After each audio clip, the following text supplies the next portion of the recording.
Yeah, but I mean, look, I'm a funny person. You're a funny person. It's not that funny.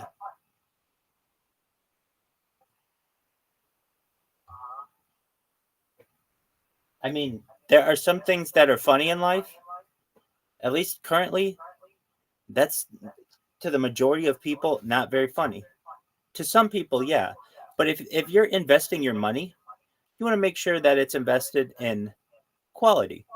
And if you're investing in something, if it has Hitler at all associated with it, you may run into some issues.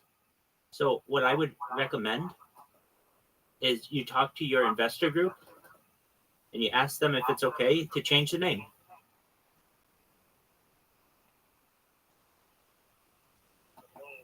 Word. Dude, but you can't even get your stuff published. That's nothing. That's nothing. So you just have to tell them. You explain to them, guys, you have to understand something. I started this coin and I thought I would be able to have this coin get a website and get social media. It turns out I'm unable to do so. And because of that, what I recommend we do is we pivot and we change the name. All 44 of you still stay here. Everything's going to be fine, but I just have to change the name. So how do you change the name? Dude, use your fucking head. Here's how I would do it. You ready for this? You ready for a good idea? Dog, this is how you do it. Listen to me. You ready for this? You spell it H. You spell it capital H, lowercase L, capital T, capital L, capital E, capital R. I want you to go to your computer and type this. Capital H, lowercase L, capital T, capital L, capital E, capital R. What does it look like? You said capital H, lowercase L. Right. Capital T. Yes, capital T, capital L, capital E, capital R. What does that look like? But it's not. So when they do their search for prohibited terms, it won't show up.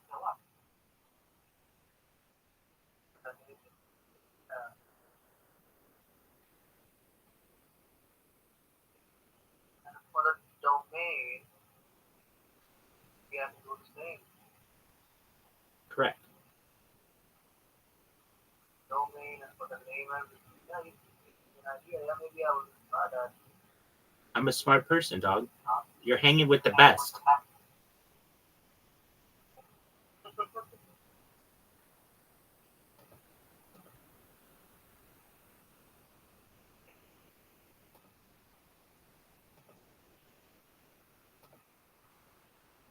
What time is it? It's 7:28.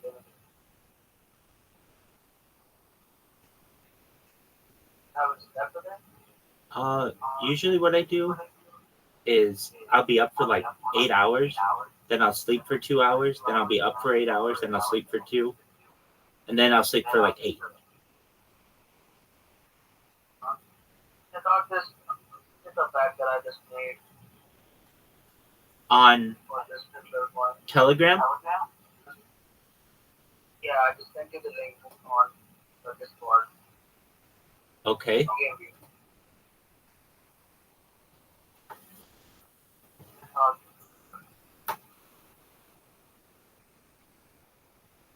Does it have pictures of Hitler? Yeah. Yes? Just be like that. No, I don't want pictures of Hitler on my phone.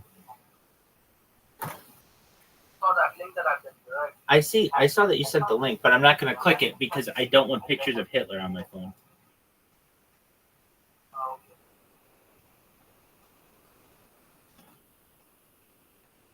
And you have to understand, there are going to be a lot of people who feel that way.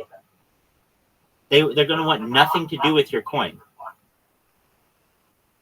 Yeah, you're right. I had a fight with somebody once asked, God is not money. What'd they say? He didn't like it. Right. You have to understand, it's not funny. Almost started over it. That's the end. Wait a minute. So all you have to do is change it to something that's cool.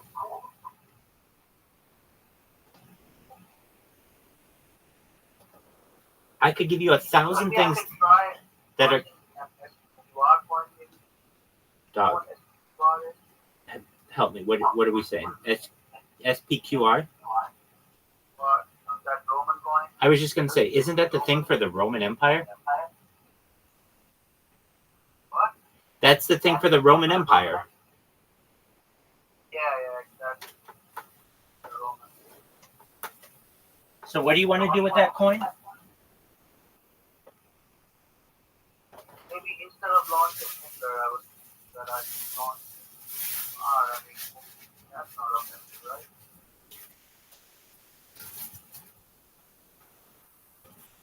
But first, I would.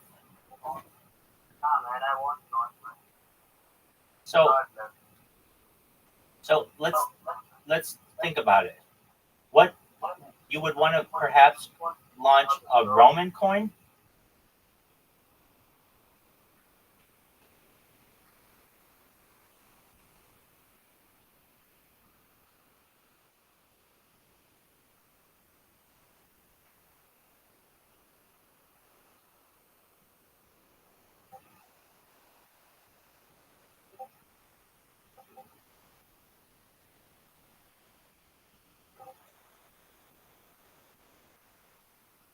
Are you thinking of starting a Roman coin? a Roman coin. How would that be?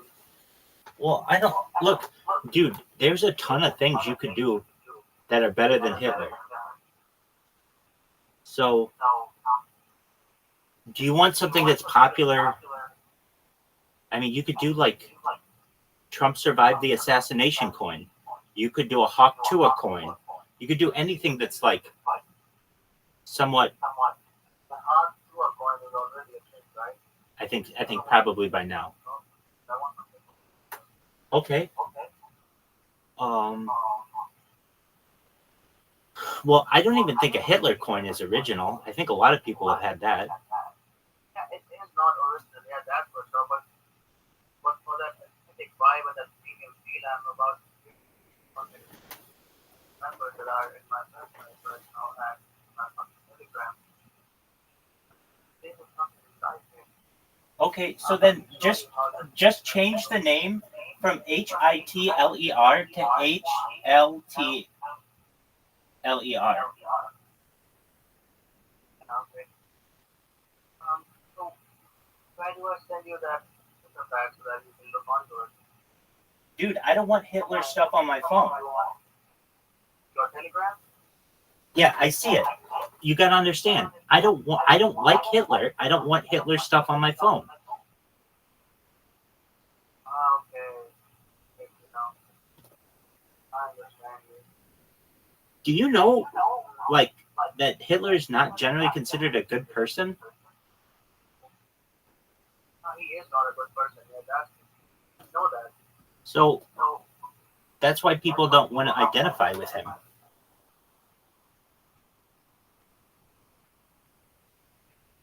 So if I were you, I would find something that's work out. Yeah, you are right. find something that is exciting to the world. There are a lot of things like MILFs, GILFs. Why don't you launch a GILF coin? GILF. Bitcoin? GILF. Grandmother, I like to fuck.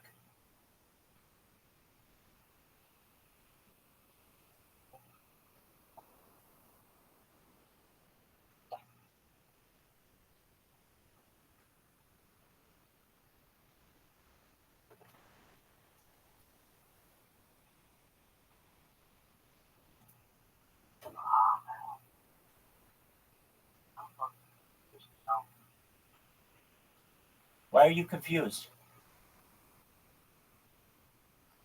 That one.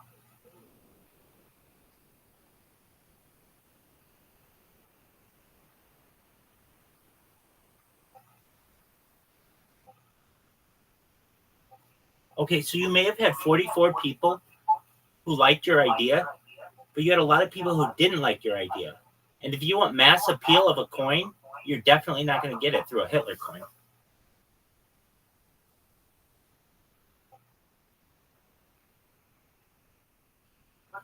What if I like use that fucking date in some way that would benefit this fucking coin? Like, imagine this shit getting so much hate that it starts to advertisement out of it. You're just going to get canceled. You're not going to get advertisement. You're just going to get canceled, and they're going to call you anti-Semitic, and they're going to call you a hate monger.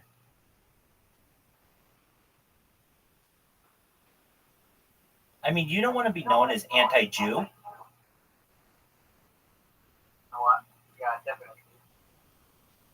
No, I don't want. Yeah, shoot, yeah. So then you got to find a different coin name.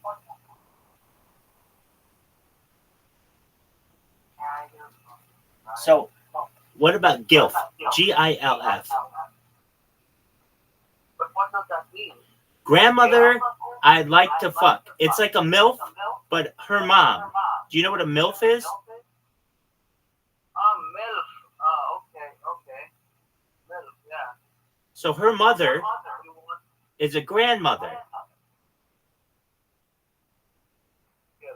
See, I think MILF coin is probably taken, but I don't think GILF coin's taken. So I can just like draw a fucking badass granny or something like that. Exactly. A really hot older lady. It's probably get some animation out of it. Definitely. Granny who likes to fuck. It's very popular.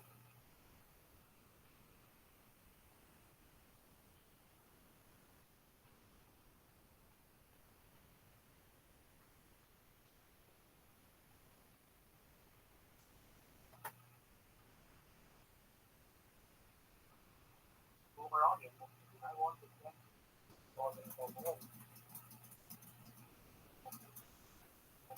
Now, a GILF coin could get you free advertising. Because you could go to a bunch of stuff that's like older. I mean, a GILF is not an 80-year-old woman necessarily. A GILF could be a 45-year-old woman.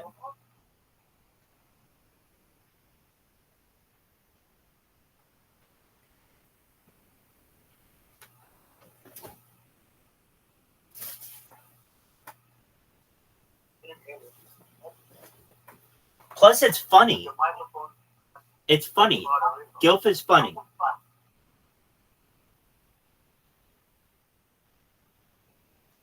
Plus, it's funny. GILF is funny.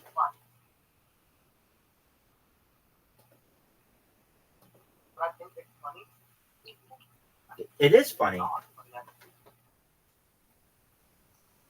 That's granny coin. I think it's funny.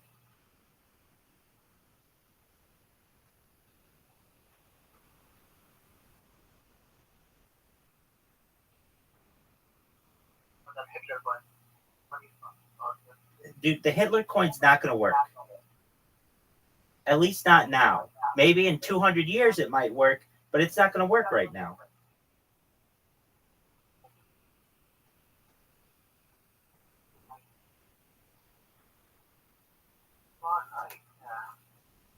So what you have to do is just change the fucking name. It's not a big deal. Quit bitching about it and just do it.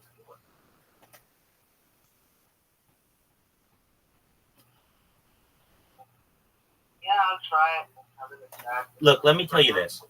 You're very smart. I can already tell you that. Having known you for like, I don't know, 8 hours or something.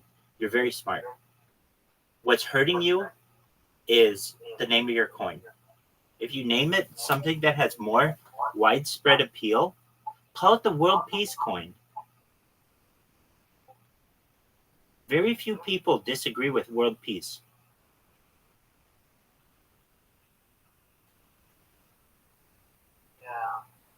Arnold, what do you think of the world peace coin?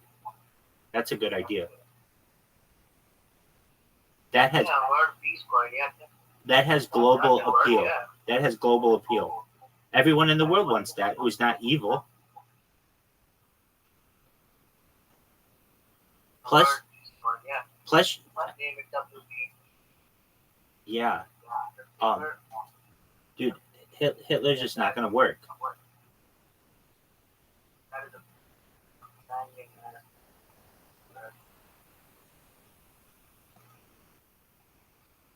You have to understand that nobody wants that.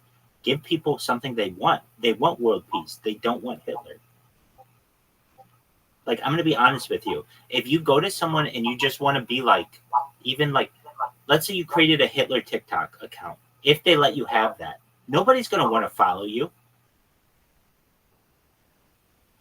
What they're gonna do is they're gonna report you for being hateful, and then you're gonna lose your account. With a world peace coin, everybody's gonna want to be your friend.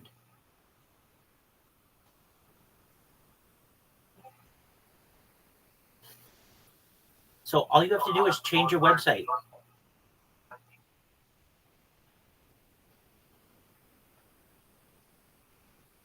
Yeah, you're probably right. Dog. Maybe I'm definitely right on this one, big dog. So then all you have to do at this point is change your website. Dude, that's fine. You just have to tell them, look, I tried. I can't get the website. I can't get social media. Nobody wants to be a part of this. But a lot of people want to be a part of world peace. So we're pivoting, and use that term. We're pivoting. When you say to someone you're pivoting, then they have a better understanding of what you have to do.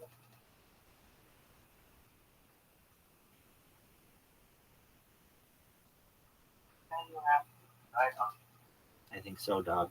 I wish I wasn't. I wish it was easy, but this one, there's no saving it. Not with that name.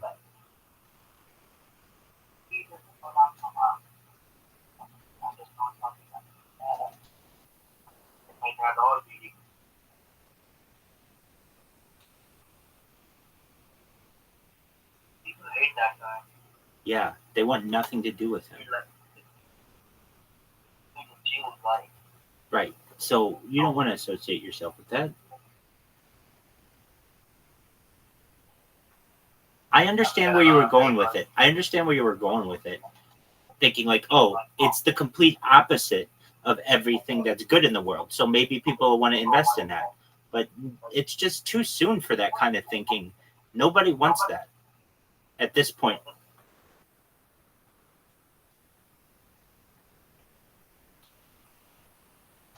So also, I don't like this fucking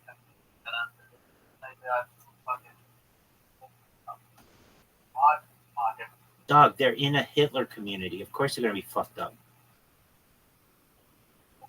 Yeah, they're also like Hitler. Yeah, nobody wants that. So then make it a world peace community. And the 44 people who are in there, if they want to rejoin, they can. If not, okay.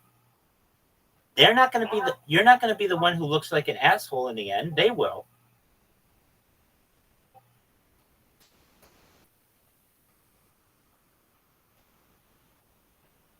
Also, I was thinking of launching a fucking cartel coin. Someone has never done it yet. Coin with the narrative Pablo Escobar. Okay, that works. That's better than Hitler.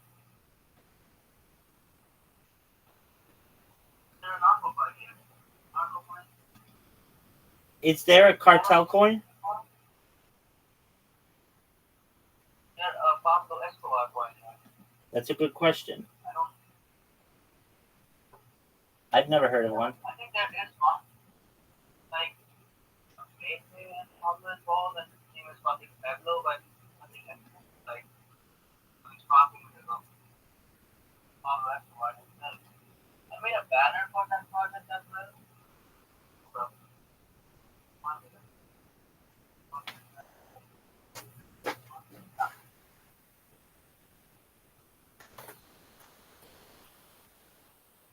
Okay, so you could have a Pablo Escobar coin. That's cool. Maybe that works. I don't know if that works, but Dude, why not world peace?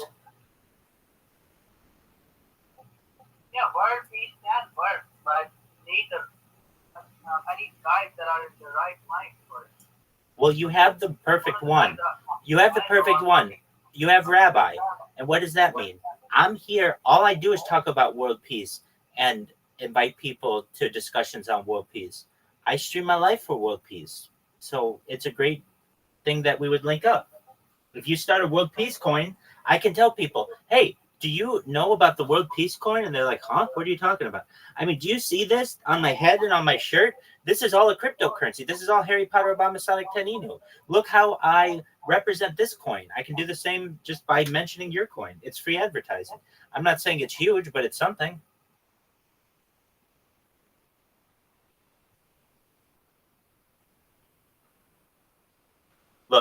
Look, I'm going to put it to you this way.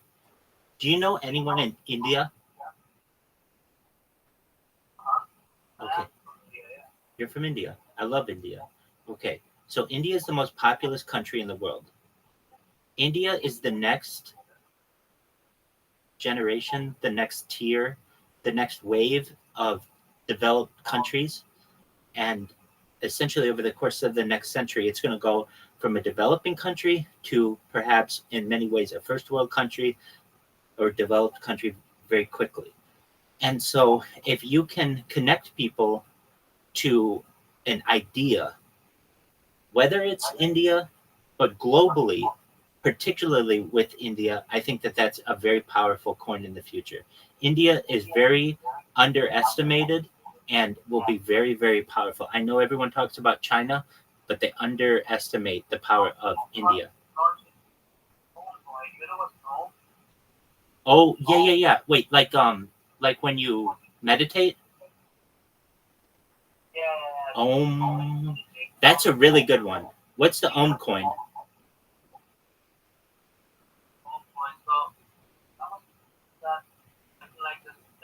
AI that generates some fucking high trend and shit. And people like just get high and shit and just pop it on beat to this fucking high trend. Okay. Om coin. I like it. The utilities, I mean, I can just fucking How do you spell it? OHAM or OHM? actually. OM. Okay, so at least according to yeah, that's true. OM. Yeah, but if you're writing that in English, write as OM and put it as O. Dog, you just got to connect with this. Just this coin and this sound just resonating through your coin and your Discord and your Telegram. Om chanting at 417 hertz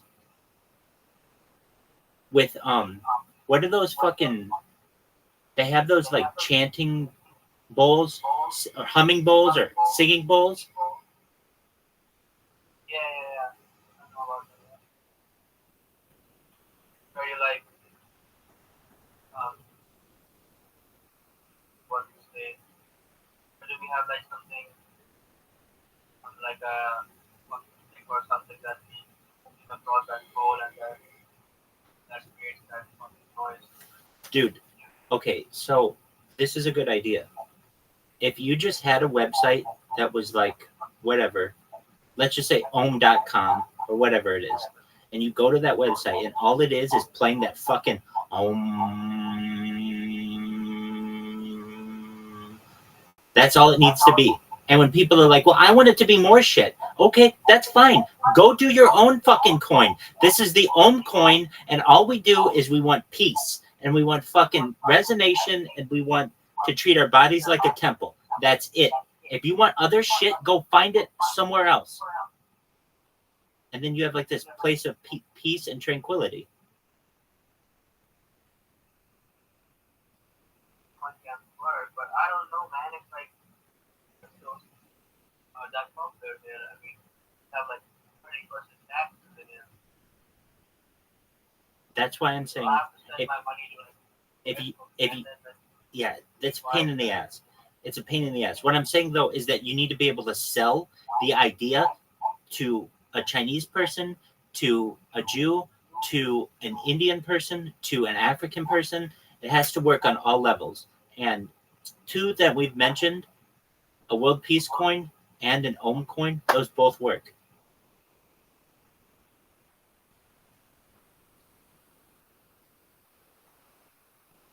Right, yeah.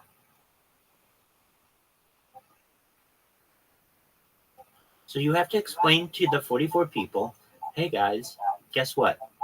We chose a really niche idea that was funny amongst some of us, but we're not going anywhere with this. We need global adoption.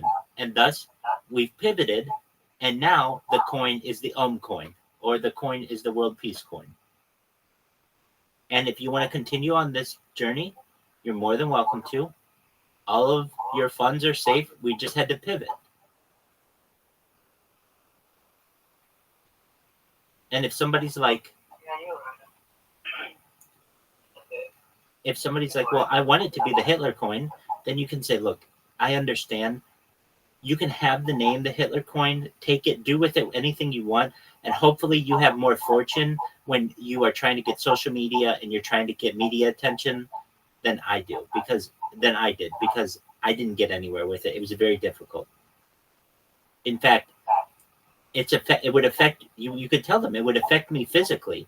I would go to bed, and the first thing that I would do when I would wake up is look at my website and that it was down. It was starting to affect me, and I didn't want that. I want my website up. I want people to be proud of the project. I want people to be able to talk about the project. Right. Yeah. Okay, I mean it's a good idea. Man, I was working for like 2 months straight, and Yeah, but you weren't getting anywhere. I can't even go to your website. So you were just digging a hole, not getting anywhere. Now you're going to be making traction.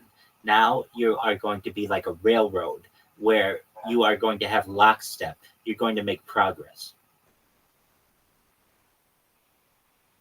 So how do you do this? The first thing that you would do is see if world peace is available. I'm sure it's not, but then you try to find something that's similar, like world peace coin, world peace crypto. And then once you find that, you go to namechecker.com, NAMECHEKR, and then you put in your idea for a name for this coin, like world peace crypto or world peace coin. And then you put it in there and you see if it's available on Instagram, on TikTok, on YouTube, on Facebook. And this one website checks 30 different websites for you at once.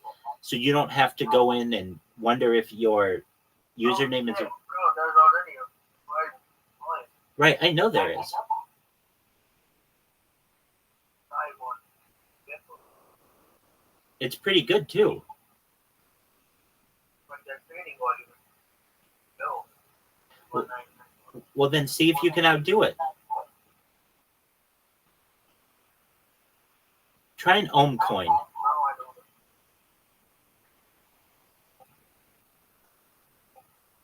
Well, it takes some great numbers. That's all.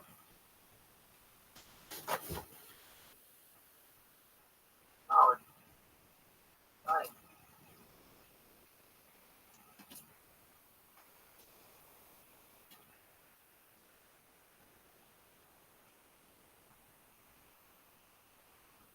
Or maybe I can just launch a fucking brain rot coin like the Obama con can eat.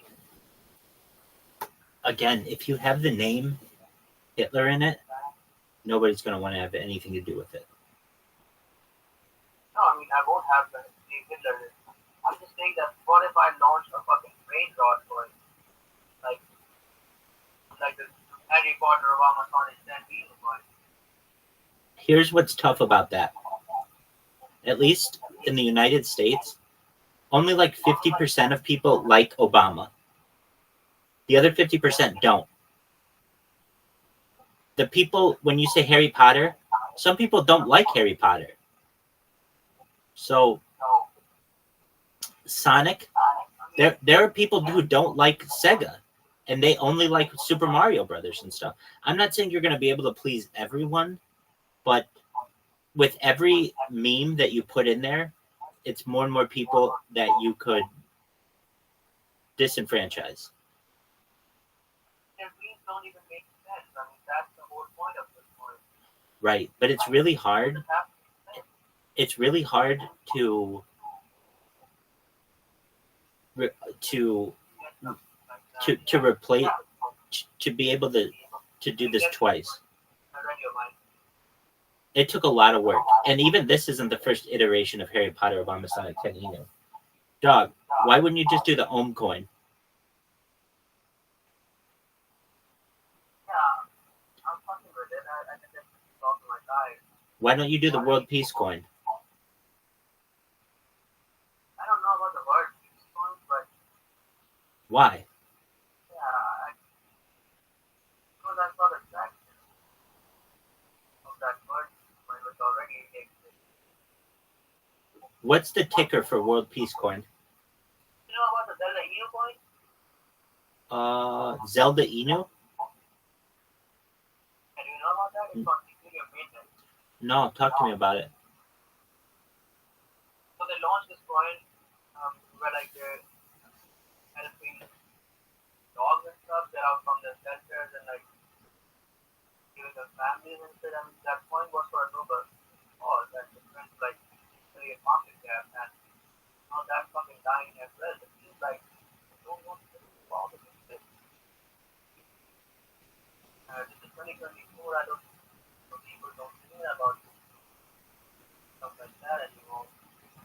People just want to make money and money flows are fucking, you know what I'm saying? Yeah. Where the hype goes. And helping dogs, I mean, it is a fucking noble thing. I support that. But I don't see like people getting on hype and shit over it, being in there for long term.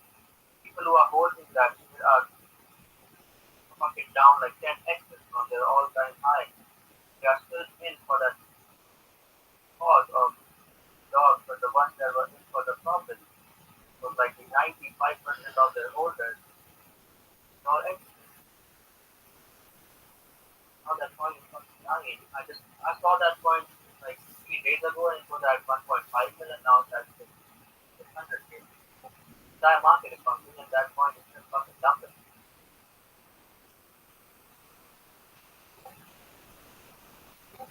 So you like Ohm coin more than World Peace coin? I don't actually like home coin as well. I want to launch a fucking brain rot shitty ass meme coin. That's what I want to launch. Okay, so why don't you do both? If you want to, okay, so you want to launch a meme coin. Do you want this to be a meme coin that pisses off the most amount of people? Yeah, something like that. Why? Why do you want to make people mad?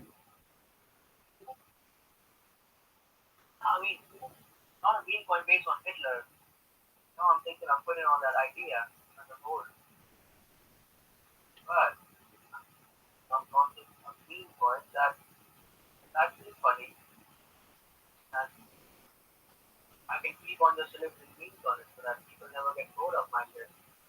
What about a United Nations coin? United Nations.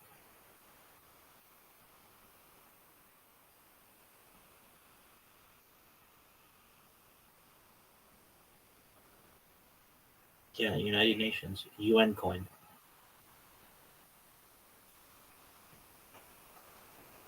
I don't know about that either. It's a fabulous idea. It's a fabulous idea. It has global appeal. Essentially, every country's a member of this. So you'd be able to go to any person in any country and be like, hey, you know, eventually this is going to get really big and we might be able to make it a global cryptocurrency and give it to the United Nations.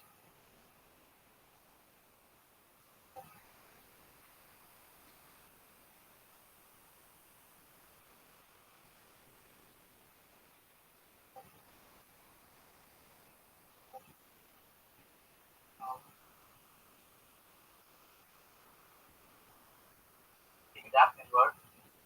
See if there's a United Nations coin. No, I don't find any. I just look for it. Oh, then that's a good idea.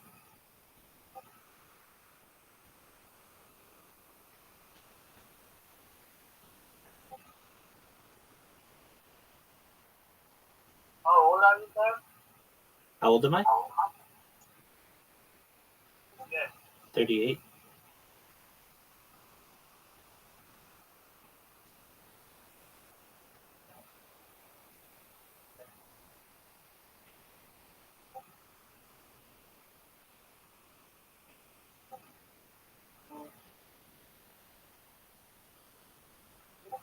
How old are you? Any guess?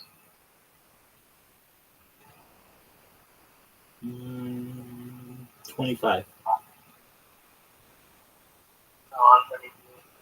Okay, But yeah, you are close. close. Pretty close, yeah.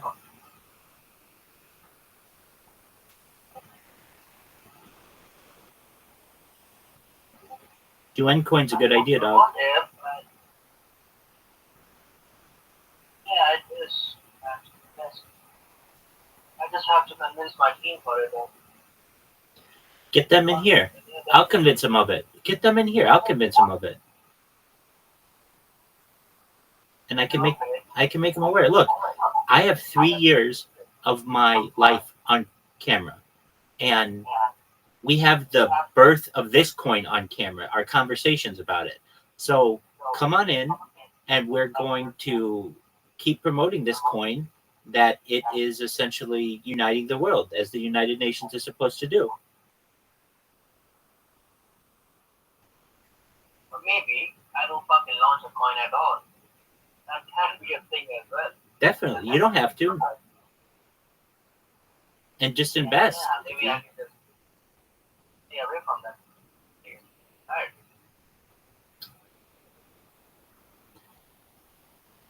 I think you are doing that now. I don't fuck with it. Excellent. All right. Well, you can connect yourself to it. I'm telling you, all I do is talk about world peace when I talk to people generally. So you just be like, well, I'm going to launch a UN coin. And when people ask about it, I can say that essentially it's connected to the largest amount of video data ever, in addition to all of the people who we have invested in it and the events that we have. Look, I can tell you this. I've watched a lot of coins succeed, and I've watched a lot of coins fail. The reason why coins succeed, in my opinion, is based on one thing and one thing only: community. When I say community, it has to do with the memes that are generated, it has to do with community morale, it has to do with the people involved. If you can get some whales in there, that's a strong community. But it all starts at community. So people can have all these great ideas and do anything that they want, but if there isn't a place for people to do that, if there isn't a central location, a repository, a library of this information, the coins don't do very well. I can tell you that Harry Potter Obama Sonic 10 Inu does very well because it has a great community. It's got Twitter spaces, it's got video, it's got Telegram calls, it's got video calls. All sorts of things.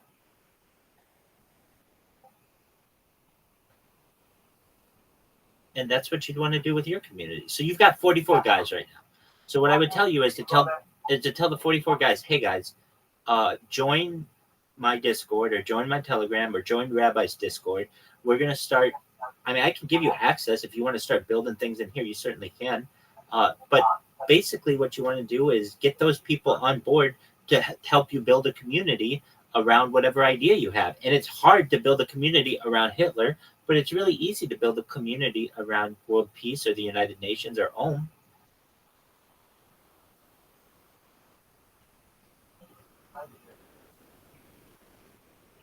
I was like to Google it. But that's also not quite overlooked, not something not the right word for it.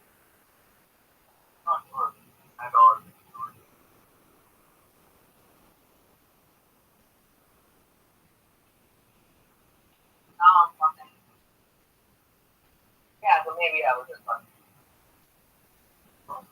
ID, not public, and my head over. I will just not them. I will just check it on Telegram. Actually, I'm pretty good with Telegram. I'm like, a bot, If you want to build a good community, you have to be everywhere. So you have to have a Telegram, you have to have a Discord, but you have to have one central place. So if it's going to be Telegram, have it be Telegram. I would recommend you make it a Discord just because there's more things to do in Discord, but you also have a Telegram and you can filter people to your Discord as well. I mean, I would say that cryptocurrencies are more Telegram based, so you definitely want to have a Telegram, but also if you want to build a strong community, you're going to want other social media as well, Discord being one of them. yeah, Discord is what I was well, I'm not talking. I will just fucking leave that thing now. Just going on for a while.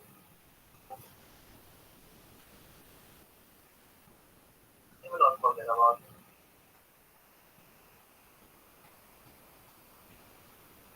Like, models never existed.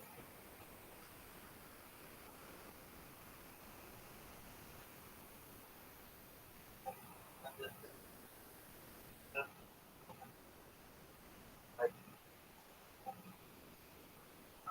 but I would believe that God would just find on Instagram and just be like, doing some debate jokes that are like, asking people would actually not in this family. But the price I'm getting in, I'm not interested in. Not fucking, especially like, all the heroes and I'm fucking hate you. And I'm getting kind of scared as well, hanging around with you.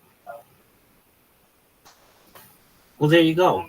So then you don't want to be scared hanging around anybody. Yeah, you know what I mean? Like, I launched this thing, so like, get in and just like, not people. So, and then, we just hang around and chat around for the life and shit. Now, whenever it's like, a new member hops in and he just drops in the high, they just fucking stop them and they tell us to do they fucking high picture whenever they start in. Of course they are. Say hi. Right. And nobody wants that. Yeah, you know, maybe I can just fucking read that Instagram. That's for sure. Just do it and start a new one. I think yeah, I think that I want to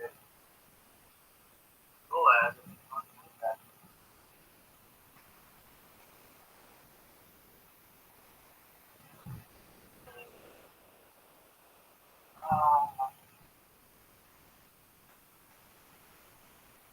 Well, alright.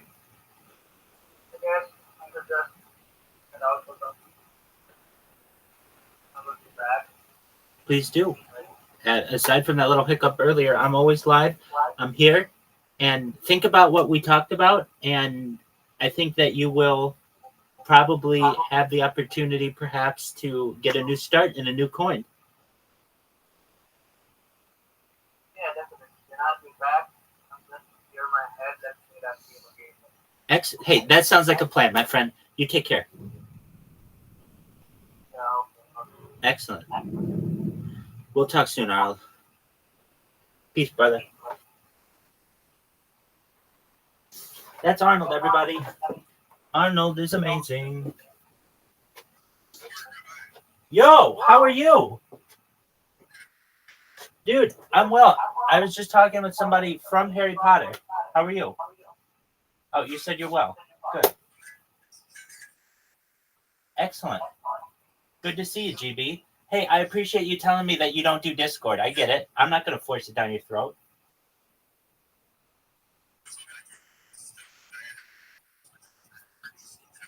Oh, you're phenomenal. I sincerely appreciate it. Thank you, GB.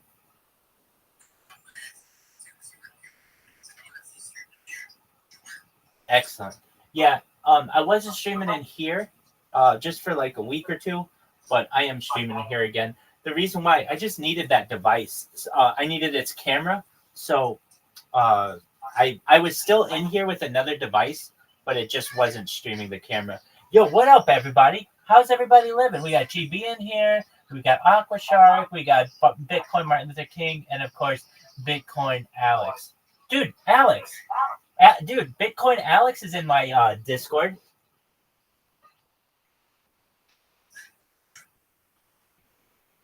How you doing, Alex? Excellent. I taught I taught Bitcoin Alex about ChatGPT yesterday. Yep.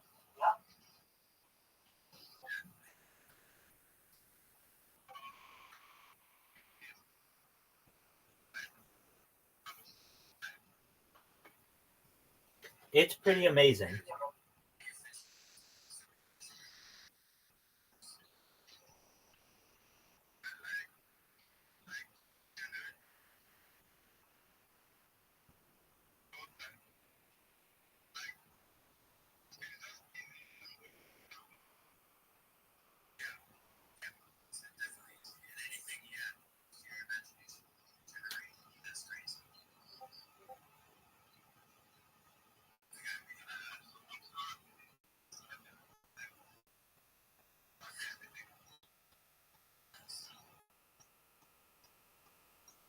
GB, do you know who Joey Diaz is? Oh hell yeah. Hell yeah, dog. Now that uh they put the Joe Rogan podcast and the Joey and Church of What's Happening Now on YouTube, you can watch basically every single episode. It's really cool.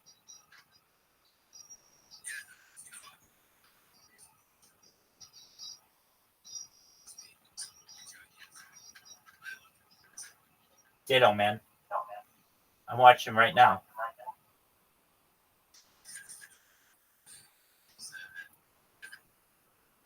Word. Where you just didn't give a shit about stuff.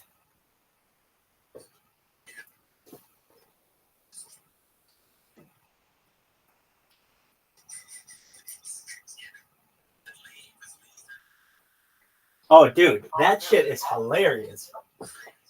Lee is just like an average person who literally is taking on superhuman amounts of edibles every single day to the point where like he can't see anymore.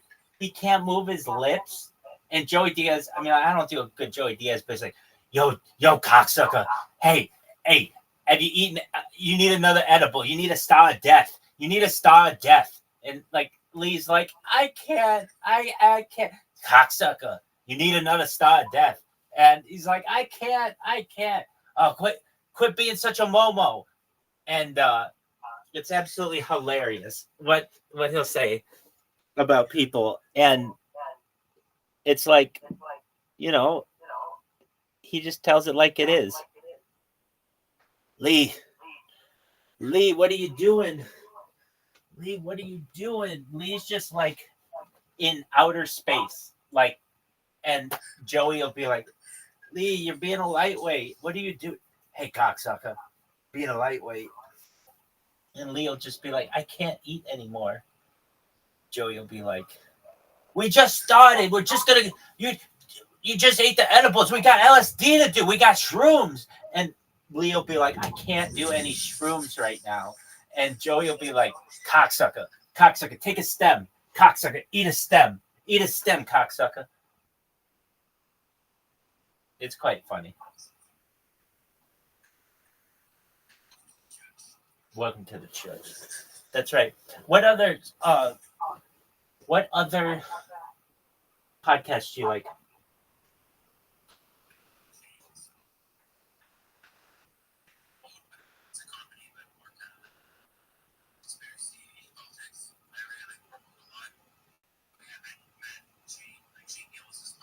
Yeah.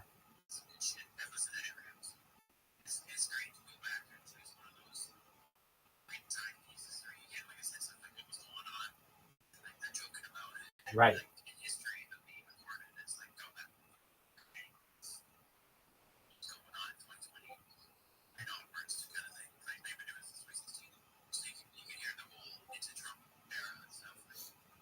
Right. So that was started basically after Shane Gillis was axed from SNL.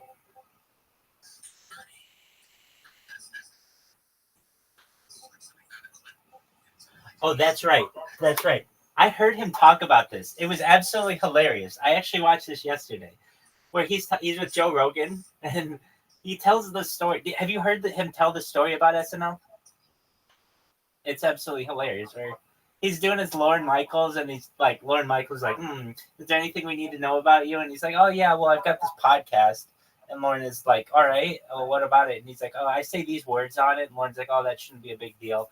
And then like literally 3 hours after they announce him, somebody goes in and, as Shane Gillis put it, he's like, we had one podcast that was a video podcast. Everything else was audio.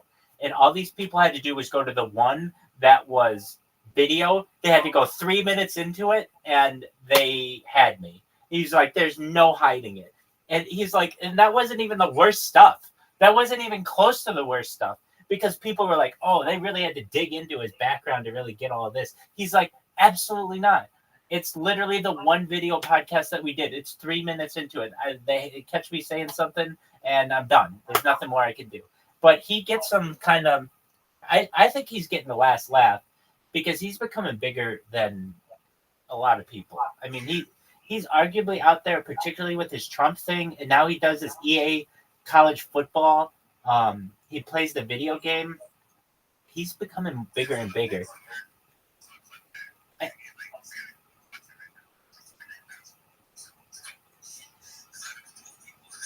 Right.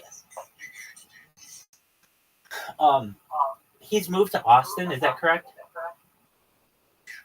So now he does. Do you watch Kill Tony? Right. Did you watch it? Do you like Kill Tony?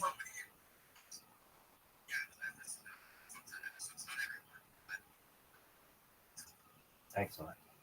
Well, yeah. I mean that little crew keeps getting bigger and bigger and stronger, and they keep saying that they're gonna get Joey Diaz down there. And I mean, Joey Diaz to me, look, I read this. I actually posted on Joey Diaz's Reddit a couple days ago, and normally my shit gets taken down, but this actually stayed. It's a petition for Lucy Snorbush to accept Joey Diaz's Facebook friend request. Joey Diaz has this story about Lucy Snorbush, who he ended up climbing up into her bedroom and eating her box, and then fucking running out like a thief in the night. And she really liked it apparently, and he invited her as a friend on Facebook, and she didn't accept. So that's now the petition that I've got going. Anyway, I was reading somebody their take on Joey Diaz after Joey Diaz was on the Theo Von this past weekend with Theo Von. So, and I can't disagree with anything that this person said. They were like, okay, so let me get this straight. This Joey Diaz guy is like a big druggie. He left his family at age like, he left his daughter at age like 9, and he's still trying to develop a relationship with her, but she obviously doesn't want one. So then he had to have another baby to like undo all the bad that he had done. And all he does is basically talk about, like, he just rips on people, and he just talks about like doing drugs. Like, there's nothing else in his fucking repertoire that, and I gotta say that's it. That's all he fucking has, but I love it. I absolutely love it. It's like, it's just old bar stories, or fucking just like, it's like working class blue collar talk. I guess it's like, it's New York, it's New Jersey, but he's got Lee in there, the flying Jew from Boston, and so that adds a little bit to it. And then they have a guest, and it's like, all right, what are we doing today? And I watch these things. I've literally been watching these things for like, I don't know, 14 days straight or something. And I do get sick of them. I will say I do get sick of them. I mean, you can only hear him talk about like some stories so often, but to just have in the background, it's not too bad. I don't mind it at all. And I do the Joe Rogan Experience in the background too, but there's something about the Church of What's Happening Now that's like grimier. You never know what's going to happen. The I'm not saying that I don't like Joe Rogan. Obviously, I'm a huge Joe Rogan fan too, but I just find that sometimes I don't know. Joe Rogan's guests aren't they're interesting. I don't want to say anything really bad about Joe Rogan Experience because I fucking really think it's a hell of a podcast. I just think what happens to me is I watch them and then um I don't want to say I've watched every single one of them because I certainly haven't, but I've watched a lot of the recent ones, so I want something that's fresh, or at least fresh to me. GB, have you seen my robots? Yeah, you've seen them like 1,000 times. I remember every single time I see you, I say, "Have you seen my robots?" You're like, "Yeah, you've shown me 3 times." Excellent. Well, these robots are getting me more and more well known. Take care, GB. I love you, man. You're a wonderful person. Thank you so much. Take care, buddy. We'll talk again. God willing. Shout out to GB, everybody. Everybody loves GB. GB is the man. He's one of the coolest Canadians of all time.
How you living, pimp? Yo, dog. How are you?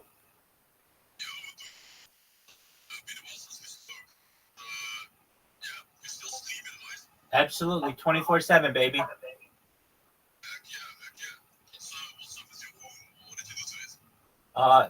Change rooms.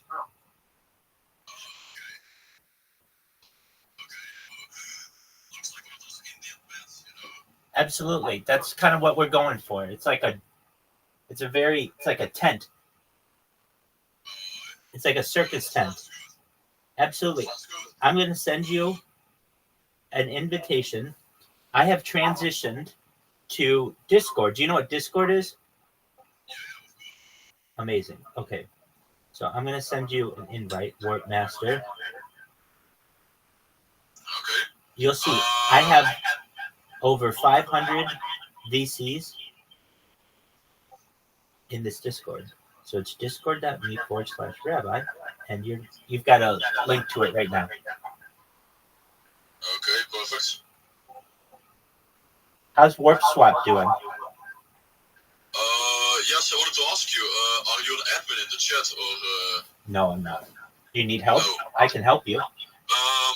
Yeah, basically because this one guy is saying he's going to ban me if I shill it, but we've been working on this thing for close to 5 months now, and it's essentially massively is way better than Uniswap. It's over 60% cheaper on gas when swapping, and adding liquidity for a new pair is 90% cheaper. And it works for all past and future tokens. So also H+10, people can swap it for, well, literally less than 50% of what they currently pay in gas. Okay. You know? Yes. So I think there's a potential to massively increase the volume, you know? Yes. So you need to speak to someone? I can help you with that. Well, basically, if you know somebody who's like a... yeah, I'll get you somebody. Just a moment. Like an admin, just a moment. And, you know, who would vouch for me, Absolutely. then I can just post a link to the swap, and people can maybe add their H+10 tokens on there together with ETH, so it can be traded. Absolutely. What up, Arnold? Just one moment. Let me get you someone. I might be able to get you some help. Yeah, sure.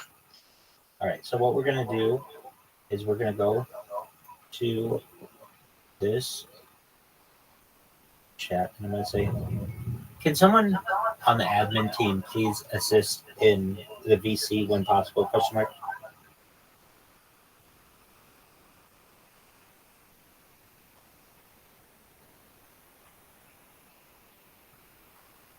Here, I'll get you somebody.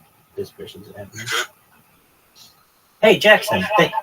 Jackson, thank you so much for coming. Hey, Warp Master has some questions, and they needed an admin's help. Yo, Jackson.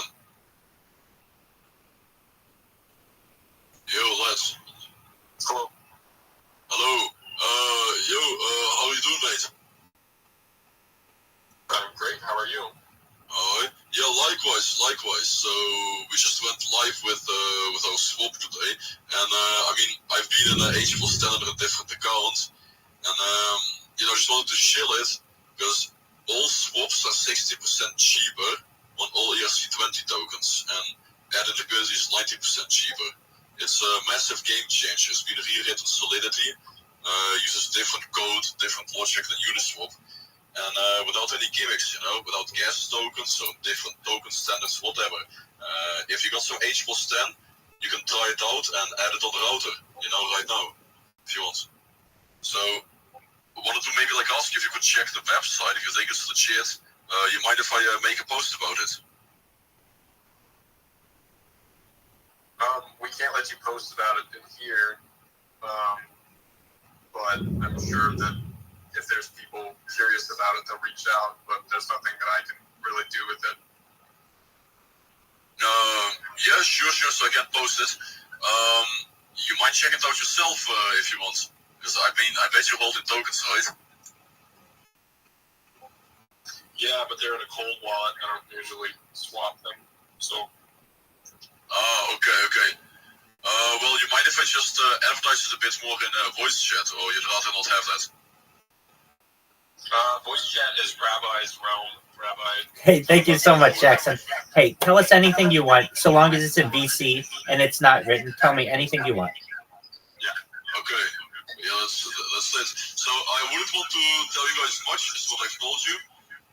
It's a massive gas optimization of Uniswap, up to 60% cheaper on swaps, up to 90% cheaper when added liquidity. Actually, launching a new token with the current gas is $10. So that's what it's going to cost you. And you know how much launching a token on ETH is. It's usually charging you. So if you guys are curious, check out the link in my profile. It's t.me/warpswap. That's just a Telegram. You can head out there, just chat with other people who discovered it. We literally went live a few minutes ago, so it's not a crowded Telegram, but I think if you join there, you got some tokens, you will be rewarded for what you'll find. There is the rewards are just like on Uniswap P3. So if you add liquidity, you're gonna get a 1% fee over the trading volume sent to your wallet. It's the same as UDV3 actually. So yeah. Hey, Boardmaster. Yeah. Alex. Hey, question. Have you done a post on like X or something? Maybe do a post and say, if you're swapping, if you're looking to buy the end game, if you're looking to buy Bitcoin, aka Harry Potter, Obama Sonic 10 Inu, to encourage people to use your platform to save on gas fees. And then maybe the account, maybe will like it and it'll get some exposure that way. Yeah, that's cool. I mean, obviously also thinking about that, we're gonna make more Twitter posts. But obviously, like I just wanted to, check if I could just post it on Telegram and, speaking like this to people is also chill, right? Do you know the Twitter handle for? I think it's in the description, right? Okay, it's real HPOS 10i. But if you just tag us and maybe use a graphic and say, hey, Warp Swap, we're at Warp Swap. We encourage you to buy ticker Bitcoin with our technology, our gas minimizing technology. Then you might get a lot of likes and stuff. I'd support it if you did something like that.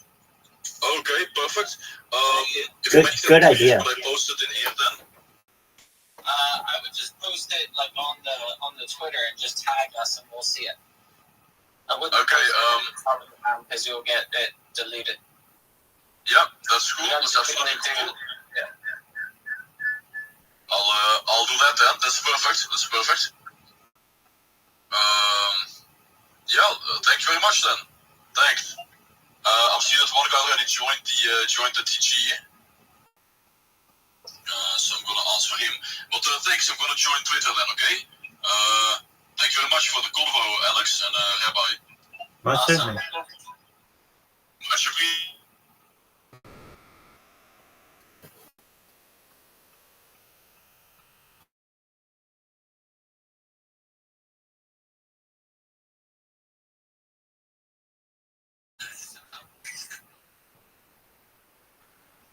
Thank you for your help, Alex.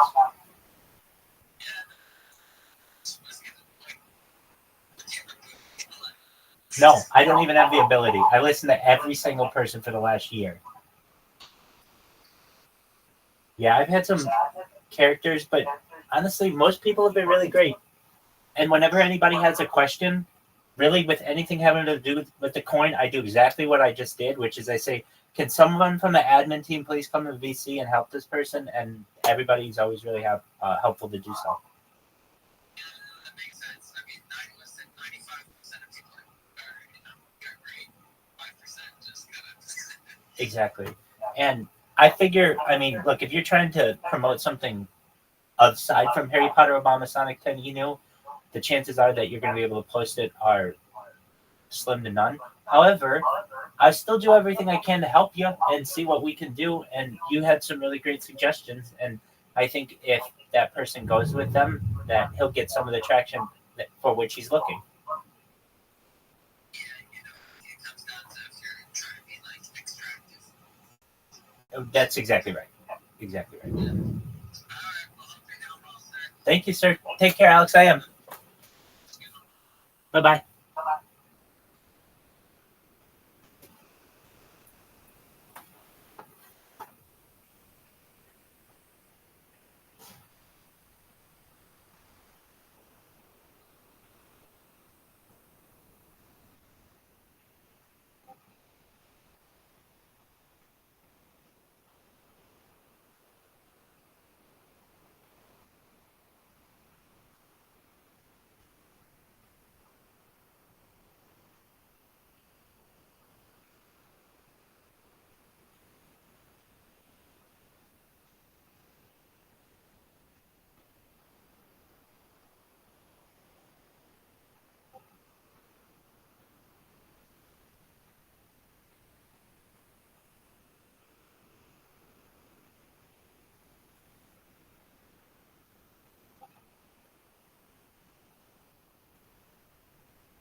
Because that's basically what you're doing, right? You're just making more red blood cells. Yeah. So to acclimate quicker and stronger, he would take blood out, so he would have to double his load, he said. And the first 14 to 20 days, he said it was hard. But after that, it just kicked in double. Like he felt it. And then 2 or 3 weeks after that, he was where he was at, you know. There's just, people experiment, whatever the fuck they do. No, there's plenty of theories. I think from anywhere from 3 to 6 months is when you get the full benefits already, depending on the person. And I've read a lot of different studies. The Cubans believe that after 21 days, you're already good. The American school, from what I've heard, they believe that at 21 days, you start to get acclimated. And up to 6 months, you can get all the benefits of somebody that's been living there for 10 years. Would you consider just doing a training camp from now on for everybody, 8 weeks? For sure. I fell in love with Colorado. I know they were upset in Denver, but that's a beautiful state over there. I love it. I'm considering moving and everything just to hold my training camps over there. 8 weeks out, 10 weeks out, just because of the altitude, get those benefits, you know. And you want to ski. And I want to ski. That's perfect. Yeah, training, skiing. I don't know how often I'll be skiing because I could get hurt, but at least twice a week for sure. Listen, man, I used to ski a lot, and knock on wood, I did 3 seasons of, getting up, going to bed at 6 from snorting, and getting up at 9, taking a shower, drinking fucking orange juice, and getting on those skis. And I tell you what, I got to knock on wood and tell you, not a thing. I was a wild man, bro. Because I saw people. I had a bunch of friends there from Mankato, Minnesota. These dudes were dead devils. And every 3 weeks,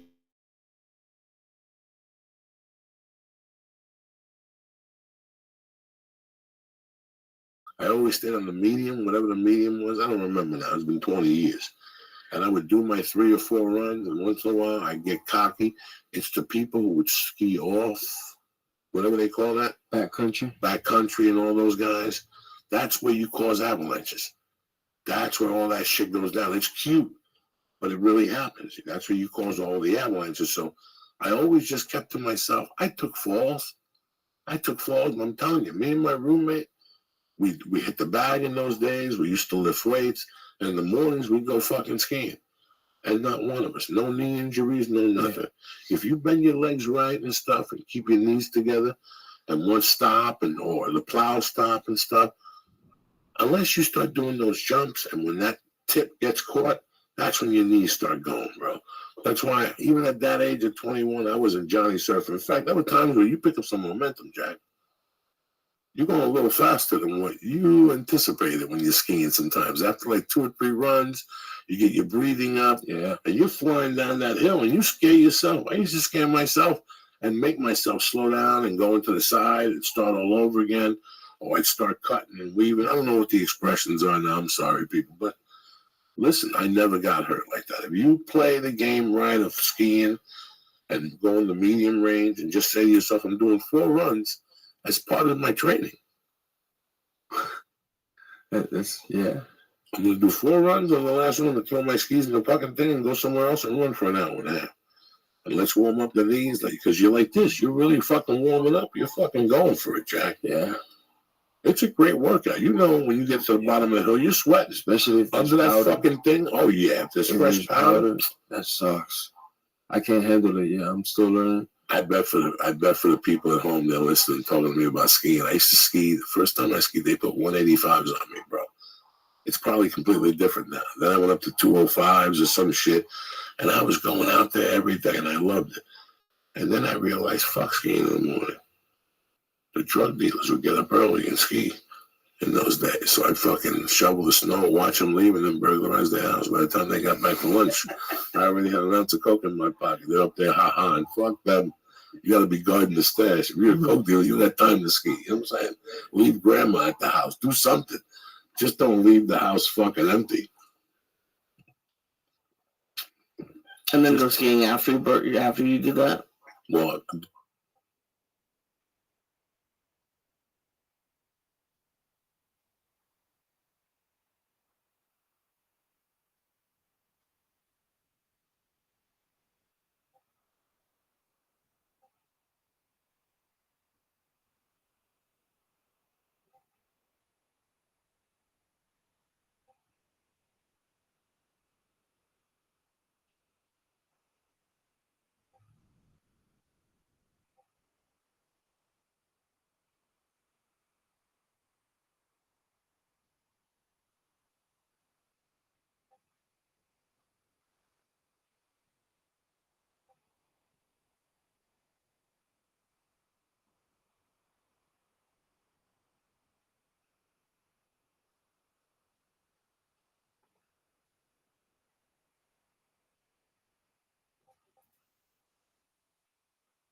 try it on. It's a beautiful shirt.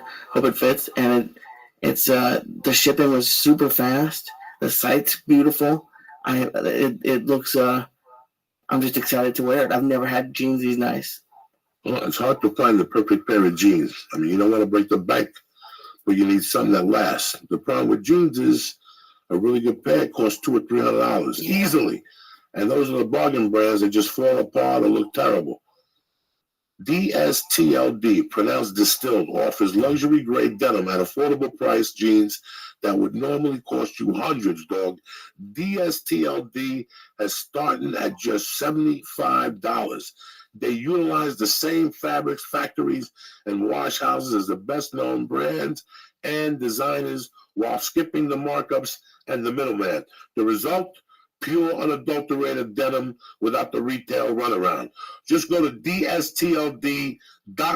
Again, DSTLD.com. Again, and see where the minimalist design meets maximum comfort. The guarantee, they fit. They'll ship them to you for free and give you free returns until you find the perfect pair. All right? Right there. DSTLD has been featured in Forbes, Time, GQ, Vogue. DSTLD is the only place in the U.S. you can get quality denim for this price point, period. Go to DSTLD.com/Joey right now and get 10% off your first pair. You're going to love it. They look great on Lee. He's going to be a sexy savage. Again, that's DSTLD. Again, DSTLD.com/Joey for 10% off your order right now. 5 letters, write them down. DSTLD. That's the company. /Joey, get 10% off. Who's better than you, cocksucker? All right. Again, it's Valentine's Day. You don't want to fuck around. I mean, Anyway, Indochino. You want to look good. You're wearing these fucked up suits. You go to fucking one of these stores. The jacket is the wrong color. The pants don't match. Let me explain something to you. You go on the website, you make an appointment, you go to the store. For me, I went to the place in Beverly Hills. They measure you. They measure your chest. They measure everything, your feet, everything. They show you the lining of the coat. They show you the coat, the material. You're ready to go. Within 3 weeks, you get a call. You go back down there, and you pick it up. It's that simple.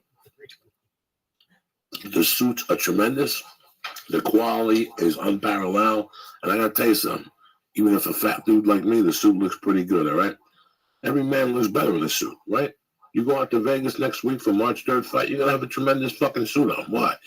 Because you're George Masvidal. What are you, fucking nuts? So what? 20 to life, no parole, in the altitude. Indochino is making it easy to get a perfectly tailored suit at an incredible price. You can choose from hundreds of top quality fabrics and personalize your suit just the way you want it, whether it's for work, a wedding, or another special occasion. Indochino has suited up hundreds of thousands of men and are now the largest made-to-measure menswear brand in the world. How it works, you visit the showroom or shop online at Indochino.com right now. You pick your fabric, you choose your customizations from lapels to jacket linings, you submit your measurements, you place your order, wait for it to arrive, and in a few weeks, ba-boom, you got a new suit, you're looking good, you're feeling good, and who's better than you? Low self-esteem is gone. You can look in the mirror and go, who's the baddest motherfucker I know? Me! So do yourself a favor. This week, my listeners can get any premium Indochino suit for $389 at Indochino.com/church at checkout. Again, that's 50% off the regular price for made-to-measure premium suits. You're going to look good, guys. Plus, shipping free. That's Indochino.com. Promo code CHURCH, CHURCH, for any premium suit for $389 and free shipping. Incredible deal for the suit that will fit you better than anything off the rack could ever do. Also, it's Valentine's Day. I'm giving you one more shot. Don't fight the crowds with a big night out. Don't worry about making reservations. Turn your home into a luxury spa with private massage with Seals. All right, here's an idea. Make Valentine's easy. Get a couples massage and a licensed massage therapist from Seals. Here's an easy way to win over Valentine's Day. Bring her over, have a nice meal, and afterward, your masseuse comes over. Just go to Zeal.com or on Zeal's phone or Android app. That's Zeal, spelled ZEEL.com, and select from top local licensed pre-screened massage therapist. All right? Choose your favorite technique, gender preference, time, and location. Zeal will send over one of the 8,000 licensed massage therapists with a massage table, music, and supplies to give you a 5-star massage. Do me a favor for Valentine's Day. To help you get started, our listeners will get $25 off their first massage by using promo code CHURCH at checkout, CHURCH.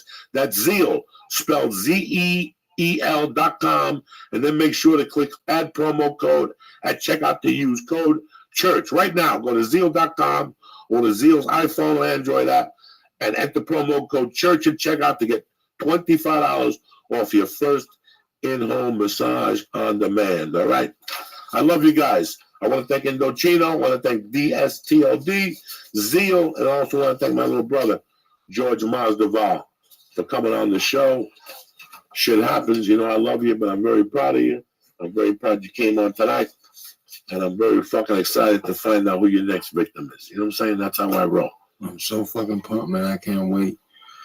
It's depressing for me when I don't have a fight. I get like anxious and stuff, you know. I gotta have something to look forward to, and my eyes, everything is only on the belt. You know, I'm staying in tip top shape. So whoever it is that gets the call, I'm ready for. God bless you, my brother. Lee, hit it, cocksuckers. I'll see you guys Wednesday night. Don't forget about me. Stay black. I'll see you next weekend at the House of Comedy at the Mall of America, Thursday, Friday, Saturday. One show Thursday, 2 Friday, 2 Saturday. See you motherfuckers then. I love you. Have a great week.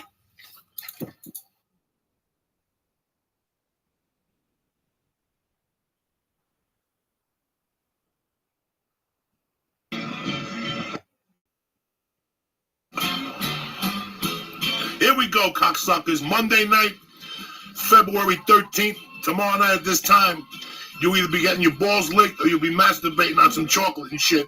You take your pick. Uncle Joey here. If you're under 18, hang up now, bitches. Uncle Joey's going off tonight, motherfuckers. I got my favorite fucking Jewish person here.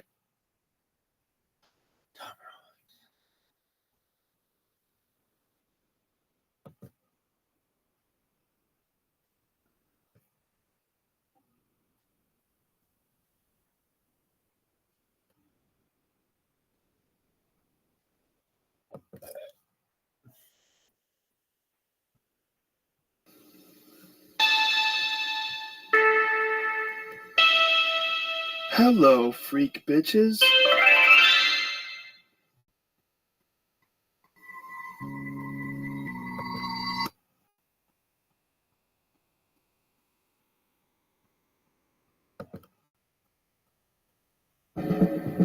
Joe Rogan Podcast, Chickadoos.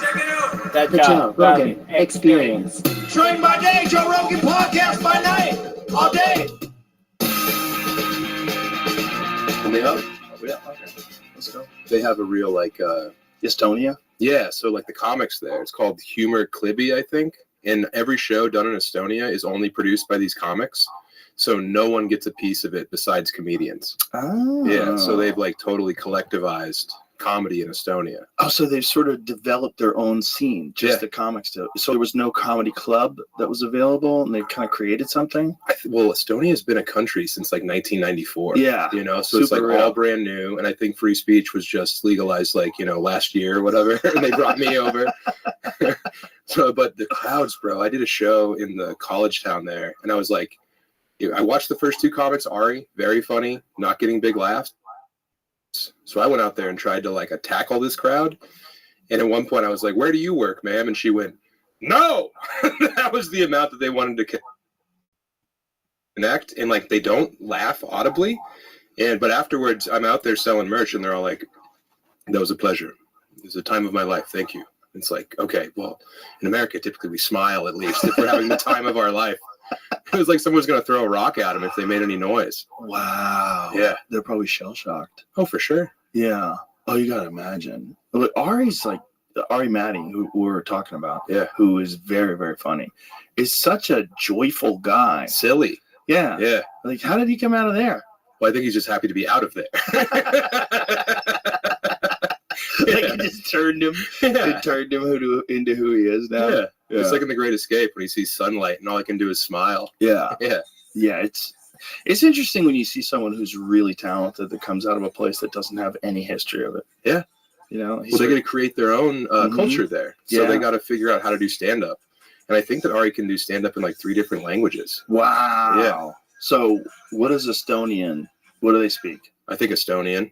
Oh, they have their own I language? think so. But they've only been a country since 94. Right. Well, so they were a country and then Russia came in Right. and they weren't a country and then Russia left and then they were a country and then Russia came back, I think. And then they were a country after boy. that. So they just have this like history of having a boot on their neck for years and years. So I think he can do Estonian and then I think he can do Russian and English. Wow. Yeah. That's crazy. And he can like kill you with his bare hands. And he looks Yeah. great with his shirt off. Yeah, he was a MMA fighter. Yeah. He had 3 fights. And he's fighting Estonians. They're scary people. That's how you go 0-3. Yeah. Like, you're too nice. You're too nice to be in that game. They quit doing act outs. Yeah, he was with a legit gym, too. Legit gym. It was a Straight Blast gym. That's Conor McGregor's gym. Whoa. It's an affiliate of that. Yeah, he's legit. Yeah. I'm happy for him. I signed his like visa letter. Oh, yeah? Him and James McCann, I'm both on them. So if either of them fuck up, I'm going to be in big trouble. I don't know McCann. James McCann is Shane's boy from Australia. Oh, I do. That's Yeah, right. yeah. I'm sorry. No, Yeah. I do know him. That's right. There's so many fucking names now. I've met more people in the last year and a half since the club's been open than I have probably ever in my life. I try to keep an eye and pay attention to all these new faces and new comics. Oh, yeah. You know, but it's pretty amazing. Well, you make yourself available to them too, which is cool. I admire that about you. Because you could just like be a man in a tower and like, do this thing. But no, you're like out there. No, I'm one of us. Yeah. You know, that's the only reason why the club works. Oh, for sure. Yeah, dude. you can't. Ugh, that would be gross. I have very little say in how things even go on. I hired good people and I said, let's just make sure that we have some core tenets, in terms of like the pay structure. It's like entirely, opposite of most clubs. Yeah. The money goes to the comics. Yes. Which it should. Like if you're a comic and you don't have it set up like that, what the fuck are you doing? I don't know. So we always knew we were getting robbed, right? And now and we were like, hey, thank you for robbing me. Thank you for the opportunity. I'm a club owner now, so I'm like, I know we were getting robbed, so I'm not gonna do that. Yeah. I'm not gonna have it. It's funny how many club owners get mad at it. Oh, dude. I mean, I'm finally selling tickets now after fighting it out for like 20 years. And the independent clubs will give you every penny that they can give to you. Yeah. Whereas like the corporate owned clubs are like, they have the exact spreadsheet. They're brutal. Dude. Yeah. They're so brutal. They're so brutal. This is like, I don't want to say who it was. Oh my God. I just got hot sauce in my eye. Oh no. I fucked up. I was eating something with ghost peppers today and I forgot I had it on my hand and I just wiped my eye. At least you didn't touch your dick. Wow. I did touch my dick. That's the worst. Yeah, it's not that bad. I've done it as the eye. Oh, I did a jalapeno, and then I touched my dick, and then my wife came home, and I had the tip of my penis in a saucer of milk. she was like, "What are you up to?" I'm just like crying with my dick in cream. That's like that old Eddie Murphy bit about putting the aftershave on his balls. Oh yeah. I have Clear Eyes if you think that'll help at all. Yeah, throw that over here. Oh, God damn it. Capsaicin's a hell of a drug, man. Ghost pepper, baby. That'll wake you up. God. It's like those smelling salts you have in the green room. Oh, yeah. I fucked around. Here, bro. Dude, I dipped my toes into those waters, and I think the ones we have at the green room are bullshit compared to these. Hey, I'll take your word for it. Oh, come on, bro. You got to take one. I'll blast one. One blast. Chuck that sucker this way. Maybe that'll clear up my eyes. It's going to clear up something. You psycho. Definitely going to forget about your eye. Oh, my God. What a glowing endorsement of this product. Oh, my God.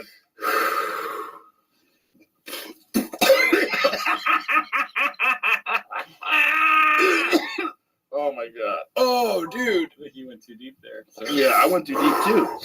Oh, I felt it in my lungs. It gets... Oh man, it really hits like the reptile part of your brain. Yeah, exactly. Right. God, I can't believe I did that. Let's podcast. Let's fucking go. I'm gonna go fight Bruce. I'll be right back. I did it to impress Ron White in the green room, and he just laughed. Like, you idiot. You Ron's idiot. done it. Yeah. He's full of shit. He's done it too. Ron's taking quite a few hits, but none of these guys know about that one. That's the real one. Yeah, that's Juju Mufu.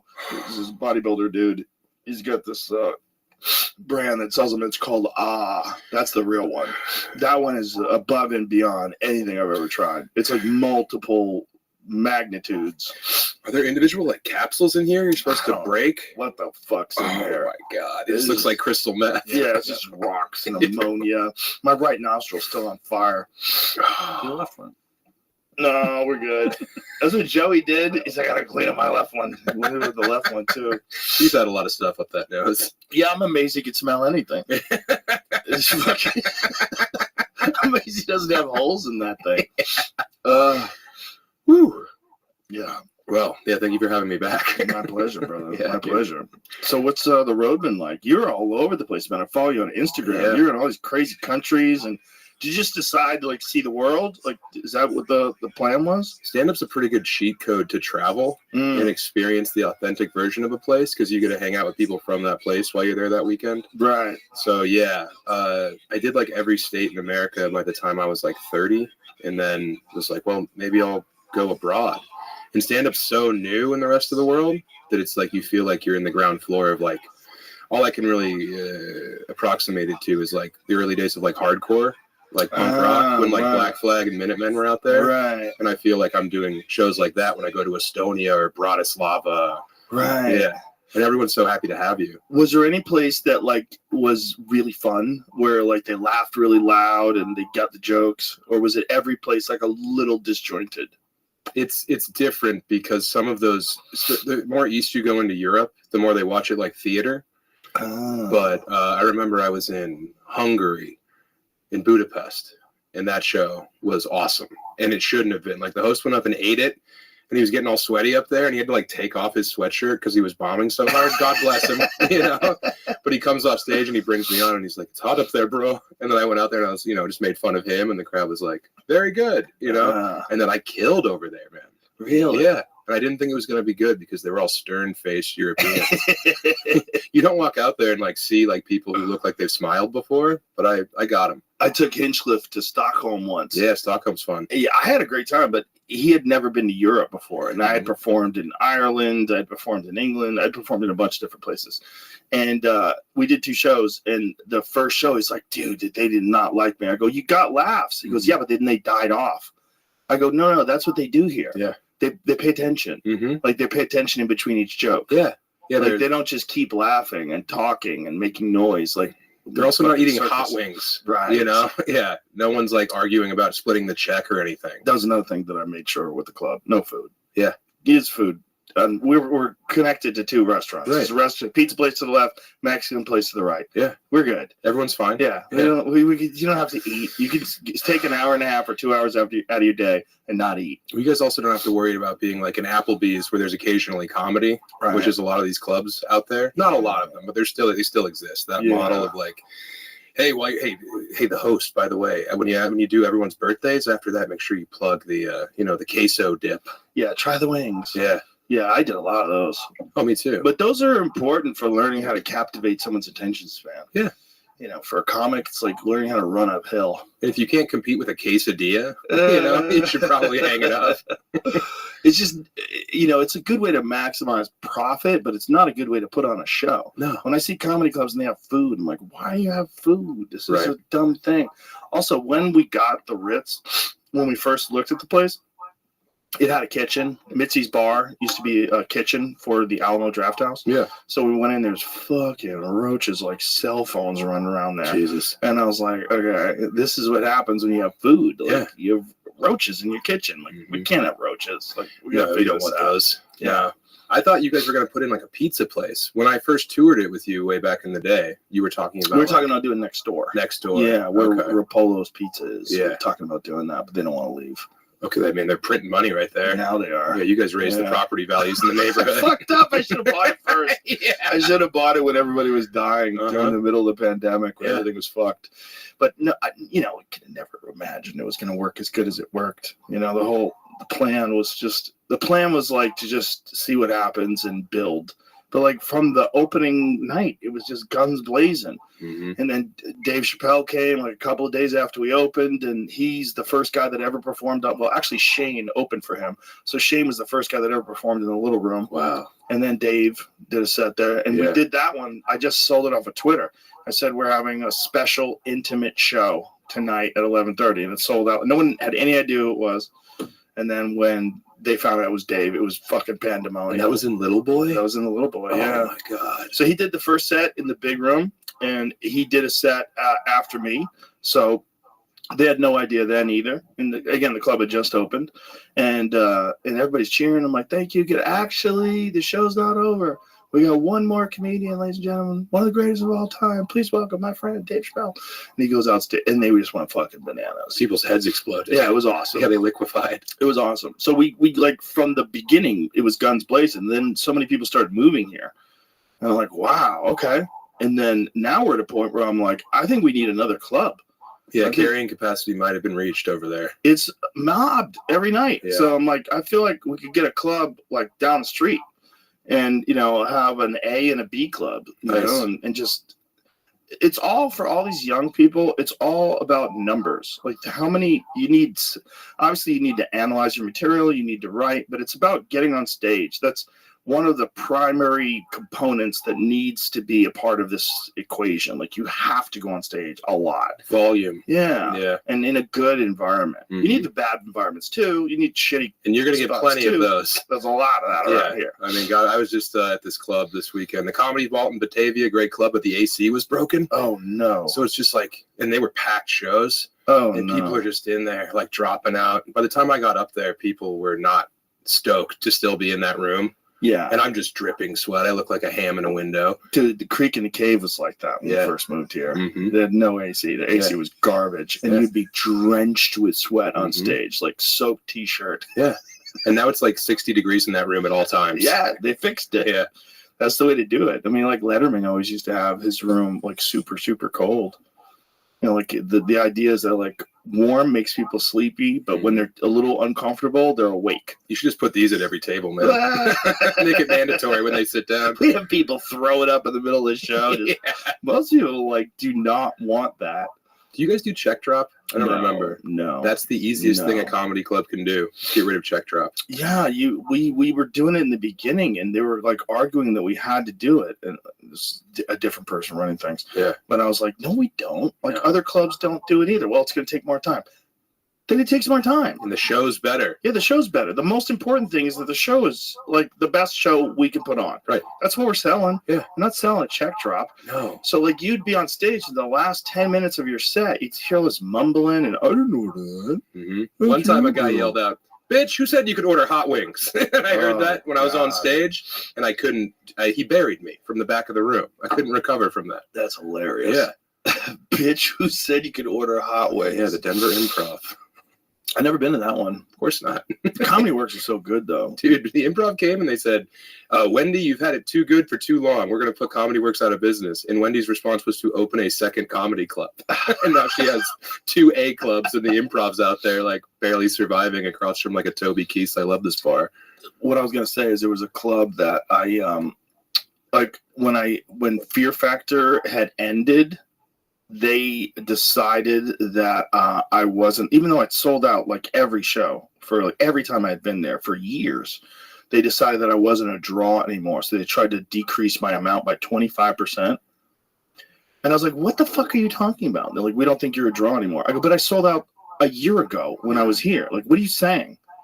And so I didn't work for them for like a year and a half. It is one of those big clubs, big companies that has a lot of clubs. Yeah. Yeah, you know what I think I know what you're saying. For like more than a year and a half. I think it was like 2 years that I didn't work for them. I'm like, fuck you. Yeah. And then when everything was like really going great for me, then they finally came back and gave me great deals. But I'm like, you guys are retarded. Like, this is so stupid. What are you doing? Why are you doing that to me? I'm keeping the lights on around here. How many national headliners do you guys legitimately have? Right. And you're going to alienate one of them just because you could think you can make 25% more money? Yeah, and you're going to sell out every ticket. They're not papering the room for Dude, it was Joe Rogan. sold out in advance already, like to the point where I was already having to like tell them I don't want to do radio. Like, I don't have to do fucking radio if it was already sold out. Like, we have a relationship with the radio station and they like it when you come in. I'm like, I don't like it when I come in.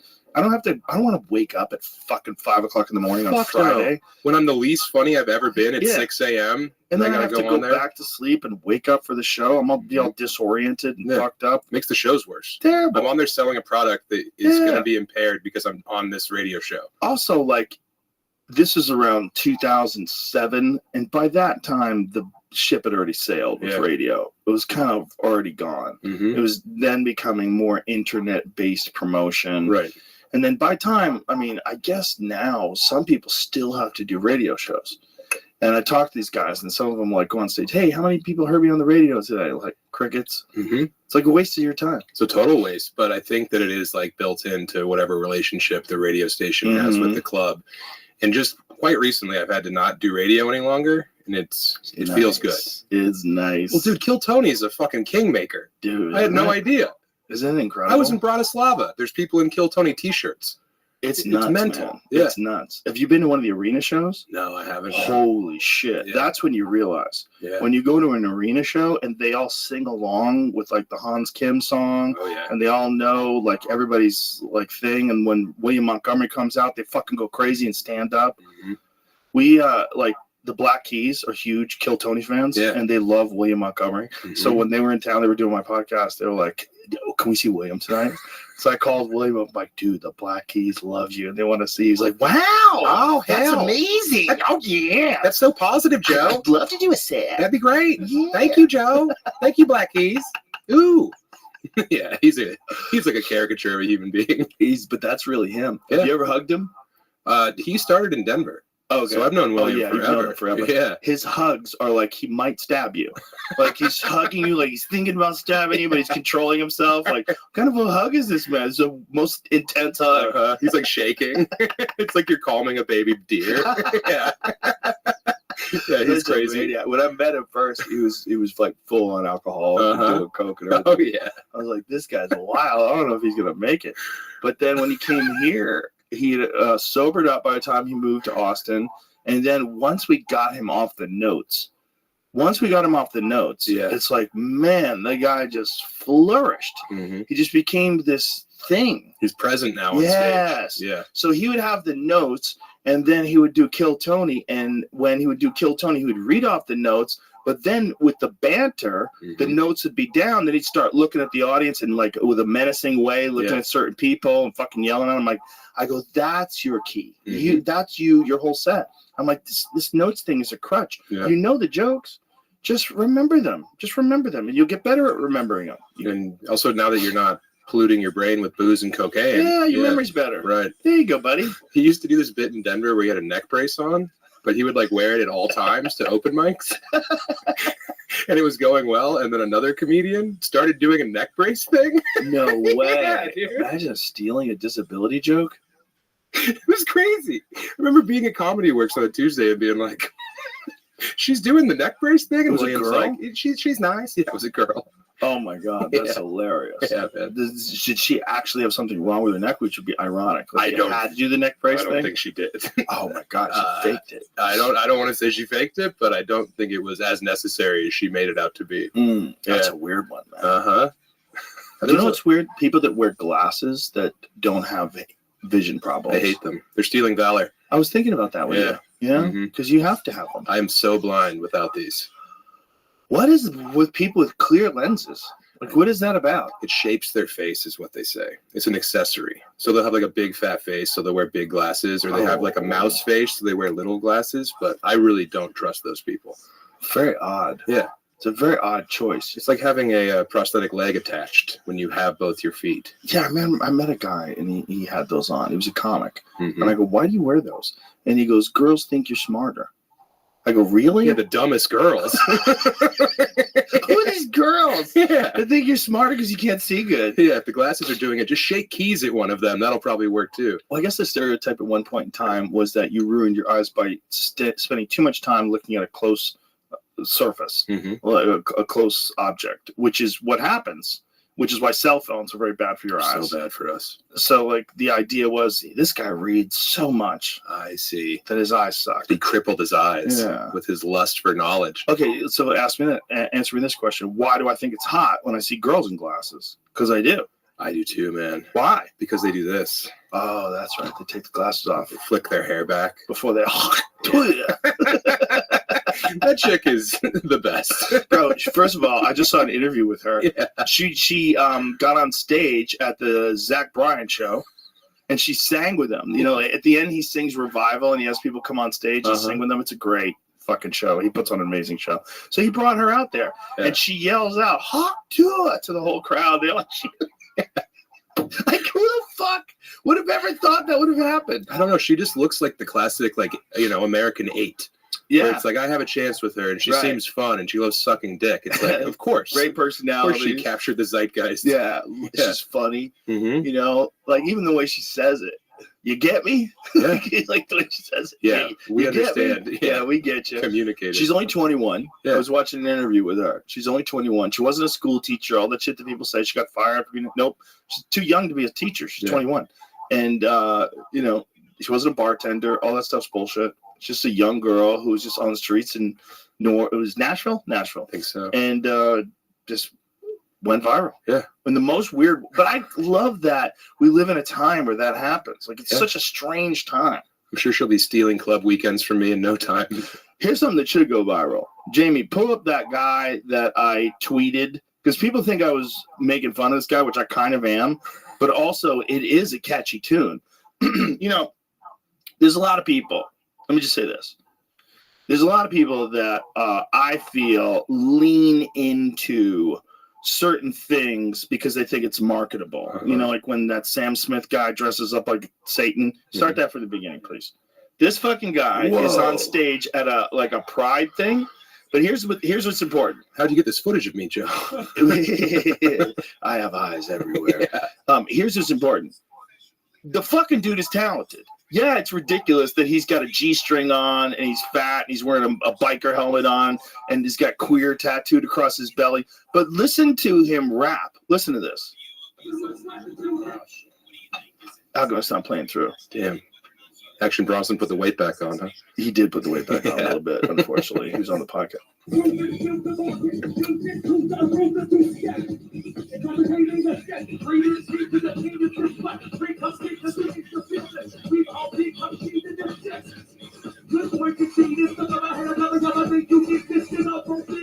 He's good, right? He's entertaining.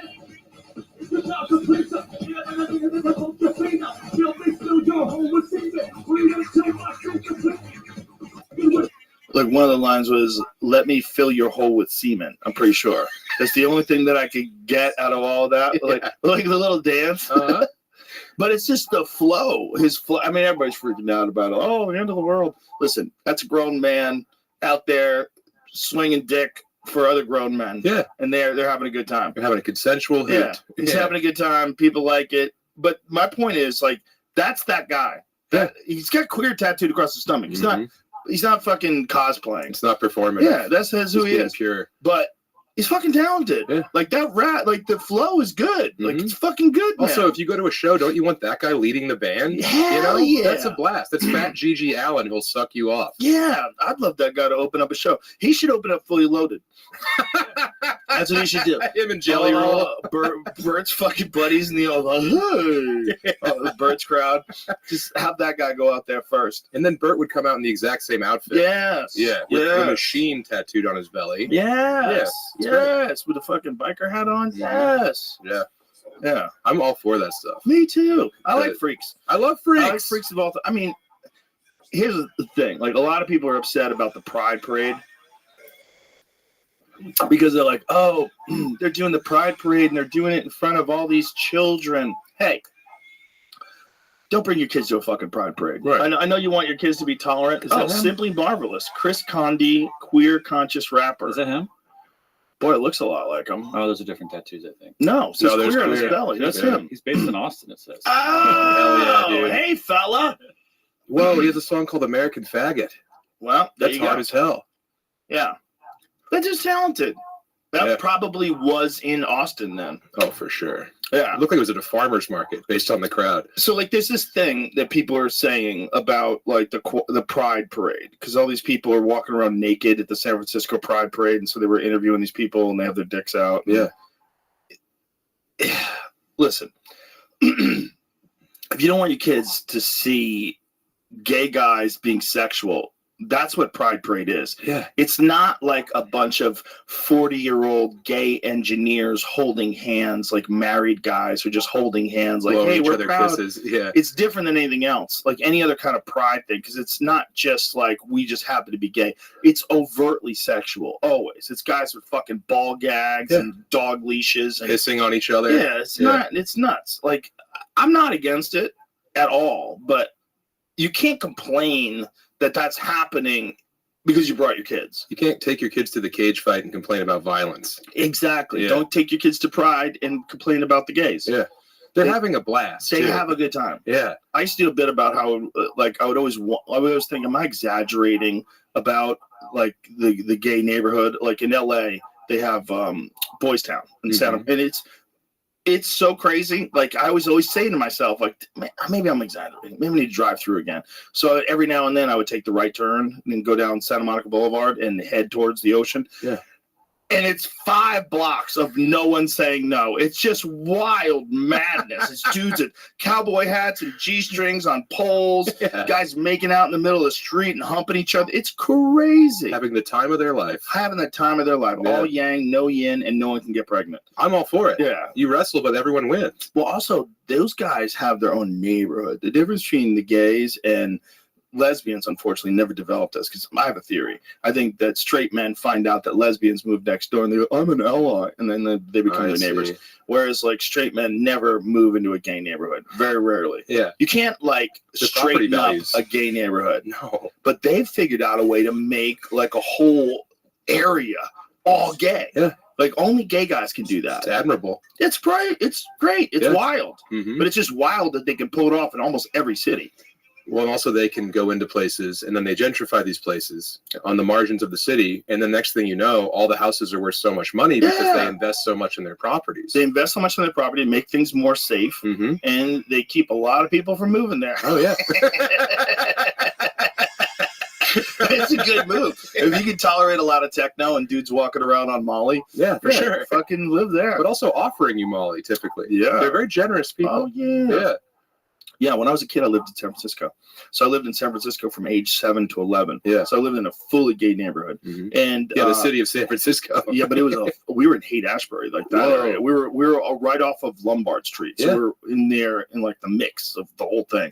Like, I could walk to Fisherman's Wharf from my house. Yeah. And so my neighbors were gay, and my aunt used to she would smoke pot with these gay guys, and they would get naked and play the bongos.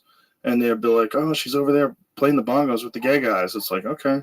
Like, it was so normal to me that it wasn't until I moved to Florida that I even realized that people were homophobic. Right. And that was when I was 11. Like, I had no idea that people had a problem with gay people. I mean, it was just normal for you as a boy to understand that your aunt had these gay friends, and it wasn't made strange, or they weren't othered, you know? No, they were just normal guys who just happened to be gay. Yeah. And they were everywhere, too. So it's like it became normal because you just saw them everywhere. There was guys holding hands everywhere. This was San Francisco in the 1970s. Yeah. That's like kind of what you want, right? I want people to, I want people to be themselves. I want liberty and freedom for all. Yeah, that's real freedom. You want America to be this fucking land of the free, home of the brave? You know how fucking brave you have to be holding hands with a dude and walk down a major street? What are the possibilities of running into homophobes? It's pretty fucking high. For sure. Pretty sure. Like, if you're going to walk down any major metropolitan, for any, like, 3 or 4 block stretch, the odds of you running into a homophobe is very high. Someone is going to be violently angry that you love another man. Right.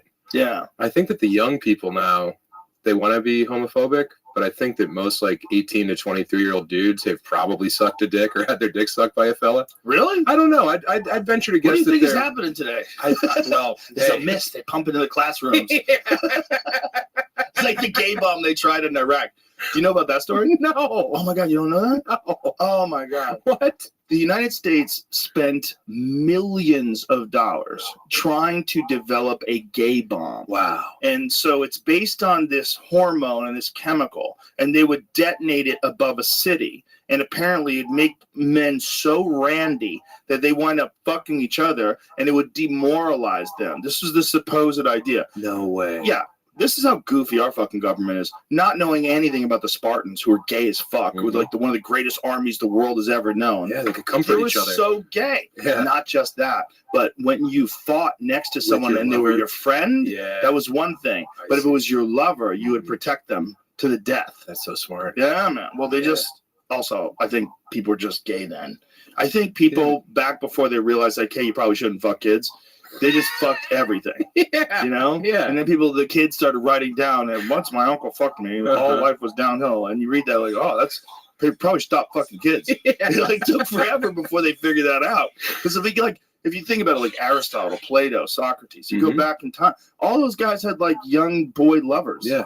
It was just accepted, and it was like part of passing your philosophy forward. Bizarre. Because you would take an apprentice, and he'd also fuck his thighs from behind, but then he would tell the world your story. Yeah, that was totally normal. He was fucking writing everything you were saying, he was dictating. Yeah, and dictating. Yeah.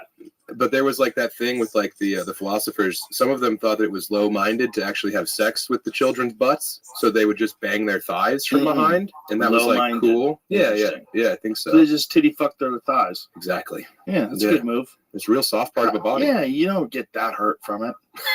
You know, it's like, I wish that didn't happen, but at least it didn't fuck my butthole. I'm still tight as a drum. Yeah, it didn't make me walk around uncomfortable. Like, what the fuck did he do to me? Yeah, I don't have to use a diaper now. You just feel weird. Like, oh, that guy just jizzed all over my thighs. Yeah, Like, but whatever. What are you gonna do? At least I know about geometry now. Bro, they didn't know any better. Isn't that Yeah. crazy? Like, but just think about how much murder took place back then. Mhm. Like, if you got to be our age back then, if you got to be, let's just say you got to be 30, how many people do you think you saw get murdered? Probably dozens. Yeah, You probably saw people get murdered all the time over very small things. over almost nothing. Yeah. Disrespect. I mean, look, when this country was founded, one of our presidents, I forget which one, engaged in a duel while he was president. I think Andrew Jackson did Was it a Andrew lot Jackson? of people. Yeah, that was like his whole thing. He just liked to shoot at people Yeah. from 10 paces. Mm-hmm. Which is the dumbest fucking thing to think. If you hate someone, you don't like them, why don't you guys agree to fight or something? Right. Why you gotta, dueling's so dumb. With pistols that, yeah. Many there we people go. think Andrew Jackson fought hundreds of duels. He did have a temper. He was challenged, and he was challenged others several times, but only one duel resulted in shots fired. In 1806, where he killed Charles Dickinson. That's good. He was a terrible shot. How far away did he shoot people from? Those guns suck, too. I Yeah. mean, they're shooting people with muskets. Right, and it shot like a marble. Yeah, it shot Yeah. a ball of lead, Mm-hmm. and not very accurate either. And you probably didn't die every time. No. You could take one of those. Yeah, You're fine. you take one in the shoulder, Yeah. especially if they're not accurate. Oh, yeah. But a lot of guys are probably crippled from them. Oh, for sure, because it would crack your bone. Yeah. It would like hit the bone and bend it in half. And then they never knew how to fix bones yeah, back then. they just have to chop it off. And they probably didn't even know how to get the lead out. No, that's a good point. I bet It lead gets poisoning. deep in there and just stays in there. Yeah. Ugh. Ugh.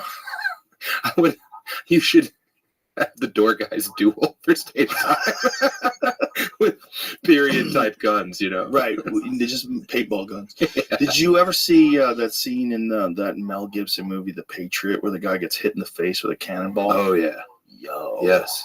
That's Or in rough. Napoleon, where that horse gets exploded with a cannonball, like the first 3 I didn't minutes. see Napoleon, but I heard about that. The first 3 minutes is all you have to see. Really? Because you see a horse take a cannonball in the chest, and then the rest of it's just like him simping for someone. Oh, yeah. I Yeah. heard they cucked him out. It wasn't the best movie. It was pretty. It was like a lush film. What a waste of Joaquin Phoenix. Yeah, he's the You man. know, that guy is so good. He scared the shit out of me in The Joker. I was like, oh my god! And then the riots happened like a year later. Yeah, I know. Like, oh my god! Predictive How much is programming. it responsible for this? I don't want to sidetrack too far, but this is saying that duels back then were not exactly what we think they might have been. Oh yeah, It's more of a test of courage. it says people didn't just take 10 steps and shoot as quickly as possible. Most of the time, people would stand and fire their guns in the air, purposely miss their opponent, making a duel more or less a test about courage. However, there are plenty of real-life examples where people would try to kill each other in a duel, for example, Hamilton and Burr. People involved in duels also chose seconds or people to accompany them to the duel to make sure it was legitimate. Oftentimes, the seconds found themselves acting as peacemakers in a duel, making sure if shots were fired, they weren't fired at other people. So it was a lot of playing chicken, I guess. I think so. And Making them occasionally they flinch. shot each other. Yeah. What the fuck? And they probably had. John Wick was like that at the end, right? Didn't the guy try to get like a No, spoiler? spoiler alert. John Wick pretended he shot, but he didn't. Yeah, He held I his was thinking bullet the to other take guy. a shot. And the other guy wanted to get a replacement or something, Mhm. so John Wick wouldn't kill him. Oh yeah. On the steps of Montmartre and That's Paris. The last one, you know, as much as I love those guys, the last one was just so cartoony. It's so hard to take seriously. I'm okay with it. You turn your brain I off love and the stare. first one. The first one's the best one. Mhm. Because the first one, all the motivations are clear. Oh my god, they stole his car and killed his puppy. Yeah. Let's go. Let's do it. And then they build this world of like the Yeah. Continental and stuff, which was Yeah. cool. There was lore. I like those movies are the best. Yeah. You see the first Furiosa? one. No. What is Dude, Furiosa? The new Mad Max? No, I haven't seen it. Bro. Is it You need great? to treat yourself. Really? Did you see the most recent Mad Max before this? Yes. Remember how great it was and you left the Yes. theater going, movies are the best? Yeah. It's that again. But Really? they figured out how to do warfare with like kites and stuff as well. Oh, Yeah, dude. It's so good. nice. Okay, I'm in. The whole movie was storyboarded too, so it looks like a graphic novel. Ooh. Yeah, it's like the best graphic novel I've ever seen. Oh, no It's a kidding. movie. I Yeah. haven't heard anything about it. It's so badass, dude. Yeah, I think there's too much content today. For sure. It's very difficult for people to pay attention to everything. Right. But there's very few movies that are like actually something you need to see in the theater. Right. And I think this is one of those things. I heard Dune 2 is one of those. Yeah, if you can stay awake. Oh, really? I took so many edibles, went to Dune 2. I didn't make it past the previews, man. I like ate all my Reese's Pieces and then was just zonked and my wife's punching me in the stomach. No, Yeah. that's the worst. Yeah, dude. Well, you get in them comfy chairs like Sinopolis. Yeah. You know, the way you lean back and it's got the cup holder there. You're like, you find yourself snoring. Yeah, and you can vape in there now. You have your weed pen. Oh, really? You Oh, can yeah. vape in there? I mean, you can't vape in there, but you can vape in Yeah, there. you can. Yeah. Yeah. Yeah, I'm just like smoking live rosin and trying to stay alive. Oh, that's I hilarious. love movie theaters. Yeah, movie theaters are great, especially for a comedy. Oh, Because yeah. it really is like the thing about comedy clubs. Like last night, I went to see Kill Tony, and Mhm. you know, I like watching shows now more than I ever have before because you don't get a chance to do that when you're performing a lot. Mhm. You watch your friend do a set, but I sat and watched a show, Yeah. you know, and I've done that a bunch lately. Watch a show, and it makes you appreciate it from an audience's perspective. Yeah. Because I think we get too wrapped up in I think it's good to see it the other way too. See it as an audience member, just get a different perspective on what you're doing up there too, and how it feels to be in the audience. Yeah. Just to inform yourself. That's valuable. Yeah. And also that show's perfect because you're not worried about like maybe someone's bit worming its way into your brain Right. and then you Robin Williams it later. Yeah. You know what I mean? That's why Norton doesn't watch stand up. I can't watch it either. Really? Yeah, because like when you riff a lot, when you're Right. I like improvising a lot on stage. Uh-huh. Every now and then you'll tell someone's joke and then it's that moment where you're like, y'all like ask my feature, like, is that someoone's bit? Right. You know, like, right. because you don't want to be that guy. Right. You know? Yeah, that definitely can happen. Yeah. You know, but the thing is, it's like integrity. Like, does it happen on purpose? Does it just happen? If it just happens, like, maybe you should figure out why. Maybe work on something for your memory, or think about, or maybe just don't leap to. The problem is some ideas that you don't steal almost feel stolen. I know. Because this is the problem with creativity. Because this is the concept of the muse, right? That these ideas are just given to you by like the gods. And it kind of feels like that sometimes. Like some bits, they'll arrive in your mind with a setup and a punchline. Sacred knowledge. Yeah, it Yeah. is. There's something going on there. I know. I don't know what it is. I have a bizarre theory that ideas are actually a life form. You think that they're energy? I don't know what the word energy means. Like the word energy means electricity, but it also means diesel engines. You know, it means a lot of things. Like what do you get energy from? You get energy from the sun. It's energy, sure, but I think it makes stuff. Everything you see on this table came from an idea. Yeah. It's like ideas get into our minds, and then we make cars, or we make planes, or we make computers. And then ideas, they build on each other. You have to have all these other people's ideas, and you pool those ideas together and create a new invention. I think they're a life form. I think they're a way that they force creative apes to manifest physical things. As if there's like individual particles that might be an idea. There's like an atom that's imbued with an idea or a bit, and somehow that gets into you. I think the muse is a real thing. Yeah. And I think it's the more time you spend thinking, you can kind of hear those calls. The more time you spend alone writing and thinking and working on stuff, you hear those calls. And those calls, like from the ether, from wherever the fuck it's coming from, those make their way onto your page. And then there's real work involved too, where you're analyzing it. Okay, how can I make that better? Maybe setup's too long. Maybe it's too, like, maybe I should toss it and just readdress. Like, I'll do that sometimes where I'll take a premise and it just, some of them just feel clunky, you know, like you're trying to work it out, but they don't necessarily feel right. And you're getting kind of laughs, but then you're doing it the same way over and over and over again. And then that like that wonder that you had when the bit is new dies, and then you're just repeating something. Exactly. And you can see the crowd lose interest in it. Yeah, you're not connected to it, so why would they be? Right. So then sometimes with those kind of things, I will just throw it aside and rewrite the joke just on the premise. So instead of using all the setup of the punchline, I'll say, there's got to be another way to address this topic. Like, let me see. So that, I think, is like real work. That's real work where you're thinking and you're analyzing. Wow. But the ideas themselves is like the structure of all comedy is an idea. The structure of all comedy is like something comes to you. There's a thought where you either you see something and it's preposterous, or you hear something it's ridiculous, or, you know, there's something. So there's some, and that's the framework. And then upon that, you build a bit. Right? It's like that's the framing of the house. You have the germ. Yeah. And you have to water it. Make sure it gets enough sunlight. Exactly. And then see which soils it grows better in. That's why, like, there's a type of stealing that's like very insidious stealing, because they steal premises. Mm-hmm. Like you'll do a bit about, you know, getting your oil changed or something, whatever, or maybe something more obscure. Right? They'll do a bit about someone buying you fitted socks or whatever the fuck it is. Yeah. And then someone will, I think I can write something on that. Right. Too. I can do it better. I can just kind of I'm not stealing the punchline. Exactly. So it's not stealing. I'm just kind of twisting around this person's premise. And yeah. Have you ever heard Tom Waits talk about the muse? No. So he thinks the muse is like a real thing, like you're talking about. It's like a vibe, for lack of a better term. So there's all these stories about Tom Waits sitting in front of his piano for like 10 hours a day, just screaming, being like, all right, you bitch, I'm here. I'm ready to do the work. Wow. I'm in front of the piano. Let's go. Give me what I need. I'm into the work right now, just like hammering on the piano and yelling at the muse, trying to like enchant it and bring it to him as he's like, just like literally making insane discordant noise. And then out of nowhere, some chords fit together and then he has a song. Yeah. It's just so hard to know, right? It's so hard to know what's going on. Yeah, but you can't write a book unless you're in front of the typewriter. You can't write a song unless you're in front of the keyboard. All these guys are like, how do you write a book? It's like, you have to be at the station where you do the work. Yeah. You can't just sit there and be like, oh man, I'm going to write a book one day. Exactly. No, sweat over the keys until you have 1,000 words or whatever you need for that day to be done.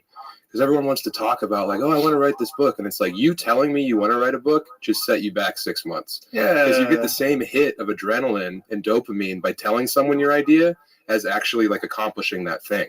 Yeah, I think that's very dangerous to tell people you're doing stuff when you're not actually doing it. I've talked about it too many times, but have you ever read Pressfield's War of Art?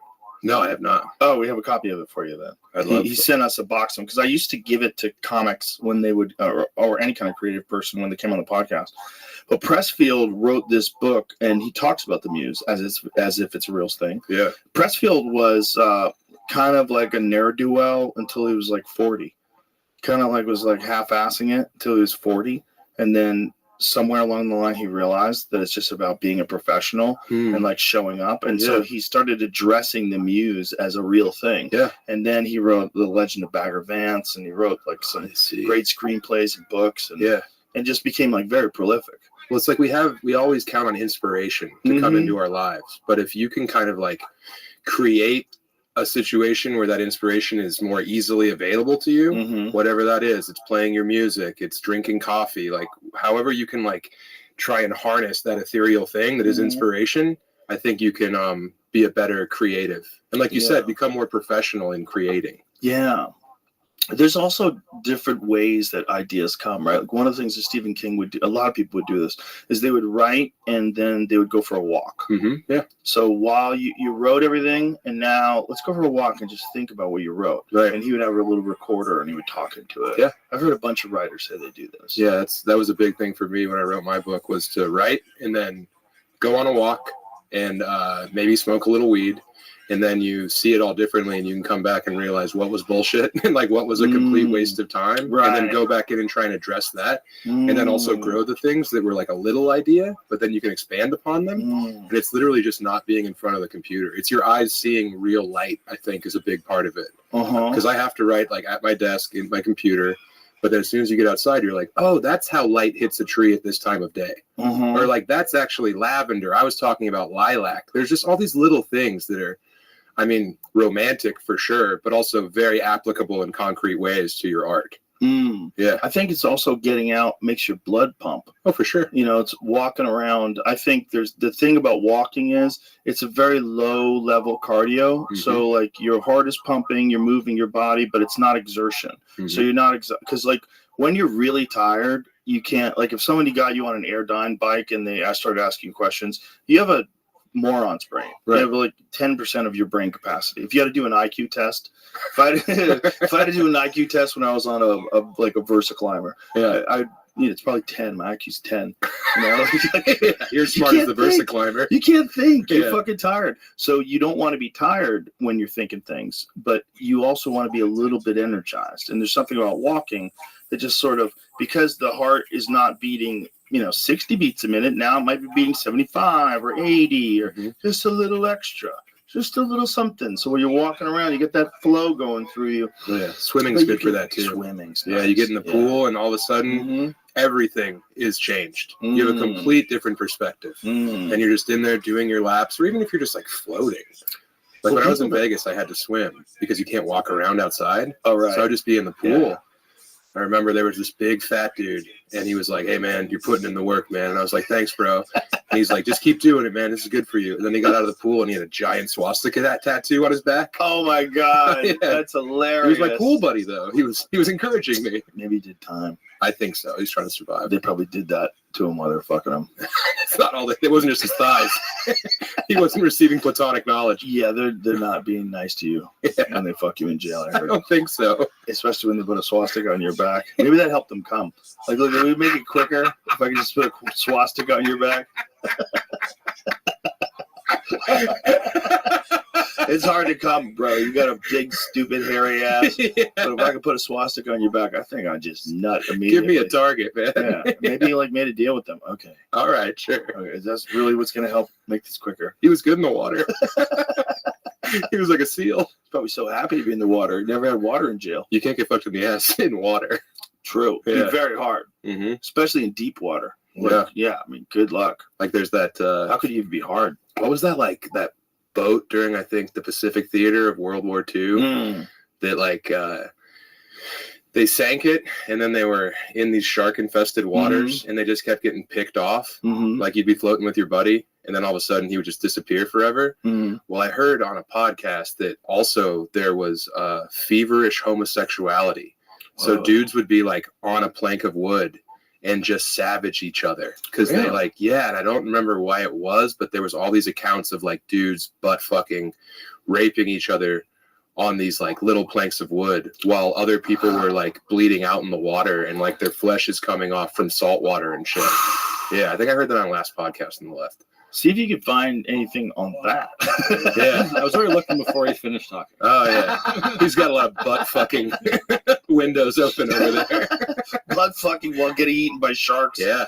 Wow. Which one's worse? I guess if you were in that sort of scenario, and especially for long periods of time, your mind just must be so overwhelmed with anxiety and fear and then acceptance and then sadness. You're watching people around you getting killed. Yeah. The morbid fucking the tissue floating in the water, whatever's left of your friends. And also, like, if someone's bleeding, you get as far away from them as possible because the sharks are going to eat them. Oh, it's probably just your brain trying to protect yourself. So it just reverts back to like your very simian part of yourself, which is like hold someone down, overpower them, fuck them, and get it out raft. of you. Yeah.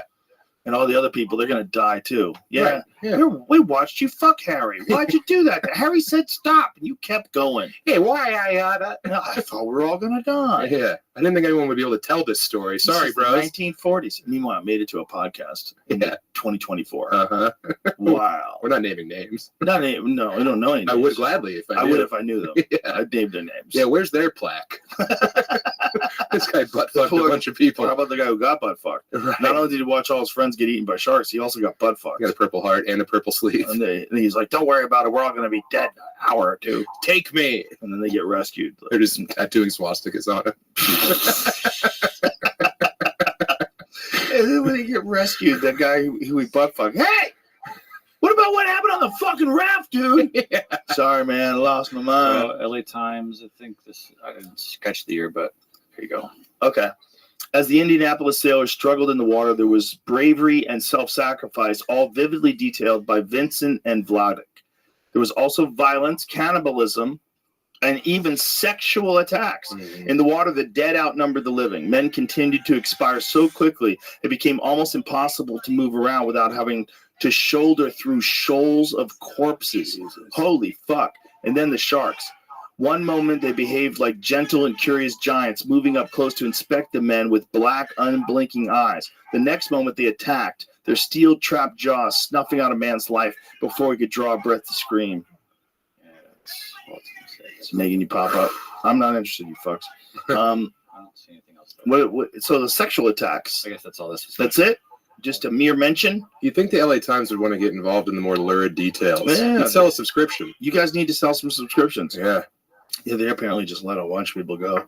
I would not want to be a fucking reporter right now. No, but there's good journalism going on. Oh, yeah. Yeah. Most of it's independent. That Whitney Webb character. She's a character. She's cool. Yeah, that lady knows a lot. Mm-hmm. I don't know how she knows it all, but God, I'd be afraid if I were her. Oh, yeah. We're going to disappear. I think she lives in another country. Doesn't she? I think so. Yeah, I watched her on a bunch of shows. I watched her on Patrick Bet David. I watched her on, I think she was on Jimmy Dore's show a few times. She knows a lot, man. I think Tim's got a direct line to her. That's a wild thing to like be focusing on, the evil like oligarchs and people in power of the world and how they've twisted everything throughout history. Like, you make yourself a real target. The bloodlines. Oh yeah, all that shit. Yeah. The bloodline stuff is wild. It is. That's really wild. Tim called her when we were in Europe. I was opening for him in April over there, and he really wanted to go to St. Petersburg, Russia, to eat a meal at Gogol, which is like the best restaurant in the world, allegedly. Oh, really? So he called her. He called Tucker Carlson, trying to figure out how to get into Russia. He even went to the State Department, and they were like, no. And he's like, I'll be there for 3 hours. Come on, let us eat dinner. We'll be fine. You can watch us the whole time. It'll be good. It'll be good. Snatch him up. I think he'd be compromised. And then I'd be the other guy. Yeah. They just think I was a fat prostitute. Let it swastika on his back. Yeah, exactly. Tim Dillon and his cum boy arrested in St. Petersburg. Tim would be so embarrassed. I'm not his type at all. At all. Yeah. That's hilarious. Yeah, man. That's hilarious. Yeah, he's a wild boy. He would want to go to Russia to eat. That's so crazy. And hey, I was all for it, dude. I was like, yeah, let's go. Yeah, you can't go over there. No. We just signed a 10-year contract to supply them with weapons, to supply Ukraine with weapons for the next 10 years. Yeah.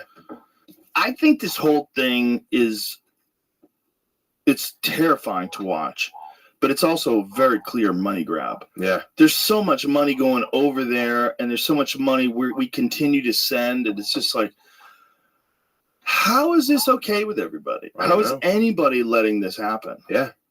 I mean, the taxpayers are really holding the bag on it too, you know. Dave Smith had a wild suggestion. What was that? He was on. He's full of those. He is. He was doing a debate about about Russia and Ukraine, and he said one of the ways to incentivize Russia to stop attacking Ukraine is if we left NATO. Whoa! Not only should we say that Ukraine's not going to join NATO, but we're going to leave NATO. And I was like, whoa! What would be the repercussions of that, though? Who fucking knows?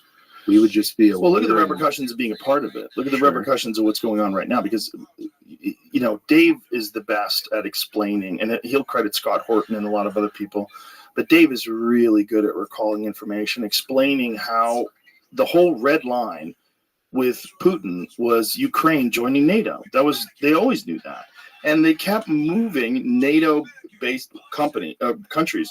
They kept moving weapons closer and closer to Russia. Like the whole thing was like they're baiting him to do this. I just get so suspicious of military activity because I know that there's always going to be bad people in the world that you have to send good people to go fight. That's always going to be the case, right? The clearest, most pure version of that for us is always World War II. Right. There's the Nazis. Evil. We go over there and kill the Nazis. The whole United States, gets together, and when it's over, there's that sailor kissing that girl. Right. And it's like, hey, this is why people sacrifice. Yeah. And this is why this America is so amazing, this country. But that's not real. That's only one example. Most of the time, it's people figuring out a way to get defense contracts. Or there's some cool resources that just so happen to be right there. It just happens to be a lot of lithium in the area. Yeah. It's very convenient that they need democracy right now. Yeah, and the same people that are telling you that Joe Biden's fine. Mm-hmm. That's how things get done. Like that is like whether or not Joe Biden, should be president or not president. Let's put that aside for a second, folks.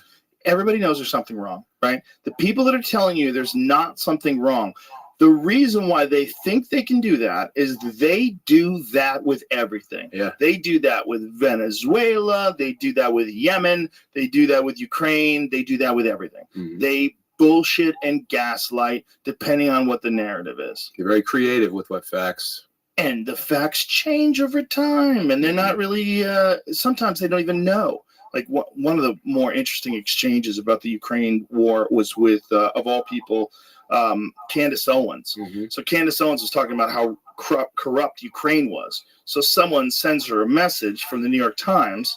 What evidence do you have that Ukraine is corrupt? And she said, your own fucking newspaper. And she sends them all these articles that were written previous to 2017 about rampant corruption in Ukraine, about Ukraine's like one of the most corrupt countries. Before the narrative changed. Yeah. Before the narrative changed. Yeah. And now all of a sudden everyone has a Ukraine flag. Damn. Like, Ukraine should not have been invaded. Yeah, it's all fucked up. It's horrible. Hundreds of thousands of Ukrainians, they don't even know what the real number is, are probably dead. Mm-hmm. Yeah, horrible. But also, that was a corrupt country. Like, just because horrible things are done to them, it's not justifying those horrible things. Yeah. But you can't pretend that Ukraine has always been this amazing country just because now we're supposed to support them. Right. Russia did a horrible thing. You got to tell the fucking truth. That's what being a journalist is. We're not babies, but they treat us like babies. Oh my God, they coddle us so much. Oh, it's so, well, the whole thing during the pandemic, you can't tell people about other things or about adverse reactions to vaccines because then it causes vaccine hesitancy. Mm-hmm. Oh, you mean an informed opinion? Right. Are you fucking trying to stop informed opinions? And a lot of them from like professors at Stanford and Harvard. This is bananas. Right. And then there's like, it's condescending. Exactly. You're talking down to these people that you're trying to get onto your side. Exactly. And a lot of them, if they're smart, will be like, come on, I'm not a baby. Yeah, it's a fucking annoying. And the people that are doing it right now about Biden, they're telling you how you should vote, even though you know he's impaired. You definitely shouldn't vote for Trump. Like, don't tell people that, you fucking idiot, because it's going to make more people angry and want to vote for Trump. It's indefensible. You are not going to convince anyone walking down the west side of New York City, talking into your phone about what a threat Trump is to democracy. Yeah. You aren't changing anybody's fucking vote. You're just being a condescending, scolding, liberal cunt, dude, which is what drives everyone crazy. Scolding for verbiage is like the worst thing that the liberal side does. But the fucking conservatives used to do it too. It's a human characteristic, and this is what's important. Everybody wants to get on this. The liberals are bad. The conservatives are bad. It's bullshit. It's all just a human behavior pattern. we always want to tell people that they should behave and think and accept the truths that we have accepted. You have to behave like us. And if you don't, you're the enemy. Right. And it's not really that these people have these opinions oftentimes. It's that they have subscribed to a predetermined set of opinions. There's a narrative. In order to be in this group. There's a party line. If you tell me how you feel about the Second Amendment, I can tell you how you feel about abortion. Yeah. Almost 80% of the time. Right. Which is wild. Mm-hmm. It's wild. Because they're two very complicated issues. Right. If you tell me how you feel about immigration, if you tell me how you feel about weapons, military spending, I could probably tell how you feel about God. Yeah. I could probably tell you what your religious leanings are. It's just bizarre. And it's just because the reality of life is too open-ended and complex and fascinating and bizarre and majestic and immense. And boundless. Yeah. Immense. And more immense than we even thought it was. Now they're looking into the James Webb Telescope. They're finding galaxies that are so big, so long ago that they couldn't have existed possibly in a short amount of time, which they were from the Big Bang. Mm-hmm. So that now they're starting to think that the universe is like maybe 10 billion years older than they thought it was. Which is good. Yeah, but it's like, what does that even mean? It's too much. There's division is really important to people in power because they keep us fighting each other 100%. Instead of against the presidency or the government. So back in the day, it was like racism, and there's still racism in this country, but we're moving further, And then it was class conflict, but now it's everyone's poor, Yes. So now it's straight up Republicans versus Democrats, and you have to go to war with your neighbor over that thing. Yeah. And it's they're all the same. They work for the same corporations, the same oligarchs are paying them off. Exactly. I mean, if voting works, they wouldn't let us vote. Yeah. It's not going to change anything. Yeah, it works kind of, but I mean, it's still a big experiment. And democracy is flawed, but it's still the best thing that we have, It's the best thing going, but the problem is we made a fatal flaw when we allowed them to use money. Oh, yeah. That's the fatal flaw. The fatal flaw is letting politics and the money and lobbyists and special interest groups and corporations donate to political candidates. As soon as we did that, that should be illegal. We should think of it as a bribe. Yeah. It is a bribe. It is a bribe. 100% a bribe. Especially in this day and age, everything should be supported 100% by the people, for the people. That's only how it should be. And if we find out that corporations are involved, or the corporations are even suggesting that people should be involved, we should fine them. It should be illegal. They should be put the people that want to do.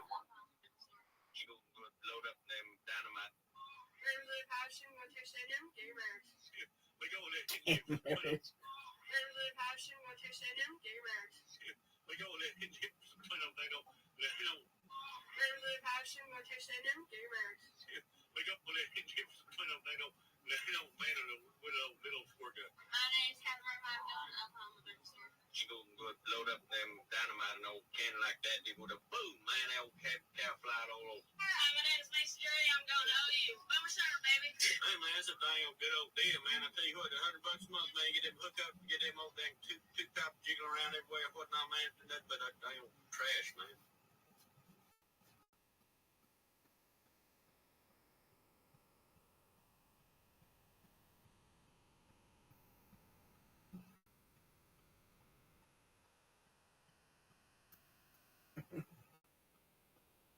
It's Tony Hinchcliffe and Ryan. Jeez. That's pretty awesome. I know. UFC Manchester was that. It's my phone.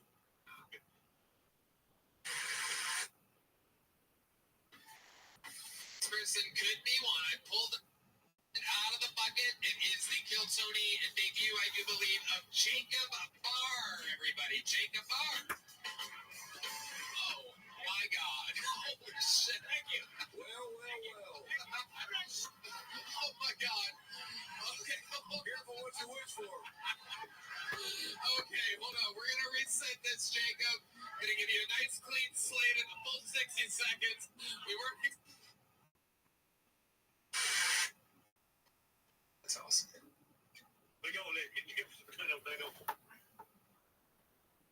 These guys are doing. It's the same thing. They have human behavior patterns, and then they attach to it equity and inclusion Right. and, you know, all these different thoughts about Christian nationalism and, you know, protect our borders and, you know, God save Trump. It's the same thing. Yeah. It's really the same thing. Like what it is just like you've attached natural human behavior patterns to an ideology. Mhm. And you don't think it's not, because this is the thing about cults. Nobody in a cult thinks they're in a cult. No. They're like, this is the way to live. Mhm. This is the way to live. Yeah, they're seeing through the veil in that cult. They're the only ones who are living a justified life. Did I tell you the cult story about the place that I initially bought before we bought the Ritz? I think I heard trickles of this story, but not directly from you. Adam Egget Yeah. is the one who saved me.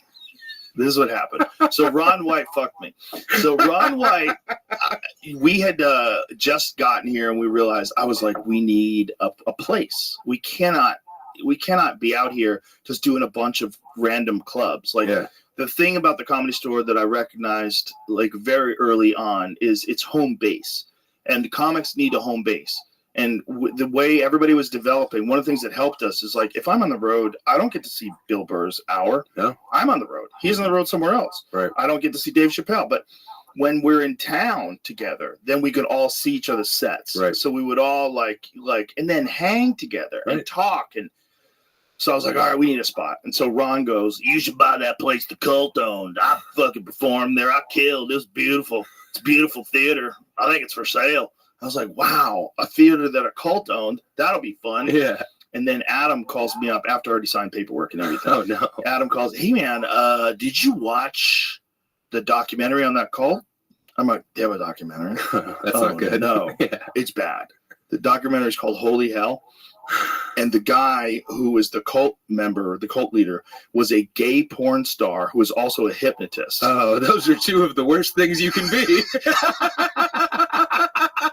I mean, like, this fucking guy, he changed his names multiple times. His original name was Jaime Gomez. He was actually an extra in Rosemary's Baby. All right. He was like in one of the scenes in the end of Rosemary's Baby. So he's an actor and so did gay porn. And then he teaches yoga class and gets because he's a beautiful man. Like he's like a 6-pack and sculpted face. You gotta and be hot to run a cult. he was hot as hell. Yeah. And just had this cult going for a long time in West Hollywood, but then Waco popped off. Uh-huh. So then the Cult Awareness Network had been getting, like, parents would be saying, where the fuck is my kid? And they would be in this cult. And so, like, people were starting to, like, investigate him. Yeah. So to throw people off the track, this fucking guy moves to Austin, changes his name again, Uh-huh. and then has his followers build him this beautiful theater where he could dance in front of them. Just for dancing? Just for dancing. And hypnotism? And that's the place I bought. So it all falls apart. It all falls apart years later when one guy sends out a mass email saying, hey, this guy's been hypnotizing me and butt fucking me for the past 10 years. And then everybody starts comparing notes and they're like, oh my God, he's fucking me too. And like, this guy was just paying, you have to pay him. So butt fuck you? Oh yeah. For the privilege? For the privilege. Yeah. So you would come to him for therapy. You would have to give him $50, and then he would give you his therapy, and then he'd fuck you. I mean, maybe he knows some stuff we don't know. Maybe he was helping people. I don't think so. No? No, I think people are just. I'm an optimist. I think human beings have a thing in us that makes us want to believe nonsense. Yeah. Well, we're looking for some kind of solution to the chaos that we're surrounded by. Exactly. Yeah. And that could manifest itself in you being a diehard Democrat that don't think there's anything wrong with Joe Biden. And Joe Biden's, his age is his strength. He's His sundowning age up is his there. strength. Yeah. His fucking wife was on TV talking about his performance, and she was saying that he's sharp as a tack. No. Oh, you shouldn't have you seen it? You I seen saw Joe it. Biden get Yeah. interviewed? Yeah. You want me to send it to you? She was with him, right? Yeah. And he's just standing behind her like a wax figure. Oh, like, you did so good, Joe. Yeah. You answered every question. He's like, did I? Yeah. oh, yeah, I did. I did. I'm the best. Poor guy. Yeah. He's like me if I was on a versa climber. Yeah. That's where he's at right now. That's him leading the country. What? Yeah. Huh? Yeah, he's obliterated. But believing that guy's okay is the same thing as believing that this gay porn star who's a hypnotist is really like, you know what's really wild about the documentary? He had this thing that he would do to them called the knowing, and you had to earn it somehow. You had to you had to be on the right path for long enough, and he would give you this thing where it was a ritual, and during the ritual, he would put his hands on you. And to this day, the people that had it, even the people that complained about him, were in the documentary talking about this guy's just evil and manipulative. They said that in that moment they felt God. Wow. That when his hands were upon he puts them? his hand. I mean, he's really intense. Like these intense burning eyes. And puts his hands on them, on their knees, and they're like, ah. So it's like there was an endogenous release of psychedelic chemicals that was through this moment, this ritual thing, the power of suggestion and whatever the vibe that the two of them have. Clearly hypnosis as well. Yeah. He locks on to this person, and these people are like just writhing in orgasms and just ecstasy, just like and to this day they're all taught, even though they're saying he's bullshit, they were like, that moment when that happened to me, it changed me forever. Wow. So he could somehow make them release the DMT or the oxytocin that's in their brains, and they were flooded. Yep, all that, wow, all that and hypnotism. More. Probably, I mean, we're isolating specific things like, dopamine, serotonin, DMT. There's all these different things that people are. But I have a feeling the real cocktail, what's really up, is everything all together. Yeah, that's probably the real, whatever it is that you have when you have near-death experiences. They're all the most potent psychedelic chemicals known to man that your brain makes. It's just a Long Island iced tea of brain chemicals. Boom. And your brain's afloat in it. Yeah, and it's a fucking 4th of July fireworks display inside of there. Yeah. And it just pops off. And this guy knew how to get people to experience it just from this thing. See if you can find video of him doing that. I envy those people. I do a little too. To feel something that transcendent on Earth. If you could just believe it enough that this guy can just do that to you. I don't believe in anything. I believe in me and my friends and my family and the community that I can build. But it's really hard to have any faith in anything bigger than myself. Well, you have to have an open mind, right? But you also can't. I think I do. You can't really believe anything there's no evidence for. A lot of my ideas about how the universe works and how everything works and karma and life and energy is just an idea. Do you believe in karma? I don't know what it means. So I don't think that necessarily. If you do something will happen to you. Yeah. But I do think that if you do something evil, you're aware that you do something evil, and I think your existence is poisoned because of that. And I think you will forever run into bad situations because you will be filled with bad thoughts and bad energy, and you take on a psychic cancer. Yeah. That attracts other. Yes, I think that's real. I don't think altruism's real at all. I think there's some real altruism, and it's usually between people that know each other. Yeah, but okay, kindness and generosity. But is that altruism, or is that just doing the right thing for your community? Well, it's. I always say that being generous is selfish. It is, because it makes you feel good. Yeah, it makes you feel good. It elevates you. But it also is really a good thing to do because it makes other people feel really good. If there's no altruism, it's okay if you're still doing the right thing. If you get off on it, you still benefited someone else. You do, but why should you not benefit while they're benefiting too? As long as you're not being selfish and narcissistic about it, why don't you just do it? Yeah, of course it feels good to make people feel good, but it also makes them feel good, so you should do it. You should not make them feel good because you're worried it's going to make you feel good, and that's selfish. Yeah. That seems silly. Well, you have to share what you have based on how much you have. Because when I was poor, it was my best friends would have half a joint. And they would smoke that half a joint with me. Yeah. And now that I have more resources compared to some of my friends, I'm always buying meals and that kind of thing. And they're like, hey man, you don't have to do this. And it's well, you rode with me when we had $8 to rub together. Yeah. And now I have more than $8. So I'm glad to be able to do this for you. Yeah. The difference between being able to pay for a meal easy and not thinking about it where you're wondering how much things cost and you're adding it all up in your head, there's a huge difference. Yeah. The alleviation of that is the most important thing. Brian Callen said that to me once. He said the real wealth is when you go to a restaurant and you don't worry about what anything costs. 100%. Once you get past that, he goes it's all bullshit. Mm-hmm. And I'm I think he's right. That is profound. Yeah. Because no matter where you live, your house just feels like your house. Mm-hmm. If you have to spend $10 million for a house, or if you just have a fucking 2-bedroom apartment that's quiet and not dangerous, it's just house. It's home. I have a hard time feeling at home anywhere. Because the road? Because the road, man. Yeah, I've been on the road since I was with the band first, and then stand up real hard, and now Like the last 6 months of last year, my wife and I didn't have an address. We were just like living on the road, and it was romantic. Oh, wow. But it was so daunting, dude. I remember my sister was like, "What do you want to do for New Year's?" And I was like, "What if we just got like an Airbnb and like cooked dinner and hung out?" And she's like, "Oh, so your idea of a party is like living in a home? You need to fucking move somewhere, man." So we like tried it. You know, we did 2 months abroad last year doing shows and shit. And she came with me, and it was great. But now we like bought a house in Detroit, and I'm really happy about it. But I don't ever know if I'll like really feel comfortable when I'm not in motion. That's interesting. And it's like, it's good. All my dreams are coming true, but then you have to realize like who you are isn't going to be fixed by everything you wanted happening. Right. You still have to like figure out what's the root cause of you. You know, it's Wednesday and you're like, I've been home for 2 days. God, I can't wait to get to fucking Batavia. You know? But isn't it because you love what you do and you're good at what you do? I really love what I do. Yeah. I'm super grateful to be a comic. There's that, right? Yeah. And that's like the way to do that is like you kind of got to do the road. I think so. You got to do the road. And like for a long time, it was like I couldn't get booked in these rooms, but now I can. So it's like Mitch Hedberg said, like he wouldn't say no to gigs because he remembers 5 years previous when he couldn't get those gigs. And that's me right now. It's like I worked like fucking 49 weekends last year or something. Wow. You know, and some of those, a lot of those were like different continents and shit. Wow.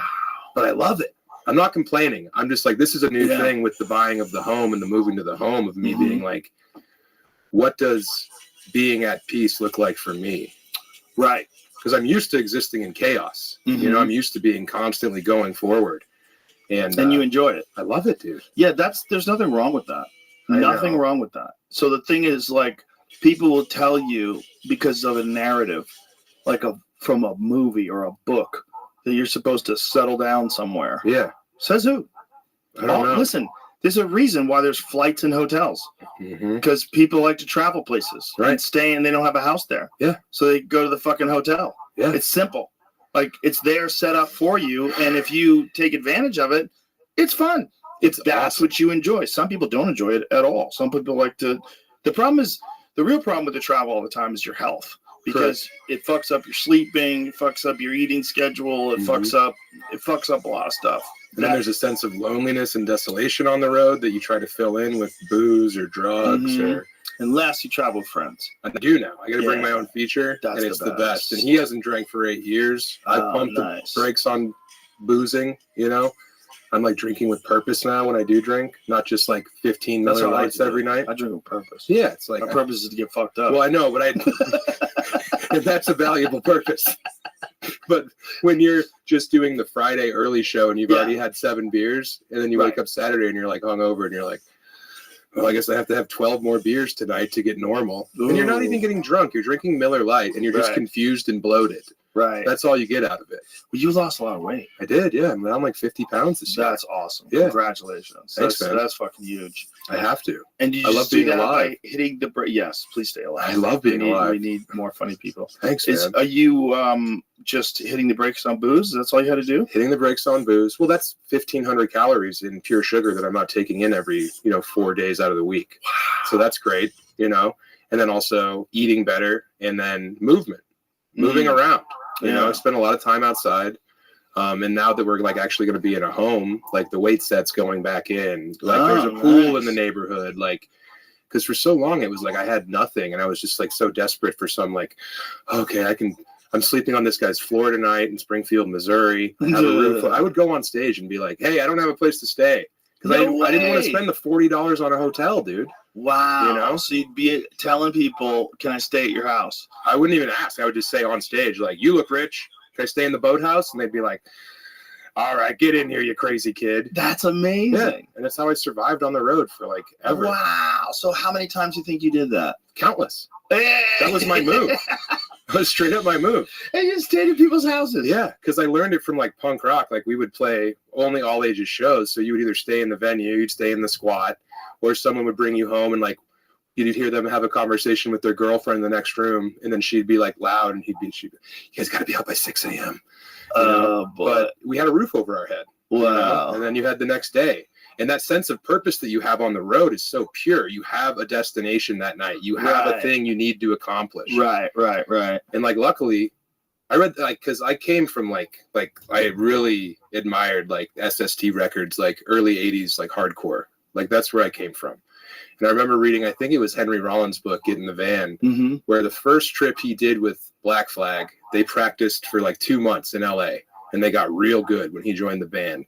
And then their first tour date was in Oklahoma, and like 12 kids came, and he was like, fuck this, why are we working so hard? This sucks. And then the bass player, Chuck Dukowski, was like, no. It's not their fault that no one else showed up. We're going to give them Black Flag. They came to see Black Flag. We're giving them Black Flag. And that defined my experience doing stand-up, where it's like, yeah, I would go do the show. There'd be 20 people there. But the next time I go to Omaha, there's going to be 40 people there because I fucking left it all on the field. Right. I was crushing just so I could survive. You know? It was a survival mechanism. Right. And I think that really helped me in my career because I like had so much at stake every show. Yeah, isn't it an interesting thing? Like if you go to a show and there's only 100 people and it's a 300-seat venue, you're upset. That only 100 people, but that's 100 people that paid money to came out to see you. Yeah, treat them. Yeah, treat them to like Give you're them the so show. happy they're there. Yeah, appreciate them. Like don't. God, we're so caught up in keeping up with the Joneses. It's so dumb. It's like that's another like dumb human resource based instinct. Comparison. Yeah, it's the death of worst. happiness. Yeah, yeah, it's a great quote. Yeah, I think that's Thoreau. I think it's Thoreau. Yeah, yeah, isn't it?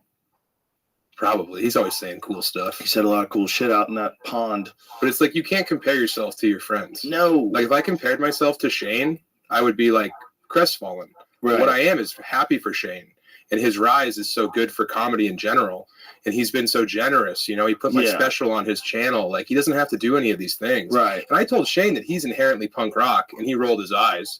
You know, because he's from the middle of Pennsylvania and punk rocks for homos or whatever, you know. But I was like, punk rocks for that guy with the queer tattoo. Exactly, yeah. That guy's punk rock, but so is Shane's ethos. He brought his friends with him. He built this stuff. He did everything independently. Is this Twain? Nice. No way, really? Wonder who he stole it from. Interesting. Okay. Comparison is the thief of joy. Yeah, thief's a better word.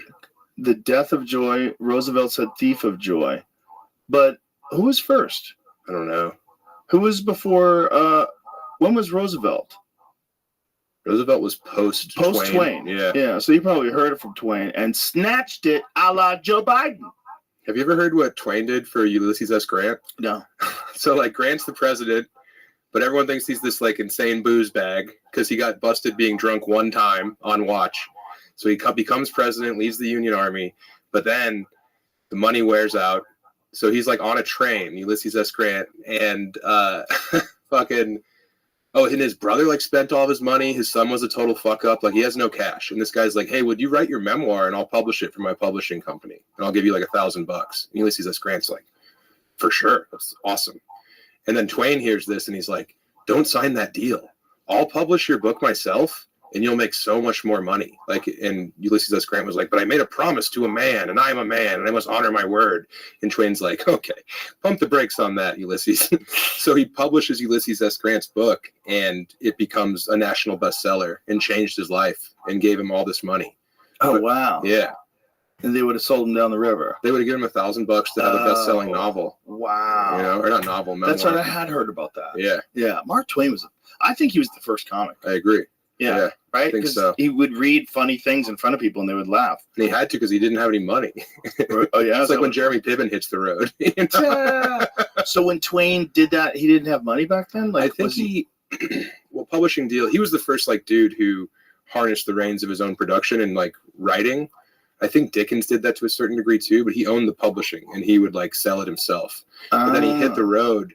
I can't remember why, but I think it was a cash grab. And he did these public speaking engagements where he would do bits and stuff. No kidding. I think so. Oh. I could be conflating him and someone else, but I think that's that kind of makes sense. Yeah. That kind of makes sense. You'd say like, oh, how can I make some money here? Mm-hmm. Do tours. Yeah. Like you're seeing a lot of podcasters do that now. Oh, like, for sure. Like Tucker Carlson does that now. He does like arenas. Mm-hmm. Jordan Peterson, of course. Yeah.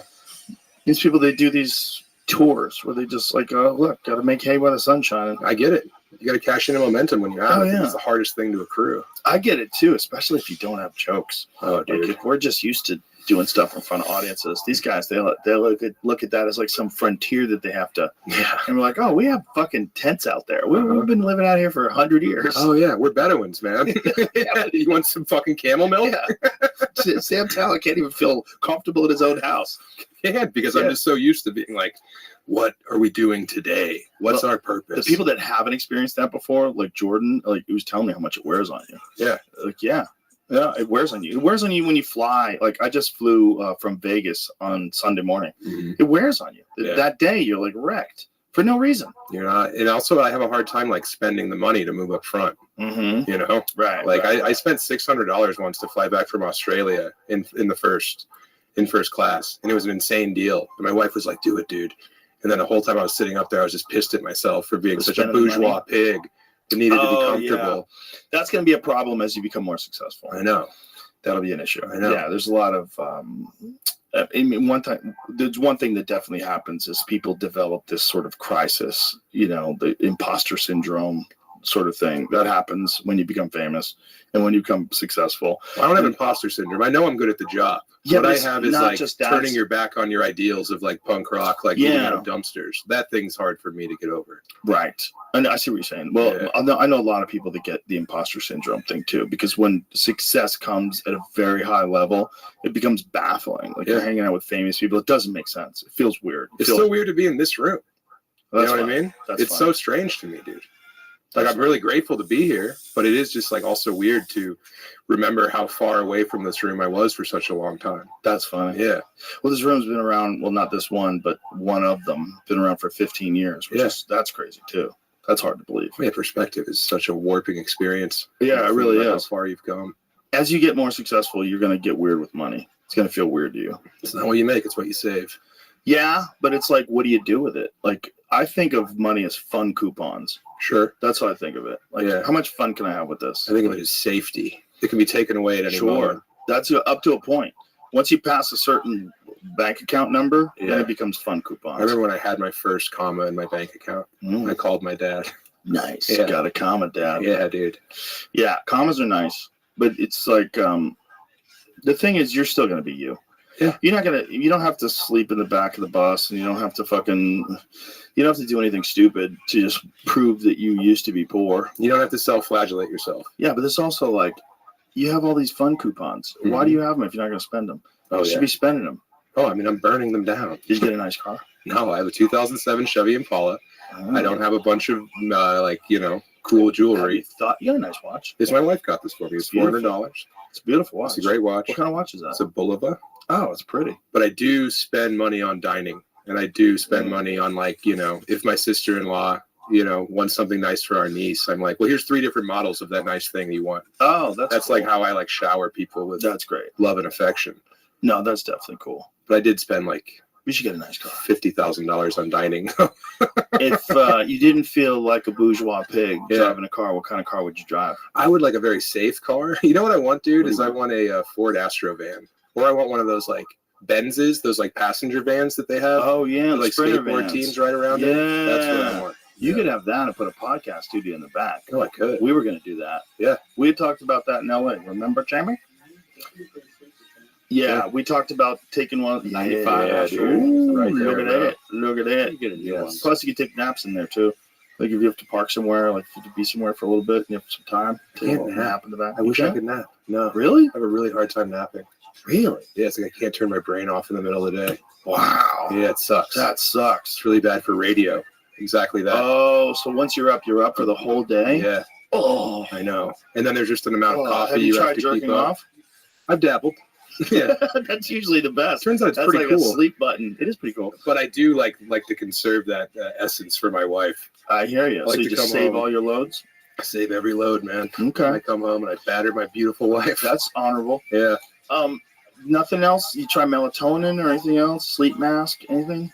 It's just like laying in a bed in the middle of the day. You can't shut your brain off. Can't do it, dude. Yeah. Well, fuck radio, I guess. No, I know. Yeah, that's it. That's the only solution. The only solution is fuck radio. I mean, and I had to get medical with my managers. I was like, I really can't do radio because I can't go back to bed. And then people will come out for 2 shows and they'll get a worse version of the show that, Right. you know? Yeah, it's a big difference too, man. When you're really tired and you look at that 10 o'clock show, you're like, fuck. You already did the 7 o'clock show. Mm-hmm. You're taking a You break. did the merch line. And you're did the sitting meet and down and you're fucking really tired. Like you're literally yawning. Yeah. And then, ladies and gentlemen, welcome to the Chuckle Hut. Right. Who's ready to laugh? Yeah. Come on, you can do better than that. Right. Who's ready to laugh? And due to like the different groups of like the Venn diagrams that create the people who come to see me are like Stanhope, Shane, Kill Tony, you. Right. So these people have very high expectations Right. for comedy. Right. So I always feel like I really got to do a good job. That's the best way to feel always, forever. For sure. Keep that forever. I get nervous for every show. Every show I do, even now. Me too. Yeah. I thought it would get easier once they were coming to see you. Nope. No. Worse, harder. There's expectation. Yeah, there. harder. Yeah. Yeah, you Yo, gotta How are you, keep dog? that. That's forever. Great to see you. I love you, Orlando Jet. I was watching you earlier. dog. Oh, really? Well, Yeah. yeah, you were my dad with the joint rabbi Discord.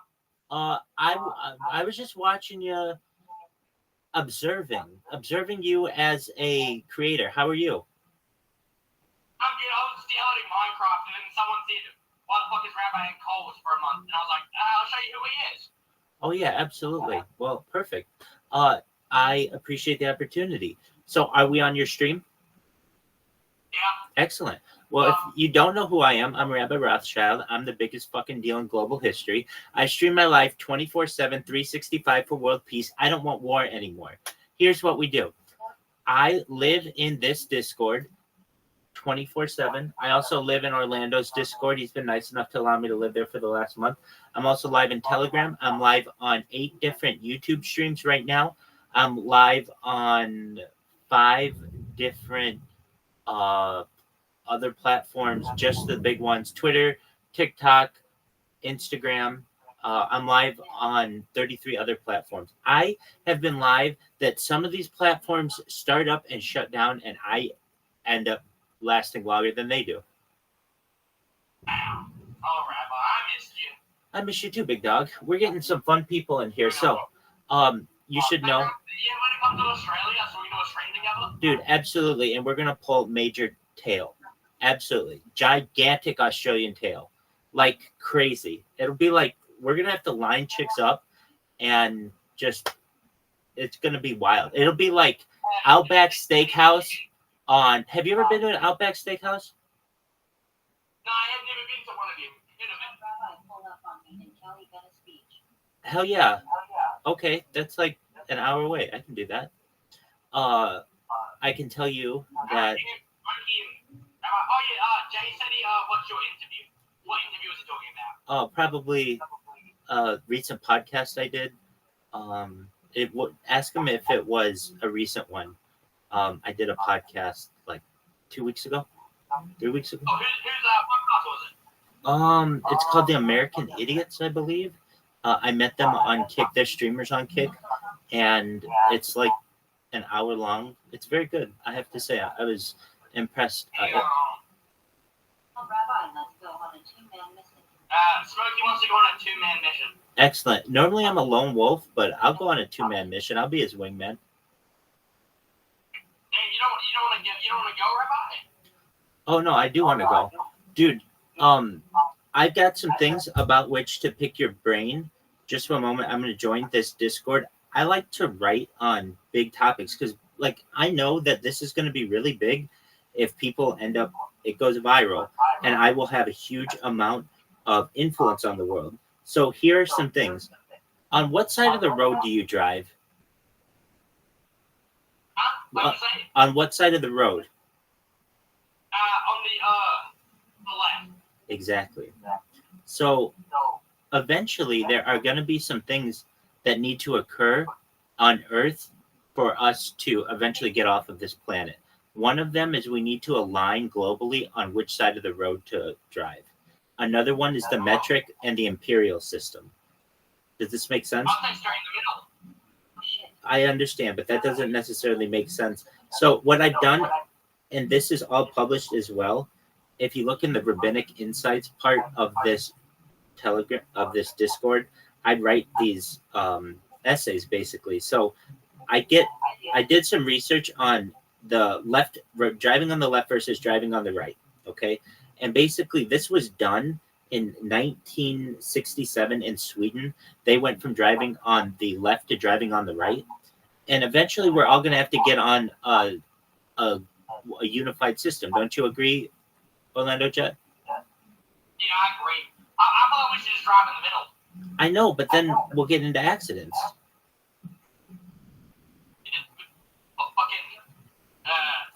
Phone on the side of the car. You're wild, dog. Okay, so here's another thing. This is an interesting thing that I'm going to propose to the world, and that is a unified calendar system.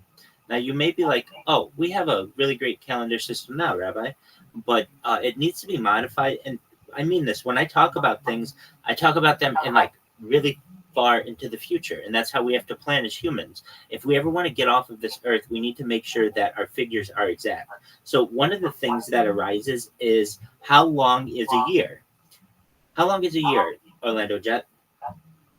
365 days.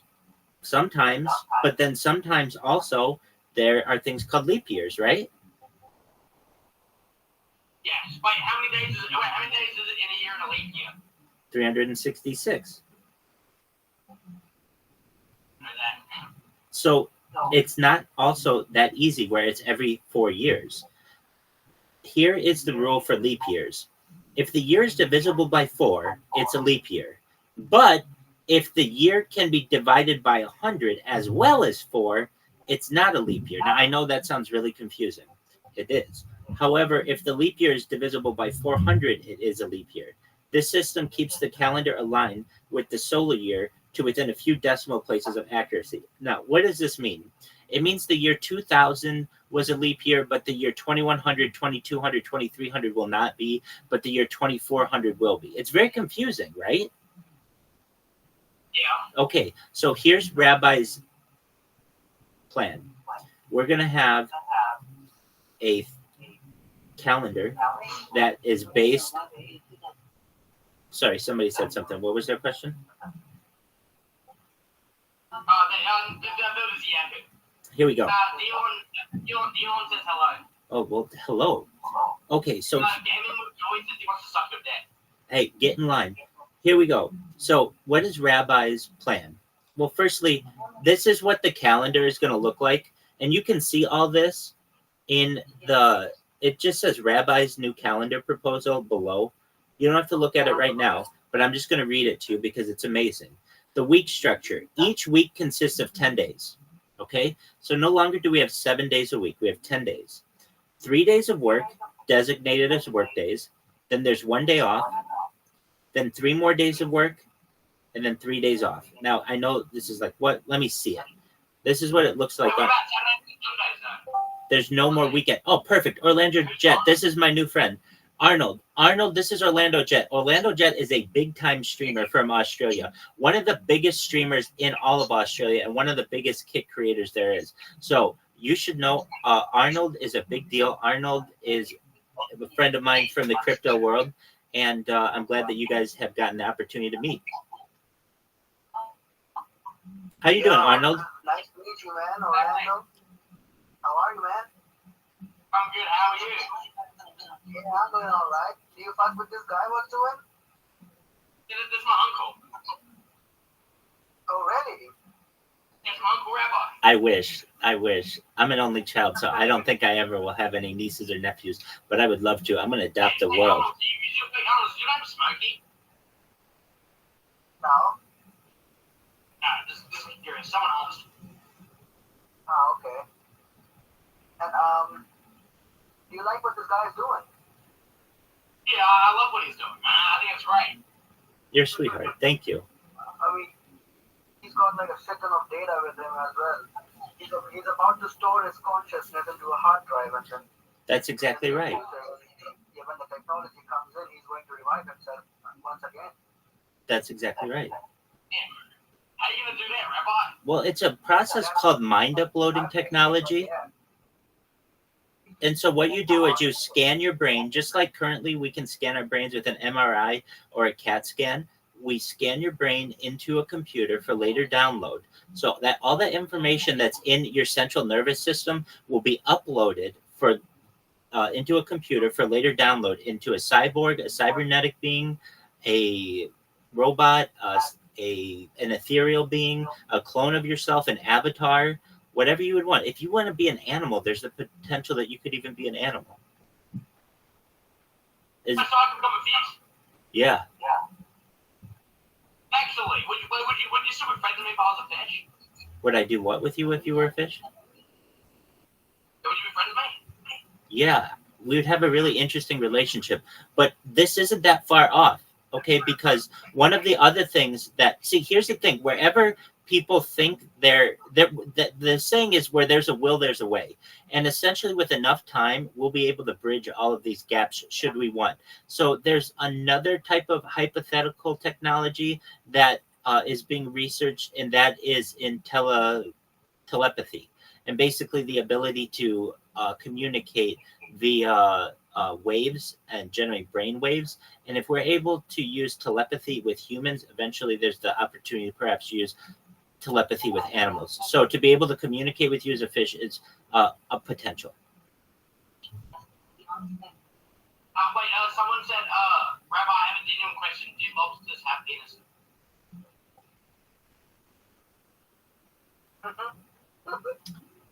I don't think in the general or in the understood sense. We'll look up how they reproduce right now.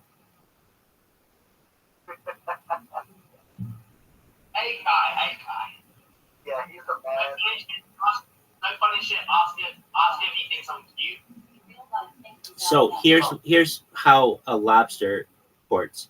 Except male lobster delivers his sperm through two swimmerets, which function as penises. So he's got maybe like two penises, but not penises in the traditional sense. Not one. The newly molted female will stay in the male's shelter for a few days or more until her new shell hardens. By then, it seems the thrill is over. That's how lobsters court. Wow. It's very interesting, isn't it, Rabbi? I want to ask you a question now. Go ahead. So basically, I'm making a request in the next 4 years to become president of America, right? Yeah. And my plan is, I just want to ask you if you think it's a good idea or not. Well, my plan is to try and become president hold for on. 4 years in Let's talk about that. There are some things in your way. There are some things in your way. Hold on. There are some things in your way.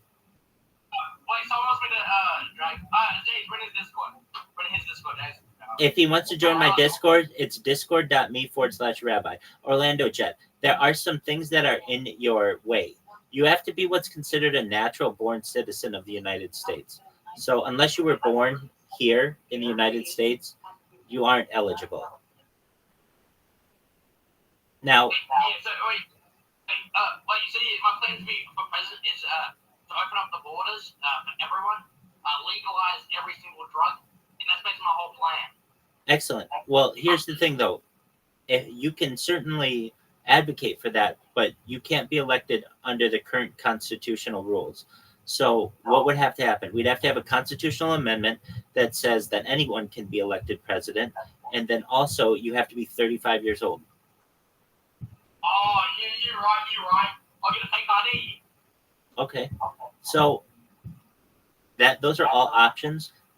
If you want to do that, knock yourself out. I don't know if you would be able to pass all of that. If that is something, though, that is of interest to you, that's phenomenal. Who do we have here? What up, Jay? Jay, how you living, pimp? Hey, what's up, man? I'm a big fan. Dude, you're amazing. Thank you so much. I love you, Jay. Jay, you can always catch me in here. Dude, absolutely. Big love. We've got a lot going on, and world peace is at the forefront. If you know about me, then you know that I'm all about world peace. I'm all about the world peace discussion. I don't want war anymore anywhere on earth. And so I've been live streaming my life for more than 3 years. I've got more data online than any person in global history. This goes back to the pandemic. We've seen the death of a queen, the birth of AI, the coronation of a king, and everything but in between. It's the world's biggest time capsule, and you're part of it, Jay. I'm glad to have you here. Awesome. Listen, I got one question. Absolutely. I'm not. This might sound bad, but I swear I'm not trying to be funny. Are you on the spectrum? No. Just the sexiness spectrum, baby. Oh, okay. That's fire. I'm fucking with that, man. Absolutely. No, in fact, I didn't even know there was a spectrum. I had a roommate of mine who had, what is it called? Asperger's syndrome. And that was the first introduction I've ever had to autism or anything like that. Generally in school, I don't really remember anybody being autistic. And it was just kind of not something that was in my family or anything. So I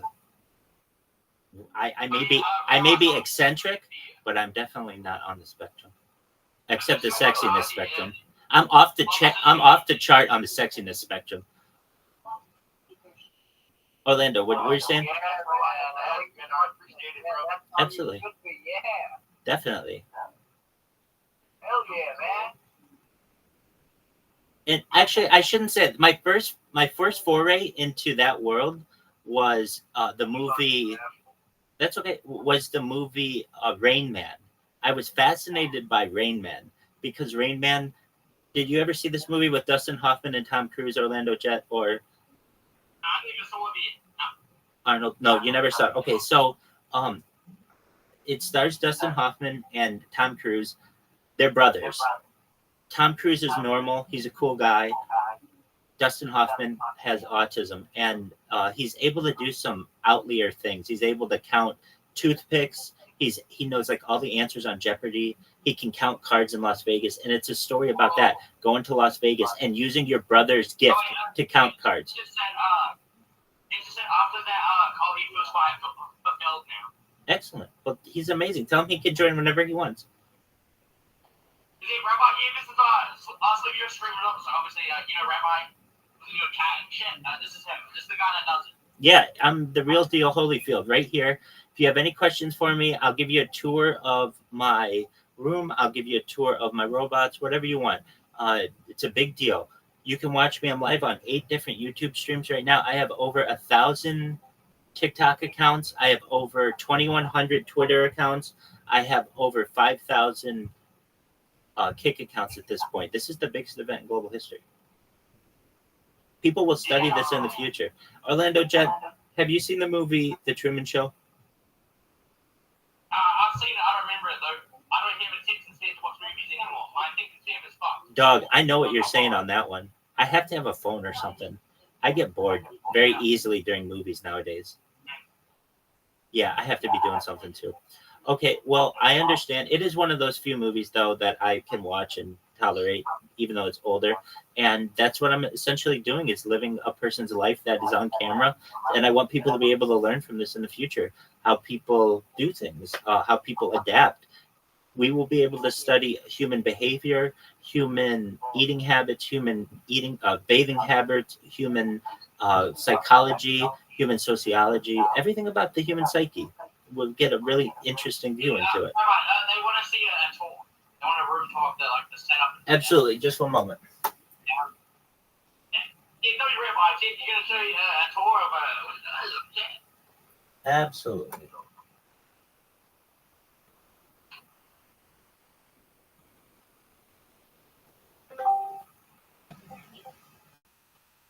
All right. So first, I'll show you the robots.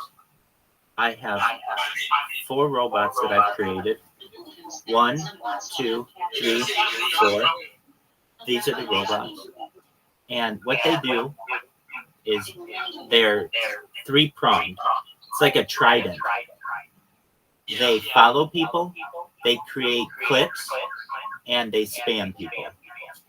And it's amazing to me how well known I am because of these things.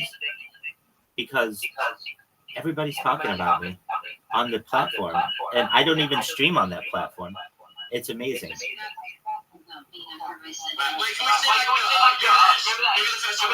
Yeah, I'm going to show you everything. Just one moment. Keep your pants on, as they say.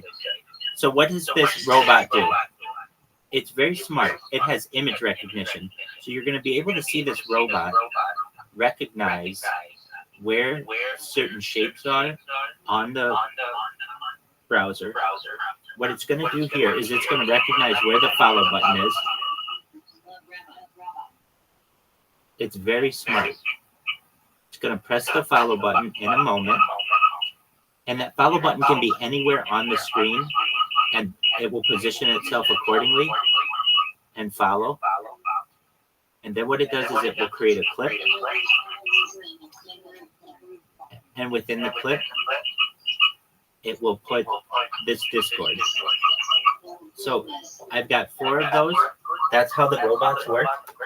Then over here, I have things at different angles. So I've got Telegram here.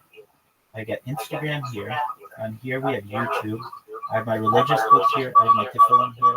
I have a flag of Israel there. I additionally, on the back wall here, we have Joe Rogan podcast playing in the corner.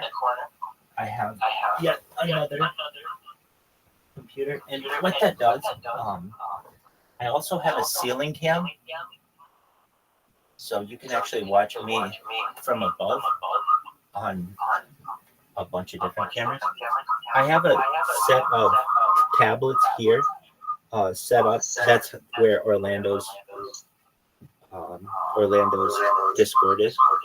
Over here, I have a bunch of different Chromebooks. So we've got 3 Chromebooks set up. I have a projector here.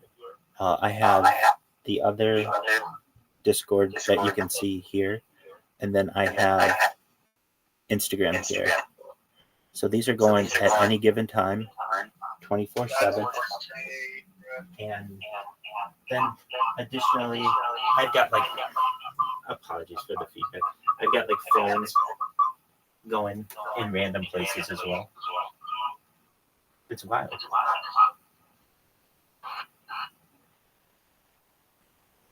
And that's essentially, that's it. One moment, Orlando Jet. I can't hear you. Yeah, Orlando, you're not audible yet. There he is. Yes, I can hear you. What did you miss me? We did.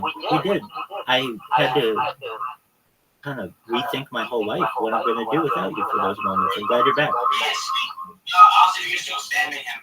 Who? His name's Slinky. So it's true. How does he get you stop this stuff? You know, I should just like take bribes. How does he get me to stop spamming him?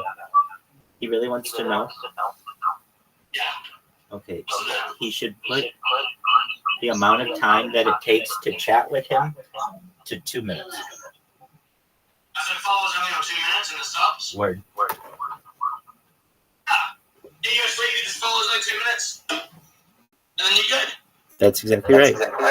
Anyone who asks, I understand it's annoying as fuck, and I don't want to piss any people off overly, so I tell them how to fix it if they want to know. I'm not okay.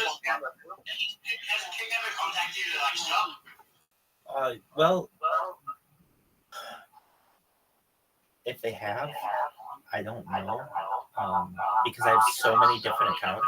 So here's what happens. I can show you sometime. When they ban an account, this big screen comes over your browser and says, I almost have it memorized at this point. Error 403. This account is temporarily suspended. Please contact customer service if you have questions. I think that's it exactly.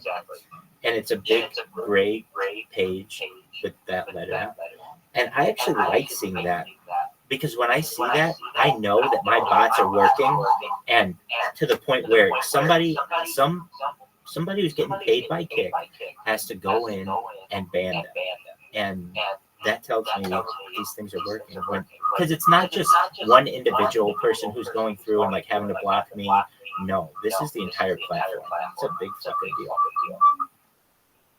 And Rabbi, oh, you're cooking up, Rabbi, you're cooking. Absolutely. And Yo, so Orlando, Yup. how'd you got to know about him? I'll explain. Basically, when he was called standing in my chat with his phone number, and I called it, and he said, "This is Orlando Jet. Give me on here." that's exactly right. watch it. Yeah, Rabbi. W. What's your Twitter? Huh? What's your Twitter or your Twitch? Okay. He's Orlando Jet on Kick. If you go to Kick and you look up Orlando Jet, you'll see he is streaming right now. So he's streaming on Kick, right? Oh yeah, he's a big time streamer on Kick. You should also know, Arnold, he gets paid to stream on Kick. He's a big deal. How many people do you know who get paid to stream? Orlando is, of all the people on the internet, Orlando is in the top 1% of 1% of 1% of it of streamers. No, you're 19. Yeah, I'm 19, yeah.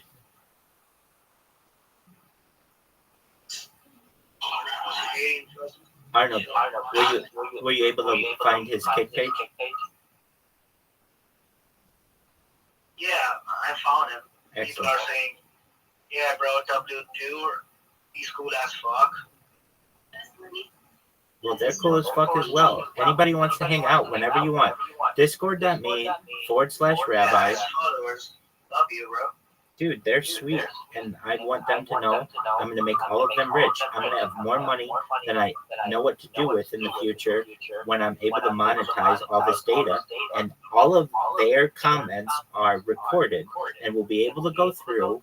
I have the world's largest timeline, world's biggest time capsule, and we'll be able to reward all those people. They'll be able to start charities and philanthropic organizations once they pay off all their bills, and once they pay off all their family and friends' bills. They're going to have a lot of money to do with life, whatever they want. You have to understand that, like, even though I've affected a lot of people over the course of this time on the internet, it's still less than 1% of the entire internet knows about me. So we'll be able to help everyone with whom we've been able to interact thus far, and also many people in the future as well. What's going on right over now? Yes,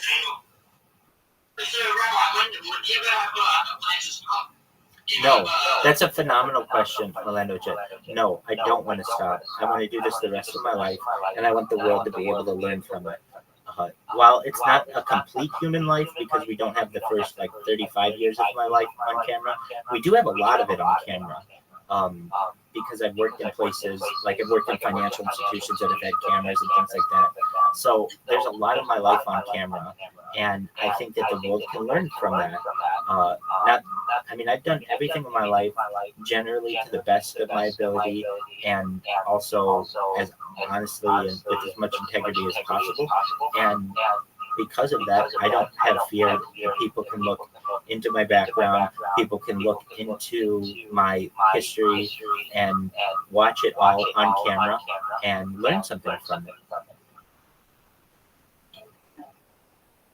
Damn, how big it is. It's average, just ask LeBron. But I can tell you this, another streamer, they'll remain nameless, but they'll remain nameless. They saw my alleged sex tape from Instagram, and they were like, wow, it's big. I was like, oh, all right, it's average, just ask LeBron.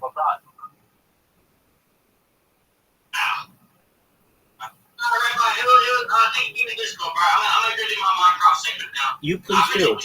Absolutely. Orlando Jet, W's to you. You take care. Shout out to your audience. They're phenomenal. Thank you for all your kind words. Anytime, you are welcome to chill.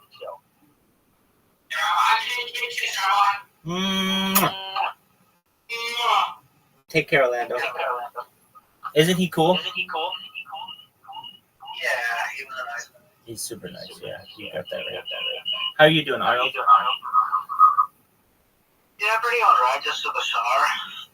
Okay, so did you have an opportunity to think about changing the name of your coin?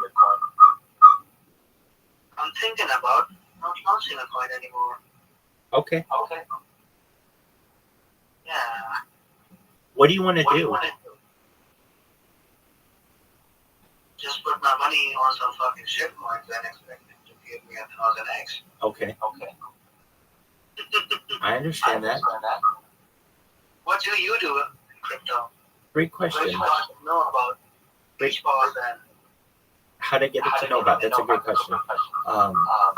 I would go on Twitter and I would host trivia on Twitter Spaces. What do I mean by trivia? I have this website that I would go to and I would read trivia questions. I would host trivia on Twitter, and it became very popular. And one day, some of the people from Harry Potter Obama Sonic 10 heard what I was saying in addition to the trivia. People were asking me about the future of society. They were asking me about the hydrogen car. They were asking me about faster than light travel and advanced propulsion, and what I knew on just a wide array of topics. And some of the people from Harry Potter Obama Sonic 10 thought what I was saying was intelligent and asked me to join the Telegram. They asked me, do you know what Telegram is? And at the time, I barely knew what Telegram was. And I was like, yeah, actually, I do.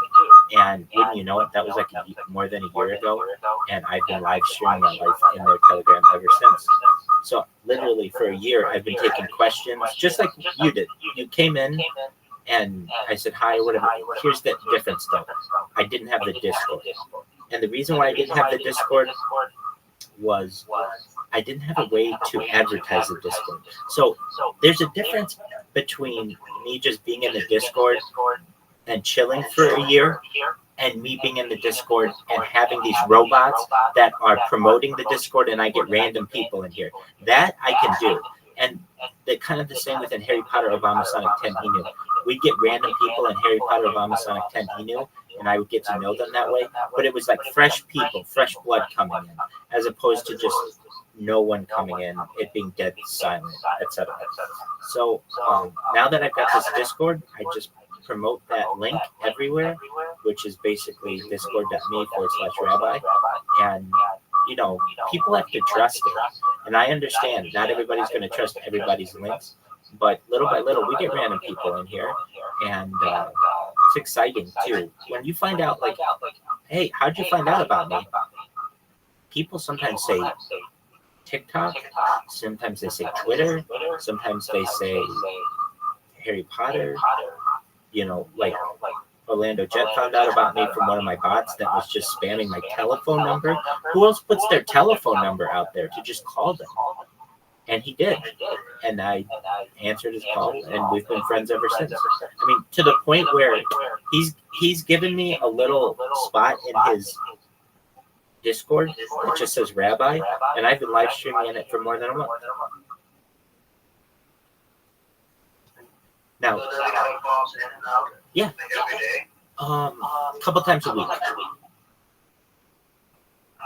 Yeah, and so you should know, I had a friend in here, and he'll be back. I had a friend in here who basically lives in here with me. His name is Caspian C. But he had, while I've never met Caspian C in real life, I've gotten to know him pretty well. And I can tell he went through some things, and I think in December of last year, he had a disagreement with his parents, and the police were called, and he had some kind of charge that they brought against him, which was trespassing without intent to burglarize, something like that. And so he was on probation for 1 year. And the probation was getting to him. And the reason why the probation was getting to him, he was unable to get a job because he kept having to do this probation stuff. So, and I know, because I got him a job. And when I say I got him a job, I got him a really good job. He made over $600 the first day that he had this job. But the thing is, in order to have the job, he had to have a certain qualification. And in order to have that qualification, he couldn't be on probation. So basically, in order to get the job that he wanted, he couldn't be on probation. And in order to make it easier so that he could get a job and he could get an apartment and move on with his life, he asked the judge if he could go to jail voluntarily. And the judge said that he could. So he had to go to jail for 25 days, and that was, he went in on Saturday. So normally there's somebody in here a lot, and they live stream on Kick, and they're really cool. They're a really nice person, but they have to do this, and it's unfortunate, but they'll be out August 8th, and then there'll be someone in here again 24 hours a day. And that's always cool when you have people in here all the time, because if I'm asleep, they're awake, or if, like they're able to, they just do their own thing too. But since they live stream, they have a podcast, and they're a creator as well.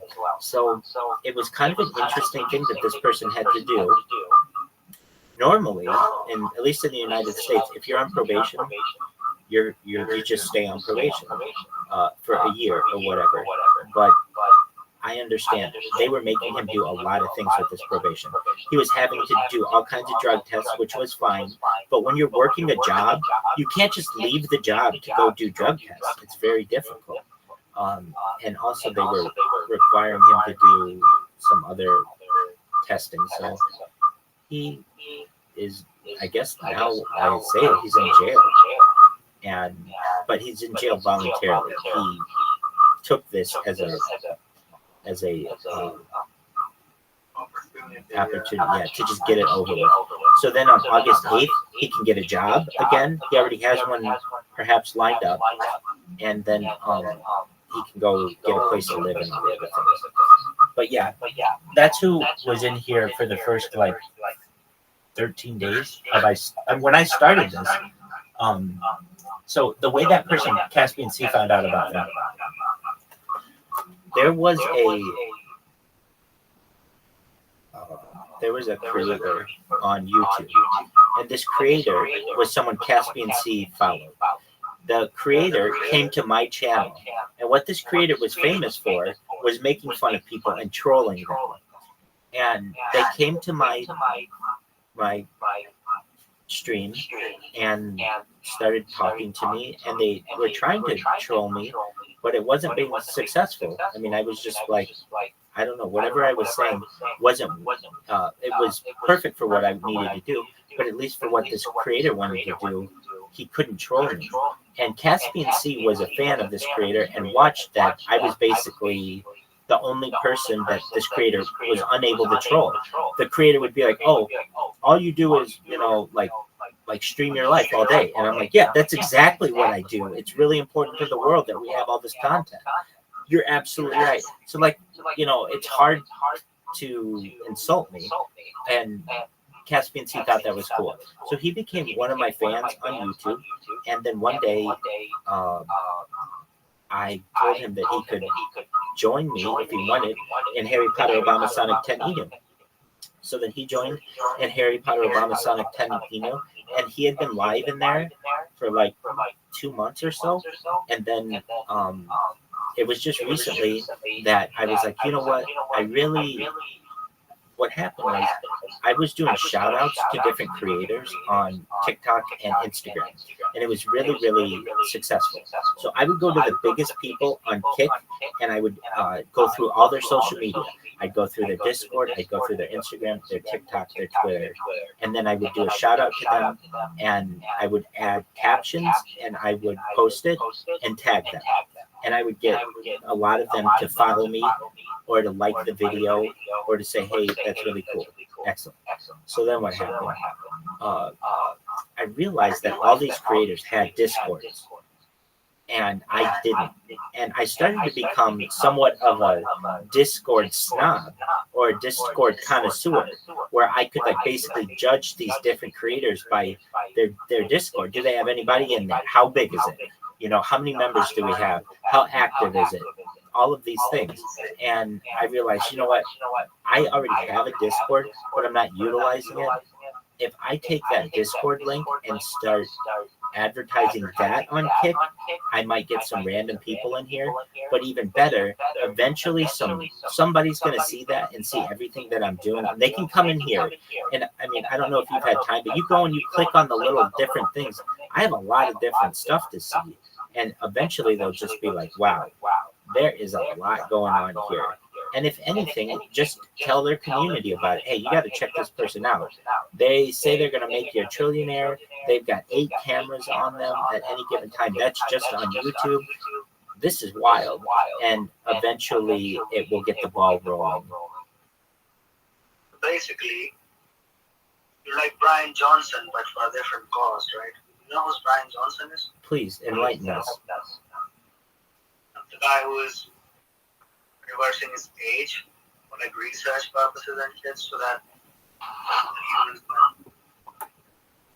that come after him, the newer generations, we get to like know like what is the true thing to stay alive always, or like at least slow the aging process. So he's basically tributing his life for it. I mean, he never goes out, the sun, or like whenever he goes out, it's only in the morning, and he literally like never even breathes air that is outside in the nature. He's like artificial air, and I mean he's sacrificing a lot, but I get it. It's for his well-being as well, but for the sciences as well. Exactly. It's very important. As I read a little bit more about him, yeah, essentially agreed. And I think once people start to find out about this, they'll want me to live in a different environment. They want me to live in what's known as a biodome. Do you know what a biodome is? I've heard about it, but I don't know what it is. So there are these things, at least in the United States, they're out in the desert, and they're like huge domes that have essentially entire ecosystems within them, and you would live in one amongst like nature almost. And there's a movie starring Pauly Shore called Biodome that was in the 1990s that was pretty popular, that kind of kicked us off. Brendan Fraser was in it as well. Basically, what would it be like to have a human to live almost like in its natural state? And these are known as biodomes or biospheres. Oh, that's interesting. Very interesting. So, I have these bots going, and you should know, like, that's my primary thing. I know it doesn't sound very exciting, but the fact that I have these robots going, you see when I go into Orlando Jets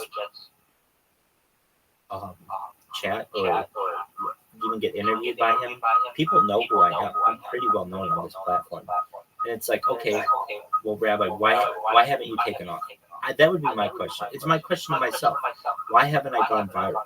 The biggest issue about my not having gone viral, what has impeded it? Because people get bored easily, and also they don't believe in this shit. There's that aspect of it, that it's hard to always have content. But even more damaging to me is this. I stream on 8 different accounts at once.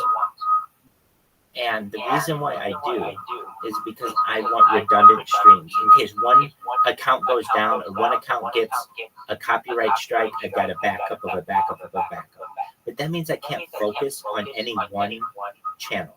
When somebody says, Rabbi, what's your channel on YouTube? I can say I'm at Rabbi Rothschild, which is what I am. But I'm at a whole bunch of other things too. And when it comes to your normal way of streaming, you have someone who just says, follow me at whatever. But what happens is I lose those accounts because I stream for so long. I can get in trouble from YouTube for copyright infringement, for spreading of misinformation on health, and like, it's not even things that I'm saying. I'll watch a Joe Rogan where he talks about the World Health Organization, and I'll get a copyright strike even though it's hosted on YouTube. It doesn't make a lot of sense, but that's just how it is. Or I'll get not a copyright strike, but a health strike. There are all kinds of reasons why they can take down your content. So in order to avoid that, I have all of my content on many different channels. So when people follow me on one channel and I switch over to other channels because I get a copyright strike or whatever, people don't always know if I'm still streaming, if this is still a thing, because they don't always want to be following me. And it is exactly what you said. It's hard to always be interesting to people, especially when people have very low, very brief, exactly, very brief, what is the word? Attention spans. So in order to be exciting, attention span is a big issue as well. I mean, especially these days when people are used to watching YouTube Shorts and Instagram Reels and shit. That's exactly right. And there are people who do limited content, but there's a reason why people don't do 24 hours. It's so hard. It's the hardest thing to do when you are a streamer. Not only do you have to give up all your privacy and your, when you go to the bank and your ATM and your bank account and all your food and drink and where you bathe and everything else, but then also you have to be exciting to people, and that some of that stuff is just not exciting to them. So that's why most people don't do it. I always, though, try to have something going. If I'm not talking, I'll always have like at least I try to have a podcast going in the background. So right now, we've got Joe Rogan and his newest podcast, and I'm going to be watching a lot more Joe Rogans because I've watched like all the Joey Diaz's. And I've watched a lot of Joe Rogan too, but I'm just going to go through, and I don't know, I might just watch them all. And he's got, I've looked it up before, he's got like 225 days worth of material if you watch it 24/7, and I can just throw that on, and then I always have content, which isn't a bad thing. So I may end up just doing that. I mean, it's about keeping people entertained. So with that, it's cool to have Orlando Jet in here. And it's funny too, like you and I were talking in a conversation, literally when we were done talking, some people in Harry Potter Obama Sonic 10 Inu came in, and so I'm in so many different channels and things like that, that at any given moment, somebody new could pop up. So that's a cool thing of it as well. It's very much like playing the lottery. Or like it's almost like I have a lottery ticket that I know is going to hit. I just have to wait long enough until it's, it's the correct time or whatever. But there's no denying that data is very important. Human data is very important. And while I know it's important to be able to monetize it, it just takes one creator or one person to be a catalyst to say, wow, this person has a lot of stuff. I'm just going to tweet about them. They say they've been live streaming for 3 years and they're going to make us a trillionaire. I'm going to tweet this. And then everybody in the world knows about it. The funny thing about this is normally you would find a creator and be like, oh, I've seen his Instagram or her Instagram. I've been to their TikTok. I've seen their stuff. And I've seen it 10 times. Not with mine. You will sit here for days on end. You will spend years of your life. You could spend 3 years of your life right now watching my life from one angle and still not see. I still have another 8 angles you can watch. It's incredible. So I'm excited about it. Now, you and I were talking, and you were saying, "Hey, Rabbi, I don't think I'm gonna launch a coin anymore. What do you think about that?" And I could tell you, launching a coin is a lot. Launching a coin's a lot of work.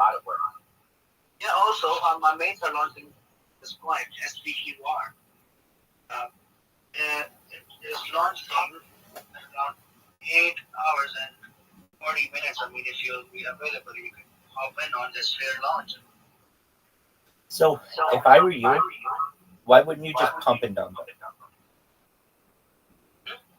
Why don't you just pump and dump this SPX launch? I mean, this is not my project. I know. You got to know about it. I know. I was just talking with you about it and just like. I know. So what I'm asking you is, you have an opportunity to make a good return right off the bat. Why don't you just buy a bunch of it and then sell it in like a week? For that, I would need like a sniper bot or something, like more than bot. I mean, A MEV I'm bot? launching on base. This is launching on base. So on base, people use Rothschild bots. So right as they do the contract, I will just place it there in the bot. Oh yeah, that's a nice idea actually. Yeah, I might just do it. But they are my friends, and I can jump on them. Okay. So then just find another coin that you know is going to launch pretty soon, who aren't your friends, and do the same thing. No,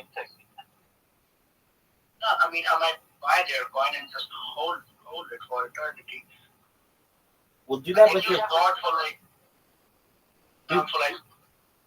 a couple of $100. Maybe that would accrue into charge when I sell. I mean, if I won't sell it off completely, so that chart don't get all destroyed and shit.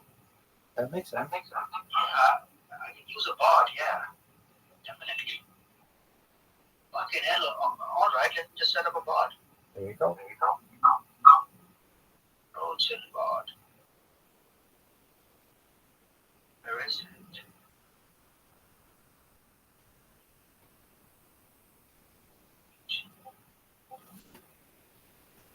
I'm really excited for Joe Rogan, his upcoming podcast, because we had a presidential candidate assassination attempt, right? Uh-huh. And I want to hear what he has to say about it.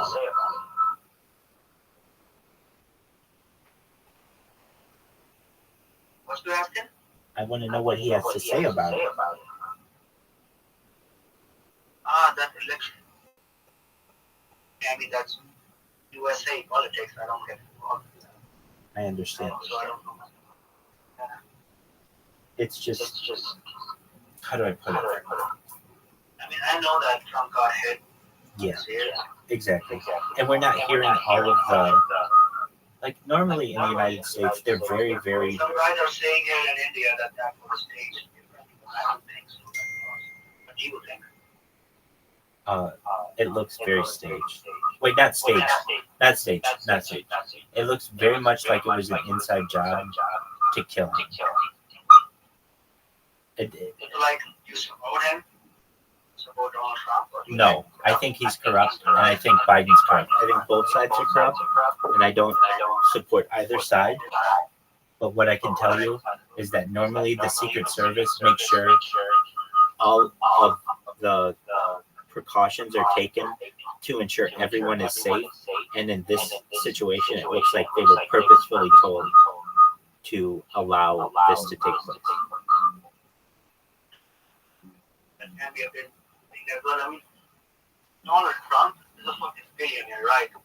Correct. He wouldn't be risking his life like that. Well, no, you have to understand. In the United States, former presidents, and in addition to former presidents, presidential candidates are allotted Secret Service protection. So that's still under the government of the United States. And basically what it looks like is that the precautions that are normally taken, like you're not allowed to be on a building while the president or a presidential nominee or presidential running presidential candidate is getting on stage. Those are just precautions that are normally taken. And the fact that those were ignored is a huge red flag that somebody on the inside was like, we think that he should be taken out. And it's pretty amazing to me Do you realize like how close, if this were a bullet that hit him in the ear, how close it came to killing him?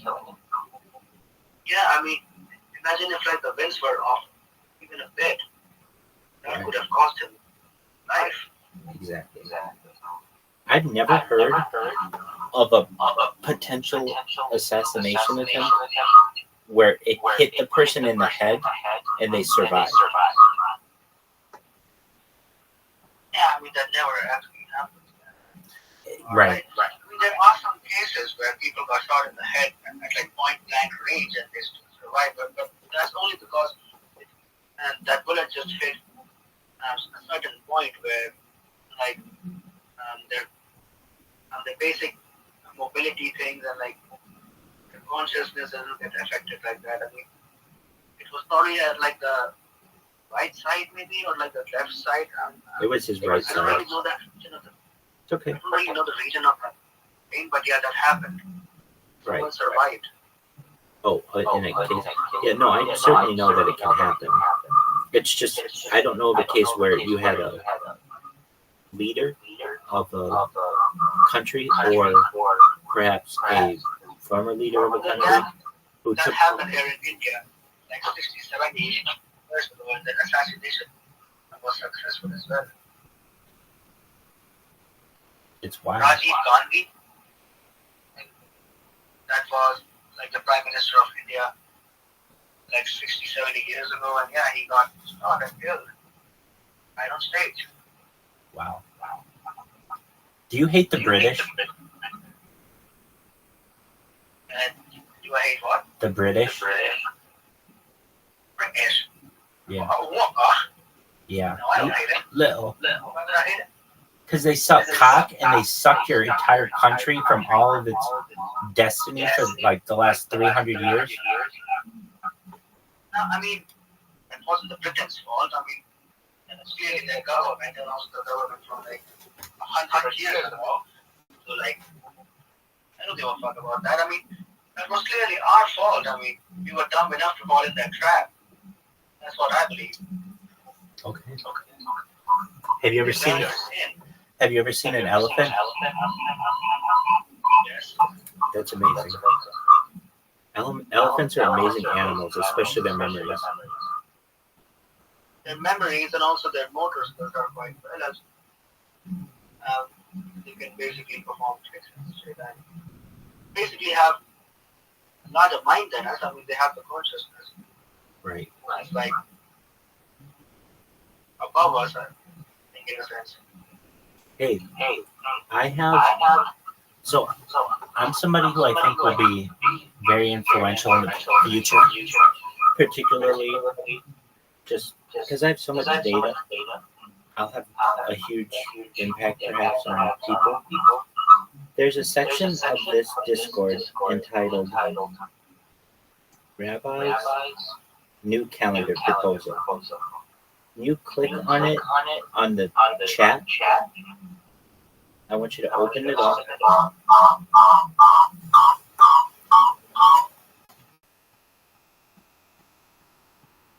Yeah, so I'm at your Discord right now. Excellent. Okay. So there's like a chat portion. If you click on the chat. See the general portion. I mean, I'm at the browse channel section right now. Oh, okay. So if you're at the browse channel section, go down in the area under Rabbi Rothschild with the hearts and the cowboy hat. Yeah, I found it. Okay, keep scrolling down to Rabbi's New Calendar Proposal. Yeah, I got it. Click on Rabbi's New Calendar Proposal, and then click the chat part of that. Okay, I'm in. Excellent. So you should see it's blurry and small, I understand. But there's a picture of a calendar. It's pink and green. Can you see that? Yes, there is, yeah. Excellent. Okay, then scroll to the top, and I'm going to explain this calendar for you. So, in the future, I'm going to be someone who I think will be able to convince a lot of people of things, perhaps. And if I am, one thing I want to do is align the world on some of our standards. What do I mean? the metric system and the imperial system. I want to get the world on the metric system.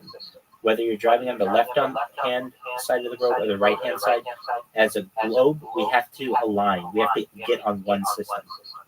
Additionally, we need to get on a different kind of calendar system, and here's why. Do you know the rules for a leap year? Yes. What are they? Yes. It is, but it isn't. It's a little different than that. So a leap year is every 4 years, except there are some exceptions. When I read you them, you're like, oh, okay. That's actually pretty confusing. Many people think it's every 4 years. Just one moment. I'm having to do a caption.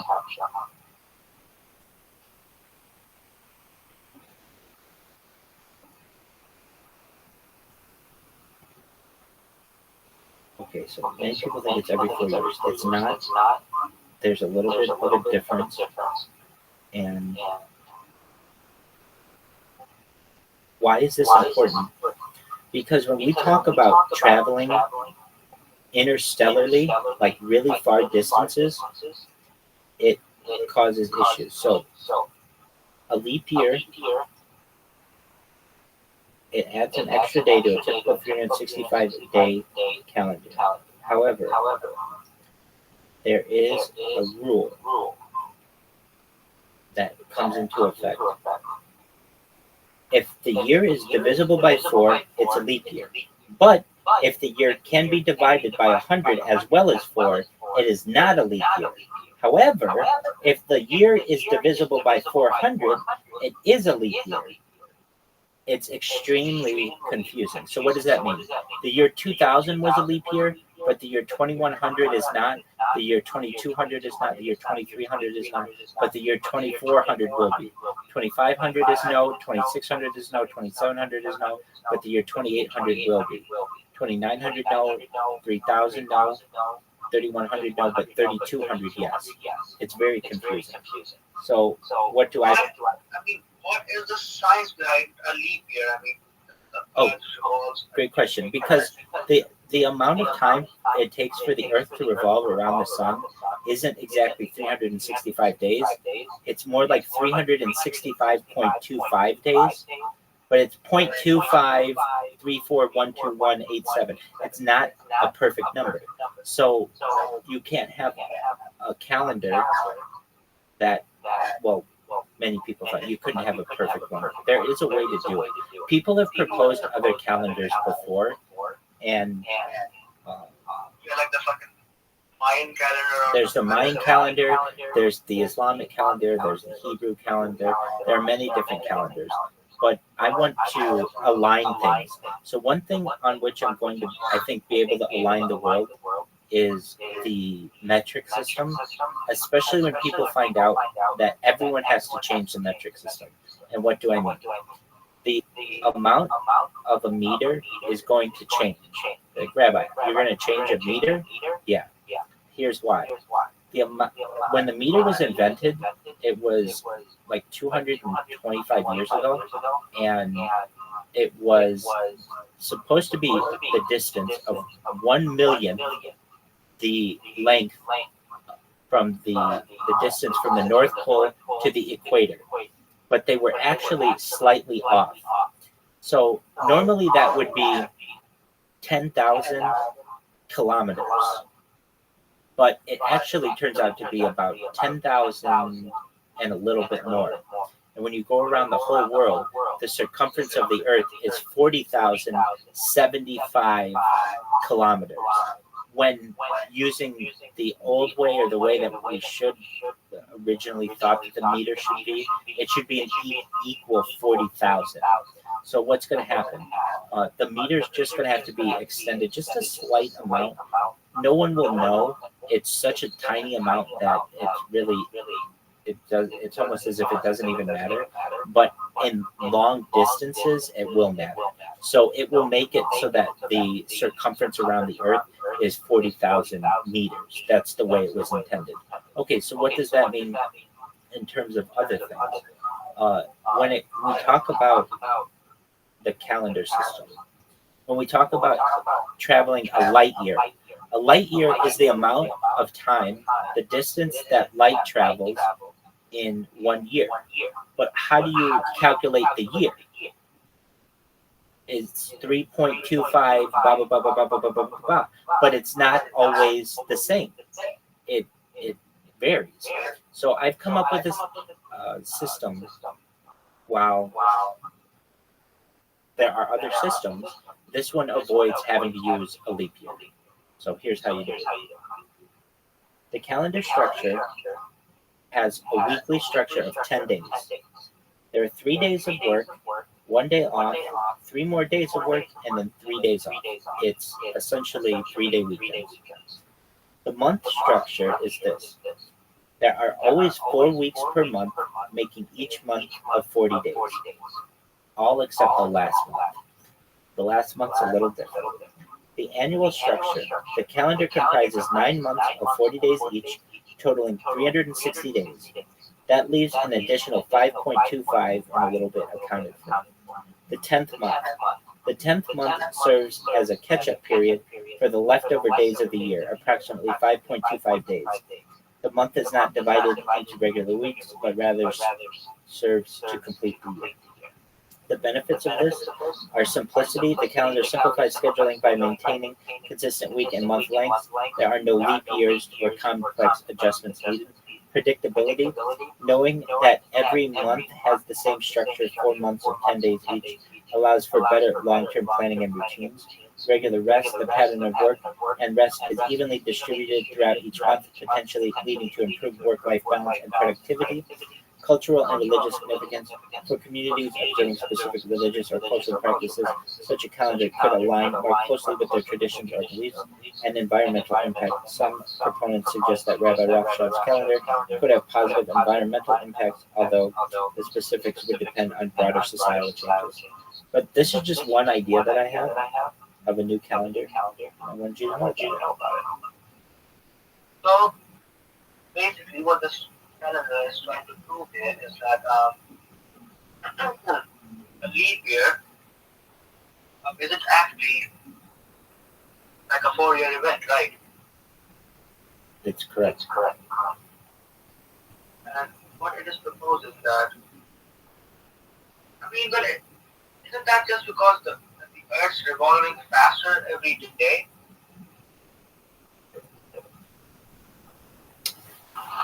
The Earth? Yeah, just research just concluded who provided the evidence that the Earth is getting faster and faster every day. So the days are getting smaller and... Hold on, that doesn't matter. That doesn't matter. You're thinking day and night. We're talking years. But only like a small amount of time difference contributes to that year as well, doesn't it?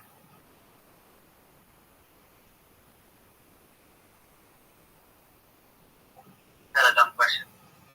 Will you please repeat your question? And never mind, just forget about it. You okay? So basically, to avoid all of this, all of these issues, you just go to that simpler calendar. Whether it happens or not, According to you, when does a leap year happen? it never happens. It never happens. So what happens in that last little 5.25 day period, you just wait until whenever the exact amount is for that year, and then that's the end of the year, and then the new year starts right the millisecond after that. Basically, that is just some false lies or something like that, or maybe you don't understand the science behind it as well, that a leap year does not at all.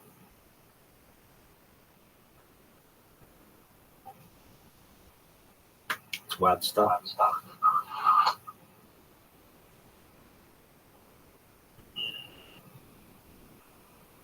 Also, do you think that there is a need for the humans to like grow their consciousness and become immortal in the coming future? I mean, why there's a need for that? I mean, do you think that there is life after death? It's a great question. It depends how you define life after death. There's a type of technology called revivification, where you could take potentially someone's DNA, put it in a machine, and get a new version of them. And if that's true, then there's perhaps that there is life after death. Do I think that it's like a heaven or a Garden of Eden, or like? That doesn't exist. Yeah, I'm not all for that. What it probably is just darkness, or like absolute, nothing, lack of any type of stimulus. Energy can never be lost, right? Correct. So, we all are like. You mean like? Energy.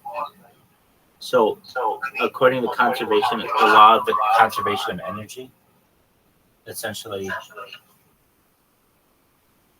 every action has an equal and opposite reaction, and that any type of energy that potentially dissipates with your body has to go into something else, which it does. It goes into fertilizer. It becomes nitrogen. It decomposes and becomes fertilizer for the ground. But where does the consciousness go? Normally, chances are. It's not about our physical self, like we became like fertilizers, but where does our mind, the things inside our mind? Yes, so I define that as the soul. And so. Thoughts and shit. I mean, the way I'm talking to you right now, it's not my mind. It's inside my mind. It's practically invisible. I define that as your soul. Your soul. S-O-U-L. And your soul, perhaps in the past, wouldn't go anywhere. It might just decompose with your body. I understand the energy might go somewhere, but what I'm saying in the future is there's a potential to take that soul and put it into someone else. So this may be your first incarnation with this soul, but we could put you into a clone of yourself. We could put you into a robot, a cybernetic being, whatever you want. So imagine we're able to like throw our consciousness into other like robots and stuff. Mm-hmm. And what if in future, like even after you did that, I mean the goal here is immortality, right? Correct. Digital immortality. Yeah, so the earth is slowly dying as well. So what if like we store our like lives and stuff, our consciousness into these robots, and then the fucking earth dies. Oh, that's why we have to get off of this planet. It's very important that we are able to self-sustain and be able to get off world. If we're unable to get off world, then we won't have digital immortality. We would have immortality to the point that the earth eventually is destroyed and it will eventually become engulfed by the sun. Like, don't you think for that we have to like learn how to harness entire energy? Oh, so there are many ways. Yeah, and we're doing that. So in addition to just solar power, which is what you're saying, when we harness the power of the sun, which is efficient, but not nearly as efficient as some other types of energy, like fission and fusion. Fission is when you take atoms and you break them apart and use the energy from that to create energy. And then nuclear fusion, where you slam atoms together.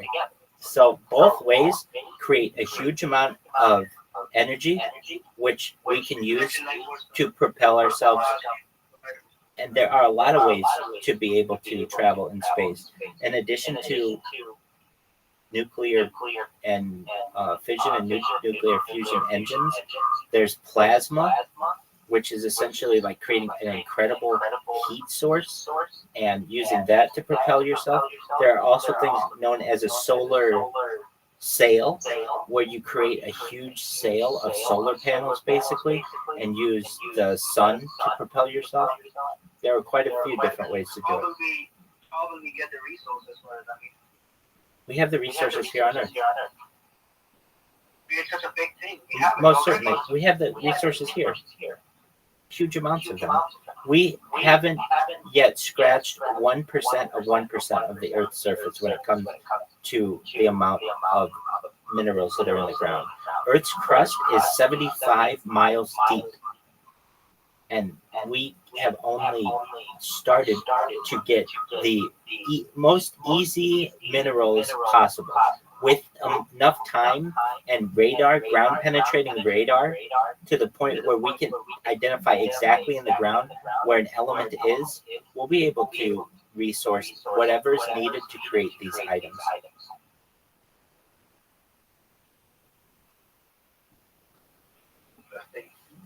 We're done. Also, like, do you believe in the fact that we are like viruses to the earth?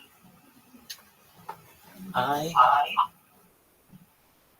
mean, just like how our body tries to get rid of bacteria and viruses, and it tries to get rid of it, we are basically infecting this planet. Oh, it depends how you define it. And now the earth is now trying to get rid of us. It depends how you define it. Climate change, global warming and stuff. It depends how you define it and what we consider to be doing damage. I would say that humans have been seeded here by a more intelligent civilization, and that civilization essentially is observing how we work in this human-like zoo that we call Earth.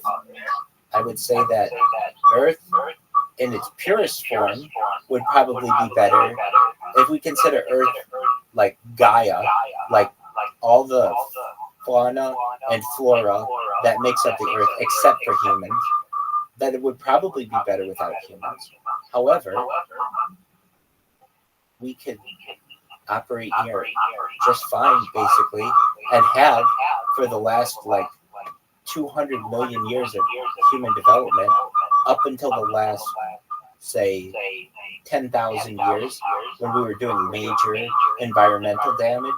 We weren't doing major environmental damages like cave people, Neanderthals, but only until recently, and particularly with the Industrial Revolution, has mankind done any kind of major environmental impact on the Earth. Some people claim that the animal that has had the most amount of environmental impact on the Earth, perhaps,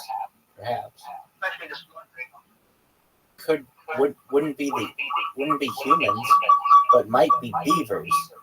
When you're like, beavers, why beavers?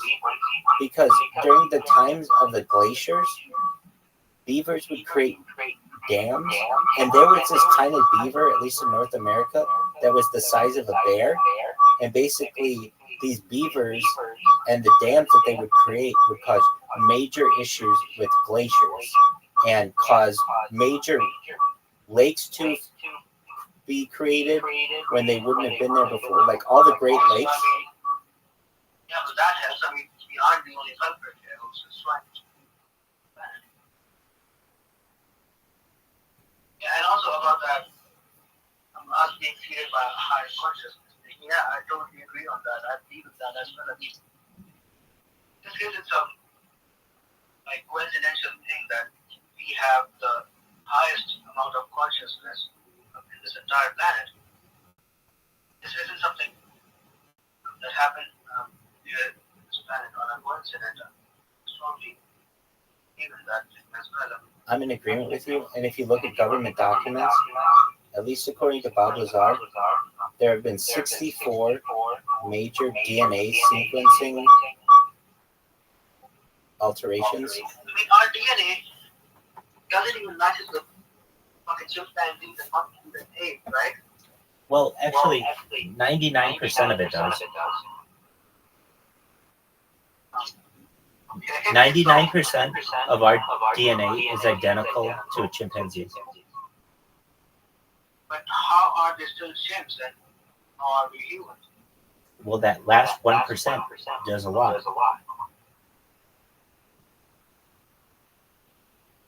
We share a common ancestor with chimpanzees and monkeys and gorillas and other primates, but we don't come from them. Many, many years ago, we had a common ancestor.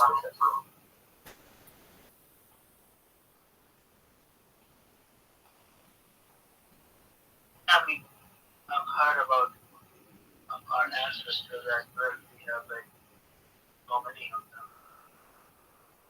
I even forgot their names. Some of them were like Neanderthals, some were like Right. Homo erectus. yeah, I remember some of their names, but not all of them. And what you have to understand is we're moving into another one of those. We're moving away from Homo sapiens into a new kind of genus species.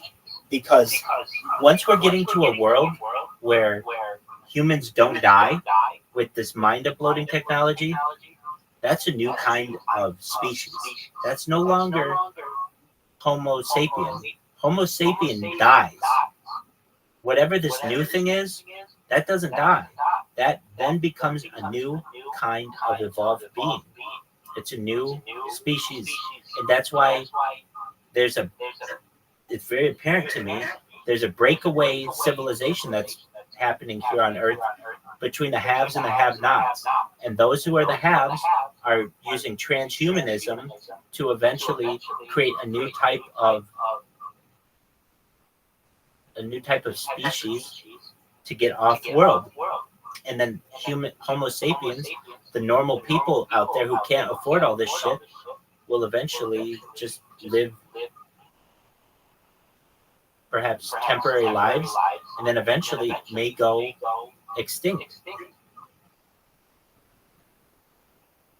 It's a wild thing to think, but that absolutely, not only do I think that can happen, I think that's exactly the timeline we're on. And so that group of people at the top who are able to genetically alter their children so that they have perfect, genetic traits and everything, they'll create a world where they're eventually able to get off-site through space tourism and eventually go and colonize, or well, probably terraform another planet, perhaps Mars, and then colonize other planets throughout the solar system, and then perhaps other solar systems in the galaxy.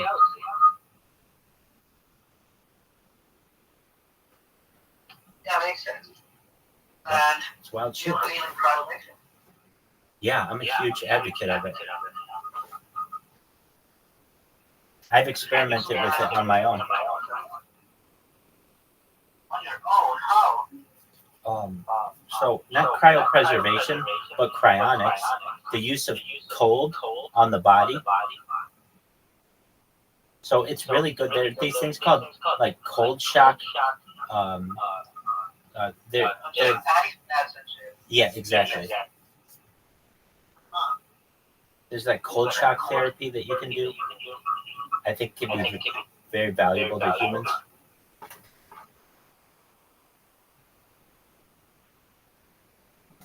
Joe Rogan talks about it all the time. He does it every single day. And not that you have to do everything Joe Rogan does. I'm just saying he's someone who had some experts on to talk about it. And it's pretty wild what happens when you expose yourself to really low temperatures. I'm looking forward to try and make myself as well. But what is? You don't want that though. You don't want that. We're past that. We're gonna take all those people who were cryogenically frozen.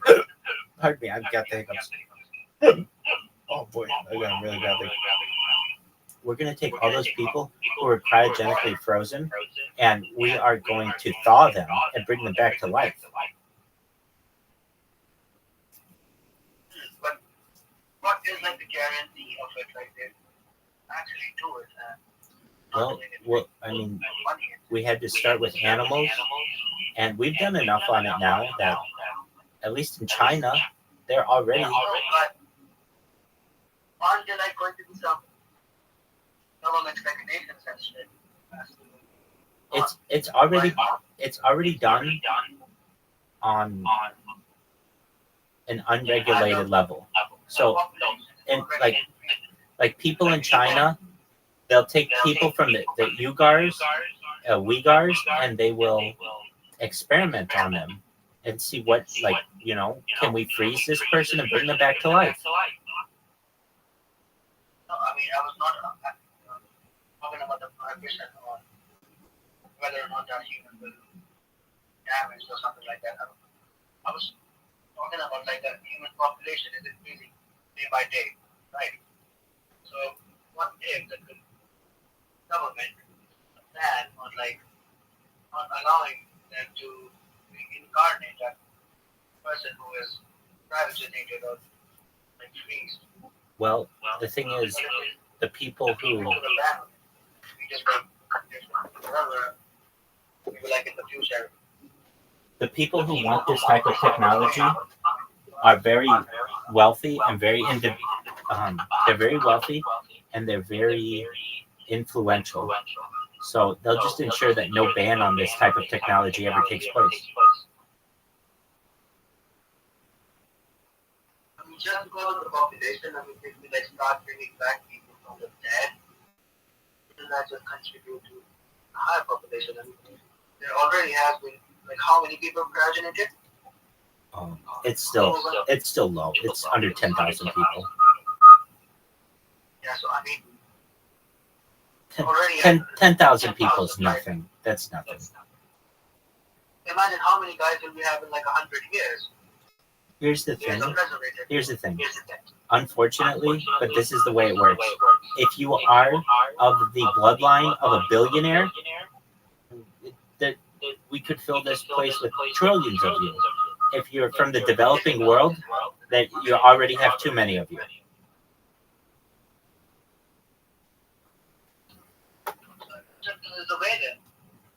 Crypto is the way. Crypto is the way. Absolutely. So I mean, if we just store like a shit ton of crypto and just like eat the fucking keys or like remember that so that when we wake up, we have the access to it. They have to fucking revive us. So like we give them the fucking money, whereas they aren't going to find it. I mean, if we have that money in our bank accounts, maybe they can access it somehow with the government and so if they have access to the money.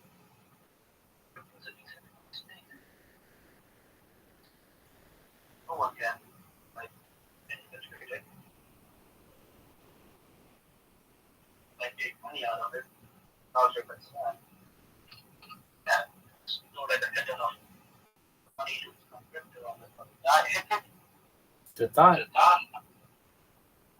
Yeah, and then we just leave the fucking wallet address like for them to like verify and check that it's our wallet and now they have fucking revive us.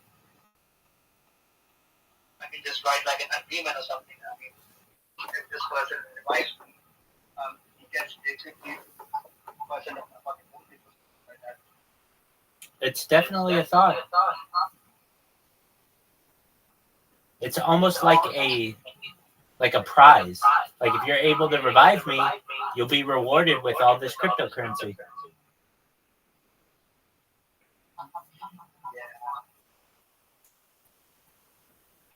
I like it. Right, man. It was nice speaking to you. Hey, come back whenever you can. Yeah, absolutely. I will be. Excellent. Yeah. Beautiful. You do you. Take care, my man. Take care, Arnold. Shout out to Arnold. Arnold kicks ass. Shut up. Yeah, I love you too, man. I love you too, man. You take care. And then realizing this is the president of the United States, realizing we cannot continue on this path. It is too dangerous. And that is why Reagan reached out to Gorbachev, and that's why we have the Reykjavik summit. It was called the Reagan reversal.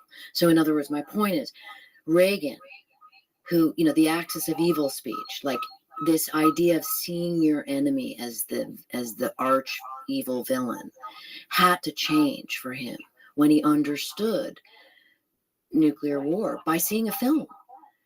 And so when I look to today and I consider that the current president isn't speaking to the president of Russia, it doesn't make any sense to someone like me. That's probably why I wrote this book. Like, please understand this. And one has to imagine that the current president, with all his decades in office, understands all of this. And so I don't fundamentally understand why there is no communication. It is way too dangerous. Hence what you just showed us, and the facts will come in of whose weapon systems those are. But either way, the perception, to your point, the fact that the perception, a misperception, could ignite nuclear war, could ignite that situation that is unreversible, that should be astonishing to all of us. It's terrifying. Well, it's terrifying, but the one hopeful part of it would be, again, going back to the Reagan reversal, by the way, is the only glimmer of hope I ever found in all of this. Don't you think, though, that politics in general, and certainly world leadership, especially United States leadership, is much more compromised today than it was then? And a guy like Reagan doesn't really exist today. Tell me what you mean when you say compromised. I mean, the military defense contractors are making so much money, and they want to continue making so much money. And they have... Joe Rogan podcast, check it out. I know. What the fuck is this? Dog, no one wants your fucking bullshit.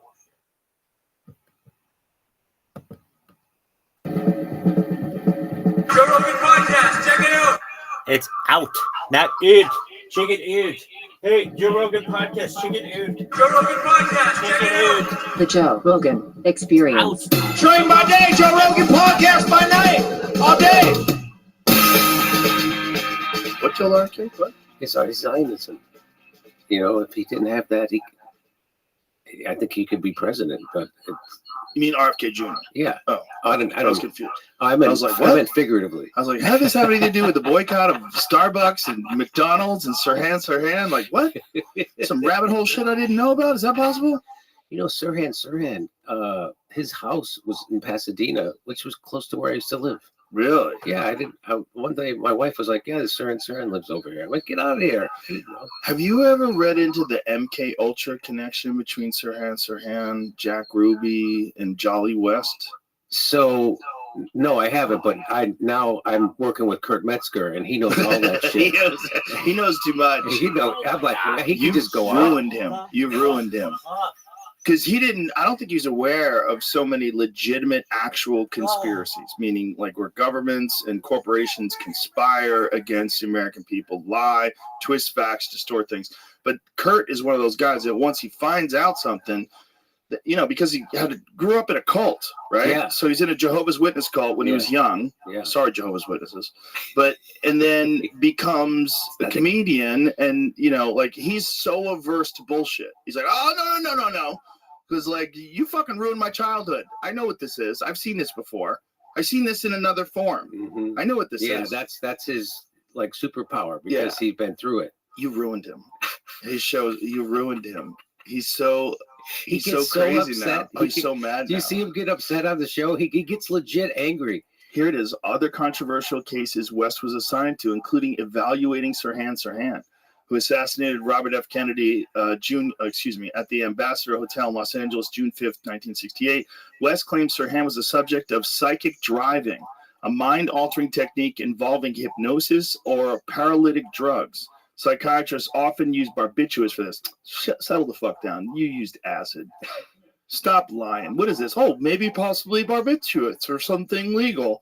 No, they were using acid. Who's this West guy? Jolly West was the head of MK Ultra. He was the guy no kidding. that they chronicle extensively in Thomas O'Neill's book Chaos about the Manson case. Oh, so yeah, my wife is reading that right now. God damn, that's a good book. And she has it on audiobook, so I'll walk in the house and I'll hear like, what the You know how crazy that book is? Tom was Greg Fitzsimmons' roommate in New York. And then also, not roommate, excuse me, neighbor. He was his neighbor in New York. And then also his neighbor in Venice, California. Like he moved, like, so they were like near each other. For 20 years, this guy's been working on this. He started working on it as an article, right? So he writes it as an article, but then once he starts getting into the information, it's so extensive, it's so crazy that he can't finish the article because the article is just an anniversary of the Manson assassinations, the Manson killings. So then 20 years later, he finally puts out this book, and he's got enough information for another fucking book. And it's wild. It's all a CIA plot. The Manson family Manson was visited in prison by Jolly West. They trained him, allegedly, in hypnosis techniques using LSD, how to mind control people. He would not do the acid, but he would give the acid to the people, which is something also that apparently the MK Ultra people trained him. And he would get them to commit evil acts.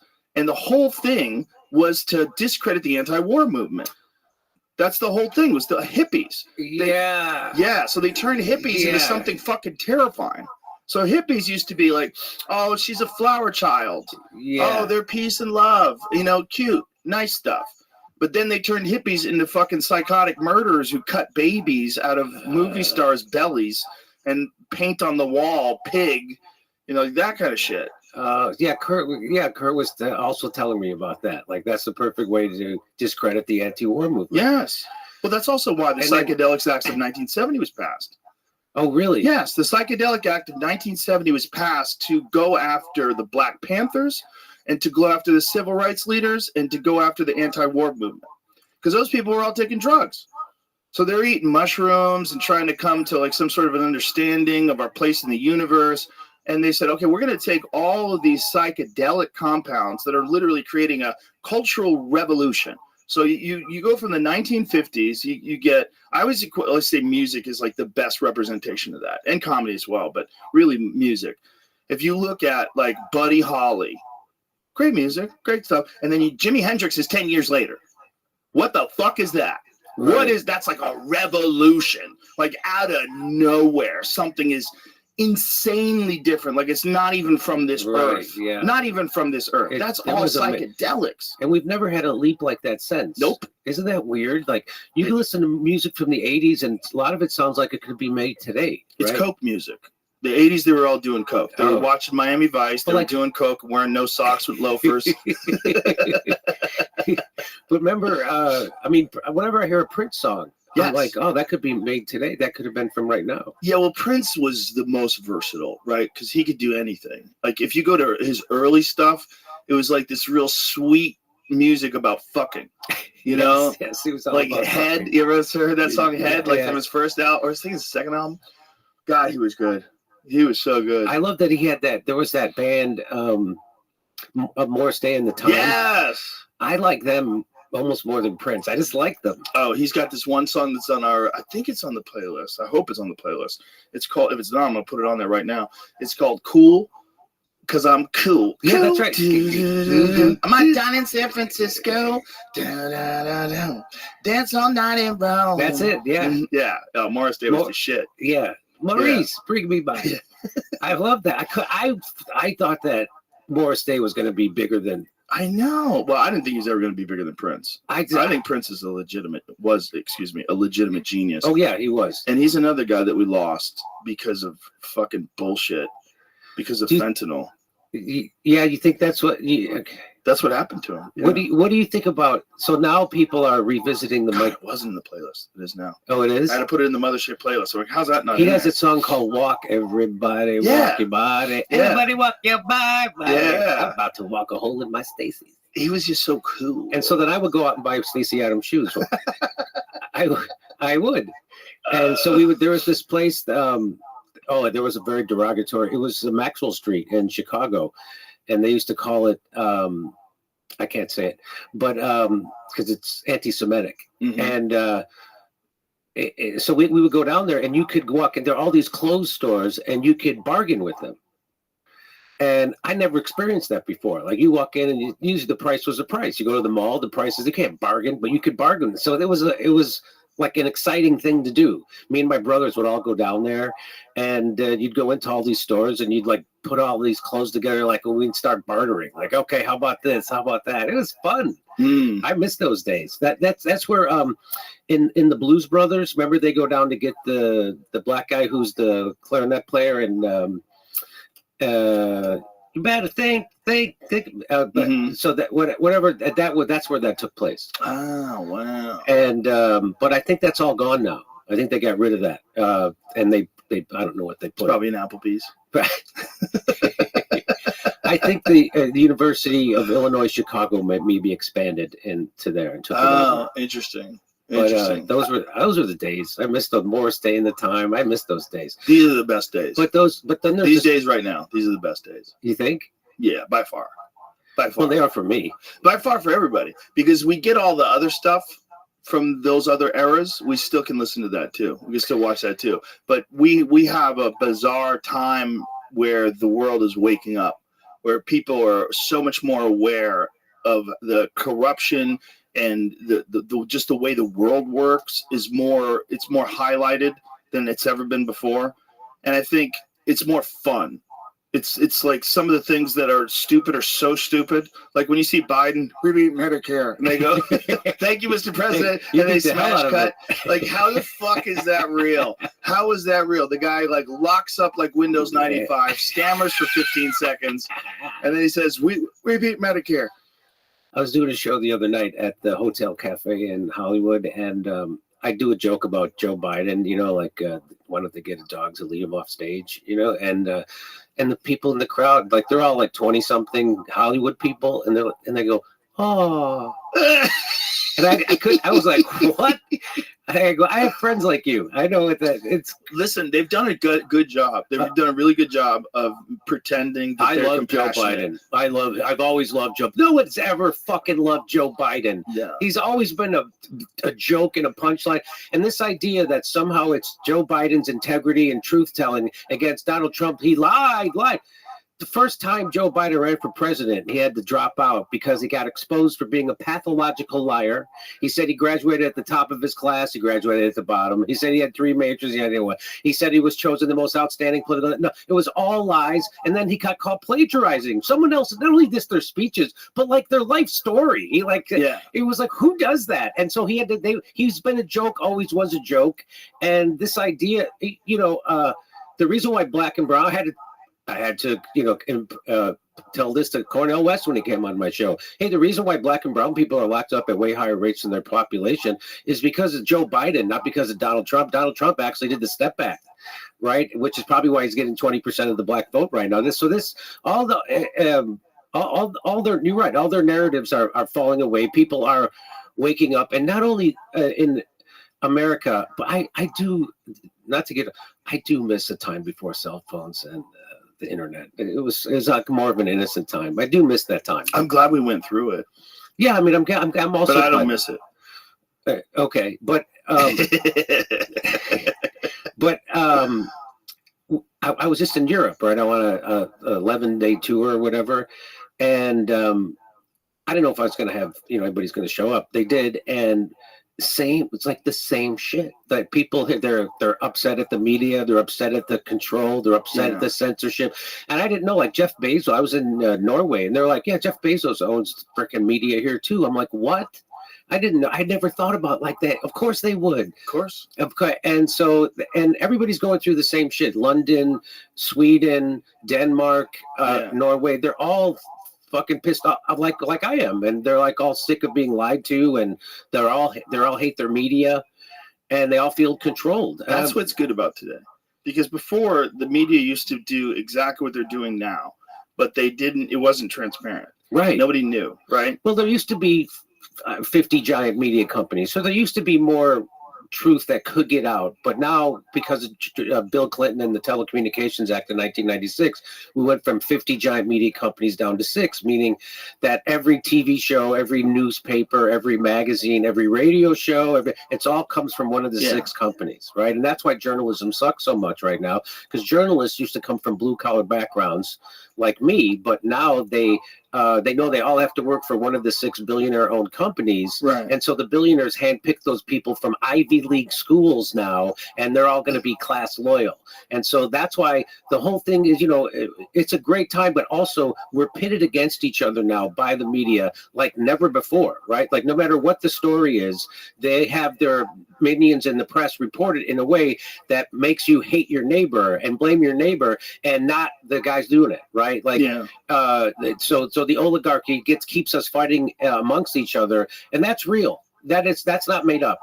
I mean, look at how they lied about the biggest story, the Kyle Rittenhouse story, right?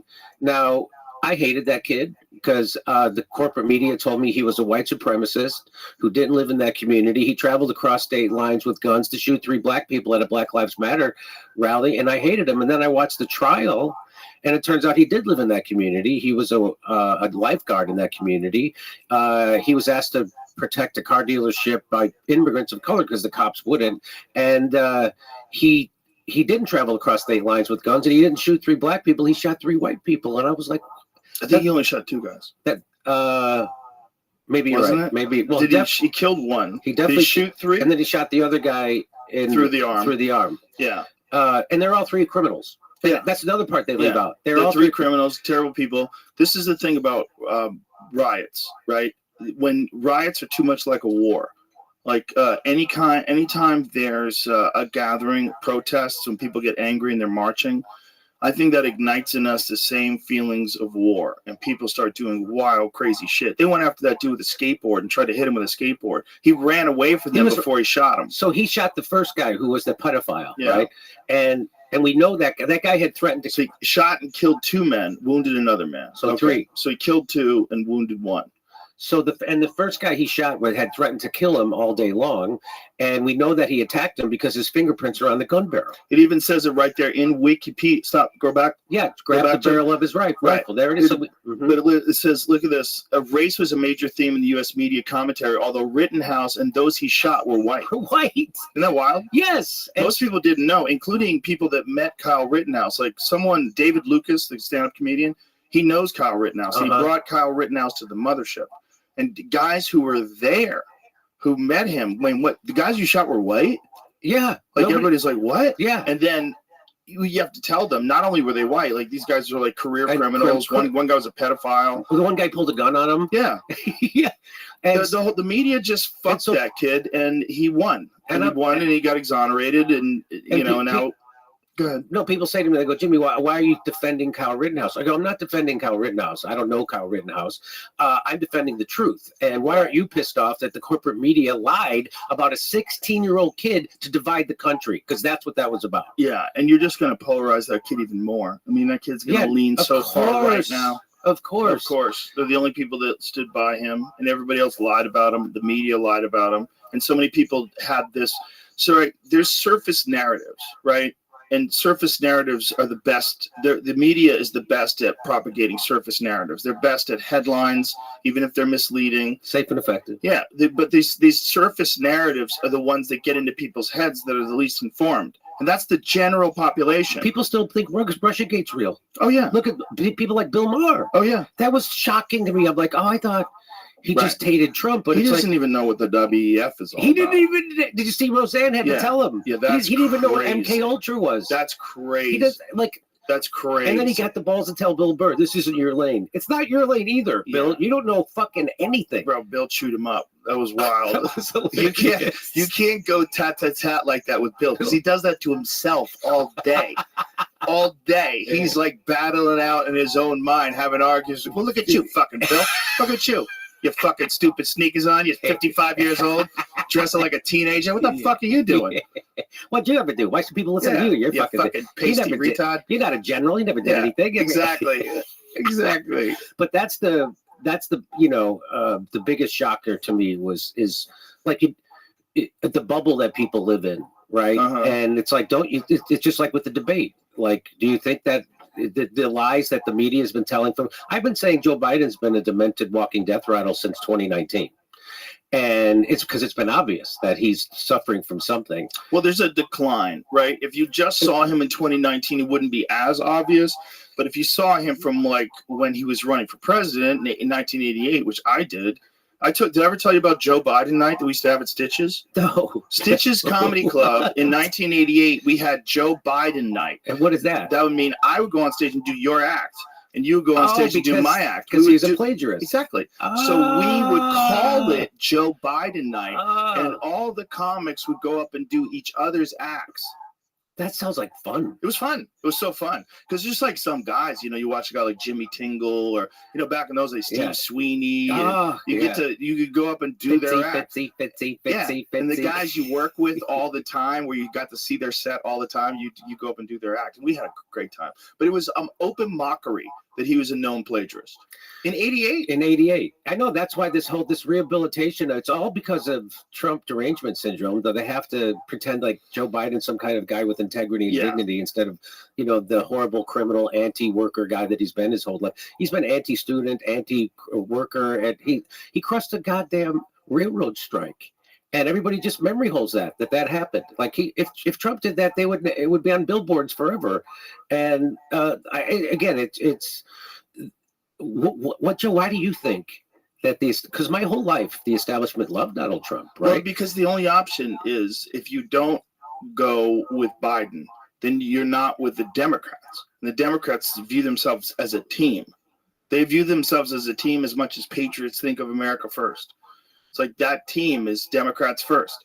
And that's the only representation they have right now. Like, apparently, now I don't know if this is true, but someone was were you telling me about this, Jamie? About the live streaming of, was it you or was it someone else?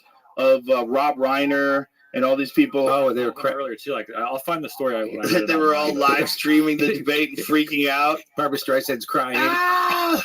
These people are deranged. These people are no different than the Manson family in that they are in a cult. Yeah. They're locked into this ideology. It's not as bad as the Manson family, but it's clearly a cult. It's an ideological cult where you're not willing to go against any of the doctrines of the cult.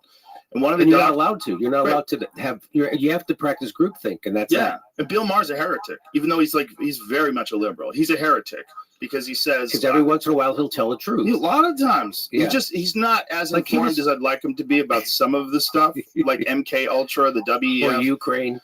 Well, I don't know what he knows about Ukraine, but he hates Donald Trump. But I think I couldn't figure it out on the podcast. He wouldn't even have a rational discussion as to why he hates him. He's crazy. Yeah. But the thing I found out that he was sued by Donald Trump. Yes. So that's probably it. Because when he said that Donald Trump, he was an orangutan. And so he sued him. Hollywood's debate watch party with Rob Reiner. Jake Fonda ended in shouts and tears. That should have been fuck Keeping Up with the Kardashians. Yeah, that should be the real. And that's what you reality get. And show. I say good for you. That's what you get for fucking lying. They've all lied. I think the media took just as big a hit as Joe Biden did that night. Yes. Because now, just a few weeks ago, there's that Joe Scarborough, that mental case on Morning Joe on MSNBC, and he was saying, let me tell you something, and if you don't believe it, F you. He says this on 6 a.m. This is what he's telling his audience. F you. This is the best version of Joe Biden I've ever seen. You saw that, yes. Right? This is the best version. And then let's play it. Let's play it because it's amazing. It is amazing. Wasn't he a Republican at one point in time? And they say that Trump is the liar. It's like they are right now in the middle of telling the biggest lie and it's ever been told in politics. This is bigger than FDR can walk. This is bigger than that. Hampton real estate is not cheap. And you got to do some things maybe you don't want to do if you want to buy that sweet house and just drink your champagne by the lake. Just looking, or the bay rather, just looking over in the ocean going, I fucking made it, baby. Yeah. I'm here in the Hamptons. And I'm about to go to dinner with Rob Reiner. Hey, I've always said, hey, I don't know if I'm better or worse than those people, but I've never had it. No one ever made an offer to buy me out. So I don't know how I would react. I don't think it's a buyout or a sellout thing, man. That's a thing that people think. I think what happens is you get locked into a cult. And then I think also you get invited to things with important people. And that 100% will shape the way you talk about stuff. If you get invited to a dinner with Bill Gates and some very important people, when their name comes up, you're going to defend them. Well, Barack Obama talked about how just being in the room with the donor class changes you. Just being in the room with them. And Chris Hayes wrote a book called The Twilight of the Elite about how that happens. And then he became the thing he wrote about. It's fucking unbelievable. Yeah, I don't know much about that. Don't you think it's amazing how they fired the Arab reporters and the Muslim reporters at MSNBC because they were telling a little bit of the truth about what's happening, or they were confronting people over it. And you have to have one narrative, and that's it. And then, but none of the they're supposed to stand up for these. Why didn't Rachel Maddow say something? Why didn't Chris Hayes? None of them said anything. None of them, fake tough guy Lawrence O'Donnell. None of them said anything. They just keep your head down and keep taking it. Rachel Maddow gets paid $100,000 a day. Like, to me, I don't know. That's a lot of money. Good for her. That's a good. You buy a lot of man suits with that money. Do you have a Joe Scarborough video? When she was being interviewed by Ben, what's his name? Ben. The guy who did Tropic Thunder, Ben. Ben Stiller. Ben Stiller. They were wearing the exact same suit. Of course. Of course. That's one way that, for whatever reason, hardcore lesbians, when they want to be taken seriously, they dress like a man. And they dress like a man in a business outfit. Yeah. Like Hannah Gadsby. Oh, okay. Look how she dresses. She puts a suit jacket on. She's fantastic. I'm serious. I'm here for the meeting. I'm here to explain things to you people. Kirk can't look at Joe Scarborough. What does he say? Is this the one you're looking for? Yeah. Let me hear it. Start your tape right now, because I'm about to tell you the truth. F you if you can't handle it. It's 6 in the morning. It's 6 in the morning. F you. This version of Biden, intellectually, analytically, is the best Biden ever. Not a close second. I've known him. Not a close second. The Brzezinskis have known him for 50 years. And we're all fucking liars. I wouldn't say it. And these people say that Trump's a liar. Trump's a huge bullshitter for sure. But we're in a Coen Brothers movie. Yeah, this is unbelievable. And so, can you imagine I don't know how many people watch that show, but 45 people. Can you imagine still tuning in after that? Yes. I'd fucking wake and bake and let's go. Tell me about the world, Joe. Well, I used to watch. Before I went to sleep, I used to be a night owl when I was just a comedian before my show. And so I would wait till 3 in the morning. I'd be up late. I'm like, I can wait. I can watch Joe Scarborough before I go to bed, Morning Joe. So and the joke I used to do is I watch it before I go to bed because I like to go to bed angry. And I don't know how anybody could watch that again after that. How could you and have any self-respect unless it's you're high and you're enjoying it. So you have to be high and enjoying it, and then it becomes high comedy. Because it's so good. That was so good. That was so good. If you put that in a movie, people wouldn't buy it. I know. They would go, "Come on, no, that's not real. No one would do that. This is stupid. I've lost my disbelief." F you. He's going to tell his own audience, F you, if you don't believe Joe Biden's not the man. Yeah, if I was in a movie theater, my suspension of disbelief would go, "Oh, come on. This is." That's why I was confused when I was looking. There's other videos I'm seeing that might have been a different time, and. No. That was just a few weeks ago. But this is saying right here, post the debate, and he's saying they should replace. After the debate, it changes too. That's part of the thing. Okay. So that was right before the. That was like weeks before. No, that was weeks before the debate. He's saying that. I'm like, can you believe the balls on these crazy balls? And so then after the debate, he does this 180, and there's all these videos that show him before and after. So the greatest 180 turnaround of all time. So if you go to the one up there with the black and white Joe, and then that's the one. Show that. It's only 30 seconds. Yeah. But I undersold him when I said he was cogent. Cogent. He's far beyond cogent. Oh, in fact, I think he's better than he's ever been. This is a battle for the future of American democracy. And now is a good time. In June, thank God. In June, and not October, in June, this is the last chance for Democrats to decide whether this man we've known and loved for a very long time is up to the task. So that's just a matter of weeks in between those two jokes. Yeah. F you. And I wouldn't say it if it wasn't true. Okay, now we can, thank God we can replace them. Well, I have a theory about this, by the way. Okay. So they've never done the presidential debates this early in the election season before, right? And so my theory is that his own team sabotaged him. They knew this. So they wanted to get Joe Biden through the primary because now all the delegates are beholden to Joe Biden, means they're beholden to the Democratic Party donor class, right? Yes. So there isn't no 50% Bernie Sanders delegates out there, right? They're not going to have any trouble getting them to all coalesce at the convention and pick a new person. So they wanted to get Joe Biden to go through, and then as soon as he got through the thing, they're like, oh, let's have a debate. And then they knew he would look like this, so then they can have enough time to get rid of him. That seems pretty plausible that's what's going to happen. And guess what's going to happen now? So they're going to have a person at the top of the ticket who nobody voted for, because they're going to choose them at the convention, and nobody voted for this person, and they're saying democracy's on the ballot. That's the irony. Isn't that wild? Yeah. Well, not only that, but what did they do to keep RFK Jr. out of the primaries to the point where he had to go independent? So yeah, they were making it impossible for him to get on ballots. How do they do that? You know what? He told me, but I can't remember. But they were making it. Well, when I remember the first time I had him on my show, it was like a joke. I'm like, dude, you're running as a Democrat. I go, why do you think they have super delegates? They have super delegates for people like you. It's not going to happen. I can't get excited about your candidacy. And so anything he said, I just didn't get into it, right? I was appreciative of the stuff he was saying around COVID and things like that. But it was just, I told him it's a fool's errand.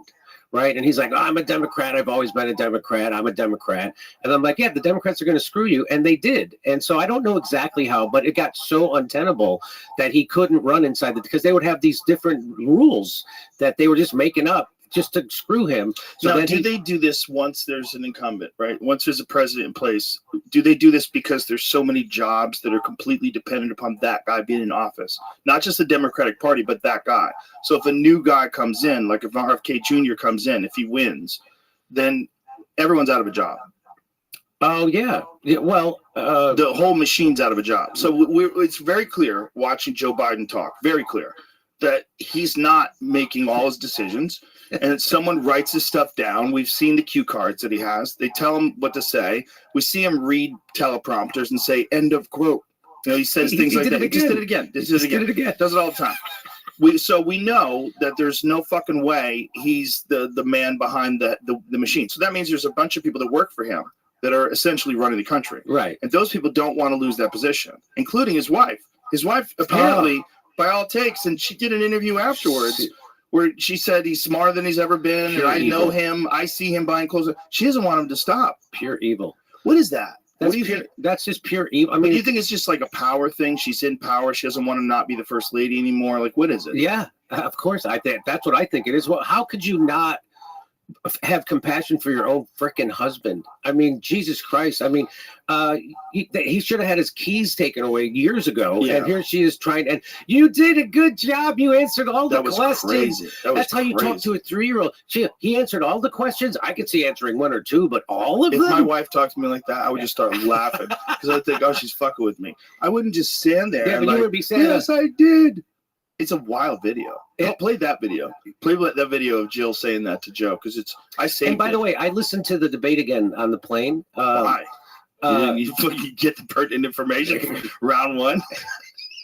You're like, I need to go over this with a fine-tooth comb. Because they kept saying that. Oh, because the line now is that Joe might not have answered the questions, like quickly or loudly, but he was telling the truth. His first answer, he lied 3 times. Joe Biden. He lied about the Medicare. So it's $2,000. He said it was $200. He lied about the diabetes, and he lied about Trump saying the bleach thing. Trump never said the bleach thing. He was talking about ultraviolet irradiation, which is a real thing that actually works. It actually works, and not only that, they've used it for decades. Yeah, but and there was talk about using it for respiratory diseases and shining light into the lungs. I've talked to a doctor who told me that that worked well. And so the people like the medical association, they came and they go, hey, you have to sell this technology to us. And he said no. And they go, well, if you don't, we're going to have a bullshit study that says this doesn't work. And that's exactly what they did. Wow. And they do that to everything. Let's play this real quick. You did such a great job. You answered every question. You knew all the. Bro. And let me ask the crowd. Look at him standing there. What did Trump do? Why? Oh, bro, he looks so baffled. First of all, if I was in his corner, first thing I would have done is given him a hairpiece. Let's go, bro. I wish you can't compete with Trump's wacky hair. You need fake hair. You need fully fake hair. I think they'll buy it. Don't even sweat it. We're gonna glue a nice piece on you. You're gonna have a distinguished head of hair. Second of all, whoever the fuck is giving you Botox, back off a little. Let the guy move the forehead a little bit. This is ridiculous. You're not tricking me into thinking he's young. I know exactly how old he is. Go to the watch how she. Oh no, that's not it. Oh, she helps him off the yes, stage. This is it. Watch it. She has to walk him down the steps. Yeah. Are they going to show it? Show it. Well, yeah, he's got some bad knees. Show it. Old war injuries, bro. Yeah. He was defending the Girl Scouts from the Taliban. Look at this. Yeah. Look at this. I know, it's crazy. He has to go sideways. And if you don't think that's the best version, fuck you, Joe. F you. F you. I love that guy because he's the tough guy Democrat. Yeah. He's but he's a Republican. But no, he's a Democrat. He's on TV. Oh, yeah. CNBC. MSNBC. Whatever it is. Yeah. Well, that just goes to show you that there's no difference between the parties. And I remember when Donnie Deutsch accidentally let it slip out on Joe Scarborough's show. Is Joe Scarborough actually a Republican? He was a Republican congressman. But does he consider himself one now? I think so. For real? I mean, just like a never Trump Republican. Yeah. Mm-hmm. And Donnie Deutsch said that I remember if Bernie Sanders wins this was back in 2020. If Bernie Sanders wins, I'll have to vote for Trump. And Joe Scarborough's like, oh, do you hear what you're saying? And Donnie Deutsch's like, oh yeah. I don't know why I said that. I know why you said that, because you fucking would. That's why they're scared of Bernie people who Bernie Sanders presents as being. Turns out Bernie Sanders isn't that guy. Bernie Sanders is a lapdog to power. But he just seem to become that as of recently. Yeah, I mean, I think he always was. He was tired. When you go back in time, and he didn't. He stopped talking to Ralph Nader. He stopped talking to Michael Parente. He was for the bombing of Kosovo. He's always been a little bitch for the military-industrial complex, and it's disgusting. And so, if you really look, I got so excited about Bernie Sanders, right? I mean, I've never been more excited about a politician in my life, and I've never been more let down by a politician in my life. And they lied about the CARES Act, and he lied about putting. We had to do it for the unemployment. Like that was just the largest. That was the largest upward transfer of wealth in human history. Was the CARES Act, and that's a. Nobody talks about that. Explain the CARES Act to people. So that was right when COVID hit, and they passed that $5 trillion bill. $5 trillion just out of nowhere. They didn't go tax people for it. They just fucking printed it. $5 trillion, and that was considered the largest upward trend. So that's and none of them. There was no money in there for pay people's salaries. Remember, like that's what other countries did. What did the $5 trillion go towards? Went towards the 1,000 richest motherfuckers in the country. Basically, that's what That's where you got you could, if you had a business, you could apply for some kind of PPE loan and stuff like that. And a lot of people scam those loans. A lot of people. I've seen so many arrests of people that bought Lamborghinis and shit. You got one of them? I was like, fuck, everybody else is getting one. I better get one. Wow.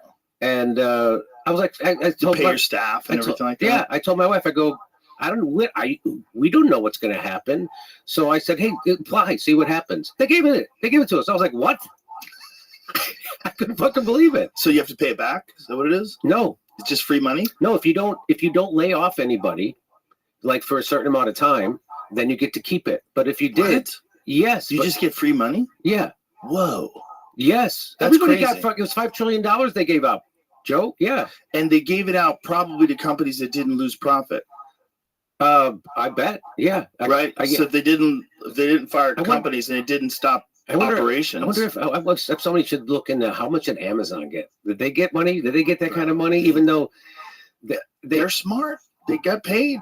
Yeah, there's a dirty, corrupt system. They're a part of it. Let's go. Let's party. I think we can bust this move out. Everybody's sick.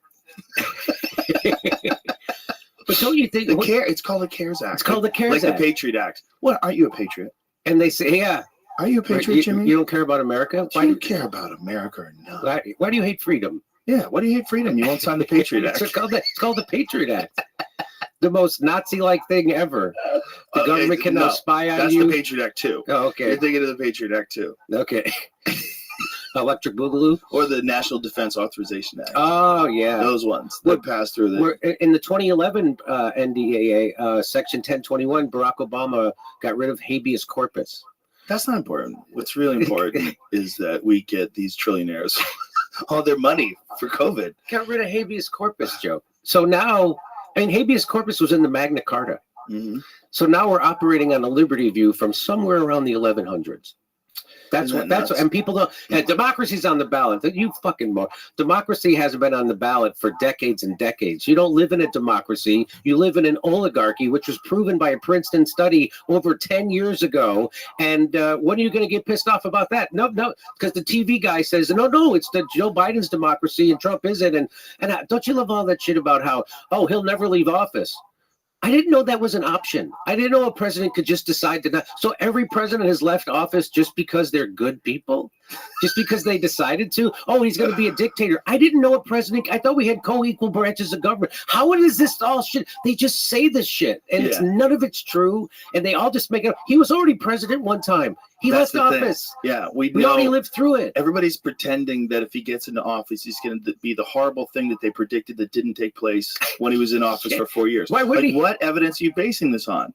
The evidence that when he was when he was actually the president, and he was for 4 fucking years, right? Like he did none of those things. He didn't prosecute his political rivals. He didn't go after Hillary Clinton. He didn't lock her up, even though she's a super criminal. Remember the FBI, the Comey guy came out and he said, yeah, this is going to sound crazy in a couple of different ways, but yes, we found hundreds of high-level documents, secret, the classified documents on her server, but we're not going to prosecute her. I know this is going to sound weird.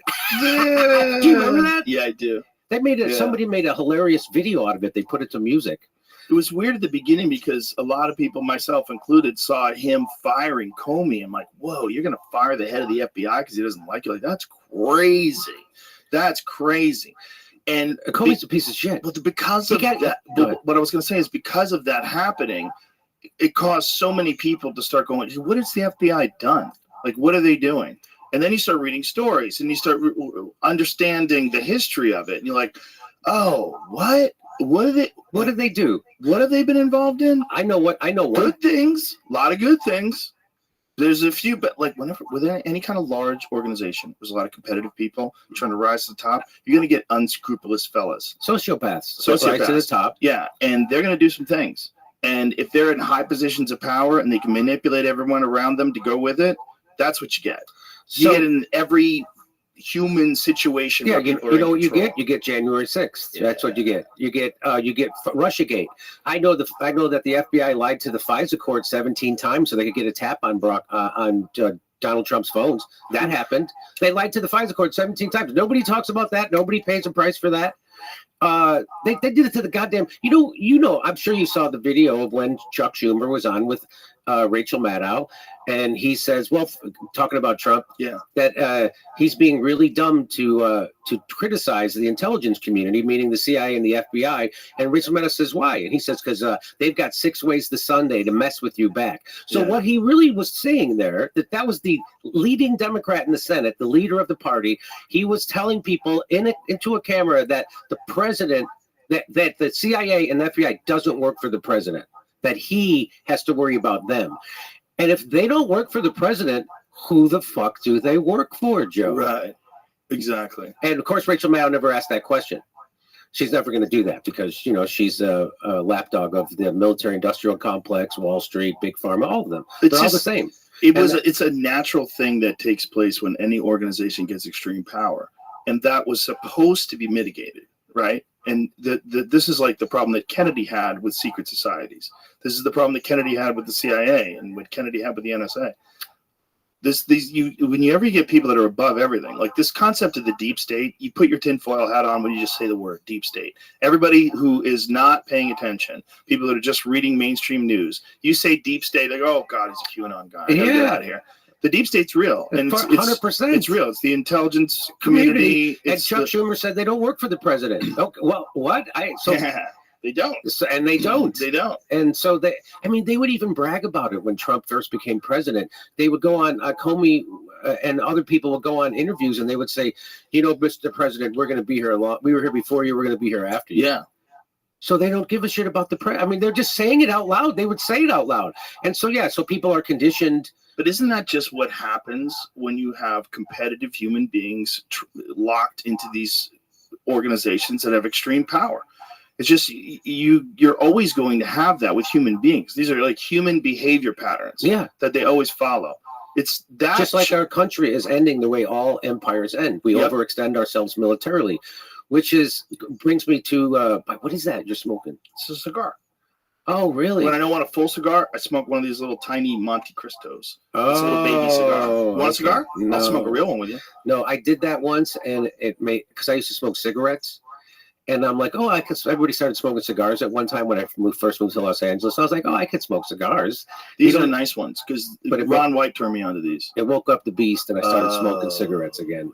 Yeah, no good. So I can't do it. I even quit smoking pot recently last September. I heard. You did? Yeah, I watched that video. It makes people really interesting. Oh, it makes people sad when I say it on stage. That's silly. That's silly. People go, it makes them upset. And I'm like, it really woke me up to a lot of things. I don't know. People go, why'd you quit? I don't even know why I quit. Like, I feel like it was, I think it came from a higher power. Yeah, I know you're saying that too. I'm going to get a cigar while we're talking. You're going to get a real cigar? Oh, okay. What made you go from I want a little one to a big one just now? We're going to talk about something serious. Oh, okay. God damn it, it smells. Well, the thing why I stopped is because it smells so fucking good. But I see what your point is, though, and I see what you're saying. And there's a thing that can happen with marijuana or with anything that alters your state of consciousness, including coffee, cigarettes, alcohol, everything. Is you're using that to sort of cope and exist, and you're not really being present. You're always being present under the influence of these things. And I've been guilty of that myself.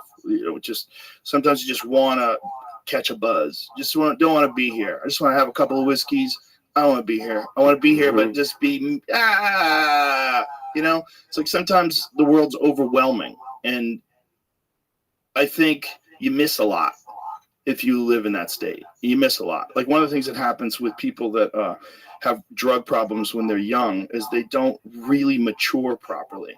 Because they spent, 15, 16, 17 doing meth, doing coke, partying. Oh, yeah. And then by the time they get clean and sober, like they're grown-up babies. But yes, they say that. They say that when your addiction starts, you get locked into that level of maturity that you're at until your addiction ends. Yes, and then you start growing, but now you're growing in a confused state. Mm-hmm. And you've also got this anxiety that's sometimes crippling because you wasted a giant chunk of your life and not made any progress. And here you are, a beginner at 35 years old. And you're out here in the world trying to get a regular job at 35, and nobody wants to hire you because you've been in 15 rehabilitation centers and you got locked up for stealing hubcaps, catalytic converters or whatever. It's like the thing that it does to you is it separates you from normal reality. And that could be a positive or a negative. If you have discipline and control and you're present and you really spend a lot of time thinking alone by yourself and meditating, you can use things to alter your state of consciousness to achieve new thoughts. You tap into new ideas. Pot helped me a lot comedically. It helped me. It's comedy steroids. Yeah, it was a big deal for me. It took me from being, I was a very narrow and rigid comedian, and then it opened me up and it made me a much better comedian, is all I can say. And it worked for a long time.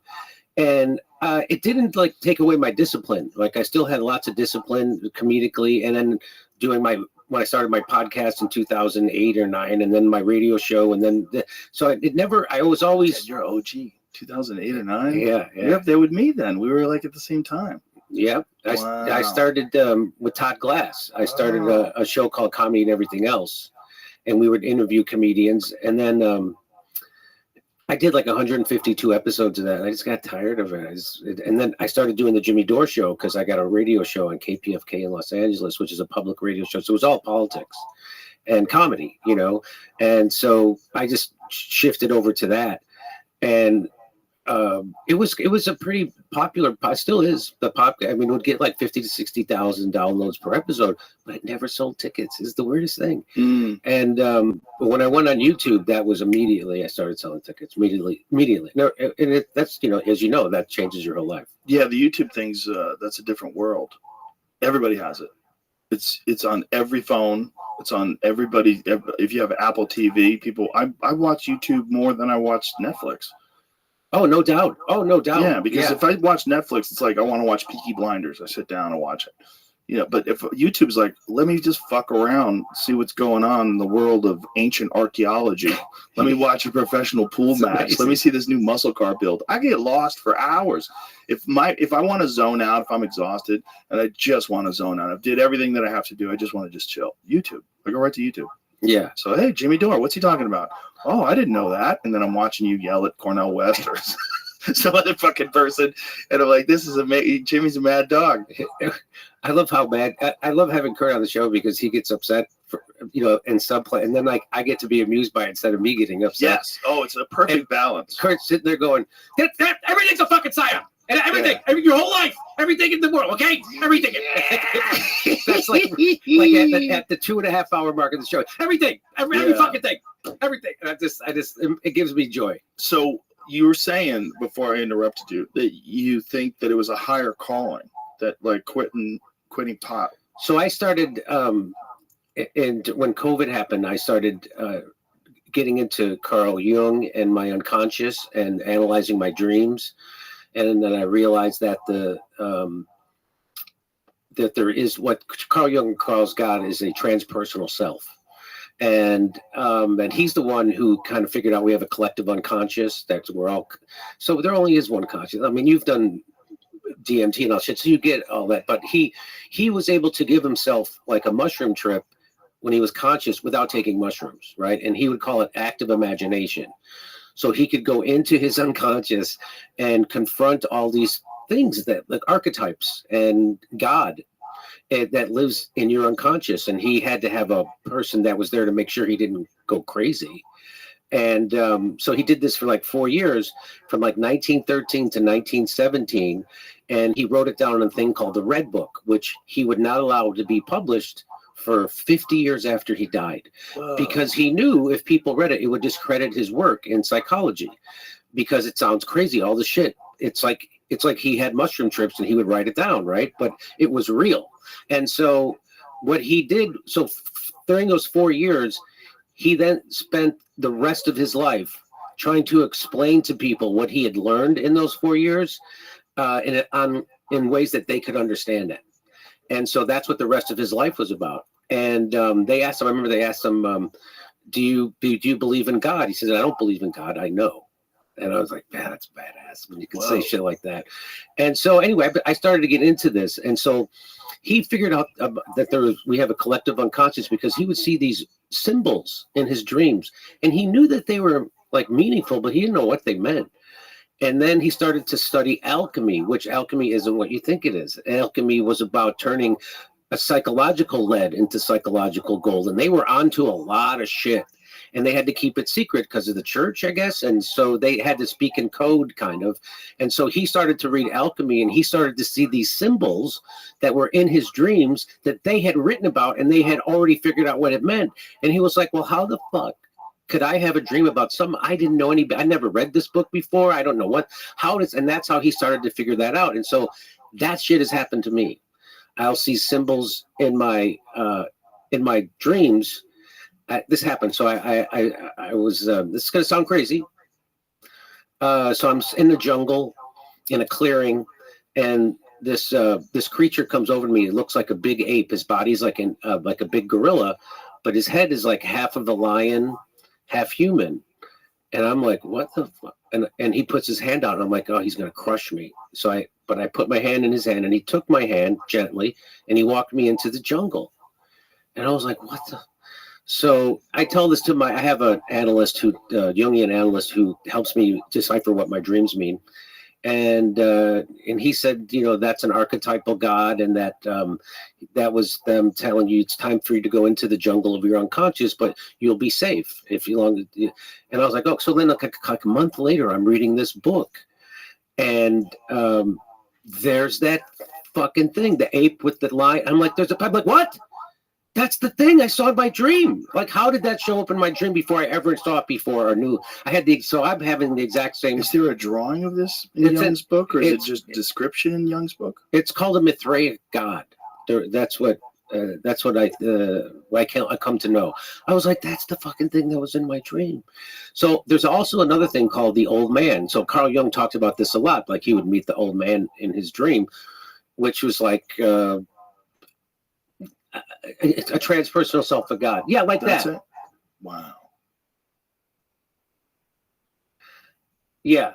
So that's an like, archetypal character. Yeah. And I'm like, how the fuck did that? And you had no idea, and that thing showed up in your dream. It. Yeah. Wow. So that's depicted all throughout history, it looks like. I had no idea. So how bizarre. I had this big decision to make in my life. And it was, so what Carl Jung says is that your unconscious, your transpersonal self, will create a scenario for you where there's no way out. There's no matter which way you go, you lose. So I was in one of those.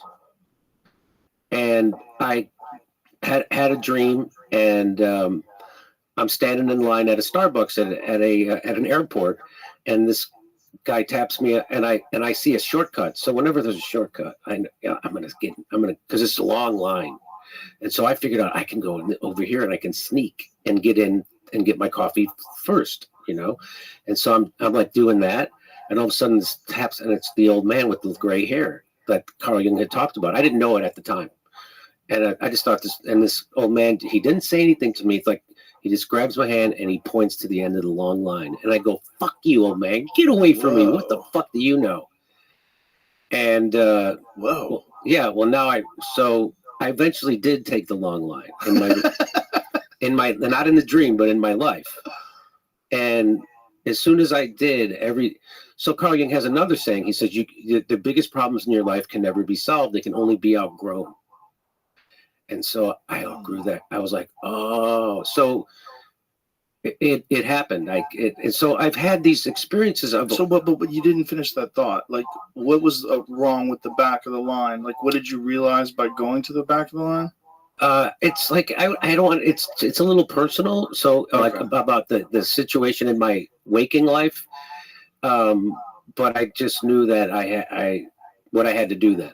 Right. Once I realized that the old man, that was my transpersonal self telling me, you got to do this. And so I had an awakening. I outgrew this problem because it was like my Jungian analyst refers to it as, you're on a crucifix right now. And the only thing you can do is hold, maintain, don't make a decision. Don't do one thing or the other. Just hold. And then something will appear.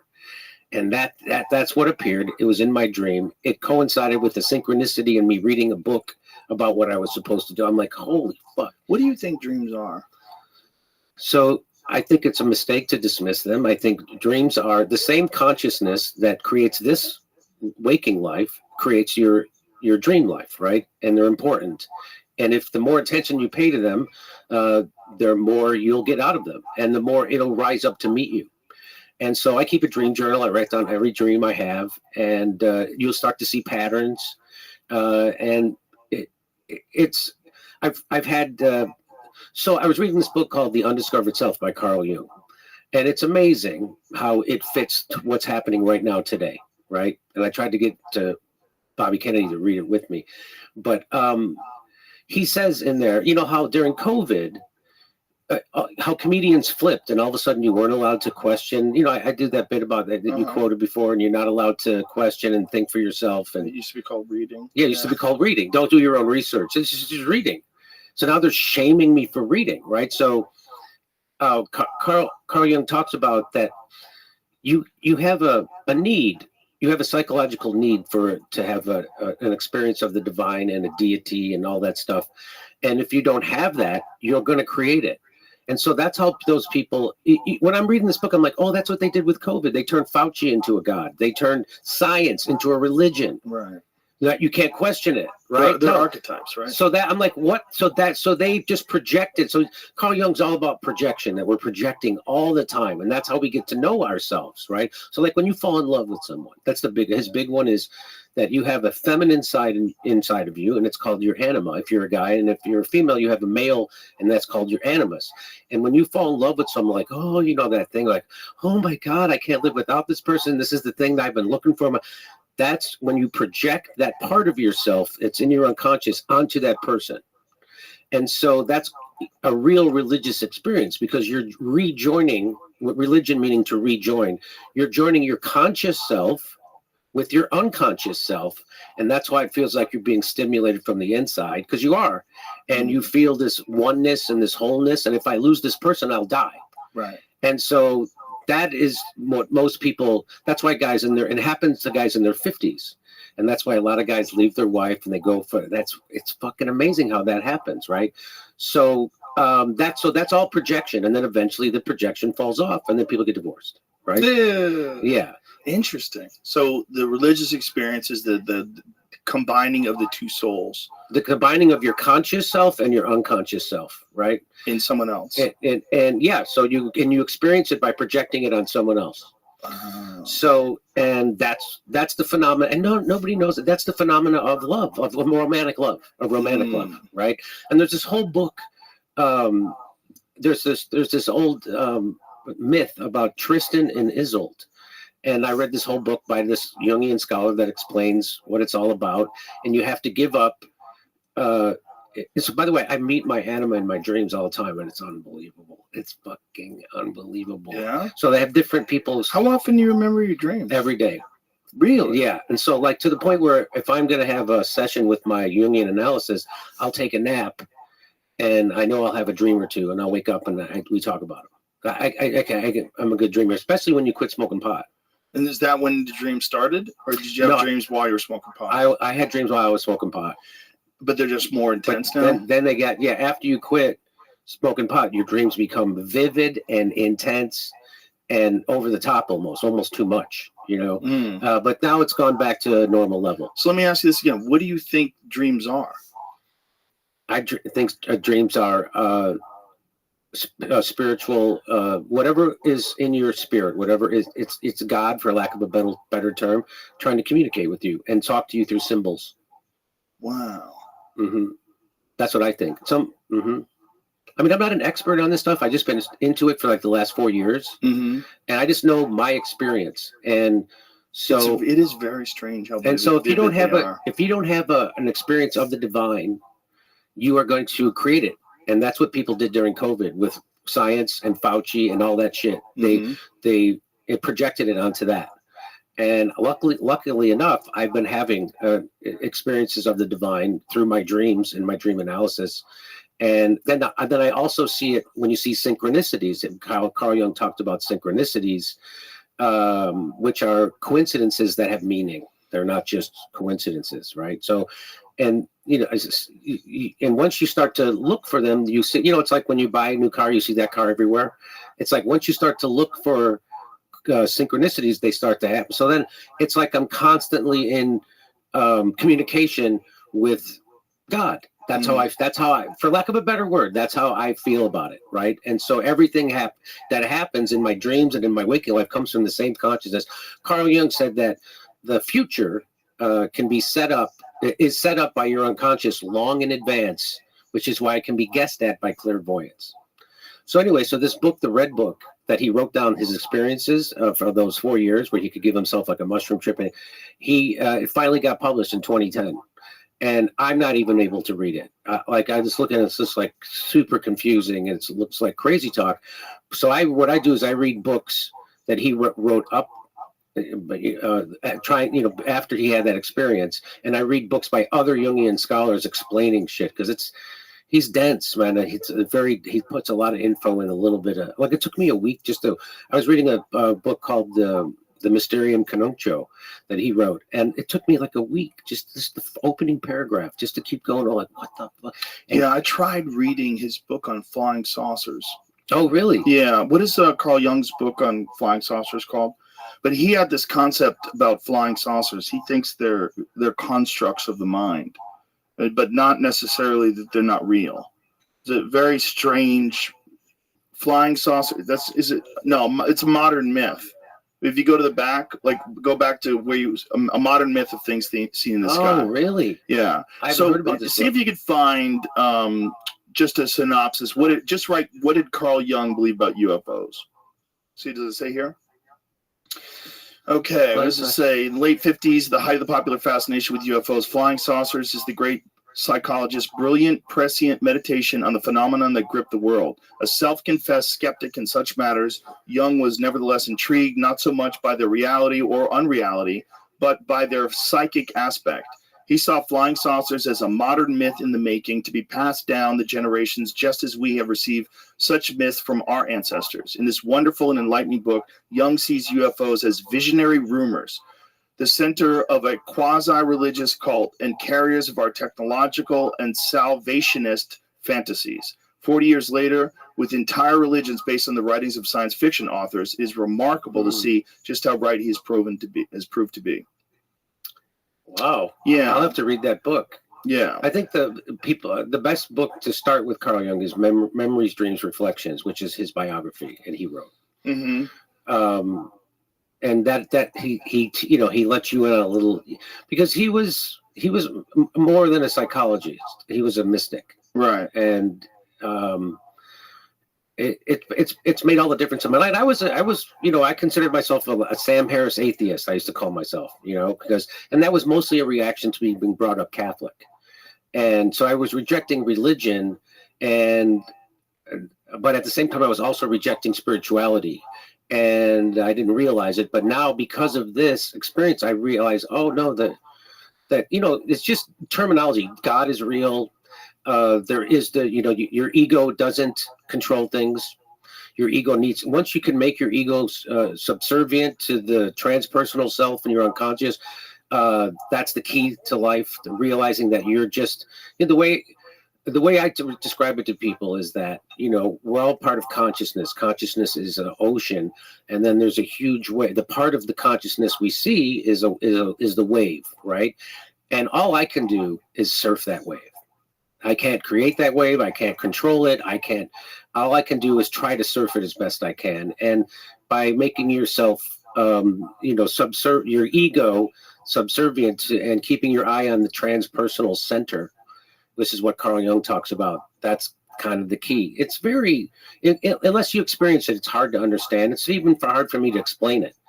But it does make sense. It's like trying to explain a DMT trip, I'm guessing. I've never done DMT. It does make sense that a person like that is trying to understand how the human mind works would have to take into account all sorts of bizarre things like UFO sightings, psychic experiences, dream states, endogenous psychedelic experiences through, there's a bunch of different ways you can reliably achieve psychedelic states without any drugs. One of them that I've done recently even is holotropic breathing. And if you do holotropic breathing, you have what's almost like a mushroom trip. What is that? It's Google holotropic breathing so you can get I don't butcher the definition of it, but also a lot of people do breathing exercises in sensory deprivation tanks, which provides very vivid psychedelic experiences with no drugs at all. I did my first breathing exercise ever this morning. This is just talking about the study of it. There's a way to do. Maybe I said the wrong word. So breathing to induce psychedelic states. Just write breathing to induce psychedelic states. I might have used the wrong word.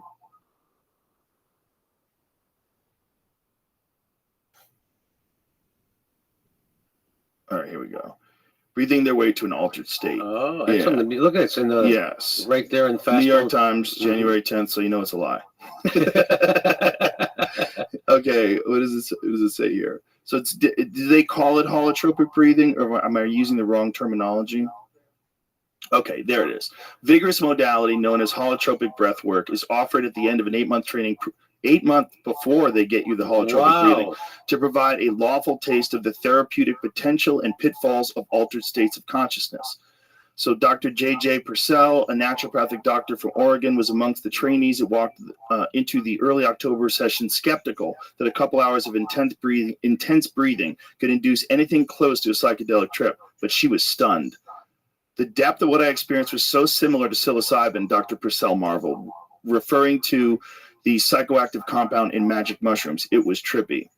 So you did that? Yeah, I've done that a bunch of times. And does it work? Yeah, it definitely works. Especially works in a tank or when you're lying in bed, when you're quiet. So you just did a certain kind of breathing for hours? Just Google like what is the protocol for for holotropic breathing. There's just like a specific way you're supposed to do it. But I can achieve some reasonable form of a psychedelic state by just concentrating on breath. I have this thing that I do, and I do it when I can't sleep, where my mind is racing, right? So I force my mind to concentrate on one thing, and that's in with the good, out with the bad. Those are the only words I allow in my head. So as I breathe in, I go in, I lose track. I start thinking about, oh, I forgot to call that guy back. I start thinking, but then I get back to it. In with the good, out with the bad. In with the good, out with the bad. In long breaths,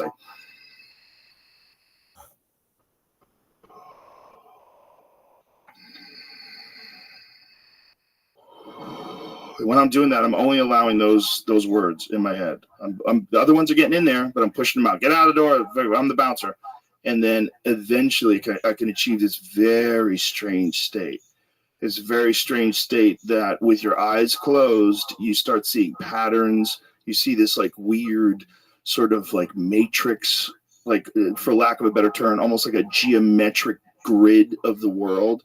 And you just keep, and usually I fall asleep when I'm doing that, but I can stay awake and it takes a while. You might take 15, 20 minutes of doing that, but you get in there. And I know that people that do Kundalini yoga, I have a friend who did Kundalini yoga, and he said, and he has also done TMT. He said, it is the exact same place. You can absolutely get there. You just have to be rigorous. You have to practice it for a long time, but they have a specific type of like a nodding and bobbing they do with intense breath work that gets you to this endogenous dump of psychedelic chemicals.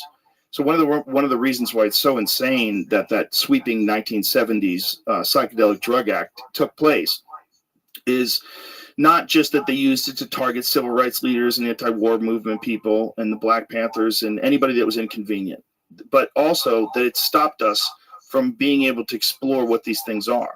So one of the terms that psychedelics use, that people, when they talk about psychedelics, it's one of the more lofty terms, is entheogen. And what entheogen means, essentially, is like, this is something that connects you to God. Like, what is the term entheogen? What's the literal translation of entheogen? But that this is what they think. Here it is. A chemical substance, typically of plant origins, that is ingested to produce a non-ordinary state of consciousness for religious or spiritual purposes. I think that's what most religions are based on. I think they're based on either an understanding of how to achieve psychedelic states endogenously, or people coming into contact with psilocybin, Amanita muscaria. There's a variety of different things that they probably came in contact with. There's scholars out of Jerusalem now that believe that the interpretation from Moses in the burning bush, that burning bush was probably the acacia tree. And the acacia tree is rich in DMT. Now, it just completely makes sense that burning a bush that is rich in DMT would connect Moses to God, and God would give Moses these commandments for how mankind should live. That completely makes sense.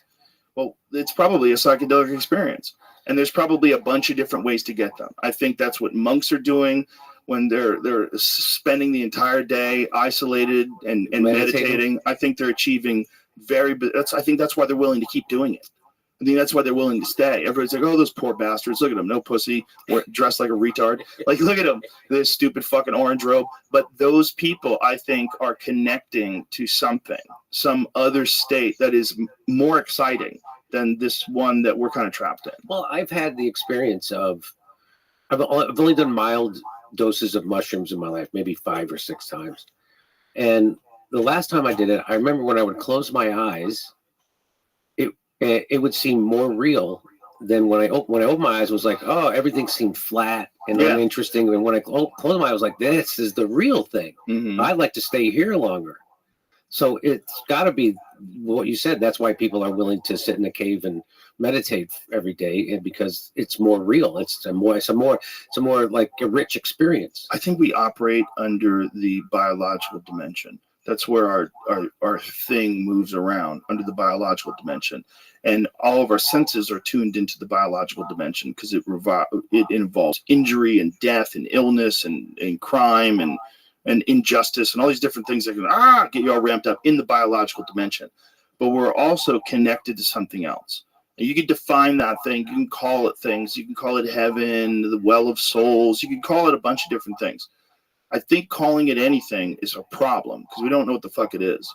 But whatever it is, I think there's a bunch of different ones. And Terrence McKenna described it as a mandala, like that there's like a mandala of different psychedelic experiences that the human body and the human mind is capable of experiencing.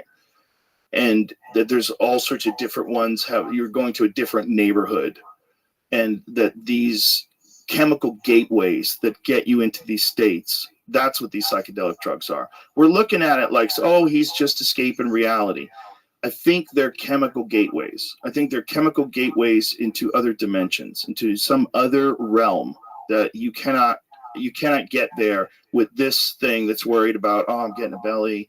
Because I have to do this. Yeah, ego. And just the reality of having to pay your bills and keep the lights on. There's just like too much weird shit here that distracts you. Joe Biden's fine. He's the best version of Joe Biden ever seen. And you're driving to work going, I'm in the upside down world. This is like fucking Stranger Things. Like, what is happening here? This is crazy. And you're losing your fucking mind. And that all this does, all this chaos, this is like if the devil and God were real. This is the chaos. This is hell. The hell is this confusion and this constant lack of peace. Everyone's filled with anxiety. Well, Jesus said, there's a quote that the kingdom of my Father is laid upon the earth, but the eyes of men don't see it.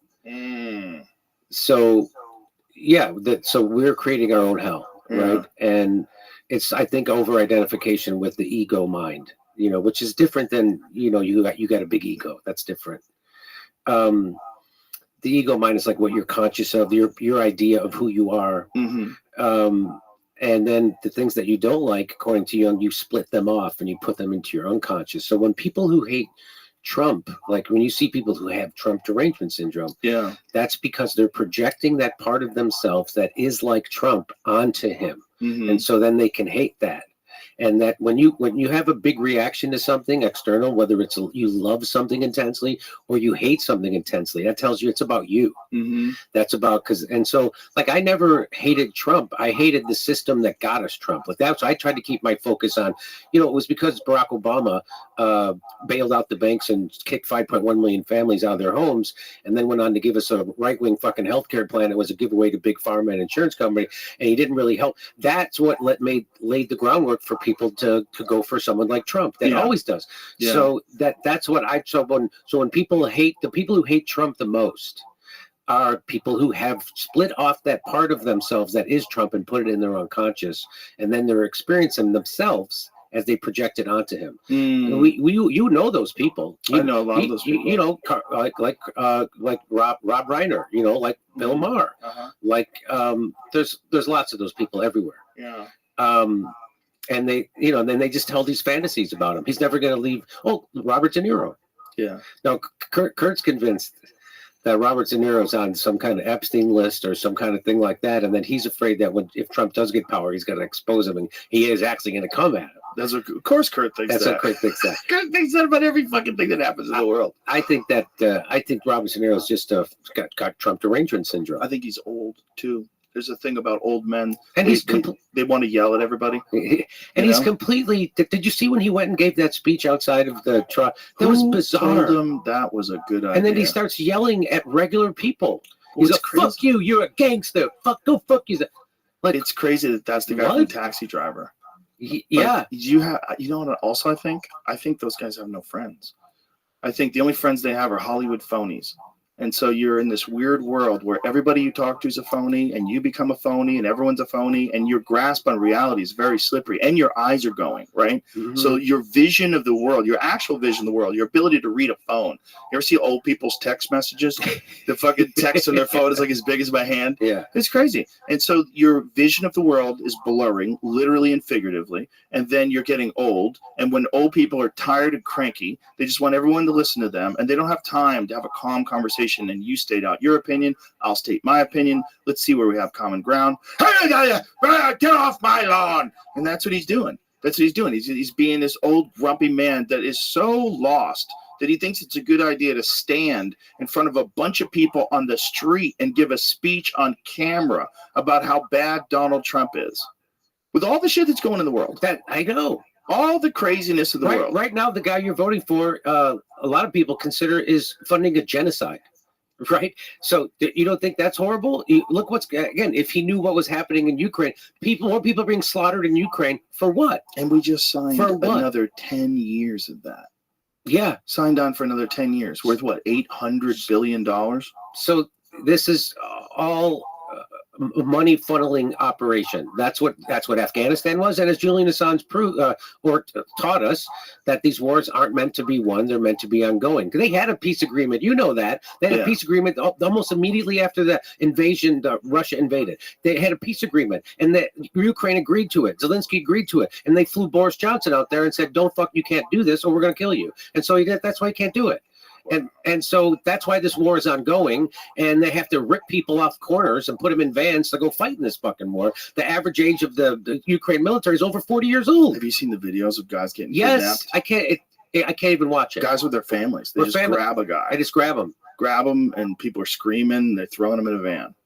You're going to go fight in a war. I think you lost the war when we already did. So they did. Yeah. So, and then, of course, nobody knows how this war started. You've had Dave Smith on. He explained it. Yeah. You know, nobody still to this day knows about the Maidan coup, that the United States got in bed with right-wing Nazis in Ukraine to overthrow a democratically elected government. And then they started bombing the people in the east of Ukraine, called the Donbass, and they wouldn't stop. They had two peace agreements called the Minsk Accords. Guess who violated them? The Ukraine. It wasn't that. And so... I've heard people say that, and then of course it was the expansion of NATO, right? The threat of putting NATO on the border of Russia, which everybody from Kissinger to Chomsky and everybody in between said, that's a mistake, don't do that. But that's of course what they're doing. And so what's the point of NATO anymore? And then this whole idea, they're doing the domino theory again. Oh, well, if we allow him to do this to Ukraine, he's going to go to Poland next. And it's the same fucking shit they said all the time. It's the domino theory. And again, the world's terrorists are the United States. Look what we did to Iraq. Look what we did to Libya. Libya, the most successful country in all of Africa. The guy created the eighth wonder of the world with the way how he delivered water and turned deserts into farmland. And everybody had a house and everybody had education and healthcare. And we turned it into a failed state run by terrorists with open slave markets. Who did that? Barack Obama and Hillary Clinton did that. And they'll never have to pay a price for that. Barack Obama, the most they'll do is go, that was a mistake. But why did they get rid of Gaddafi? Because he was going to start a currency of Africa that was going to compete with the U.S. dollar and the euro, and they can't have that because the way the United States controls the world is because the United States dollar is the reserve currency of the world. So that's why they can put sanctions on all these countries. And so what they're doing, which they shouldn't do, they're weaponizing the U.S. dollar. And so like when countries want to trade with each other, they have to go take their currency, change it into U.S. dollars so they can trade. And a lot of it was based on the petrodollar, which, by the way, Saudi Arabia just quit. They didn't renew it. I don't know if you heard about that. Yeah, I did hear about that. So, and all of a sudden, CBS News is starting to do news stories about how Saudi Arabia was involved in 9/11. All of a sudden, 24 years later, all of a sudden, oh, you know what? Turns out there was something happening. And they're like, you mean 2 weeks after they decided to not renew the fucking petrodollar? Now CBS News is allowed to talk about that and investigate it, which when I talked about it, got demonetized.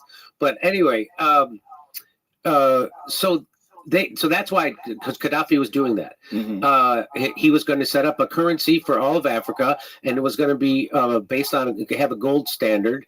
And so they're like, no, you're not. You're not fucking doing that. And they made up a bullshit thing like, we got to save the people. Whatever. The United, they don't give a fuck about the people in America. They got veterans and everybody else living under every goddamn bridge in this country. You think if they gave a shit about those people, don't you think they'd start helping the people right outside the front door? Right. Instead of, no, we gotta go help people in Libya, and we gotta help people. It's about helping people in Ukraine, and it's about helping people in Taiwan, and it's about no. This is all about an upward transfer of money. This is about balkanizing countries and turning it over to BlackRock and Vanguard. That's what this is about. Yeah. And we'll be right back. That's a good rant. That's a solid rant. Biden is sending $61 billion to Ukraine. Much of it will pass through the U.S. economy first. You mean in weapons manufacturing and things like that? By the way, there's no oversight. Isn't it better to just say the U.S. economy? Why do you have to look at the bad side of things? But this is how they sell it to us. Like, no, we're actually investing in our own country. If you want to invest in our own country, why wouldn't you build fucking bullet trains? Why wouldn't you do that? Why wouldn't you build affordable housing for people? Because people can't afford now. The new generation can't afford fucking houses. Why wouldn't you do things for people? Why wouldn't you give people healthcare that doesn't bankrupt them, or an education that doesn't bankrupt them? We're ending. Excuse me, I don't think you've read that our military aid to Ukraine is revitalizing manufacturing communities across the United States. The most inefficient way to stimulate economy is military spending. Now, I've known that for a long time. It's the lowest return on your dollar. It is a crazy spin. Because yes, that's how they're doing it. Now that's how they're doing it. Well, you saw Lindsey Graham. I don't know if you saw this. He said that there's $15 trillion in natural in rare earth minerals in Ukraine, and if we don't get it, China's going to get it, and Russia's going to get it. We can't. So now, 3 years into this war, you're telling me it's about. Why can't we just do regular economic shit and try to outcompete people? Because that's all this is. These are economic wars that they turn into. Well, Fred Hampton said that politics is war without violence. War is politics with violence. Yeah. And so that's what these wars are. None of them are real. They're not what you think they're for. That's all made up. And we keep falling. I can't believe people still fall for the Ukraine war. They went into that so quick. They got rid of the. Well, Russiagate set it up. And when I was at the Young Turks, I would tell those people, those knuckleheads at the Young Turks, when they were Russiagating, I go, they're going to use this for a war. And that's exactly what they knew they were doing that. They knew that they were getting people mentally ready for a war with Russia. And by this right now, it's a proxy war with Russia. That's what this is. And of course they did it. And of course, if you say something, they call you a Putin puppet, just like you were an Assad toady. If you said something, the truth about Syria, like Tulsi Gabbard was saying, right. Or if you said the truth, remember? I mean, if you said there weren't weapons of mass destruction, you were called a traitor. Right. The whole thing, it's the fucking never end. It's the same playbook, and people fall for it every time. And it's because we are the most propagandized country in the world.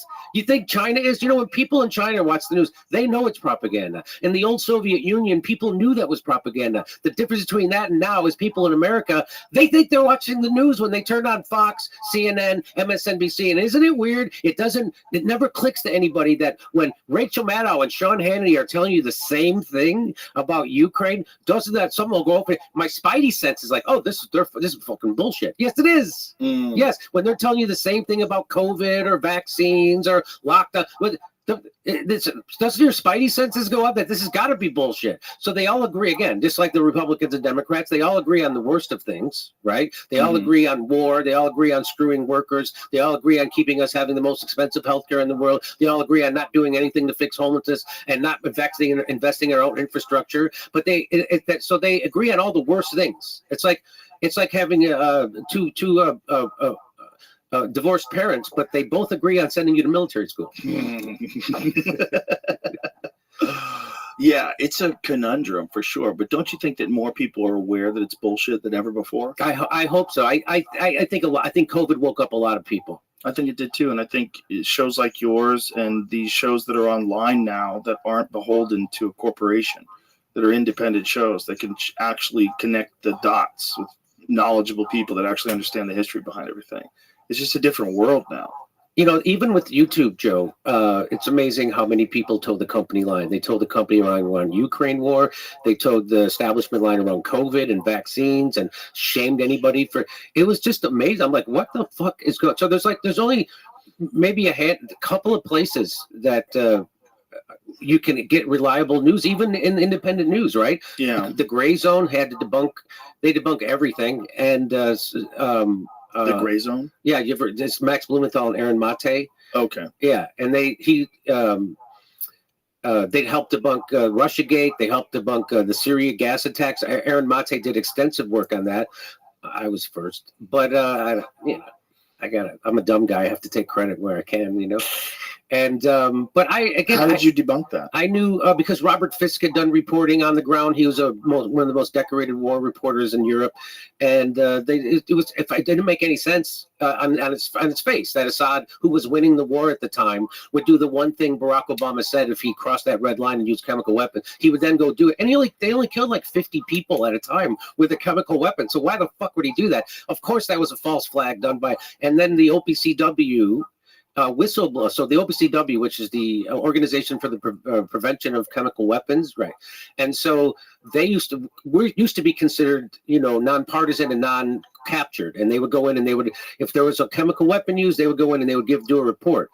Well, of course, they got captured, right, by NATO and the billionaire class. And so they go in, they do their report, and they're like, oh yeah, it was Assad, he did it.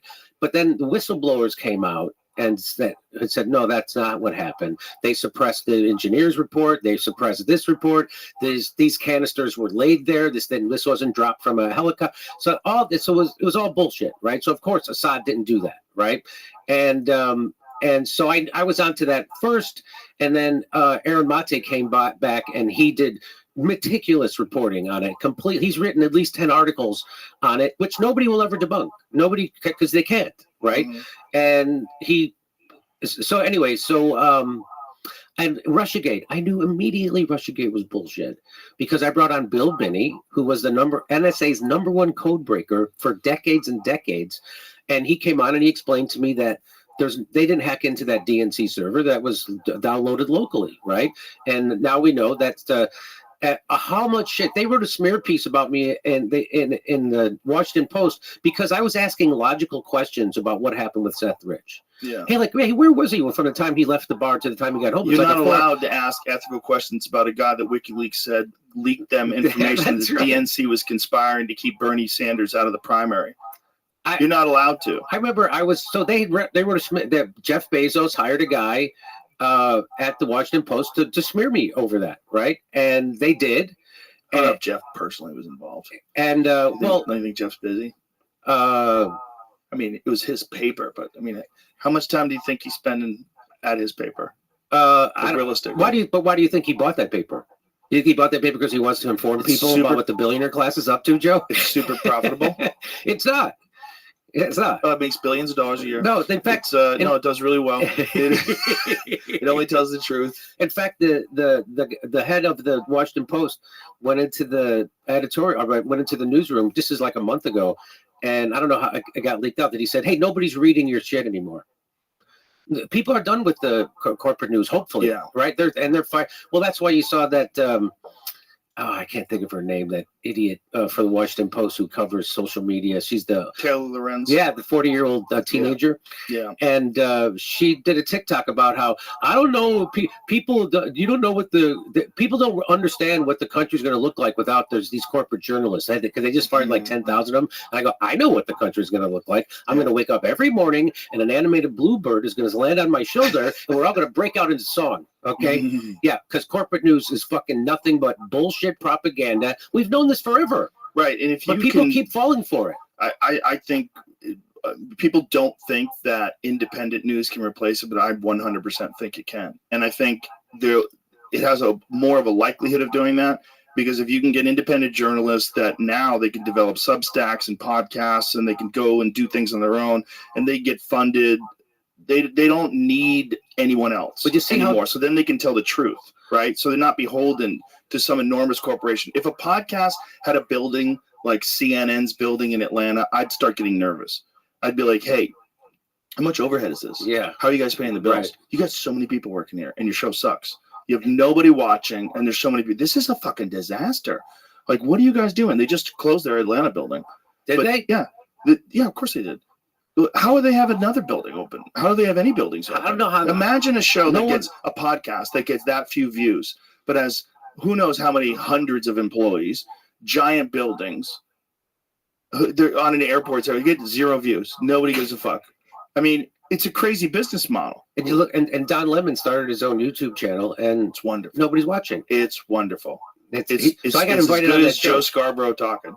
So I got invited on that show, and I turned it down a few times, and my assistant was like, "Hey, look, they really want you to do the show." Yeah. And so I was talking to my friend Jackson Hinkle, and I said, "Yeah, Don Lemon keeps inviting me on the show." He goes, "You gotta go." And I'm like, it would just be me trying to insult him, you know. It would just be me saying how shitty he is and how he's the, you know, because I had just gotten done doing a rant about Chris Cuomo talking about ivermectin, but still lying about it.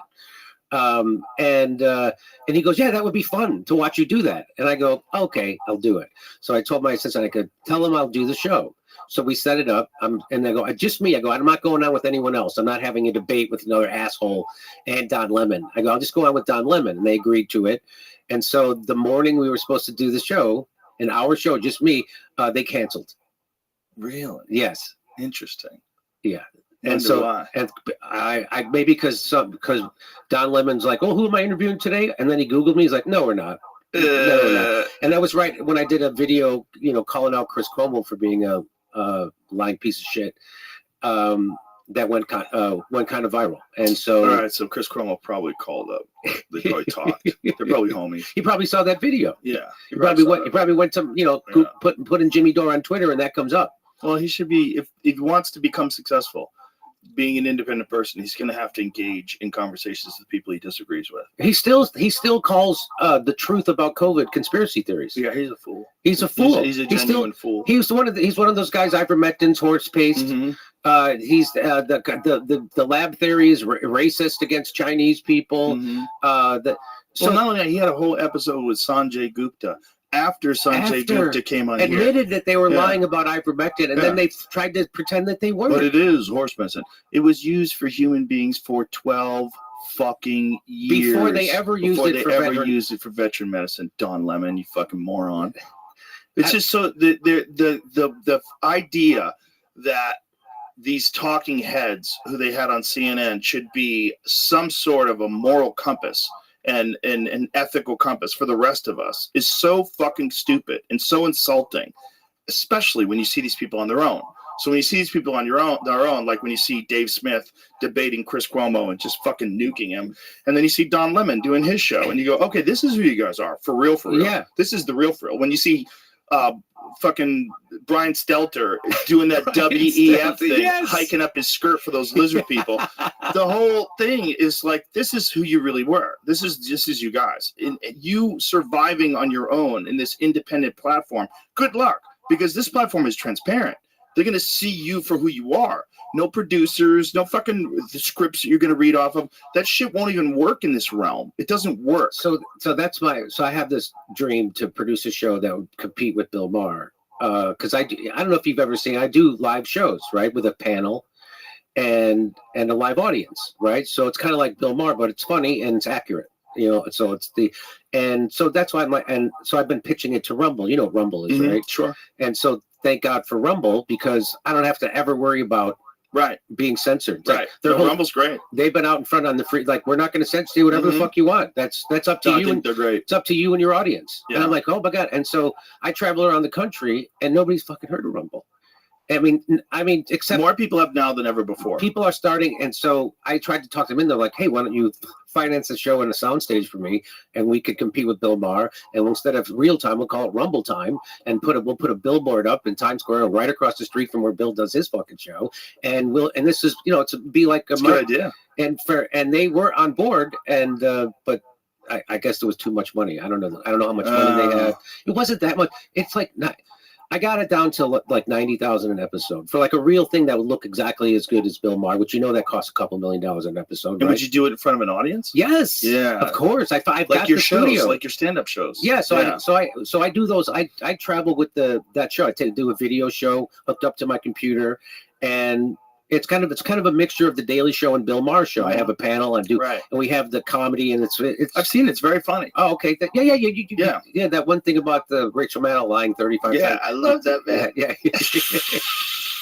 So I do that and I tour. I'm gonna the next time I'm doing it is in Chicago in August, right before the convention. I got press credentials. Oh my God! I can't. Well, I shouldn't say anything. But yeah, we probably shouldn't have told anybody. I shouldn't have said anything. But I got them. Well, you're a real journalist. You should get press credentials. I was there in 2016. Of course, they didn't have any conventions in 2020 because of COVID, right? So, but 2016, I went to the Republican and the Democrat, and that's where I met Alex Jones. That's hilarious. That video's hilarious.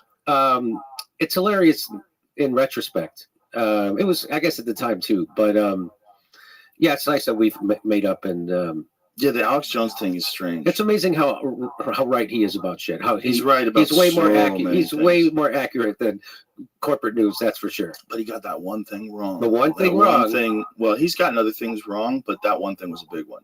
And yeah, that and they one set him thing up. Changed. Maybe they did. I mean, it could have been that they did. I mean, that I do think that is something that does happen. One of the things when something happens is people, and that I don't know if it's human beings or if it's groups or if it's foreign groups, they will concoct a fake narrative and try to get people to share it. Like they'll try to fool people into sharing a fake version of some real thing that happened. And I think they do that to undermine people that are conspiracy theorists that are occasionally correct. So if you can get a conspiracy theorist who's occasionally correct and get them a bunch of bad information, foolish information, and convince them on a website, polls, get a bunch of people involved that also believe it.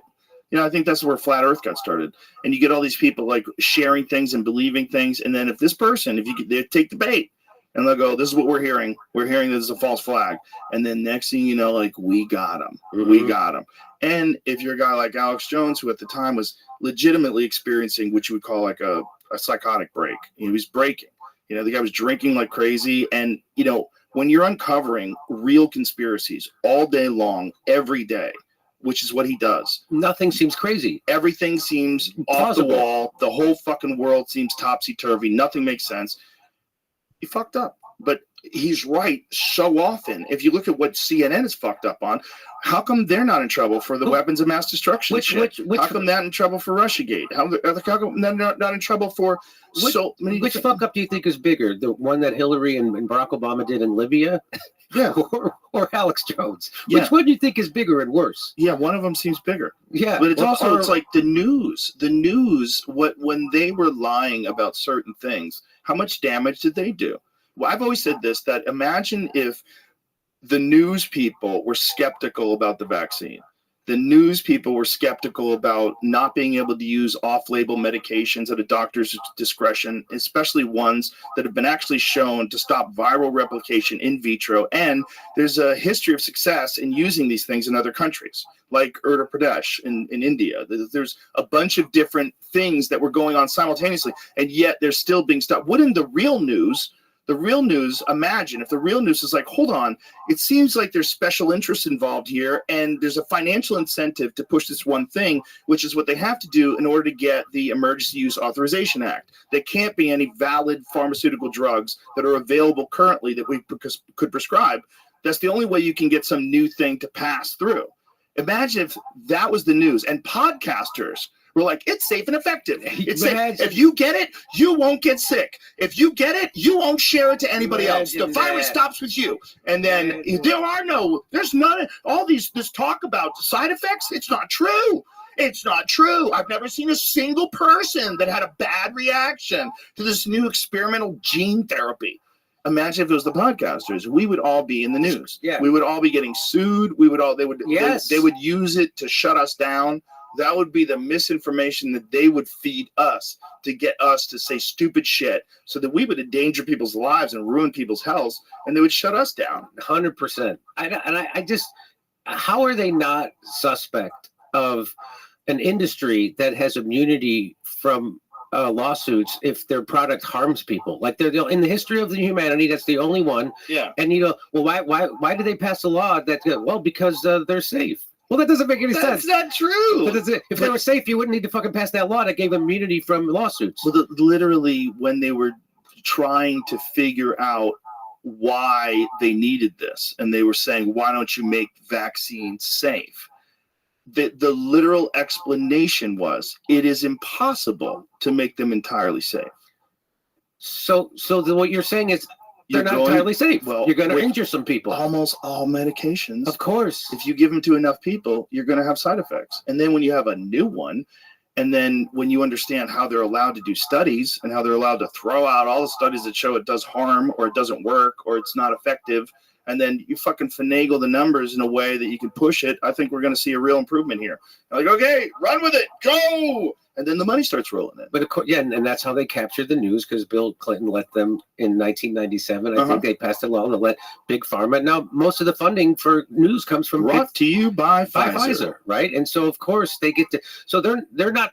So what I like to say is that when you see Boeing advertising on Meet the Press or Pfizer advertising on CNN, they're not funding the news organization's investigation. They're funding their non-investigation, right? They're like, but this is money so you don't fucking investigate us. That's exactly. And the people who do, like my friend Anita Krishna in Canada, she worked for I forget the name of the Global News or a big news network in Canada, and so she started to ask just regular questions that she got fired, and she videotaped her session where they fire her, like they, hey, why are you, she's like, isn't that what we're supposed to be doing? We're a news organization.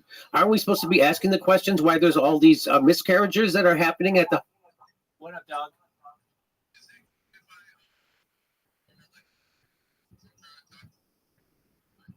Oh, you mute me. I don't, you're in my space, baby. You mute whatever you need. Oh yeah. Well, I wouldn't have a show if CNN and MSNBC. Not just us, but us as a population, because it's so stupid that we get through it, and then more people wake up. I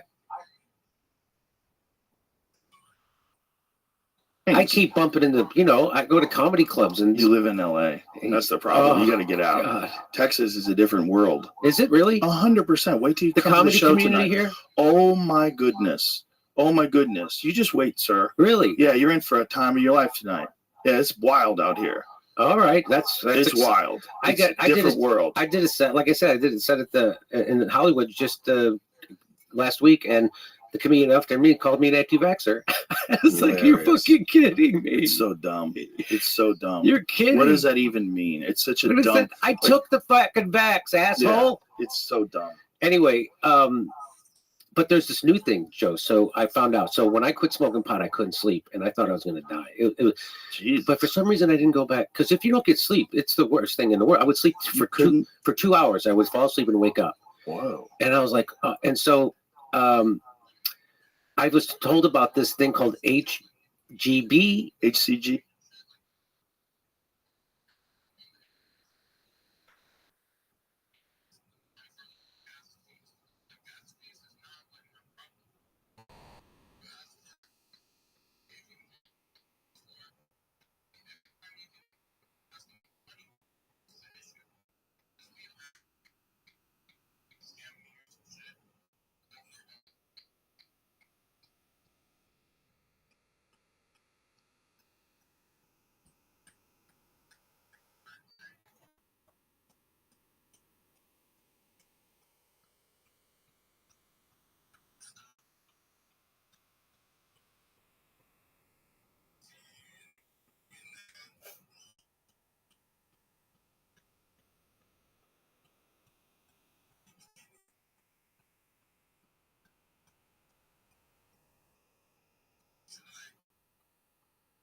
Pardon me?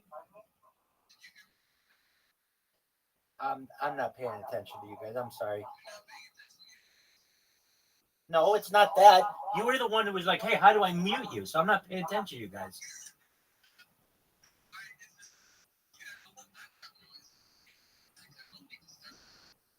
Okay, go for it. I'm not. Knock yourself out. I'm just not listening to y'all. Sure, what's up?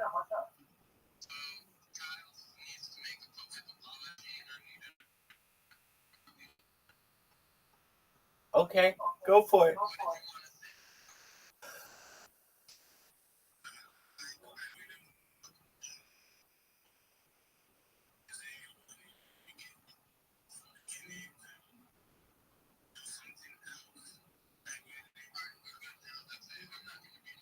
Hey, that's cool. He did it.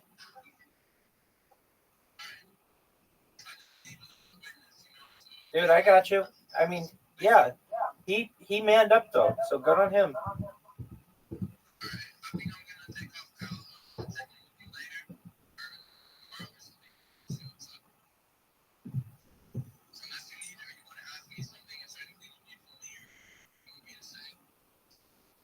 Oh.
Oh.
So that's not only happening in America, that's also happening in Europe, right? You've seen that, and you see what's happening to London, France, what they're doing in Scotland, places like that. And and Poland said no, right? They closed their border. But I think this is some kind of bigger plan to, and so I think if people wake up to that, which I think they are starting to, it's going to look, it'll look something like the trucker protests in Canada, eh? You always say AF Canada every time. Yes. It's like the tick. I think it's going to look like something like that. That we have to have a way to we got to make, like January 6th, which was, a freaking instigated by the FBI. We know that. I'd love to see the guy who was the congressman. He was interviewing the head, Christopher Wray, the head of the FBI. And he said, did you have any FBI assets inside the Capitol before the breach dressed up like MAGA people? And he says, I can't answer that. And the congressman goes, the answer should be no. It should be no. So what? So again, and so that was an attempt to criminalize Trump and criminalize his political movement. The same grand jury, the same RICO statute that they used to indict Donald Trump in Atlanta, they used to also, same RICO statute, same grand jury to indict the Stop Cop City protesters. And when I made that case to Cornel West, I go, do you see the game that's being played now? Because they're not only criminalizing their political opponents in the United States, they're doing that all around the world. They did that in Pakistan. So Imran Khan, the guy who stood up and said, people of Pakistan do not want to go along with NATO's wars anymore, he immediately threw him in jail. Now he's a criminal. They did the same thing they did in Brazil. They didn't want Lula to be president, so they threw him in jail, right? And so they thought the center-right guy was going to win. But then the far-right guy, Bolsonaro, won, the Trump of Brazil. So like, oh, fuck, what do we do? So they had to let Lula back out of prison because he's the only one who could beat him. And then once they beat him, they then made it illegal for Bolsonaro to ever run for president again. And it's the same shit they're doing. How did they make it illegal for Bolsonaro to not run for president? They it's like they're trying to do to Trump right now. Give the 4 different 92 felony, but so they bullshit charges against him. I don't know the ins and outs. I know they did that. So that's what. So I think people need to wake up to that. And wake up to if anybody catches on fire and that is a problem for the establishment, they criminal. Look what they did to goddamn Russell Brand, for fuck's sake. Yeah. So immediately, if you get a voice and you become a problem for the establishment, that's the new game. They just criminalize you now, and everybody goes along with it. Can you believe how people go along with they say that what they are currently doing to Donald Trump, they say he's going to do that to us. Yeah. But you're already fucking doing it. We've already, this whole idea that somehow isn't that kind of mind blowing? How do people not, Andrew Cuomo was on the Bill Maher show and he admitted that they should have never brought that case and that if he was the attorney general, he would have never did it. And the only reason that case was ever brought was because it was Donald Trump was the center of it. This is how dumb they are. They went after that guy, Andrew Cuomo, which if you were going to be strategic about who is your tough guy Democrat that could be president. Why would they? It's that guy. Yeah. Andrew Cuomo. They gave him an Emmy for his bullshit coverage of COVID. Yeah, hilarious. Then they took it away. But listen, he's not a virologist. He's acting on a bunch of different experts who are telling him what to do, including letting people that have COVID back into nursing homes, which turns out to be devastating. And then also the use of ventilators, which they thought was important. We thought we needed a bunch of them. Turns out it killed people. It killed some bizarre number. So like 80% of the people they put on ventilators wound up dying. Yeah. So and then they would give you drugs that slowed down your breathing. But my point is, if that doesn't happen, that guy's your guy against Trump. Yeah.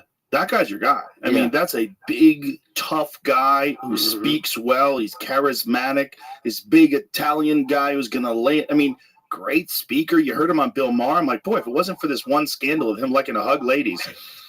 We just, I'm Italian. He is. I like the, we play little grab ass. Yeah, it was a big deal. Listen, come on. Bo, Joe Biden has been, is that your phone that keeps dinging? Joe Biden has been sniffing kids and hugging people forever. Jesus Christ. maybe it's me. No, it's me. Is it? Okay. Sorry. I mean, he's a fucking weird guy. And they just decided for whatever reason that they were going to take Cuomo out. And I never understood that strategic move. I mean, it must have been some sort of an inside power grab play But then they replace him with that Rothschild lady who's out of her fucking mind. God has brought us this vaccine. This vaccine is brought by God. Like, what are you even fucking talking about? And then she fired 100,000 healthcare workers. How about when she said that black people don't know what a computer is? What a computer is. How crazy is that? Yeah. How crazy is that to even say? Imagine anyone else. So that's how you know how corrupt the media is, because they didn't make a big deal out of that. No, everybody was like, "What the fuck did you Did you see the memes or the videos that kids made? No. Oh my god, so many funny videos of black kids moving around a computer like confused, like a caveman. Like, look, they see a computer. I didn't see that. Open it up. Well, I mean, your phone is a computer. Oh, dude, everyone knows what a fucking computer is. It's 2024. That's like Joe Biden in the primary in 2020. Play the record player. They need to hear words. Turn on the TV. Don't do the idea that poor black people don't have a laptop. What the fuck are you talking about? Everyone's online, you moron. Everyone. Literally, the whole country's online. Did you see the mayor of New York? He said that. So they're trying to get these immigrants jobs, and he's like, "Well, a lot of them are real good swimmers. You didn't see that? Yeah, I did see that. Oh yeah, insane. It's like when you want to be lifeguards. When you want to call them wetbacks, but you want to be politically correct. Jesus that's Christ. What that was. It's so crazy. So, the whole thing is so crazy. It's so crazy to watch all the gaslighting and chaos. And well, it's also amazing to see that the Democratic Party is now the establishment party. Yeah, and it used to be the other way. The Democratic Party used to be the party that represented workers and was against the billionaire class. But then Bill Clinton and Al Gore, no friend of the working man, they saw Reagan. They're like, hey, if you can't beat them, join them. And so they decided, like, hey, they said, Wall Street, we got it. Give us the money, military. Give it. They started a thing called the Democratic Leadership Council, the DLC. Do you know who was on the board of the DLC? Koch brothers. They were on the fucking board. Well, they want the world to be a better place too. And so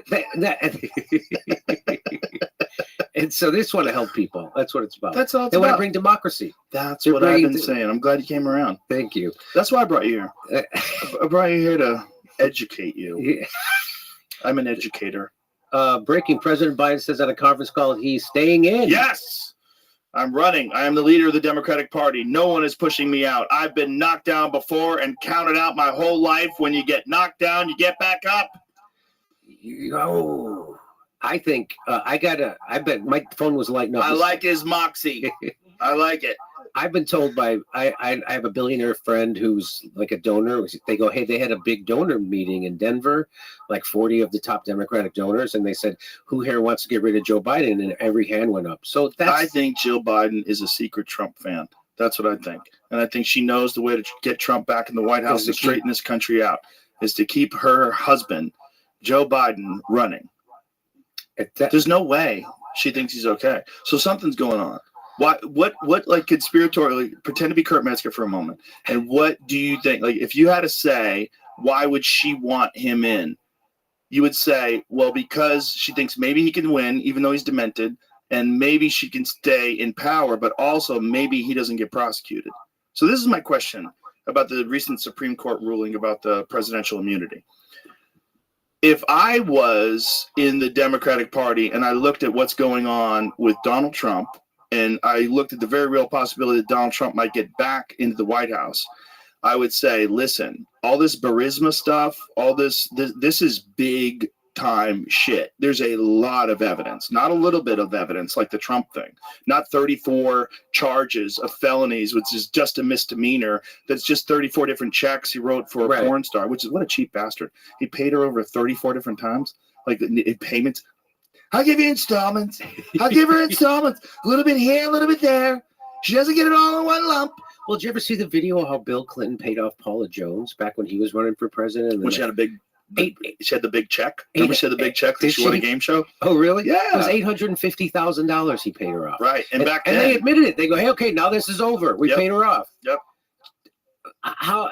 Well, the thing was like writing it down on a ledger. Yeah. That's that in normal cases, as Andrew Cuomo said on Bill Maher show, that's it. You get a fine. I'm telling you, they fucked up with that Cuomo guy. That guy could have been the president, and he'd probably be a good president. He was a good mayor. I mean, he's a good governor. Like, wasn't he? He's better than Rothschild, right? I mean, I don't know. Everybody loved him at the beginning of COVID. They loved him. Yeah. You know, Chelsea Handler was saying she's Cuomo-sexual. Yeah, remember remember that? Remember that? Cuomo-sexual. Everybody loved him. Everybody loved him because he was the stern, like straightforward, practical, He was the anti-Trump leader, right? Yeah, he was a leader. He seemed yeah. like a leader. Big, Right. handsome guy. He speaks very well. He also seems like a mob boss. You know, it's like, oh, yeah, he'll take care of it. Mr. Cuomo. Mr. Cuomo's got it all under control. They fucked up like that. You have so few charismatic people that that are experienced in politics that could have actually gone against Trump. That was the main guy, in my opinion. Yeah, and I was hoping for it because the guy who does the voices on my show, Mike McRae, he does an Andrew Cuomo. Does he do a good one? He does a very funny one. yeah. I like when you have people call in. That aren't the people, and a lot of people are like, what? People think it's him. Yeah, who do you have call in? Like, what different people? Well, the first time I had Bill O'Reilly call in, people at KPFK were like, and they go, Bill O'Reilly just called someone a whore. And I'm like, no, that's... So there's that. He did an amazing Mitt Romney. He was hoping for Mitt Romney to get elected. Remember when Howard Stern had that guy that would call in as Letterman? It was dead on. Oh, and I never listened to Howard Stern. Oh, my God. Howard Stern used to have this Letterman guy would call in dead on. Oh, really? Dead on. Just saying wild shit. And he would say it was David Letterman. Oh, David Letterman's on the phone. That's what I do. I just pretend. Oh, Mike also does Jeff Bridges. Really? Who does Jeff Bridges? That's a weird one. Hey, I can't do it. Right. I can't do it. He's like, far out, man. Oh, he does Jeff Bridges as Lebowski? Yeah. It's one of the greatest movies of all time. All time. And he does him. Who else does he do that nobody else does? Oh, he does a great Kevin Spacey. Oh, wow. Oh, it's fucking everything he says is like that. That's right. Tell me about your lesbian niece. Anyway, it's so he does he's brilliant. So that was he was hoping for Mitt Romney because nobody else did Mitt Romney. Did you see the contrast between the debate in 2012 with Barack Obama and Mitt Romney? And somebody put a side-by-side video. No. Just the way they spoke with each other. There's a video that shows the contrast between Mitt Romney and Barack Obama speaking so cordially and professionally and graciously to each other in 2012, and then 2024 with Trump and Biden going at each other. And he's like, "You're a sucker. You're a loser." Yeah. You know, and then he's like, "He can't play golf. He's got no golf game. I'm a 6 handicap." He goes, I have a 6 handicap. But that's how wild that dude is. And then he changed it. And he immediately goes, it was an 8. Like, you just switched it. He's a bullshit artist. And the worst. But I love when Trump says to you, let's not be children here. Like, holy shit. Yeah. It's hilarious. Here, I'll play golf with you, but you got to carry your own bags. Like, do you think you can carry your own bags? You can't walk down a fucking flight of stairs. This is crazy. You can't even carry your own load in your pants. It's just, what a wild time. Do you think he shit himself? People were saying he shit himself when he was with Macron. Remember he bent over? Perhaps. Maybe he's preventing himself. I've shit myself before. Things happen. Things go wrong. That's what I say about Mitch McConnell. People go, you see him have a stroke? I go, no, he shit his pants. Look at his face. I know that face. I've made that face. The Mitch McConnell one? I think he Windows 95. Yeah. I think he locked up. Yeah, he clicked. Someone needed to control alt delete. Yeah. That poor guy. All those people. There's like, you shouldn't, we have the oldest fucking people. So why? Well, because the young people are all, there's all a bunch of ex-girlfriends and ex-husbands out there that are talking shit about them, and they're terrified to run. And if they have real leadership qualities, they probably have a bunch of disgruntled former employees and a bunch of people they can call upon. They can make up stories. They can concoct narratives. If you're not chosen to be in that position, you want to buck the system. That's what we're seeing with Trump. They come for you. They come for you in very, very... Look how they came for RFK Jr. Yep. Look at it, and they're still doing it. They just brought up a thing about a nanny from the late 90s. Did you see that? It was I yesterday. Didn't see it. No. Yeah. But here's the thing about RFK Jr. They don't think he can win right now. What does it say? Up a Biden farting or shitting himself and found this story I never heard. What does it say? Joe Biden or the new Mr. Trump? Camilla hasn't stopped talking about hearing the president break wind during the chat at COP26 Climate Summit in Glasgow. So Biden farted himself? It was a long and loud impossible to and ignore. impossible to ignore. Camilla hasn't stopped talking about it. That Biden just farts. Farted in the middle of a meeting, yeah. He produced a little natural gas of his own at the COP26 summit. It's audible enough to make the Duchess of Cornwall blush. But is this the Daily Mail? Yeah, they can just kind of say things, can't they? Oh, okay. They over there, they can just kind of say things. You know, that's why. For Politico. And then Oh, they say it too? they were reporting their report. Oh, my goodness. Maybe it is true. Let's go with it. Old people fart. It happens. Yeah. That guy's not in control of anything. You think he's in control of his farts? So do you think someone messed up and gave Joe Biden the real vaccine? I don't think that's what happened. I think he's dying. Okay. I mean, he had 2 brain surgeries. Yeah. He had a brain surgery where they literally cut the top of your head off. He had aneurysms. Like he had like. But like I told you, the study from South Korea is like it helped. Oh, the Alzheimer's thing. Yeah, it spurs it on. I mean, I don't think any of that stuff's going to help. I mean, but I think he was already in a deteriorating state. He was definitely. Period. So I saw this guy, Dr. John Campbell. Sure. So yeah, he's great. He says, although he pretends I don't exist, he won't respond to me. What do you mean? He won't come on my show. He won't talk to me. He won't.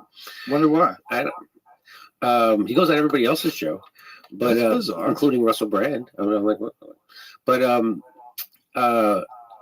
he just the other day I saw a video. I tweeted it out that he says he thinks he has Lewy body disorder, with which is what I think Robin Williams. Yes, he did. Yeah. And he talks about all the different things and people will mistake it for Alzheimer's and they'll mistake it for Parkinson's but it's really this Lewy body disorder thing. So he might be right. He's been right through the entire pandemic. Very reasonable and very right when he's talking about. But once he realized that it was a lie. Yeah. And then he's like, he got duped. Mm-hmm. It's like all these people, like even like Pierre Corey's like, I didn't realize how corrupt the medical field is and how they control the medical journals and they can just make a study that will just prove a drug is good and they'll just do it wrong, say it's bad. Yeah. And so, he found this out through COVID too, that like, wow, the medical journals are all corrupt. And we'll be saying that he thinks that Biden has Lewy body dementia. Yeah, that's it. Wow. Yeah. I mean, it's just shocking that he can say that. I'm not going anywhere. You get knocked down, you get back up. Like, there's no one has the ability. No one knocked you down. But no one has the ability. That's what's crazy. No one has the ability in the Democratic Party to pull him aside and say it's over. Like, who would be that person? This is the question, right? Yeah. Why? Obama was the one who got everybody to drop out in the primary in 2020, right? Except for Elizabeth Warren, so they could split the vote of Bernie. Right. So I think it's Obama. So why wouldn't Obama have that power over him now? You think once he's president, he's like, I'm president. God damn it. I think he's getting replaced. I think he's getting replaced. I don't care what he says. But do you think there's a possibility that they would? Of course there is. Someone, I think. Possibly. If they needed to. You could assassinate him with a balloon. I mean, you could assassinate him with a mosquito bite. Yeah, you don't have to try hard. Scary movie. Kamala Harris overtakes Joe Biden as the favorite to be the Democratic candidate. It's like a betting site, though. So, like, she became the top odds. Well, bro, you want Trump to win. Again, I would have her run against Trump. What we know about what has been and what will be based on what we know about what has already existed. This time that we're living in, and time just passes by. What can't be unburdened by what has been? The crazy thing is, she said it more than once. Yeah, she said it a million times. She didn't even tighten it up. And then she does it with like different takes. Like, okay, give me a different take. What can be unburdened by what has been? Like just the stuff, like you're doing a read, like you're doing a fucking audition. Like, what can be? What is it? And then she'll do it. And then she'll do it laughing. Give me one laughing. Oh my god! Give me one where you're about to cry. It really is. Give me one where you're be overly sincere. Give me one where you're throw it away. Throw it away. Have you watched Idiocracy recently? I haven't watched it. It's like a documentary. It's watch it now, and you're like, oh my god. I just so wish that George Carlin was still alive. Yeah, that would have been because he was getting more cantankerous. Oh yeah, he would have went crazy. They would have killed him. They maybe killed him anyway. Maybe that's what happened. Maybe we still have him. The government saw it coming. When did he die? 2018, I believe. And how about I don't know, but how about how it's because the media is controlled that nobody cares that Jeffrey Epstein's 2008. Oh, wow, off by 10 years. Wow. He was only 71. Yeah, see, they killed him. Told you. Well, if you see Look that like shit, right? if he Joe Rogan podcast, check it out. Joe Rogan Podcast, check it out. The Joe Rogan Experience. Train by day, Joe Rogan Podcast by night. All day. As I was saying, you're one of the last of the Mohicans rocking that flip phone. Yeah, that's right. I'm proud of it. Do you text people? Yeah, text. Do you do the where it takes a bunch of times to? Well, it's something called T9. It's predictive texting. So, it gives you a bunch of alternatives. You just have to do it all on a keypad with your thumb rather than with an iPhone you have the full alphabet. But I bet that battery lasts like a week. I don't even travel with a charger, man. Really? Yeah, I mean, unless I'm gone for a week. But if I'm just gone for a couple of days and I don't have any long conversations planned, I don't even bother. Wow. Yeah. All email and everything's handled at home. Plus all on the laptop, right? Yeah. Plus chicks they get banned. They crazy. Do? What kind of chicks are you hanging around with? Yeah, right. Savages. No, at one point I was at CNN waiting for to go on, and these two young women kept looking at me. This is like 10 years ago, so I plausibly could say to myself, "Wow, maybe I still got it." Right? Like, who knew? Right? And then one of them noticed that I had noticed them looking at me, and she goes, "Oh, excuse me, sir. We can't believe that you have a flip phone." So I was like, "Well, that's the end of an era." 10 years ago. Yeah. Wow. Yeah. So 10 years ago, there's a few people out there that were hanging out. My friend Ari still had a flip phone 10 years ago. Yeah. The only people I know now are you and David Tell. So you're in good company. Yeah, that's right. It's cool. I'm telling you, it's cool. It's coming back. It's the next big thing. Well, I know a lot of people, they switch to what's called, I think it's called a simple phone. Is that what it's called, Jamie? What is that thing called? What's that? No, the little the one it just gives you nothing but like text message. I think you can get music on it too. I think it's called a simple phone. It's like you ever do you read on a tablet? One of those Kindles. I don't. Well, the great thing about those is they have this white paper looking interface, so it doesn't look like a screen. It looks like paper. Right. Yeah. That's what this little phone looks like, and it's the same sort of. That's what it is. Light phone. Yeah, that thing. So it has basically the same thing as your phone, except you could text like a normal human, and it'll play music and has notes. And it gives you directions, right? Yeah. That's not bad. I mean, what I don't want is to get sucked into the algorithms of social media and all that garbage. Like, you don't want to get into the algorithms on men. No. You don't want. No. I have seen more people fall off buildings, get hit by cars, get shot, get stabbed, and just not participate in their life. Right. Yeah. Even if nothing bad happens, you're still. I mean, listen, man. I have young children. I have a 7-year-old girl and a 4-year-old girl. And we're at the playground, and I swear there are kids who fall, and I got to go. Kids I don't know. I got to go over and dust them off and comfort them because the mom or dad doesn't even know because they're on their phone. Yeah. Right. That's not parenting. I mean, what do you do? Especially playgrounds, man. Playgrounds are still a little sketchy. My daughter, when she was 6, she broke her arm at school on a playground. Really? Actually, she was a little older than 6. She might have been 8. But yeah, it's playgrounds are fucking scary, man. Yeah. You're swinging around and you're playing, and kids fall the wrong way. And we're on the Lower East Side in New York City, so it's sketchy in some other ways too. Like you got to be awake, right? You got to be alert and just and not only that, but you had kids. Like, what do you do? Like, just enjoy this while you can, because right.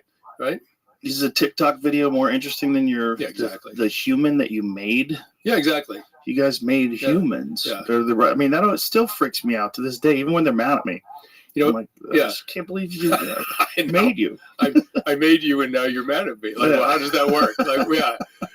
Right. I have all girls, so they're mad at you for stuff like doesn't even make sense. Like, you're like, okay. How old are they? The youngest right now is 14. Oh, wow. So I got 7 and 4. So, right. So that thing's coming. Okay, got it. Yeah. I got a 14 and 16, and then a grown one. I got a 27-year-old. Because I've had girlfriends that were mad at me for things that I didn't think made sense. And I was like, okay, well, that's all right. That's because you're crazy and, whatever. But actually, that might be in my future. Yeah, they're just different.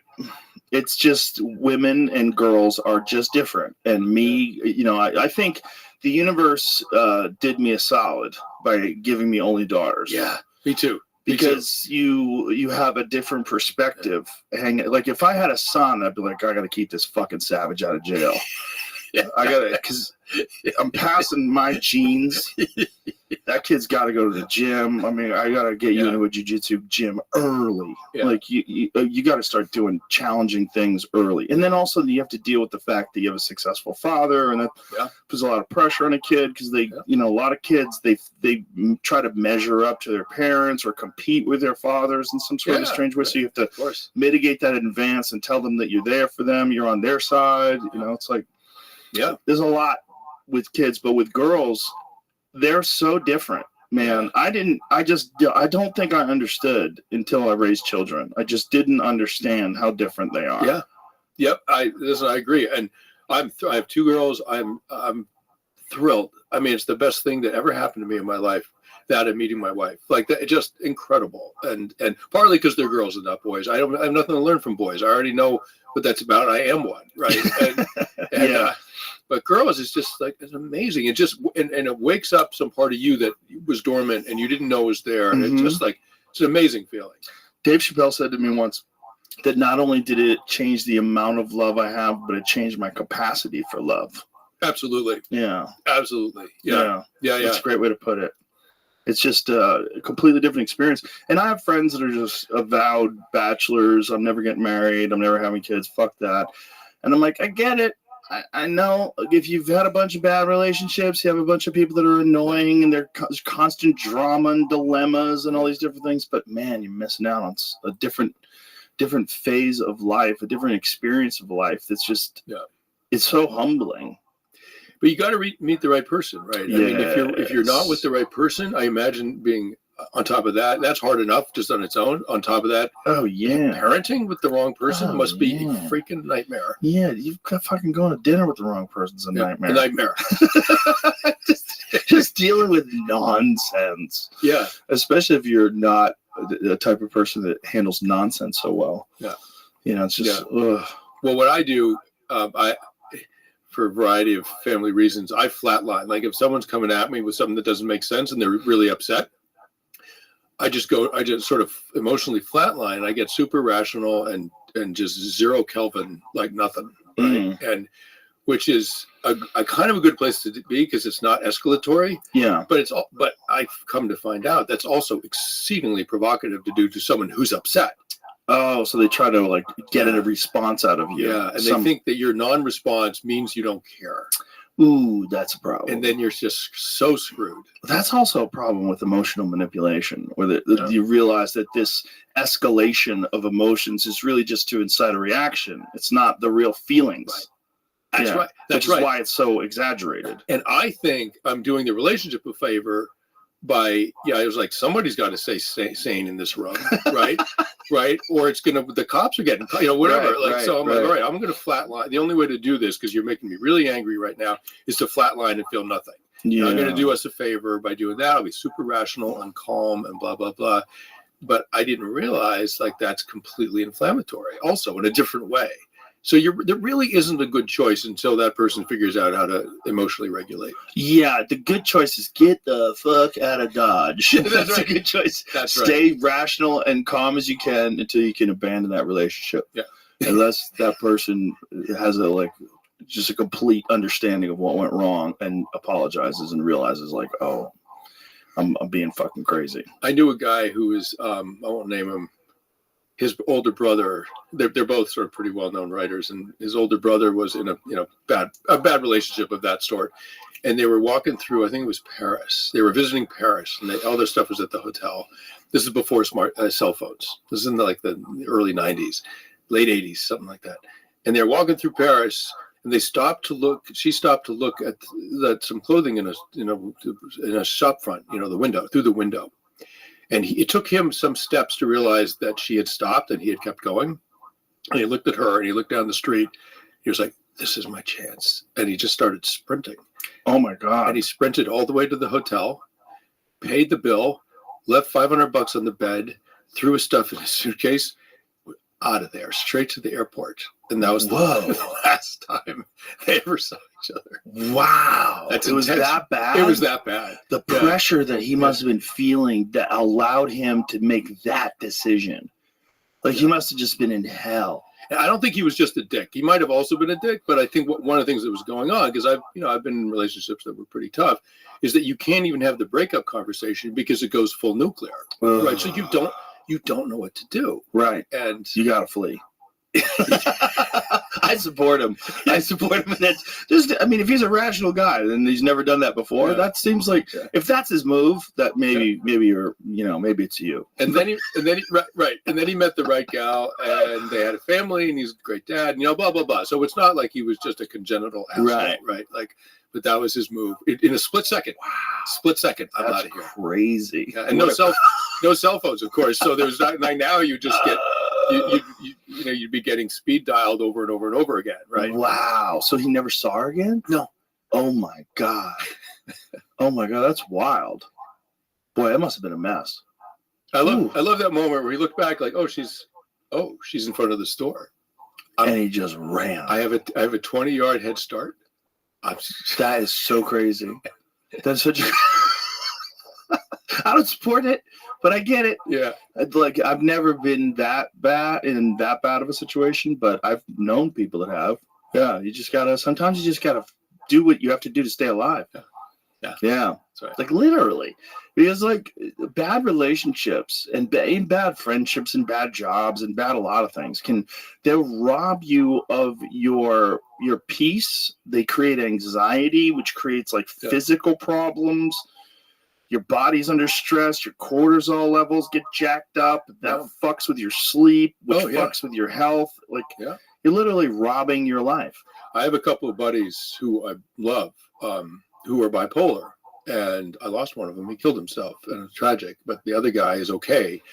And they're bipolar. And, having a relationship with someone who's bipolar is almost impossible, no matter how much you love them. Like, it really presents a complicated challenge. And if you're having a romantic relationship with someone who's bipolar, which I've done, it's like 1,000 times harder from like a buddy, right? And that was, I've had a couple of those, and it is really, in some ways, the most painful experiences of my life. So that was the, sort of sprinting from the shop front window. I didn't do quite that, but close. Like, because if someone's bipolar, that's like, it's also volatile. That's sometimes your only choice. Yeah. Yeah, the bipolar thing is wild because if your mind works well, you think, well, tell that person to get it together. But makes no sense, right? You're not making sense, honey. Right. It doesn't make sense, but it's like. But you don't understand, like their brains. It's like the chemicals in their brain are all fucked up. Everything's all fucked up. They can't. It's almost impossible to get it together. It's like you being on fire and someone saying, "Stay calm." Like, how the fuck are you gonna stay calm while you're on fire? Yeah, exactly right. With lithium. Is that it? Is that the move? That's it. Is there anything else that works for those folks? It saved two people that I know of that I really loved, that I'm really close to. One guy and a woman that I dated who I later found out she stabilized on lithium. What is the downside of taking the lithium? Oh, I don't know. You're emotionally flat. You put on weight. All kinds of stuff. All kinds of stuff that's better than suicide. But that's true. It's not good. And bipolar. It destroys relationships. I mean, it's like it's a very, very tough deal. Yeah. And often the result of trauma, right? I mean, in both cases of these people that I care about, they were traumatized as children, and so it often produces that terrible behavior that's then just fulfills itself your whole life. It's absolutely tragic. The crazy thing is they don't even know, like some people, it's not even trauma. They just get it. So there's some neurochemical stuff, but trauma is a known correlate to like bipolar as an adult. Like the crazy thing about mental illness is that it's just no one can really tell what's going on in your head, and it's up to you to talk to your psychiatrist or whatever and try to explain it. And they have to try to like make a map of the territory, but no one knows how you think about things other than you. And are you an honest reporter on your own experience? Right. So if you're telling your shrink about the fight you had with your wife the other night, are you really being an honest? Right. And what bipolar people do, they are so, I think on some level, so fearful and defended, psychologically defended, that they have a very hard time saying, yeah, my wife's mad at me, but on the other hand, I was kind of a dick, and Right. They can't do that. It's all sort of victim centered, and the shrink doesn't. Hopefully, they see through this stuff, but they don't necessarily know that that's not true. Right? Well, there's just so many medications that get prescribed to people based on the person reporting a feeling that you can't like see in a test. Like if someone says, like, if you have, some sort of a disease, they say, oh, we found that you're sick with, syphilis, whatever it is. And we're going to give you this medicine and we've got this figured out. We tested you. We know what it is. Right. With your mind, like if someone says they're depressed, like, okay, what does that mean? What does that mean? There's no measurement. There's nothing, like, so they have to say, okay, let's try a little of this or try a little of that and try to figure out what it is. And there are some things that are legit bad, really, really tough things to have, like borderline. And my buddy, I mean, he was my closest friend. He was my brother, right? And he's the best man at my first wedding, and we were in war. We were in Bosnia together during the Civil War, and just brothers, right? And amazing, brilliant, funny man. And but he was a lifelong depressive, and part of his brilliance was rooted in he says, like, in his depression, like it gave him a certain kind of mind, and he was finally diagnosed with schizoaffective disorder. And one of the problems with schizoaffective is that they reject the diagnosis, right? They're saying, no, everyone has it wrong. I'm fine, and I have no problem. And it's you guys that don't understand what I'm up against, right? And so it's very hard to treat because they, like borderlines, they reject the idea. Narcissism disorder is another one. They reject the idea there's anything wrong with them. So it's really, really hard to treat. It's crazy when someone's weakness is actually like their strength in their career. Yeah. Which is a thing with some creative types. Like there's this guy, Richard Jeni. He's like one of my all-time favorite comedians, and he killed himself. And everyone who didn't know him was baffled. They were like, that guy's at the top of his game. That guy's everything we all want to be. Right. He was so good that I went to this club in New York, in upstate New York, or in Long Island, rather, East Side Comedy Club. And this dude, Peter, who was the MC, was depressed because he worked with Richard Jeni all weekend. And he was like, he did a new hour every night. He did a new 2 hours Friday, 2 different hours Saturday. For most of us, we have 1 hour. You're right. Like while we're on the road, we have 1 hour. We tone that thing down. We tighten it up. We edit it. We get it to it's like a rock in 1 hour. This motherfucker destroyed with 4 different hours on a weekend. And Peter was like, I should quit comedy. Like this is that's a real comedian. I'm a fucking poser. And that guy killed himself. Yeah, well, my buddy, like he wasn't a professional comedian, but he could have been, right? I mean, he had that sort of unbelievable brilliance and just devastating humor and just crazy. I mean, he could just sort of sit there and just riff, right? I mean, he would go for an hour and everyone would be like pissing themselves on the floor. And he just on and on he went, right? Just this brilliant riff that had never been heard before, would never be heard again. And it just flowed through him. But he was life. I mean, as a teenager, he said, he said to his mom, he said, I know eventually I'm going to kill myself. He knew that as a teenager. Oh my God. Yeah. And he held it off a long time. He had a family, two little girls. And he was like, he killed himself while his girls were young. Yeah. And, of course, it's hard not to say, John, what the fuck? Right. Like, you kidding? And, but then I realized, no. That just shows how much pain he was in. Yeah. They just can't take it at all. They can't take it. And they're worried what they're going to do with that pain. Are they a threat to their family? Right. Can they trust themselves? Right. I think they start to worry about that. There's an amazing story. Not that I know that this was where John was at, but it could have been. There's an amazing story from the Iliad and the Odyssey of Ajax, who threw himself on his sword, right? And the conventional understanding is that he was dishonored by Agamemnon, and some way that I can't remember. And he couldn't, after the trauma of combat and the siege of Troy, and he lost his best friend, et cetera, he couldn't stand the dishonor. He had PTSD, right, in sort of contemporary terms. And he threw himself on his sword. And I sort of looked into the story a little bit because it didn't quite, I was like, wow, that's a lot of honor, right? I mean, that's like, he had a family, he had children. Why would you? So what it turned out was that he was walking on a hillside, and in his mind, he thought he was attacked by the enemy, and he drew his sword and he killed them all. And then he realized he had killed a herd of sheep. Whoa. In his trauma, he had mistaken sheep for the enemy. And I have no proof for this. I've never heard, whatever, like I'll stand down if I'm wrong. But it occurred to me that what he thought at that moment was, if I can kill a herd of sheep because I think they're Trojans, my family's not safe. No one's safe. No one's safe, right? And I'm a warrior. I'm a protector. My job is to defend and protect. And if I think a herd of sheep are enemy warriors, like, I am not safe for my loved ones to be around. And he said to his half-brother, please take care of my family.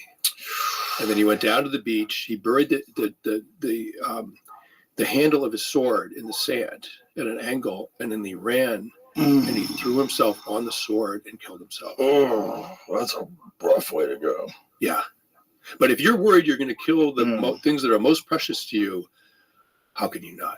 Also, when you're talking about childhood trauma, imagine childhood trauma in a time where people fought with swords. Oh my God. What did you see? Absolutely. What did you see when you were a baby? Yeah. What did you see your whole life? People getting beheaded and gutted and, and then you're off at war. And when you come back from war, you're not coming back from like landing rounds at 500 meters against an enemy position, right? You're coming back with, people's blood on you. Yeah, covered in other men's blood, right? And entrails and whatever else. Yeah. The Iliad it's like a medical textbook. It's like, then he sliced his abdomen open and his entrails fell out, and he staggered away holding his entrails, and then this and then that. It's completely bloody, right? Visceral in the literal sense of viscera, right? Like completely bloody. If that's what combat was like, and I'm sure for the Native Americans and here as well, like, it must have been unbelievably traumatizing to the guys who did it. Unbelievably. Yeah, one-on-one combat with swords must be so insane. Yeah. And arrows flying and cannonballs. And... Yeah. Now, they were hunting cultures, like in, for example, in North America, they were hunting cultures, and they were used to gutting animals and the guts spilling out and, beheading, whatever. Like, they were used to that, with animals, with hunting, they were used to blood and guts, literally blood and guts. So maybe the transition to warfare is less of a distance to cross than it is for a kid who grew up in a suburb of Boston and then suddenly is in Afghanistan and, it gets intimate and bloody. You can, the psychic distance that person has to travel is quite far and maybe not quite doable. That's a good way to put it. The psychic distance that one has to travel, right? But just I think you get accustomed to what's normal, right? But I think every human being that existed back then was probably in this heightened state of urgency and fear because they had experienced sword fights. Right. That's right. Yeah. And also, no distractions. You're staring up at the stars every night, and you're waking up in the morning to sword fight again. Okay. That's right. Jesus Christ. That's right. No Instagram. Nothing. Stories are being told by the fire. Everyone's on a flip phone. If you had a flip phone back then, man, you'd run everything. Like, look, I want to call the general. Yeah, exactly. Right now. From the trench? Like what? Yeah. From the trench? Yeah, what did kids do? These fucking kids are filming things now, which is really crazy. The footage that you get out of Ukraine right now is so nuts. Oh, my God. It's insane. It's so nuts because it's high resolution cell phone camera and GoPro video footage. It's absolutely crazy. Yeah. As a person who's been there, like when you did Restrepo and, you've been to wars, what is it like for you to see these new ones emerge? And I've always hoped that there's going to become a time in our culture, in my life, where we're not going to be involved in this shit anymore. We the human race, or Yeah. U.S. We the human race, human and race. particularly the Yeah, U.S. Yeah. Well, I mean, here's the thing. Like, I have, I have some sort of like peace-oriented friends, pacifist friends. I mean, there's a sort of two different flavors, right? There's a sort of a conservative isolationism and a liberal pacifism, and they wind up, ironically, in sort of the same place. It's like, war is bad. We don't want any part of it. Like it's interesting. The convergence is sort of interesting politically, but the sort of left-wing people that I know are sort of Vietnam era pacifists, right? Mhm. And so in my mind, I'm like, listen, if war is bad, avoiding it isn't the only. There is a moral case to be made for, say, in Bosnia, which was stopped by a very brief NATO intervention, and you could make a moral case for, drop a few bombs, the war stops, and then the human life is preserved. Yeah, you can make that case, but basically I think for Ukraine, peacefulness works, and it's a wonderful thing to aspire to, sort of as long as no one invades you. Right. And if you knew that no one would invade you and you're warlike anyway, you're an asshole. Right. But what you have to do, any society, from a group of like Comanche warriors in the hill country around Austin in 1840, or Ukraine or the U.S. or Israel or any nation, right? You have to figure out how to be a peace-loving society that can also defend itself. And that's really, and then if you're going to defend yourself, what is your obligation to defend your allies or your friends, or even just on a strategic level, countries where if they fall, then eventually the dominoes wind up with, and I don't know the answers to that, but that to me is like the strategic and moral question. Is like, where is that line where you have to defend something, because eventually you're going to end up defending yourselves. Yeah, it's just, when does the human race ever get out of this cycle? It just, individuals as human beings are capable of coexisting in harmony, but when we get into groups, right, there's always something. It's like, it's unavoidable. And if you, I mean, we've talked about this a bunch of times, but if you ever ask people in your lifetime, do you think there'll be no war? No one says yes. Right.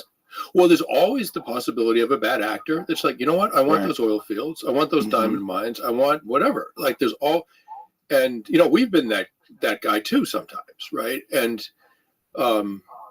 you're a strong, jacked up guy who knows how to fight. And if the world contained only peaceful men, you wouldn't need to be. You might want to be, but you wouldn't need to be, right? But you're walking down the street, in your mind, like, I can defend my family and myself with my hands, like, and I need to know that I can. I'm just reading into your mind, like, obviously I don't know how you think, but I'm guessing that somewhere in your mind you're like, I can take care of business if my family's threatened, and there's a security in that.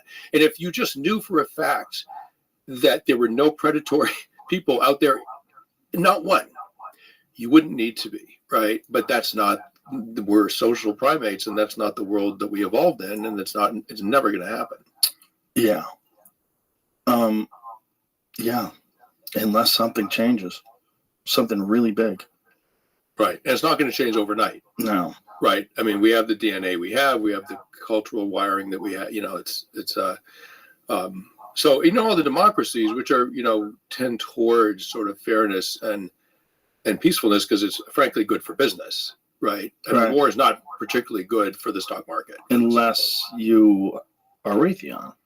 Right. For some businesses, some businesses, absolutely. But for the array of economic enterprise in the world, like war doesn't do the economies much good overall. And so the question is, like, so democracies are invested in stability, in market stability. They're invested in it because they disproportionately benefit from it, right? Iraq under Hussein was not disproportionately benefiting from market stability because it was it was a dictatorship, right? And the economy sucked and there was a ton of corruption, right? But democracies they really do benefit from stability. But all of those democracies are defended by really robust militaries, right? And if they weren't, right, they would get overrun like in half a generation. Right. Well, that's what scares the shit out of me about today, because I think with AI and with weapons technology advancing in the same exponential rate as cell phone technology and computer technology is, we're getting to this really weird place where it's not just mutually assured destruction because of nuclear weapons. It's like, it's whoever presses the button first wins. Right. And so you have this, like, if you can completely disable a nation's army almost instantaneously, right, and then take over their cities or bomb their cities like instantaneously, it's just we're relying on good nature. Right. The understanding that this is a horrible thing to do to humanity, to pull that trigger first. Right. Well, there's also this sort of, what happens when the dog catches the tire, right? Right. So if Russia had, I mean, what the Ukrainians, I mean, all the politics and whatever aside, just on this, on a military level, what the Ukrainians were able to do, you know, quite outmatched by the Russians. What the Taliban were able to do with the U.S., the Mujahideen against the Russians, all of this, like, what the Ukrainians were able to do against the Russians is quite extraordinary. The Russians really should have taken Ukraine in a few weeks, right? And had they, that would have been that was what everyone predicted. I didn't think that was going to happen, but that was what everyone predicted. Didn't happen. And the motivation to defend your home is always far greater than the motivation to invade someone else's home. Just for the 19-year-old male, like that, motivation is, as you know, I'm sure from MMA, is like super important in outcome, right? And but had the Russians done it, had they just blitzkrieged all the way through Ukraine, seized it, then they would have, what they would have had is the huge and costly problem of maintaining order in a nation of 40 million people, 40 million resentful people who did not want to be governed by outsiders. Like, don't try this at home, right? I mean, this is, and so I think, yeah, so you can take out, say you had a magic, you know, electromagnetic pulse that took out everything in the, I mean, I'm just bullshitting here, right? Took out everything that the U.S. military relies on to communicate and to function. You just zapped it out of existence and invaded, right? The Russians took the, you know, east of the Mississippi, the Chinese took west of the Mississippi, or whatever it might be. Then you got to run this place. And that's when you really have a tactical problem, township by township, mountain by mountain. And then your electromagnetic pulse actually doesn't serve you that well. And the Afghans, I mean, the Taliban didn't defeat us. They just outlasted us until we got tired of being there and didn't want to pay the bill.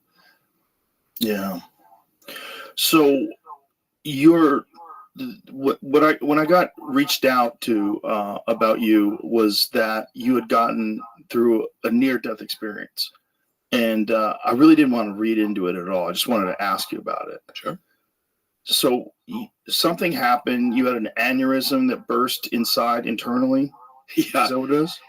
Yeah. So, I mean, the medical description is I had an undiagnosed aneurysm, which is a ballooning of an artery at a weak spot. Like, so, I mean, arteries can dilate to get more blood flow, but an aneurysm is like one specific spot that for one reason or another is weak, and it starts to sort of give way, and it'll bubble outwards. And as that bubble grows bigger, and this takes decades, it's a very slow process, right?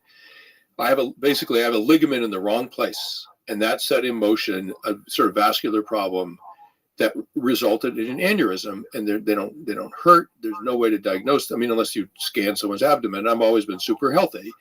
And so throughout my life, I just never had any reason for an abdominal scan, right? I'm a fit, healthy male, right? A fit, healthy person. And so I just never needed that look inside me. So no one saw the aneurysm growing, right? And so at some point, the artery wall gets stretched so far that it will rupture. It'll just burst. And now you have an arterial bleed.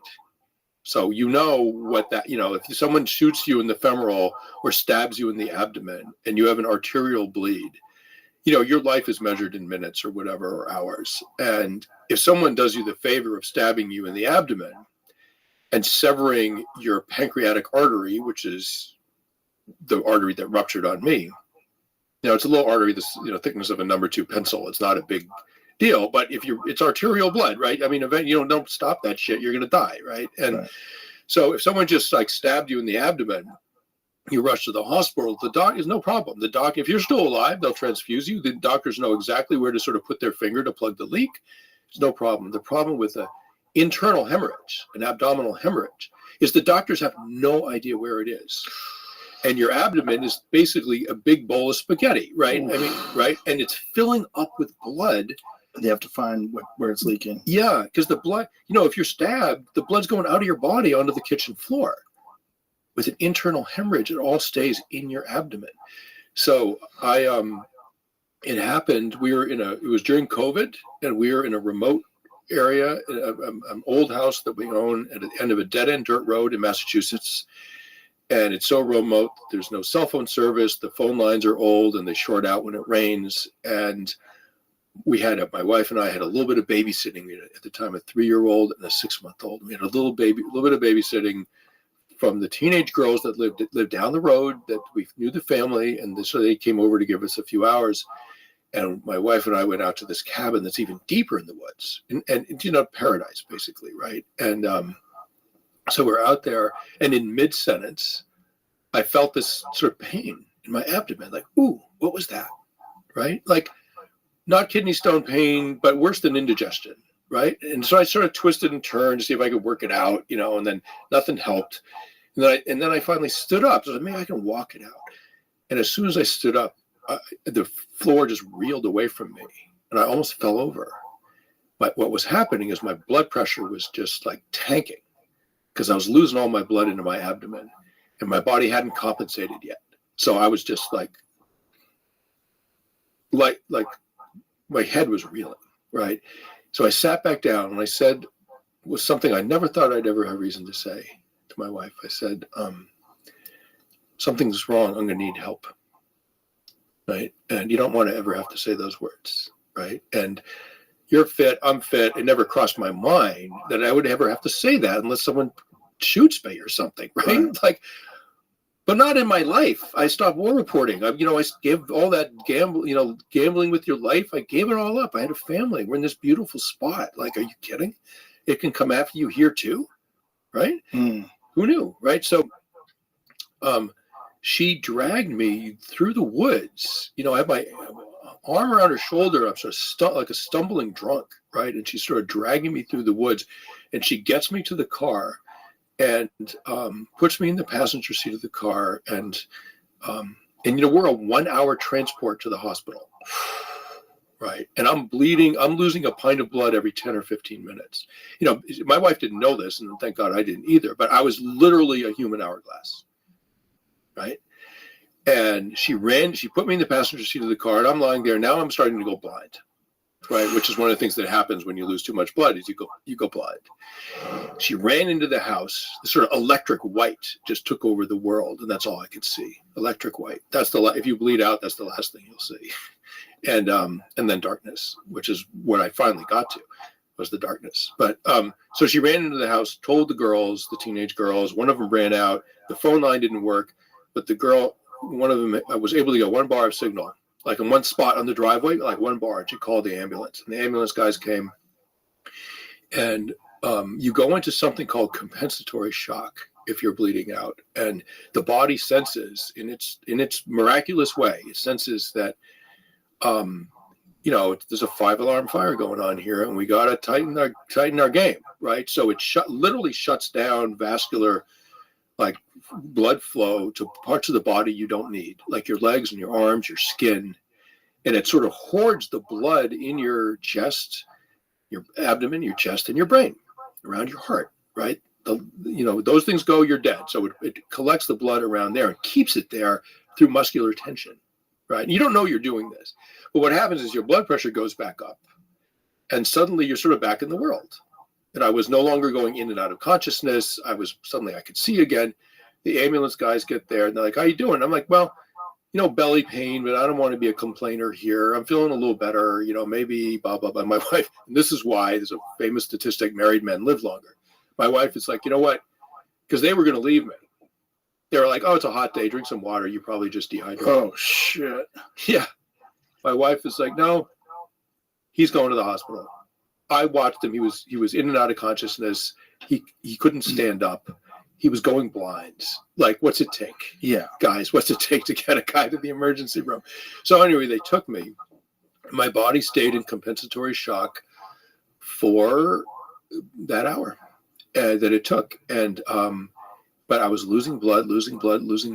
And then I got to the hospital and my body couldn't hold compensatory shock anymore. And I went straight into end stage hemorrhagic shock, which is you're dead in 10 or 15 minutes, right? And I went off a fucking cliff right as we got to the hospital. And they estimate my blood pressure was 60/40, which is like rock bottom. They estimate I lost like 2/3 of my blood. If you lose more than 2/3, even if they transfuse you and top you off with, full complement of blood, they pump it into you.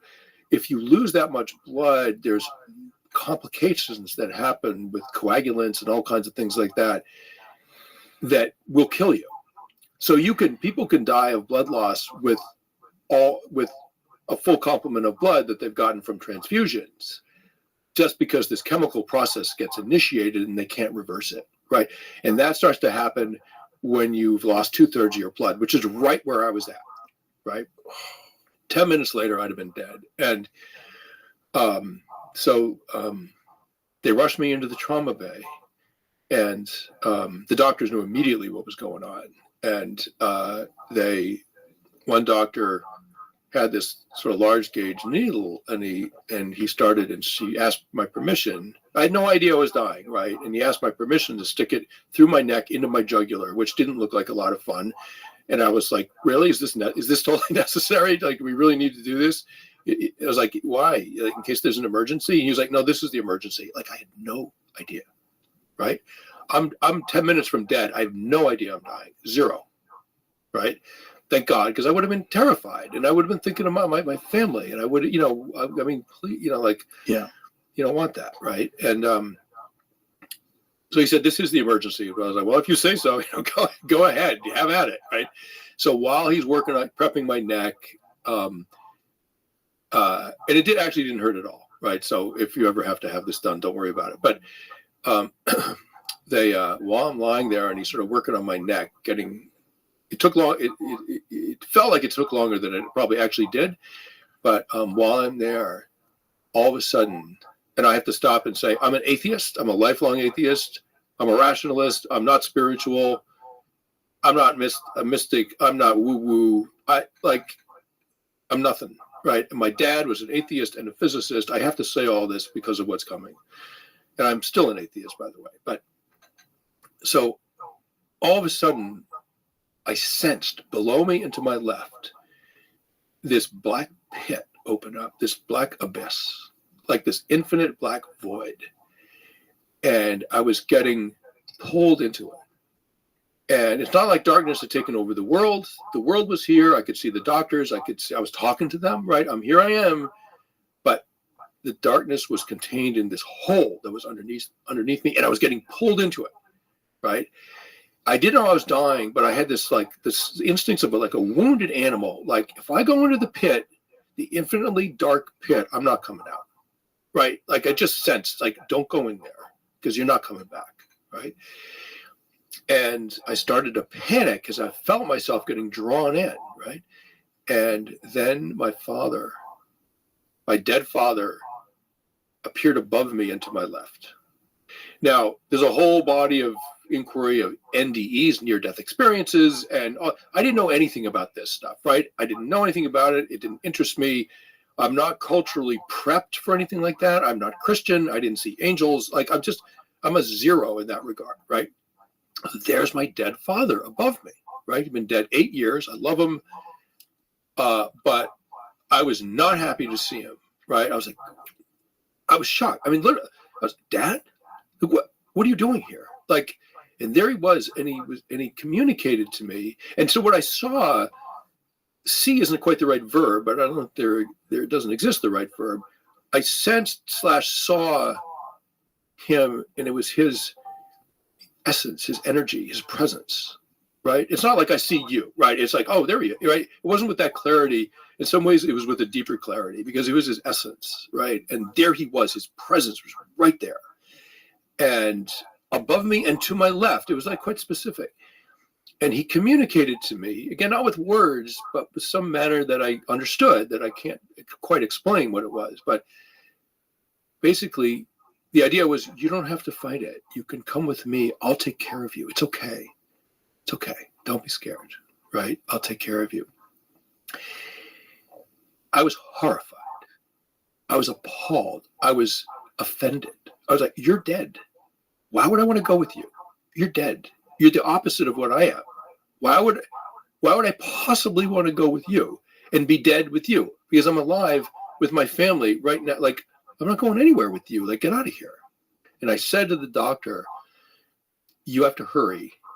I'm going right now. I didn't know where I was going, but I knew I was sort of outbound. And once that happened, there's no inbound. And I sensed that. I said, you got to hurry. You're losing me right now. So what'd they do? Well, they transfused me. They stabilized me with 3 units of blood. Eventually, I needed 10 units, which is a full complement of blood. And so let me just pause for a moment and say, please donate blood. Like everybody who's listening, I'm alive. My daughters have a father because 10 people who I'll never know donated their blood. And when you donate blood, you are literally allowing another person to live. And one day, you might live because someone else donated blood. And doctors can't manufacture that shit. Like if you donate blood, it takes an hour, it doesn't hurt, and your body will replace it in a couple of weeks. It's the ultimate free lunch. And I think it's quicker than a couple of weeks. I think it's pretty quick. It's pretty quick. Yeah.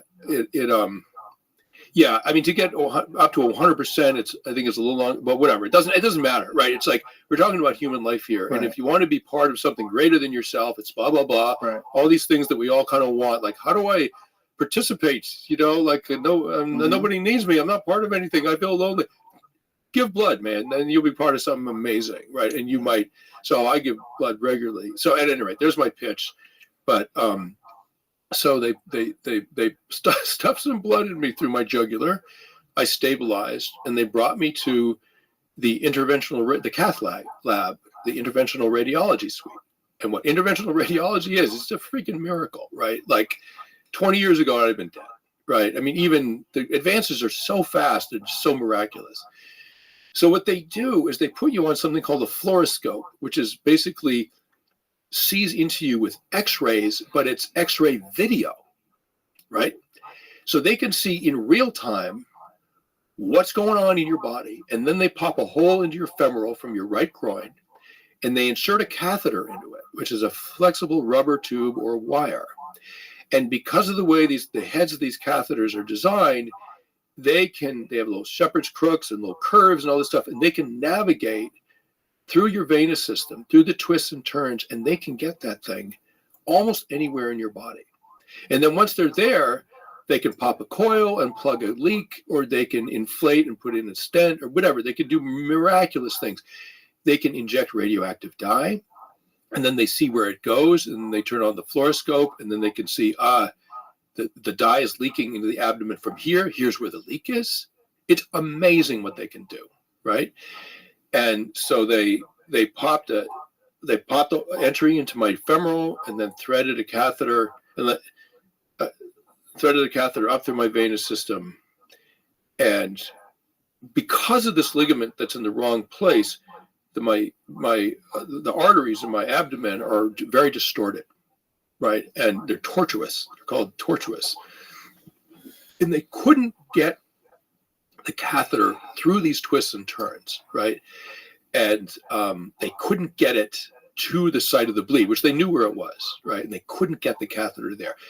The alternative, if you can't fix it with a catheter, is you pull your gear out and you send the guy to the OR, and you do this crazy race against time, but you cut them open.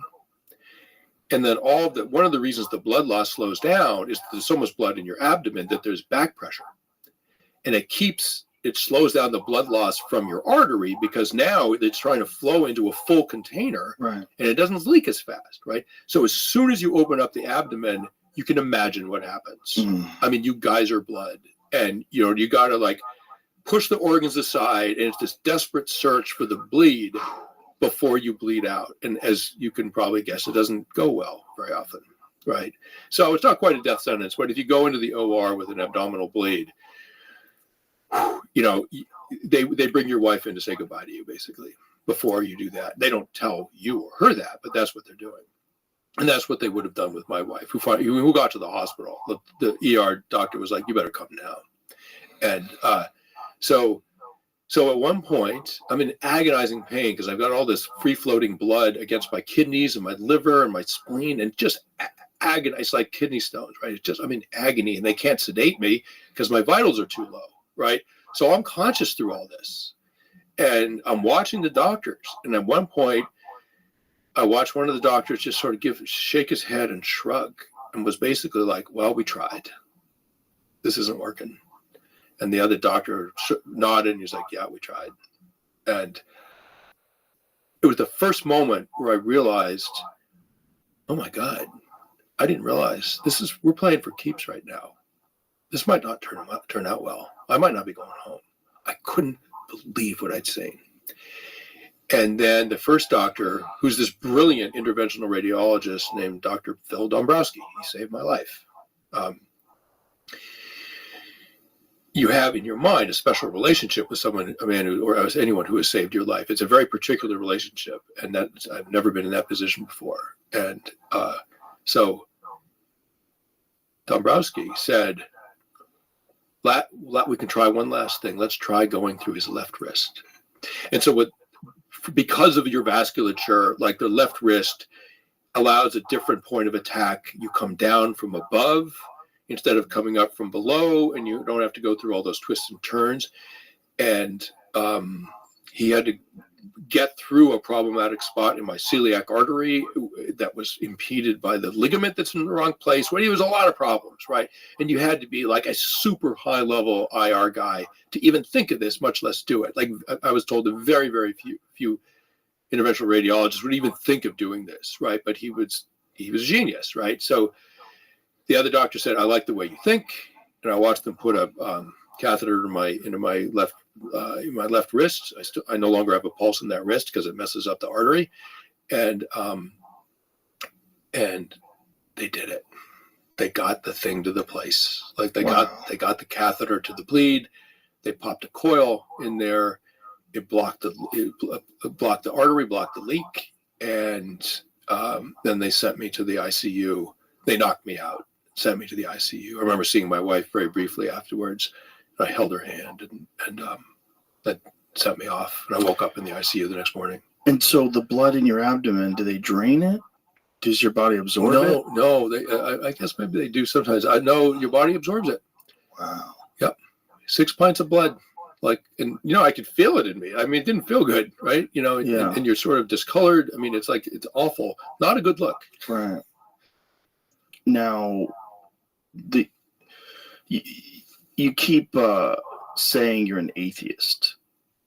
What exactly, everybody sort of defines that differently. I feel like a lot of atheists are actually agnostic more than they're atheists, because an atheist is someone who just doesn't believe. I don't believe. What do you think the experience with your father was, his presence? Well, that's right. The billion-dollar question, right? So yeah, I'm an atheist in part because I respect the highest intentions of religion too much to take them lightly. Now, there's plenty of religious expression which is not at a very high level, which I find even offensive and destructive. But at its best, like journalism, like psychology, like everything, at its best, right? It's a very noble thing that helps people live with more dignity and less fear and blah blah blah, right? So, I mean, I get it.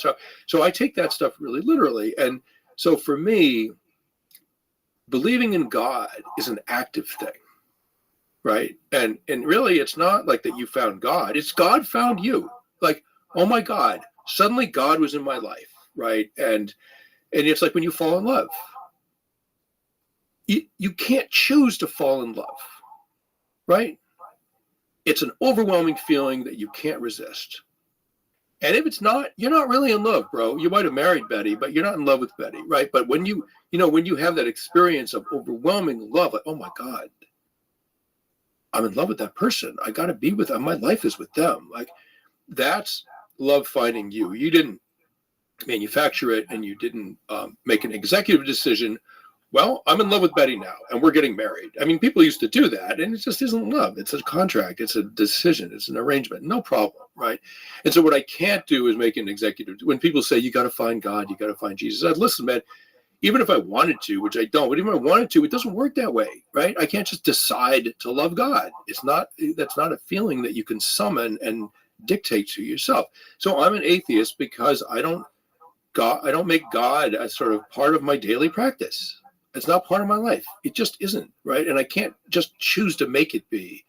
I could fake it, and I could go to church every Sunday, but I respect religion in its best form too much to friggin' fake it, right? So, and I'm not an agnostic because, if I saw in my mind, agnostic is like a hung jury, right? It's like, you know what? I don't know. There could be a God. There might not be a God. I don't have an opinion on it, right? The hung jury, you might be innocent. I might be guilty. We can't, Your Honor, we can't decide either way, and we can make an argument for both. So, it's a hung jury. Like, we don't know, right? In the legal system, that means he's innocent. If you can't come to a decision of guilt, then he's innocent, right? But so in the sort of agnostic sense, like, there's evidence for, evidence against. I can't decide, so I'm an agnostic. But for me, there is no evidence that there is a God. I mean, there's belief, right, which is a beautiful thing. But I've never in my life actually seen something happen where it's like, oh my God, there went God. I just saw him. Holy shit! Like, are you kidding? Like, there he is. Like, now I believe there's a God. Had I, while I was dying, had God come to me, whatever that would even look like, right? Whatever that is, had God come to me afterwards, I'd be like, you know what?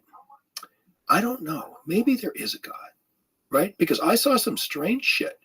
And that's the only explanation I can think of, is that there actually is a divine power in the world. I encountered it. It changed my life.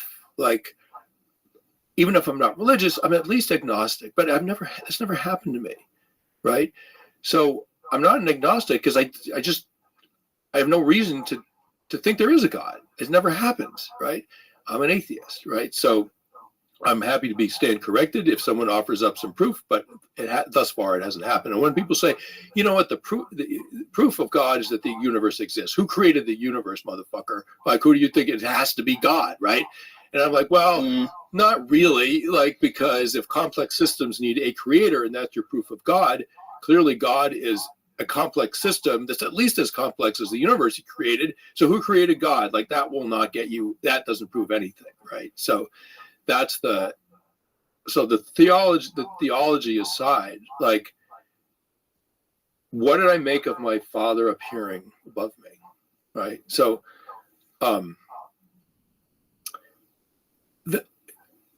the next morning, to get in there, I have to sort of say what happened to me, right? And if I may, the next morning, I woke up in the ICU to the nurse saying, good morning, Mr. Younger.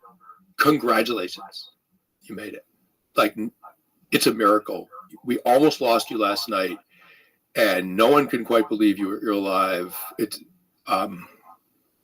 welcome back to the world, basically. I cannot tell you how shocking it is to get news like that if you had no idea you were dying. I mean, I knew something was going on with me, belly pain. Maybe I'm going to wake up to shitty news about a tumor, cancer in my, whatever. I mean, I was aware that this might not be a fun day tomorrow.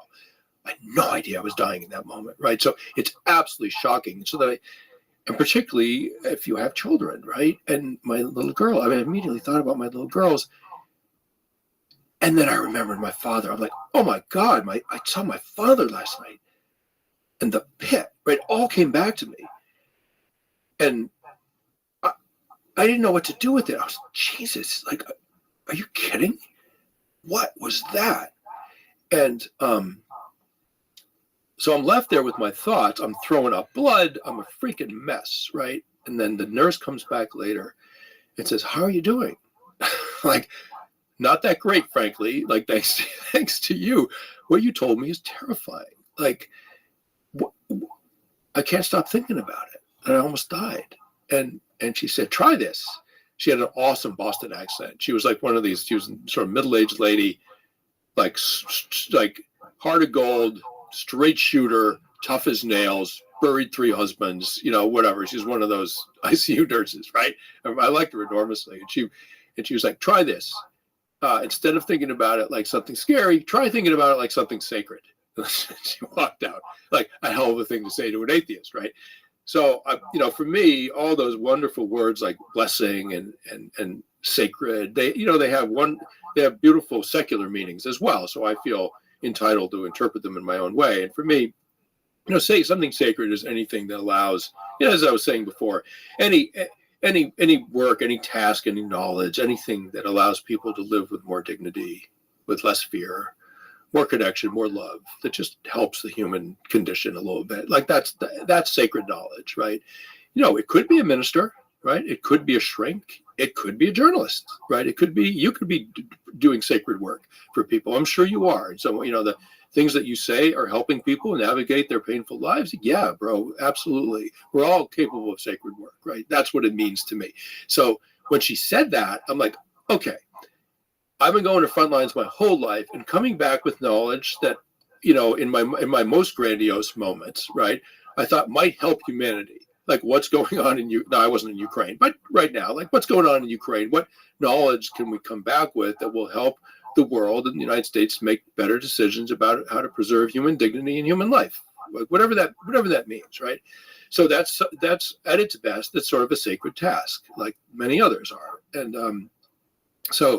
and now I'm not going to front lines anymore. I went to the ultimate front line. I went to my own mortality, the front line we're all headed to, and that most of us are scared of. Like, and I was allowed to look over the edge, and then I came back.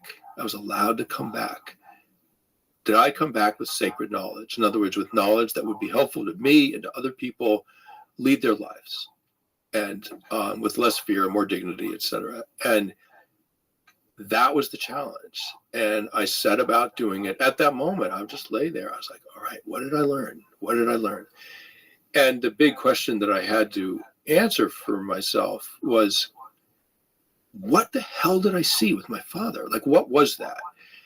And does that mean that there's something, quote, more, right? Is there something after we die that we can sort of like look forward to and count on? Or is it just the dying brain hallucinating some shit because we're so friggin' scared and the synapses are shorting out and it's going haywire, and that's what you get. You see some weird stuff, right? Like, which is it? And so I started researching NDEs, near-death experiences, and there's a whole body of literature, a whole body of knowledge, and frankly, a whole cottage industry, somewhat shameless cottage industry around that, you know, proof of heaven, blah, blah, blah. But, you know, the flakiness aside, there's some legit, you know, it's very, very common.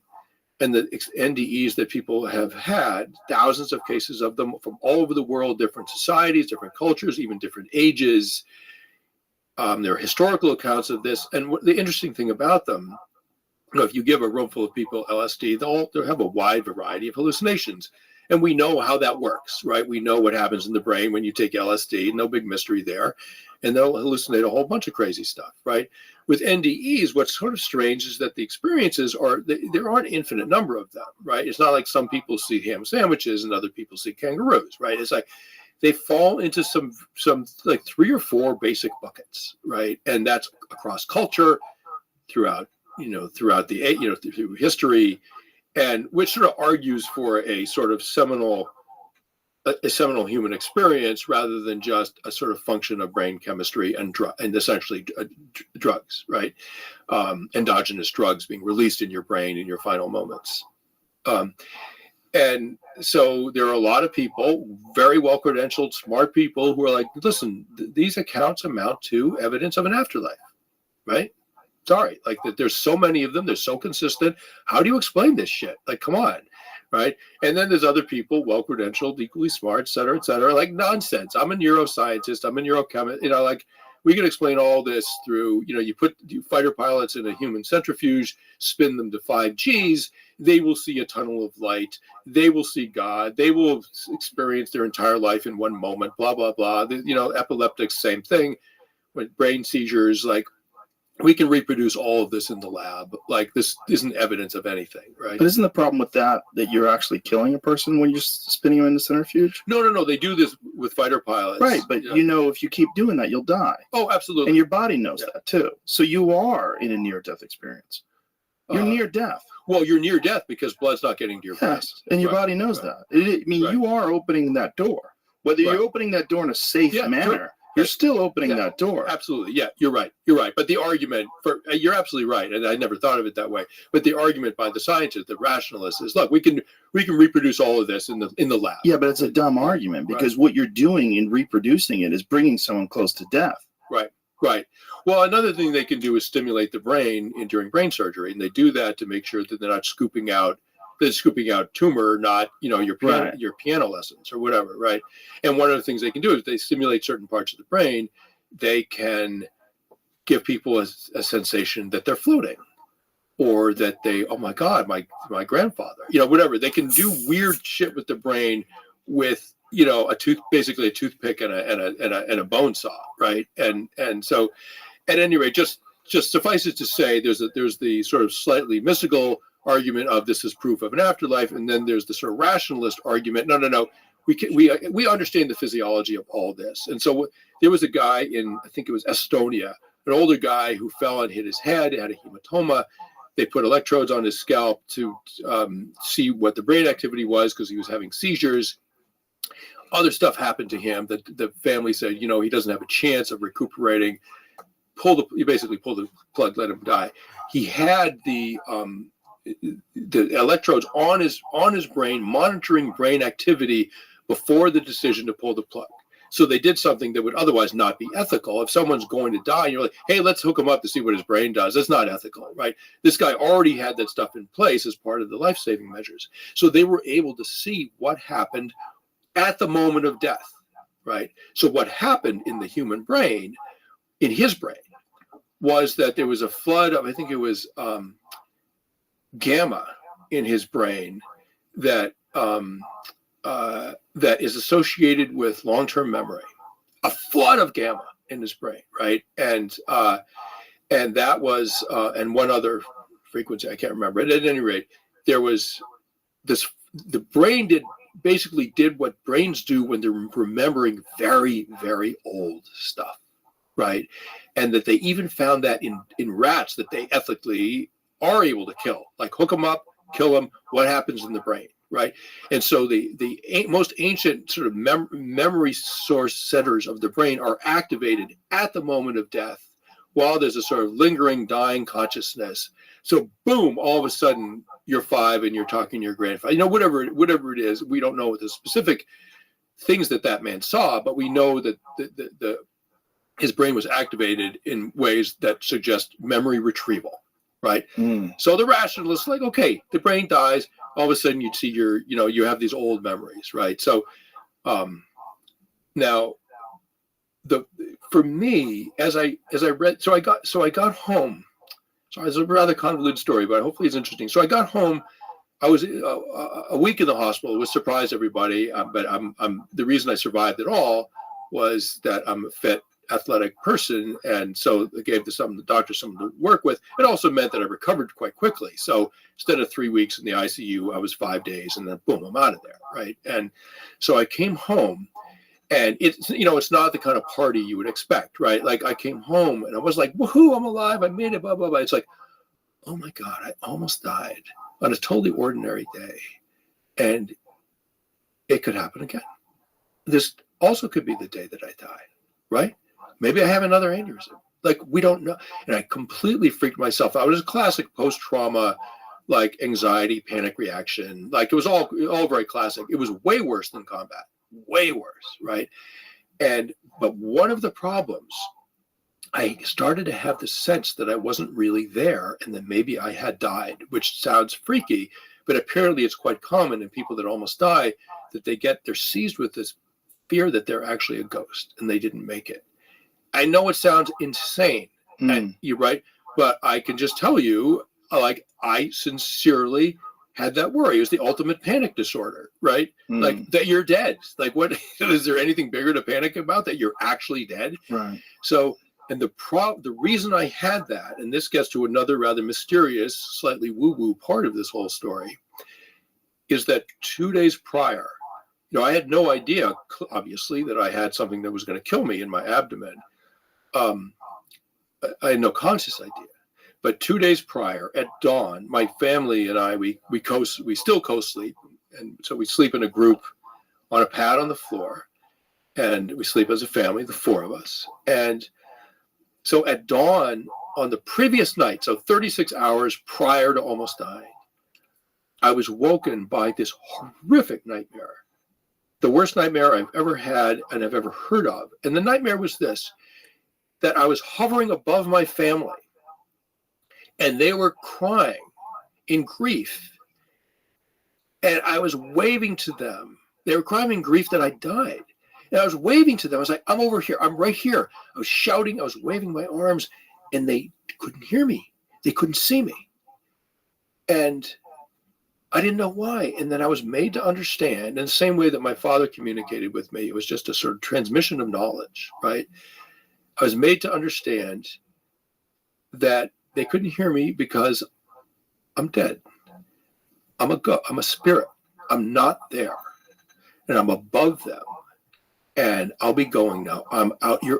Mr. Younger, you're outbound and you're not coming back. It's too late. You can't go back. It's over. And I was so anguished that it woke me up. And I woke up I happened to be next to my oldest daughter. And I just like clutched her like a stuffy. Like I was like, oh my God, thank God. Because it really felt like I was dead. Thank God that was just a dream. I'm actually here. I'm alive, right? So then, 36 hours later, what's that pain in my abdomen? Off to the hospital, almost die. Doctors have later told me, not the doctors who saved me, but other doctors who were honest with me, like, it's a miracle you're alive, right? Like, this isn't just, oh, good, well done. It's a freaking miracle. Like 10 slices of Swiss cheese, 10 holes happen to line up, and you threaded the needle through those holes, right? Like, so I got back home, and I was super emotional. Every time I heard a siren, I'd start crying. Like, I mean, I was just a freaking mess, right? And then I thought, oh my God, I died in my sleep. That dream, because I started to read about NDEs, and one of the most common is that you're hovering above your family. Another is that you see a dead relative, right? So, like, oh my God, and I knew none of this, right? So, oh my God, that wasn't a dream. That was my experience of actually dying, right? The kind of experience that many people who almost died and were resuscitated report having had. I was hovering above my family, and I died, and I died in my sleep. My wife woke up next to her dead husband. It's over. I just don't know, because I'm in the middle of a dying hallucination. I'm a ghost. I'm not here. I think my daughter's talking to me. I think she's on my lap. I'm not, bro, you're not here, man. You're like, just face it, right? And, you can't disprove it, right? And if you're crazy enough, it actually feels like it might be what's happening. And I was plenty crazy enough for this, right? And I'm not a naturally neurotic person, but it turned me into one for a while, right? And at one point I went to my wife, like, honey, just tell me I'm really here, that I survived. We're here, we're good. Like, just tell me. She said, of course you're here. You survived, et cetera, et cetera. But my mind, I'm like, that's exactly what a hallucination would tell you, right? And I was inching towards madness, right? And so finally, sorry, long story, just to sort of finally answer your question. Where I landed, I'm reading the NDE stuff, and the sort of like the scaredy cat in me is like, oh, wow, that's pretty convincing. Like maybe there is an afterlife. Maybe we don't have to be worried. Like, wow, how pleasant, right? How pleasant to think like that there's something to go on to, right? Nothing to be scared of. And then I read afterwards the sort of like, party poopers, right? Just sort of like the rationalists come in like, nonsense. We can explain all this. It's all neurochemistry. Like there's no freaking afterlife. Like, come on. So, and partly because of the father I grew up with, like, who really valued rationalism. Like, I was like, oh, well, nice try. Like, close but no cigar. Oh, well, I guess when we're dead, we're dead. And so then the one thing that didn't quite make sense was that there's this incredible consistency in people, like an enormous percentage of the time, and I can't remember off the top of my head, but quite a large percentage of the time, the dying, people who have NDEs and are resuscitated and report their memories like I was able to, they are received by the dead, right? The dead come to receive them. Sometimes it's your father. Sometimes it's a friend who died decades earlier. Sometimes it's someone that you might not even like very much, but the dead come to receive the dying in the way that my father did. My mind, I'm like, I don't know, like, I get it. You give everyone LSD and they all have hallucinations and the dying brain produces hallucinations, but it's sort of odd. Like, okay, you stir up the memory banks of the brain when you die with the gamma and all that stuff. So, all right, so suddenly I'm 5 years old and we're playing by the swimming pool. And now suddenly I'm camping with my buddy at 12. And so, yeah, there's a whole array of memories. That's different than dad showing up. Like dad showing up saying, come with me into the afterlife. That's not exactly memory recall, right? That's something else, right? So, and then I started talking to hospice nurses, and it's super common experience. Older people, the people dying of cancer in their last days and hours, what are they doing? They're having conversations with people in the room that no one else can see. They're having conversations with the dead who are clearly there to take them. It's okay, come with me. It happened to my mother. She suddenly scowled in her last hours. She scowled and looked up at the corner and said, what's he doing here?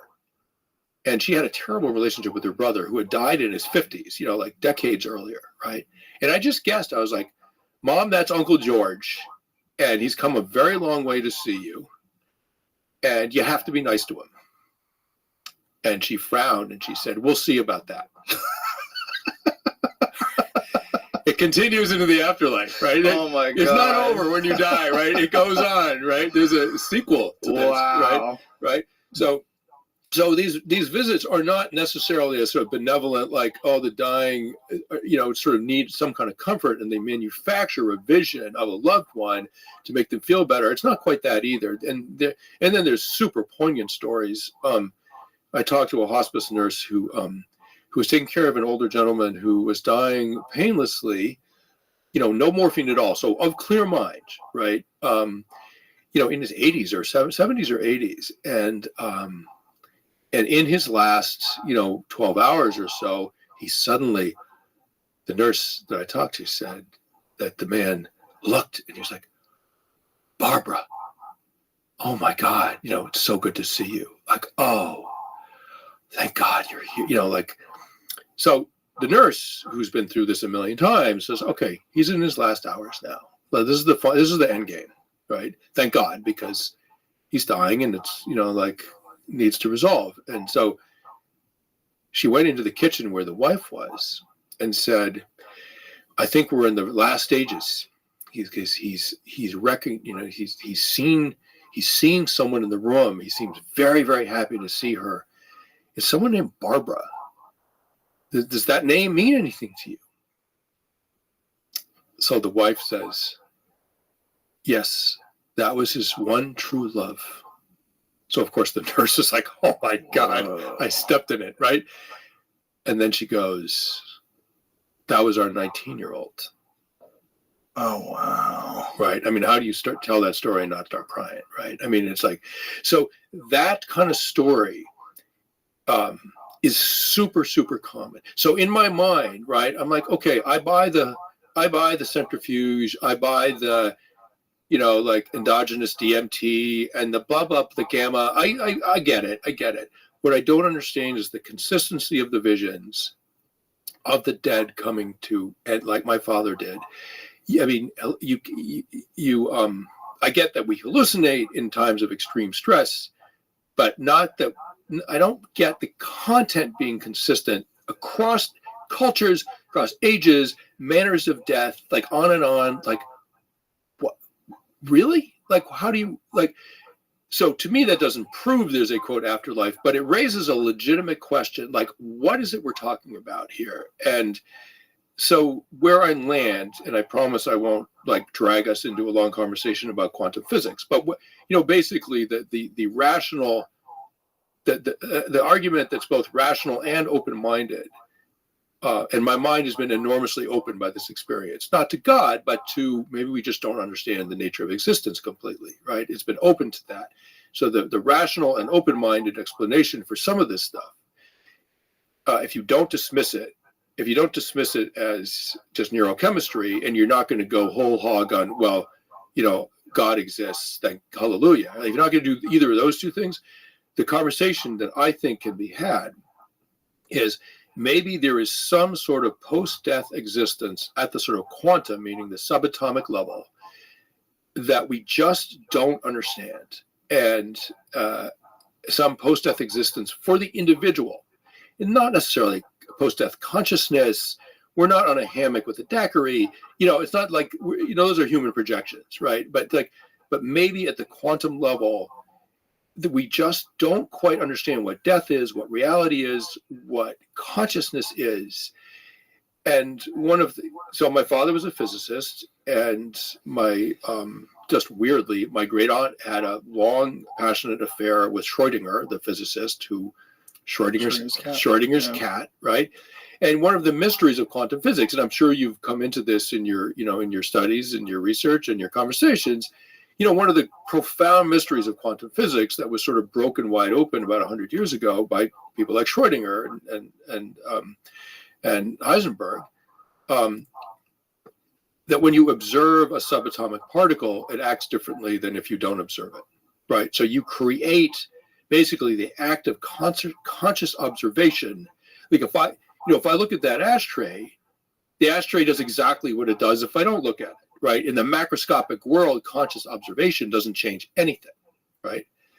In the subatomic world, it changes everything, right? So a subatomic particle, an electron, is in all positions as a statistical probability.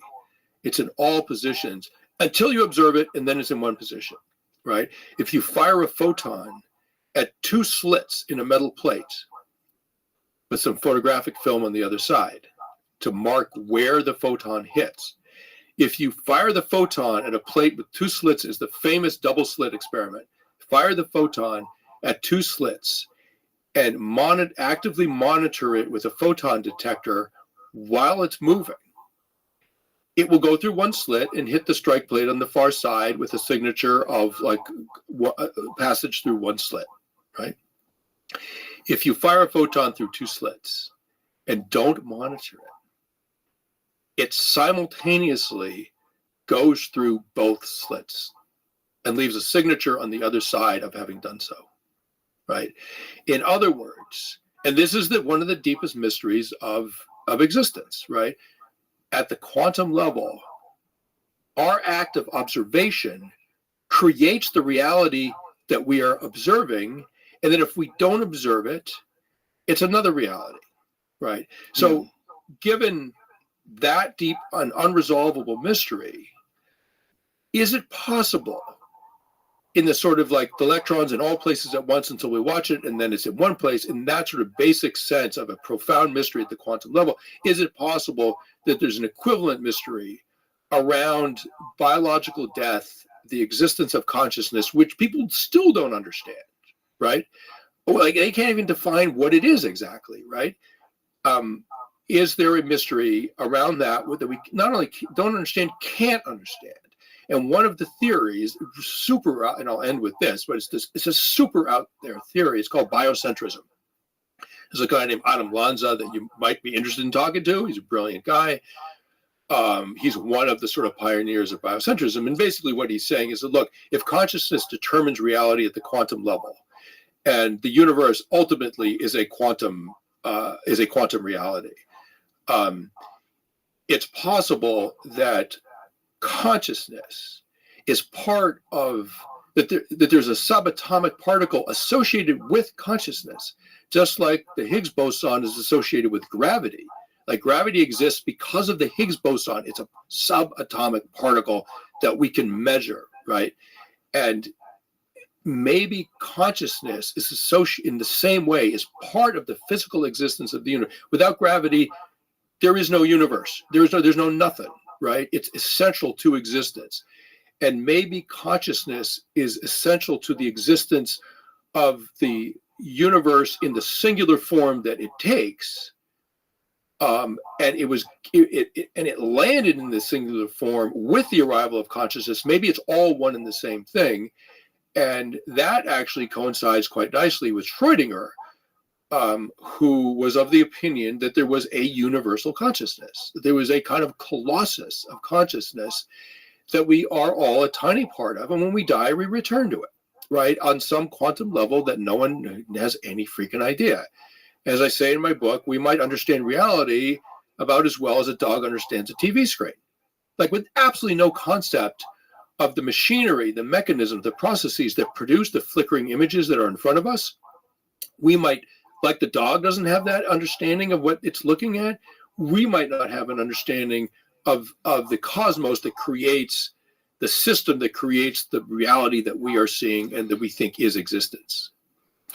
Yeah, I'm entitled to believe that we're entirely too arrogant in our understanding of what we know, and that we have a very limited amount of information, even though it's incredibly complex for our understanding. For our understanding, the leaps and bounds that we have made since using leeches to treat diseases is off the charts, right? And you're a living testament to it. Yeah. But I think it is a very, very shallow understanding of an infinite thing that's happening all the time. Have you ever seen, they just recently made images of quantum entangled photons? No, I mean, I know about quantum entanglement, another great mystery. I haven't seen the images. Spooky action at a distance. Yeah. Take a look at what this looks like. Quantum entangled photons look like a yin-yang. Like, exactly. Oh, awesome. Exactly. That's it. That's a quantum entangled photon. Oh, my God. Yeah, Are you my kidding? God. Oh, my God. So each one contains at its center a bit of the other. Exactly. So maybe someone knew this thousands and thousands of years ago. The idea that the Chinese or whoever created that initial symbol, the idea that they just stumbled accidentally upon an actual image of quantum entangled photons, very unlikely. That just seems too insane and too amazing. That's fascinating. Fascinating, right? And to find that out, when was that discovered, Jamie? Was that very recently? Yeah. I saw it in some science. I think it was like last year. Okay. Yeah, entanglement has been around for decades, but those images are recent. That's stunning. That's stunning. That's amazing. Yeah. So I think this whole thing that, we know what's going on in the brain. We know the human neurochemicals that we know we can stimulate the brain. We know we can stick you in a centrifuge. You don't know shit. You we are at the edge of a vast forest and we're peering in and we're arrogant. And we're arrogant because the people that know more than everybody else. The people that do have an understanding of human neurochemistry and do have an understanding of how the body works know far more than I do, know far more than most people do. So they have an arrogance of this understanding, this rational sort of reductionist perspective of what reality is. But I think it's nonsense. Well, listen, the physicists, to give them their due, they are the branch of science which is actually fully aware of the drop off where the mystery begins. Knowledge ends and the mystery begins. Because they could not explain this stuff when it happened. It actually unsettled those guys, Schrödinger and Einstein and Heisenberg and all. It really quite unsettled them, right? They were like, whoa, what are we unfolding here? And are we sure we want to unfold this, uncover this? And once Sir Arthur Eddington said this wonderful thing. He was asked about these sort of central mysteries of quantum physics and the universe, and he said something that we don't know is doing we know not what. Right? Ooh, that's right? a good way to put it. So like, yeah, there's some humility right there, right? And at its core, quantum physics, there's a mystery at the core of quantum physics, equivalent to the mystery at the core of religion. Mm-hmm. At the end of the day, religion is an act of faith, right? And you can't answer these questions, right, rationally. And at the end of the day, the physicists themselves will say, look, we just don't know. These test results make no sense in the macroscopic rational world that we live in every day. You can't the macroscopic and the subatomic world, they're completely opposite to each other. They make the laws of physics are completely different at the macroscopic level and the subatomic level. Yeah. And just the fact that if you look at atoms themselves, it's mostly empty space. Yeah. Like, what the fuck is going on? That's right. There's all of this. We have a cursory understanding of something that's infinitely complex. We have an understanding of it, and far greater every year.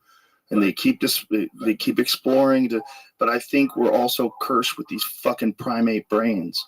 These primate brains that we have already talked about today are filled with flaws and, childhood trauma and bipolar and depression and schizophrenia and all these different issues with the primate brain. Yeah. And we are the dog looking at the television screen. We are. And I think I've talked to a lot of these doctors that have this reductionist perspective, and very few of them have had psychedelic experiences. Right. I think the brain is capable of opening up a door, and I think that door opens when you die. And I don't know where door is a bad word.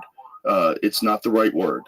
But it's all I have. It's an opening. It's a gateway. There's something going on inside of us. There's something going on. We are interconnected in ways that are far greater than our understanding of human social interactions. There's something going on with us, and that we experience that with love. We experience that with the love of your wife or your husband, or the love of your child or your family members. We experience this connection it's like this. It's very different. It connects us like as souls, and that's what I think I'm getting to. I think the soul is real, and I really didn't have that thought. Really, I was pretty atheist. I grew up. Went to Catholic school when I was very young for first grade, and had a really bad experience there. And I was like, religion's bullshit. My parents were breaking up when I was young, and I got really into religion because I felt like religion. At least, like, if there's chaos in my family life, there's always God. Like, God's going to make sense. Then I went to Catholic school. I was like, okay, God has nothing to do with this. Like, this is fucking ridiculous. Then my grandfather died. I was very close to my grandfather. I loved him very, very much. I stayed with him when I moved to New York. I was like 23 years old, and I didn't have a place to stay. I didn't have any money. I just got signed by this manager, and I was going to go to New York to do stand-up comedy. It was like I was going to chase my dream. So I was living with my grandfather, and my grandmother had an aneurysm, and they gave my grandmother 72 hours, and she lived for 12 years. Wow. At least 12 years. It might have been a little longer. And she was bedridden, and I was staying with him and her. And my grandfather had been dealing with his wife dying for all these years. Yeah.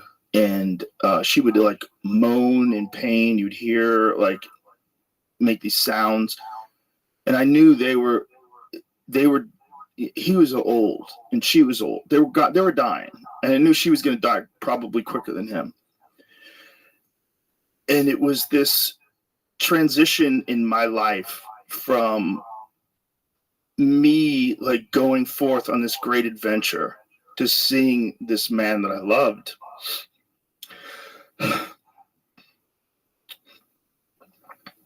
In just darkness. It was like his wife. My grandmother was bedridden. It was agony. It was depression. They lived in a very bad neighborhood. They lived in North 9th Street in Newark, New Jersey. when they moved there in the 1940s, it was an all Italian neighborhood, and then they started doing this thing called blockbusting. And what blockbusting is they would real estate agents would come in and they would say, black people are moving into your neighborhood. You have to sell now. If you don't sell now, you're going to lose the value of your home. And it's the way they they fired up the real estate market, and they crushed communities this way. Jesus. And my grandfather was like, I like black people. I'm not going anywhere. Yeah. And he never moved. And he stayed there. It changed from a black neighborhood to a primarily Hispanic neighborhood. And when I was with him, when I stayed with him, just before after I got there, I can't really remember. It's 30 years ago. The kid next door was selling crack, and police broke down the door, and he had an Audi. I remember he had an Audi in the driveway. I remember looking, I was like, how does this kid have a fucking Audi? Yeah. It's a nice car, in 1990. And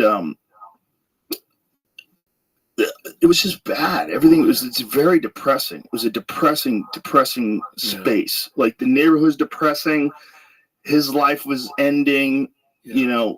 It was very, very sad. And when I went to his funeral, when he was in the casket, I looked at him, and I'm sure you've been to a funeral before, and I know you've seen dead people before, but there's something about seeing a dead body where you're like, oh, he's not there. Yeah. It's unmistakable. He's not there. It's not as simple as, he stopped moving. Right. No, he's not there. Yeah. He wasn't there anymore. Yeah. And I remember this feeling of understanding came across me, the thing is inside of you, whatever that is real. Right. It's not just as simple as you're alive. Right. And at that moment, I was seeing my grandfather in his casket. I started considering a soul. I started thinking oh, this isn't bullshit. And then I started thinking how arrogant it is to assume that that all these people for thousands and thousands and thousands and thousands of years have talked about souls. Right. It's a universal idea. It's not common to one specific culture. It's not isolated. It's a universal concept of there being something inside of you. And I think it's something that we intuitively understand, that we know, we are aware of it. We know it's real. Yeah. We just can't put it on a scale. We can't put a ruler on it and measure it. We can't, but it's a thing. And I think that thing it's intertwined with consciousness. That's what I think. This is just my own feeling. I think your soul interacts with consciousness, and consciousness is a force. Right. And I think we're all experiencing consciousness. We're just doing it in this weird way. We're doing it with different biological entities, different life experiences, different people and stimuli you're around, different neighborhoods, different parts of the world. But it's the same thing. And the way I've described it is I think that you are me. I know it's hippie nonsense horseshit, but I think if you lived my life, you would be me. And if I lived your life, I would be you. And I think we are all people. I think all people are the same. We are just living through different genetics, different biological experiences, different biological filters, different life experiences. I think we're all the same. I really do. And I think that what your soul is your connection to consciousness. I think your thing, the thing that that you intersect with. And I think whatever we are, there's a place that thing goes. Right. And I have a feeling that that's what these near-death experiences are. That's what a lot of psychedelic experiences are. I think it's a looking into the other side. I don't think all these cultures have had this same idea by accident. Yeah, structurally, at their core, they're all incredibly similar. And there's the realm of the dead, right?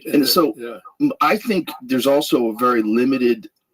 There's a perspective of what God is, and there's a perspective of the universe itself. Who made the universe if God didn't make the universe? Or who made God? I think we are limited by our own biological perspective, which requires a birth and a death, a beginning and an end, and that it has to come from somewhere. And I don't necessarily think that's real. And I have a feeling that this concept of a God is even greater. That what it entails is even greater than an entity. I think it's all things. Right. I think what God really is the universe. I think it is all things. Right. Well, that's biocentrism is sort of along those lines. It's all one huge thing. Yeah, I've come to this thought like in steps over time, where it makes more and more sense. I'm not trying to comfort myself. I'm not looking for some sort of rational. That's not what I'm doing. I feel like all these cultures have this idea for a reason. Right. I don't think I think we're tuning into it in these little blips, and we're bringing back evidence from the other side. We're bringing back stories and anecdotes and feelings that you get, intuition, things that happen at certain times in your life where you're just like, okay, what is that? Right. What is I think we all know also that if you have love in your life and you love your friends and you have good times, like there's an elevated feeling that comes with that that's bigger than just fun. There's a bond that we have, because it's the moment in these great times of love where we recognize that we're one. That's right. You lose the shackles of your individuality. You lose your ego. Yeah. You lose your biological limitations. This chimp body and chimp mind that wants to keep you alive, that wants to make sure you spread your genes and control resources and do all the stupid things that humans do. That thing confuses you that's what life is. Right. Right. There's a cemetery, a veteran cemetery in the woods in the town where my mom used to live. My mom passed away, obviously, and I'd go running there, and it's a beautiful little spot, so hidden away. And there's a gravestone of a World War II vet who died later in life. Right, he lived a natural life and died in his 80s. And it's a very simple gravestone. I can't remember his name. I wrote it down, and all it says is, "All that survives of us is love." That's so beautiful. Yeah. Right. And I think that's right. And you don't need to be religious to think that way. You don't have to, you can be whatever. It's just like such a profound truth. Like that's all that survives. Yeah. And I think a lot of religions are simply people's effort to try to consolidate all these thoughts and feelings into a doctrine, into something that you can tell people that you have the answer. And whenever someone tells you they have the answer, well, that's impossible.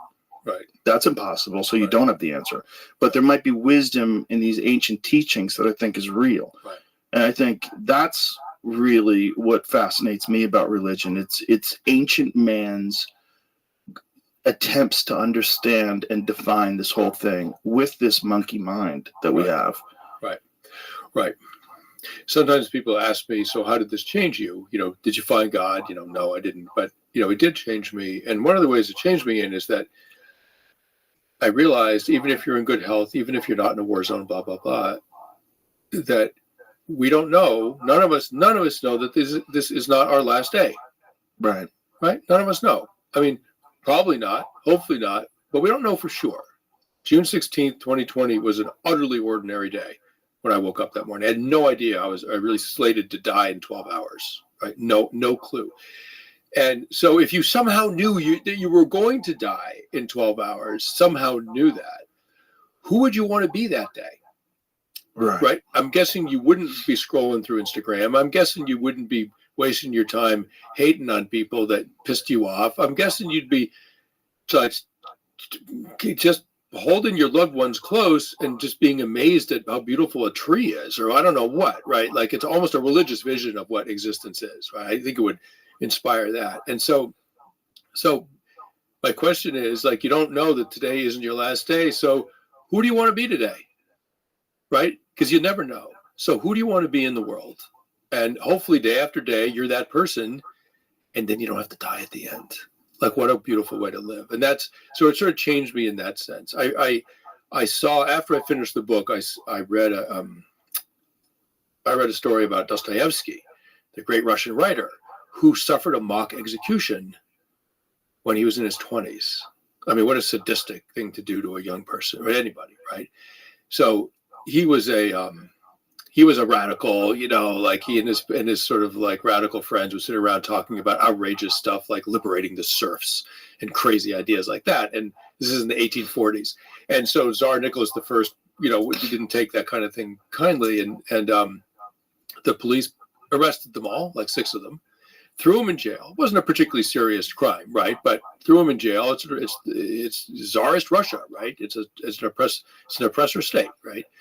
And after 8 months, they finally released them. And these young men assumed that they were going to be like put in a wagon and driven to the courthouse and discharged and returned to their families after 8 horrible months, right? Like, okay, they're put in a wagon and they're driven to a city square. They only had minutes to adjust to this. Instead of being released, they were tied to posts and a firing squad was lined up in front of them. And the order was given to the soldiers: charge your rifles, ready, aim. And at that moment, a rider galloped into the square and said, "The Tsar forgives them." Okay, my question would be like, what does the world look like? Like, how hallucinatory is it if you know that you're going to be dead in seconds? What does the world literally look like to you, to that perspective? Because we're all Dostoevsky, right? I mean, the command to fire isn't maybe in 3-5 seconds. It might be in 50 years, but we're all waiting for the, right? We're all getting the command eventually. So what does the world look like to someone where all of that whole lifetime is compressed into a few seconds? What's the world look like? We should understand that vision of the world and incorporate it to some degree into our experience of our hopefully 50, 80, 90 years of life, right? So this intense little capsule of reality, like what did he see in those moments? Because he wrote about it. Like, this is valuable information. Like, what's the world look like? What's it really look like when you're about to be torn from it, right? And so he said he was standing there and he saw sunlight glinting off the steeple of a church. And he had this amazing thought, which goes to your point, right? This amazing thought. He said, in moments, I'm going to join the sunlight. I'm going to be part of all things. We're all part of all things. And in minutes, that's what I'll be. And then he said, in his mind, he thought, if I should, by some miracle, survive this, I'm going to live my life turning every moment into an infinity. Wow. Mind-blowing, right? So 2 of the 6 men in that group, it broke them. They were insane for the rest of their lives. Dostoevsky, he survived it psychologically, and it deepened him enormously. And he wrote, through other characters, he wrote about that experience. Yeah, if you have knowledge of your death, I used to do this bit about there was a tiger attack in San Francisco, and I guess it was like the early 2000s or something like that. These kids were throwing pine cones at a tiger in an enclosure in the zoo, and they didn't know that the tiger, when they built the zoo, they made the fence 14 feet high. They thought that was enough. Oh, no. It's not enough. I know what's coming. Like, you have the joke was, if you have a monster in a box in the middle of the city, maybe you should put a fucking roof on the box. Like, how expensive is it to put a cage on the top? Well, these kids are throwing things at the tiger. The tiger leaps up, gets a hold of the top of the fence. And the thought was, like, if you're that kid and you see those paws hit that fence and you see that thing like flying through the air, coming right at you, do you even see it? Or is it just like this kaleidoscope of psychedelic images, right, as this thing, it's over. Like, you're looking at the most beautiful death that's currently available. It's the most beautiful animal that can kill you, a tiger. I mean, they're gorgeous. And they're also terrifying at the same time. And it's running at you like a psychedelic experience. Wow. Did anyone... They died. Yeah, one guy lived, I think. I think one guy lived. I think, unfortunately, the kid who's throwing the pine cones lived. I don't remember. I don't really remember the whole story. 1 died, 2 survived. Yeah, okay, 2 survived. And they had to kill the tiger. Of course. they always have to kill the tiger because it went tiger. Yeah, did what's. I mean, look, I fucking hate zoos. I mean, I used to take my kids to them because my kids loved them, but they're fucking prisons. They're prisons for animals that didn't do anything wrong. Yeah. And last time we went, we were in, I think it was in Denver, and we were turning towards this primate section where they have all these monkeys in these cages. And this monkey's wailing, just screaming in agony, just wah, like a crazy person locked up in a cage. I'm like, that poor motherfucker. Like, what are they doing to him? Just so people could stare at it and go, oh, there it is. Oh, there it is. Yeah. And it's awful. Tigers are nature's balancing system. You can't have too many deer. So you have to have tigers. Right. And axis deer are the kind of deer that live around tigers. I don't know if you've ever seen an axis deer. They're beautiful. Yeah. They have white spots over their body, and they move like bullets. Yeah. You've never seen an animal move that fast. Axis deer, they just fucking go because they're just always looking out for tigers. So this animal is primed by nature to be chasing things and killing things. That is literally its biological reward system. That's what it's here for. That's why it's 600 pounds of fucking tissue and talons. And what do? We give it cold meat that they push out on a platter, and it just eats the meat. It doesn't get to kill anything. And then things stare at it and look at it in the eyes, which is fucking insane. That you ever look a tiger in the eye. In the wild, you would be fucking frozen in fear. And this thing has to endure other puny little things throwing stuff at it over this fence. In this universal karmic moment, it realizes that it can get them. There's an amazing poem by Ted Hughes called Wolf Watching. Wolves are, of course, equivalent to tigers, right? The canine equivalent to tigers. And he goes to the zoo and looks at the wolf. And the poem, Wolf Watching, it's worth looking up. It's just one of the most extraordinary poems about exactly what you're talking about. And the look in the wolf's eye and what he knows you're doing to him. Yeah. And he's superior to you. And he knows this. It's an unbelievable poem. Ted Hughes, Wolf Watching. You got to, I mean, seriously, like, look it up. Yeah, we're bizarre. We're bizarre with the whole fucking zoo thing. The zoo thing's very weird.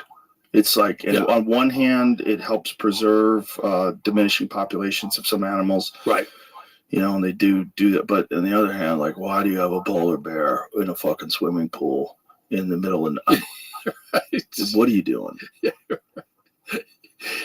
They go crazy. They just go in circles. Yeah, you of course. See bears in an enclosure where they just wander around in circles. People go crazy too. Solitary confinement. I mean, people can't take it. You know, like it drives. It breaks their brain. Yeah.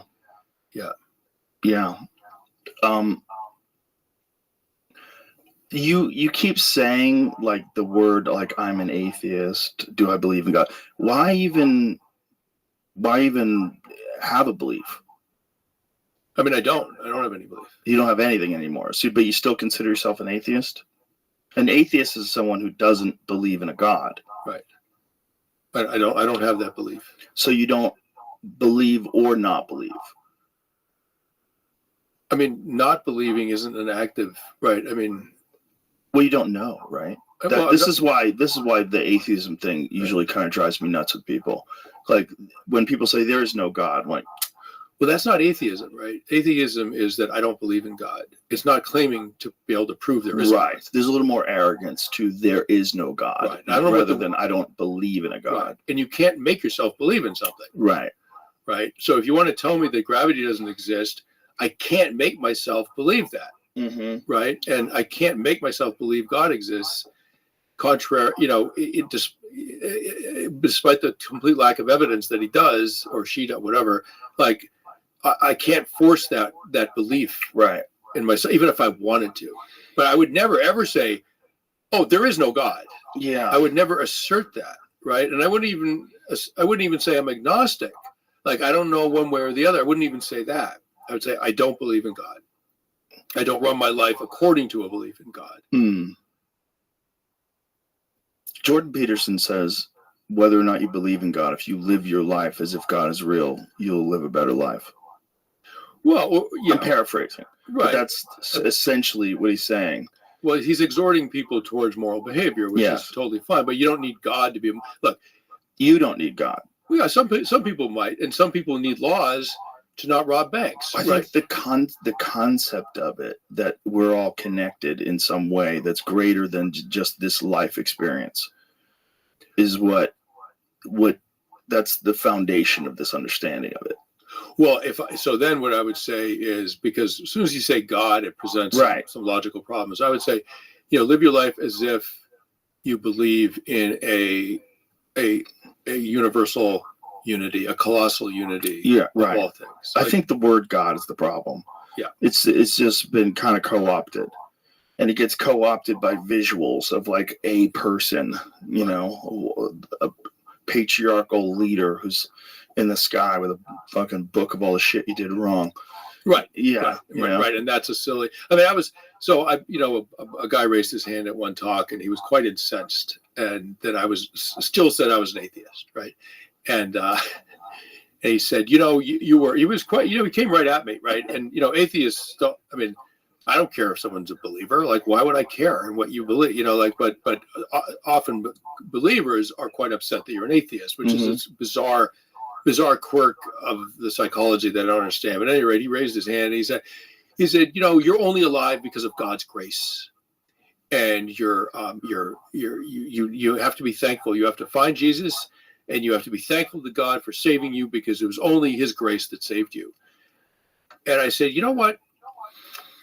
I flatlined, right? I did like what I do with upset people. Like, I didn't get emotional. I went to 0 Kelvin. I said, you know what? My problem with that is, why me? Like, why me and not Tim? Tim Hetherington was my buddy out at Restrepo, the guy I made the movie Restrepo with, who was killed in combat in Libya. He died like I did. He bled out, except he bled out not from an aneurysm, but from a shrapnel wound in his groin, right? So why me and not Tim? Right? And for that matter, why me and not a 9-year-old with cancer? Like, and what you're saying is, unless you can answer that question, which I don't think you can, what you're saying is that there's actually a kind of random lottery for God's grace. And if that's the way he runs things, I don't want anything to do with him, because that's cruel, right? And so that's my quibble with the word God. But universal unity, I'm good, right? Schrodinger is, it's good for Schrodinger, it's good for me, whatever. And so, I would, I don't know, the violence of the emotions around all this is puzzling to me. Like, I don't understand why people get so heated about what someone else believes. Well, people get heated about everything. I've had conversations with people that are just Democrats to the end. Yeah. That's my team. I'm with the Raiders, and that's just how it is with everything. And people are that way with religion. They're that way with the state they live in, the football team they support. They're that way with everything.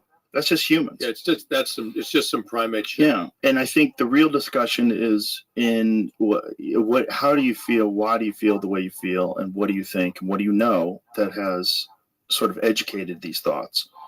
And if you believe that human beings are inherently bad, and that only a fear of hell, and frankly, not a love of God, a fear of God will make you act well. If you really think that's what humans are, then sort of religion makes sense. But so for me, for example, and I'm assuming for you and most people that I think we probably know, like, I don't murder people and rob banks and things like that because I'm afraid of going to jail. I refrain from doing those things because I don't want to be someone who does those things. Right. I have my own inner morality about what it means to be a good person, to not be a freaking psychopath. Like, I don't want to go to jail either, but you don't need the laws. You don't need the courts to make me act well in that sense. Right. So if you need God in order to, like, not rob banks and kill people and rape people, bro, you got a freaking problem. Right. You're still a problem, even if you don't do those things because you're scared of God. You're still not a person that I trust. Yeah. No, I share that perspective. I think what this whole thing is for a lot of people, and one of the problems with religion and true believers is, boy, folks, there's a lot of different versions of that story, and you got to make sure you're betting on the right one, because there's a billion people that don't think you are, and you think you're smarter than them. Like, I think it's people trying to get a map of what this is all about, right? And I think it's been that way forever. I think people have always tried to figure it out, and they have little bits and pieces, and we're putting it together. And unfortunately, we also like to look at these things as if they're like this doctrine is 100% factual. I've seen Muslims do it. I've seen Christians do it. I've seen Jews do it. People have this belief that their way is the way, it's the only way, everyone else is the other, which seems contrary to the Word of God, of the real thought, the concept of this interconnected thing that we're experiencing. I think it's all way weirder. I think everyone's scared to die, but no one's scared to sleep, because you know you're going to come back. Yeah. But you do it every night. Every night you go to some crazy place. Yeah. You're shut off, and you return, and you assume, because you have memory and because you have an understanding of the environment, and you have a task that you have to do. Oh, got to be at work by 9. You have all this stuff in your head. You're just assuming that as you woke up today, that this is your life at 56 years old, continuing along the same path. But it might not be. It's just guessing. Yep. We have our eyes closed, and we're feeling through the darkness. Yeah. And we don't know. And we give ourselves these rules, and we give ourselves these stories, and we give ourselves these religious practices to put structure into this thing, and to put certainty into this thing that is absolutely uncertain. Right. And we get angry if someone questions our certainty, because our certainty defines our ability to exist in this experience in a way that keeps us sane. Like, right. God has a will, God has a plan. This is all. Yeah. I think it's way weirder. And I think that's what you experienced when your dad came to you, and that's what you experienced when you looked down at the pit. I think the whole thing is way weirder. I don't think it's as simple as, why would God take a child and give it? I mean, I think the whole thing is an uber complex interaction of emotions and experiences that we're all going through simultaneously. And I have a feeling that part of the thing that moves us forward, unfortunately, is negativity, and the positivity battling against that negativity, which strengthens the positivity because of the resistance. Yeah. I think like the evil of the world is almost like an important factor in the whole equation of our existence.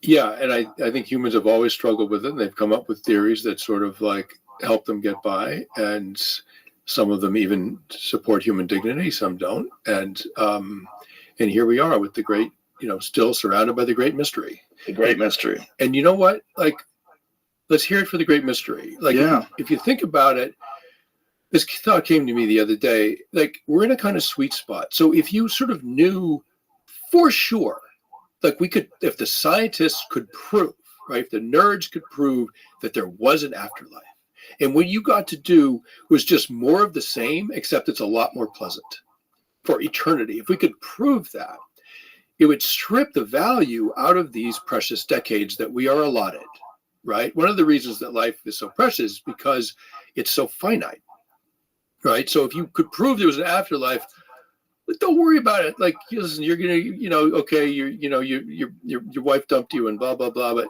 don't worry about it, because soon the afterlife's going to start, and then you're good forever. So just don't sweat it, right? In fact, why don't you just kill yourself right now and just get onto it, because that's when the good part starts, right? It would ruin what life is. It would just strip it of value. Yeah. On the other hand, like the two other guys in Dostoevsky's group of friends, if we could prove, like literally prove scientifically, that there is no afterlife, and you can't prove a negative, but somehow if we could prove there was no afterlife whatsoever, we're biological beings, When we die, that's it. We rot, we return to the soil, that's it, done.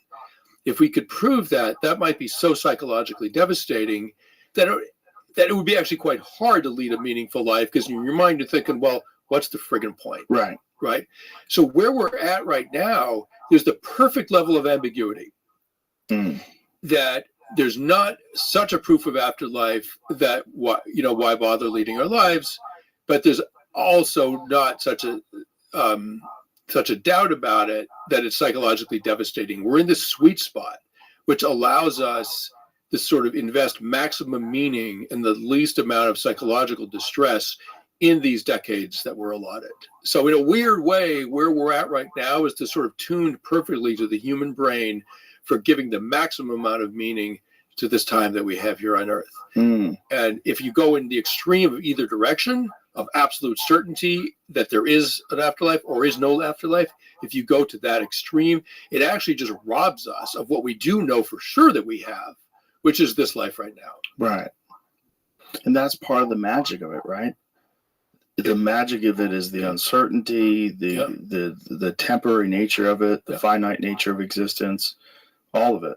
Yeah, and the reason Karl Marx hated religion is because basically the peasant class had been told, listen, don't worry about it. Your lot sucks, right? The serfs, like, your lot sucks. You're oppressed. You're poor. Blah blah blah. But don't worry about it, because there's an afterlife. So, and Marx is like, there'll never be revolution as long as people think that once they die, everything gets nice. Right. Right. Right. And so that's why the Marx hated religion, and it's a totally legitimate point. Yeah. It's a legitimate point, but you think, even that is like, there's too much we don't know, and it's too hard to not know things, so we pretend. Right. And the version of religion that he was rebelling against is like, look, the meek shall inherit the earth. Right. Right. You're crushed under the boot heel of the czar's boot heel here in life. But, the meek shall inherit the earth. So just wait a little while, and then it's all going to come to you. Like, that's what, Marx wasn't objecting to a sort of like transcendent not knowing. Right. Transcendent mystery. Right. He was objecting to a completely calculated and manipulative, social program that kept people oppressed. Which is oftentimes what religion becomes, particularly when people have groups of people that they control. They have power. Like Genghis Khan famously let people practice any religion they wanted. People are like, oh, he's so open-minded. Right. Like, no, that's not what it was. He wanted order. And he's like, yeah, believe that. Go believe that. Yeah, that's right. Yeah. That's right. He also apparently just screwed his way across Asia, because I think it's 11% of the population in the areas that he conquered are directly descended from him, his DNA. Yeah. 11%. He killed 10% of the population of the planet. And replaced them with... Well, he did. I mean, in his lifetime, because of his actions, somewhere between 50 and 70 million people died. It's so many that you can see when they do core samples of the Earth, a difference in the carbon footprint of human beings. Wow. Yeah. The areas that they devastated, reforested to the point where there's a difference in the level of carbon. Wow, that's amazing. Yeah. That's how many people they killed. There's a famous story. Dan Carlin's Hardcore History is this amazing podcast. And he has this series called The Wrath of the Khan. In one of the stories, they talk about the Khwarezmian Shah who goes to visit Jin, China. And they think what they see in the distance is a snow-covered peak. And as they get closer, they realize that it's a mountain of bones. They'd killed over 1 million people in the city and piled them up on top of each other. And they had to abandon they were pulling wagons. They had abandoned the roads because the roads were so mucked up with decaying humans that the roads had become muddy. You couldn't traverse them because so many people had rotted and decayed in the roads that it became mud. That's insane. But he was really open-minded when he came to religion. Yeah. And he opened up trade to the East. Like, there's a lot of, like... And he had a lot of wives. Yeah. Well, I don't think they were wives. They were wives. I think they were... Yeah, he did a lot of raping. A lot of murdering and horrible, torturous murdering. And, like, the stories, it's just, like, what we know. Just about how about the way they hid his burial site. Yeah. Do you know that story? Yeah. They fucking killed everybody. Everybody who went and buried him, everybody who killed the people who buried them, they killed them. You know, they killed thousands of people just to protect the location of his grave. And to this day, nobody knows where it is. Yeah, that's right. Wild. Yeah. There's an amazing book by, is it Jack Weatherford? I think his name is, about Genghis Khan, like the classic book. It's an amazing book, worth reading. Jack Weatherford. Yeah. I mean, what a fucking bizarre moment in history where this one genius is like really the best at killing people and taking over countries. Yeah. And he does it at a scale, and then it goes away, which is a real lesson for America, because the Mongols ran everything for a long fucking time, for hundreds of years, and then they didn't. Because of infighting. Yeah. Infighting. Uh-huh. They weren't defeated from the outside. It was infighting. Well, also, Genghis Khan was dead. And the genius behind the whole operation, you know, he had a particular tactical war mind that was just different than everybody else's. He was a genius. Absolutely. He was just a genius applied to killing people. Right. And that was gone once his children took over, and it's how it always works. Yeah. I mean, that's right. But that's us, folks. When I talk to left-wing people about, you know, aggression, right, and how it's sort of how it's maladaptive, with the anthropological term, like maladaptive, it produces bad outcomes, right? And I'm like, look, arguably the most aggressive man on the planet in history was Genghis Khan. And he left the largest genetic footprint on the human genome, on the human race, of any individual ever, right? So aggression at that level, in Darwinian terms, right, is absolutely rewarded, right? The shy guy that was writing poetry had one kid, right? Genghis Khan, right. 11% of the population of the area that he conquered is descended directly from him. He's their daddy. That was because of his aggression, right? So you have to understand that in evolutionary terms, aggression is richly rewarded. So the trick for human culture is to blunt that with some cultural values that bring people back into a place of peace and dignity and cooperation and blah, blah, blah, right? But just don't tell me that aggression is counterproductive, right? That's complete nonsense.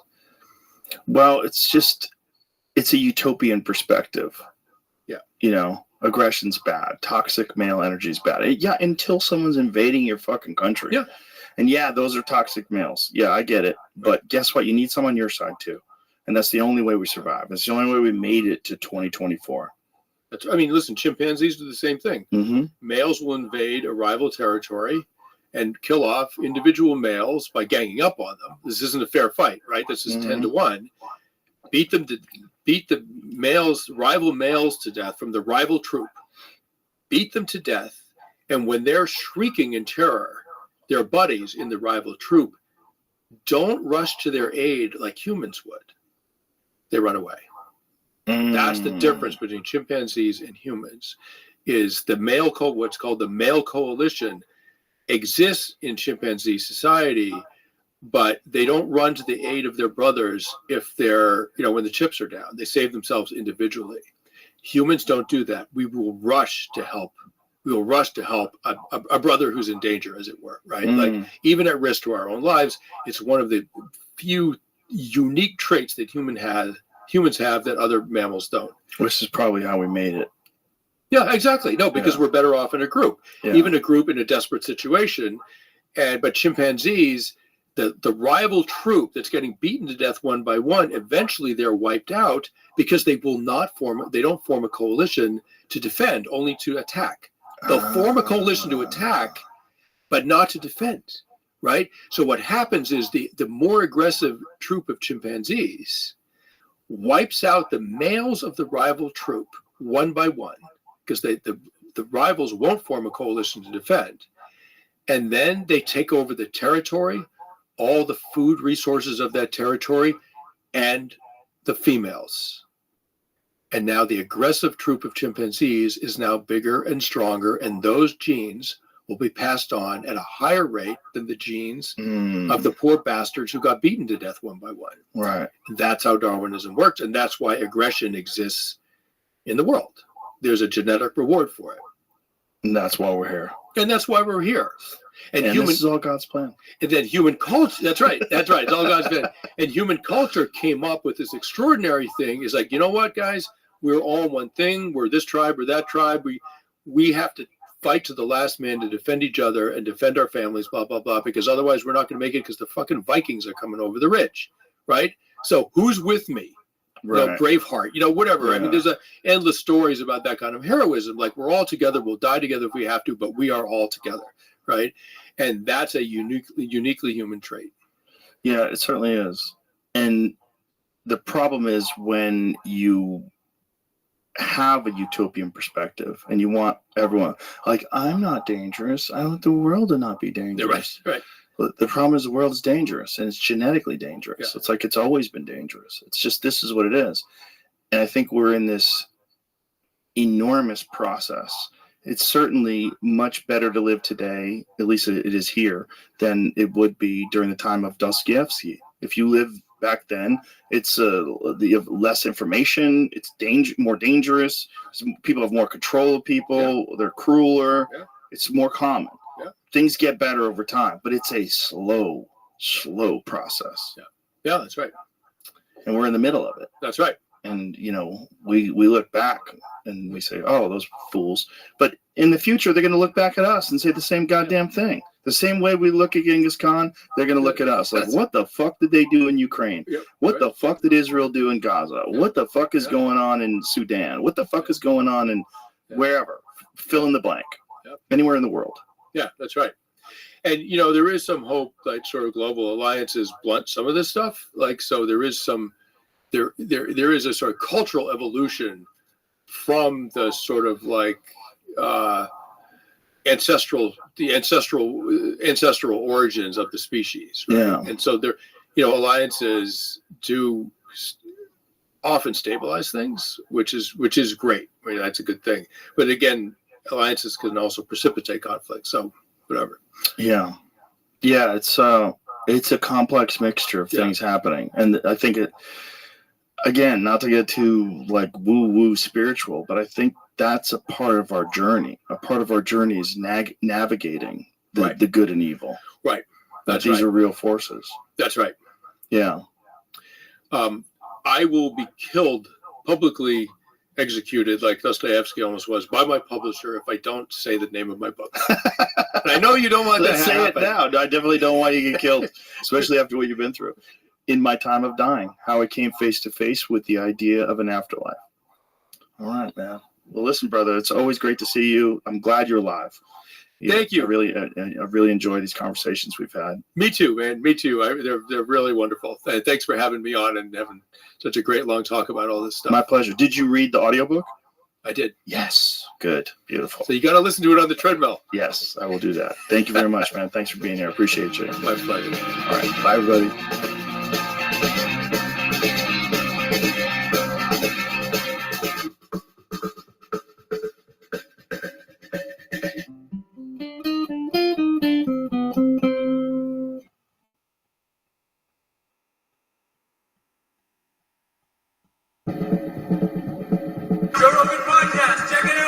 The Joe Rogan Experience. Train by day, Joe Rogan podcast by night, all day.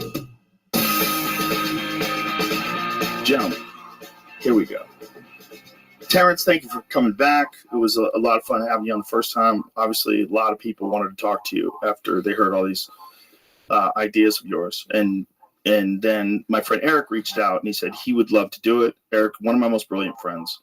Tell everybody your background, like your academic background, so people understand what you. Sure. So I'm a PhD in mathematics, specifically in mathematical physics. I've had positions in economics, mathematics, and physics departments at places like MIT, Hebrew University of Jerusalem, Harvard, after my doctorate, Oxford, and I'm a podcaster in part. Very good podcast. Bring it back to Portal. you have a lot to do with all of these things. This is Joe. one of my favorite episodes of any podcast was your interview with Werner Herzog. Oh man, that was a great episode. Have you had him in here? I have not, but I would love to. Because it seems to me like that's the conversation I want to listen to. I would like to corner you him because I believe that Grizzly Man was a secret comedy. I really do. There's something about the way he edited Grizzly Man. I'm like, this motherfucker is being funny on purpose. I know he is. I know he's like editing these like short clips. So the guy's so ridiculous. Yeah. That you start laughing. I didn't see it because you haven't seen Grizzly Man? We have different tastes. Sir. How dare you? By the way, it's a work of art. I need to also just say that I was not Terrence. I think I heard him on TMZ. I was not looking for a debate. I wanted to make sure that Terrence had his position steel-manned, so that anything that he didn't know how to do within mathematics that was legit gave a chance to put his best foot forward before he got reviewed.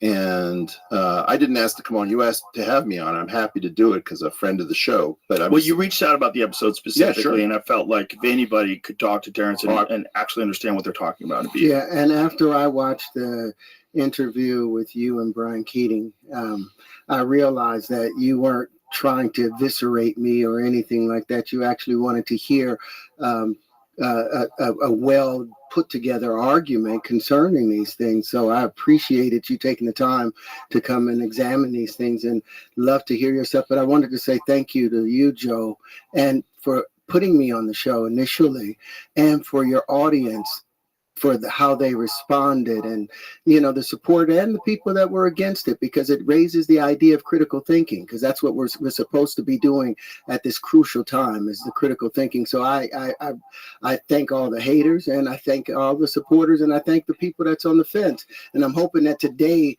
we can move people over to one side or the other.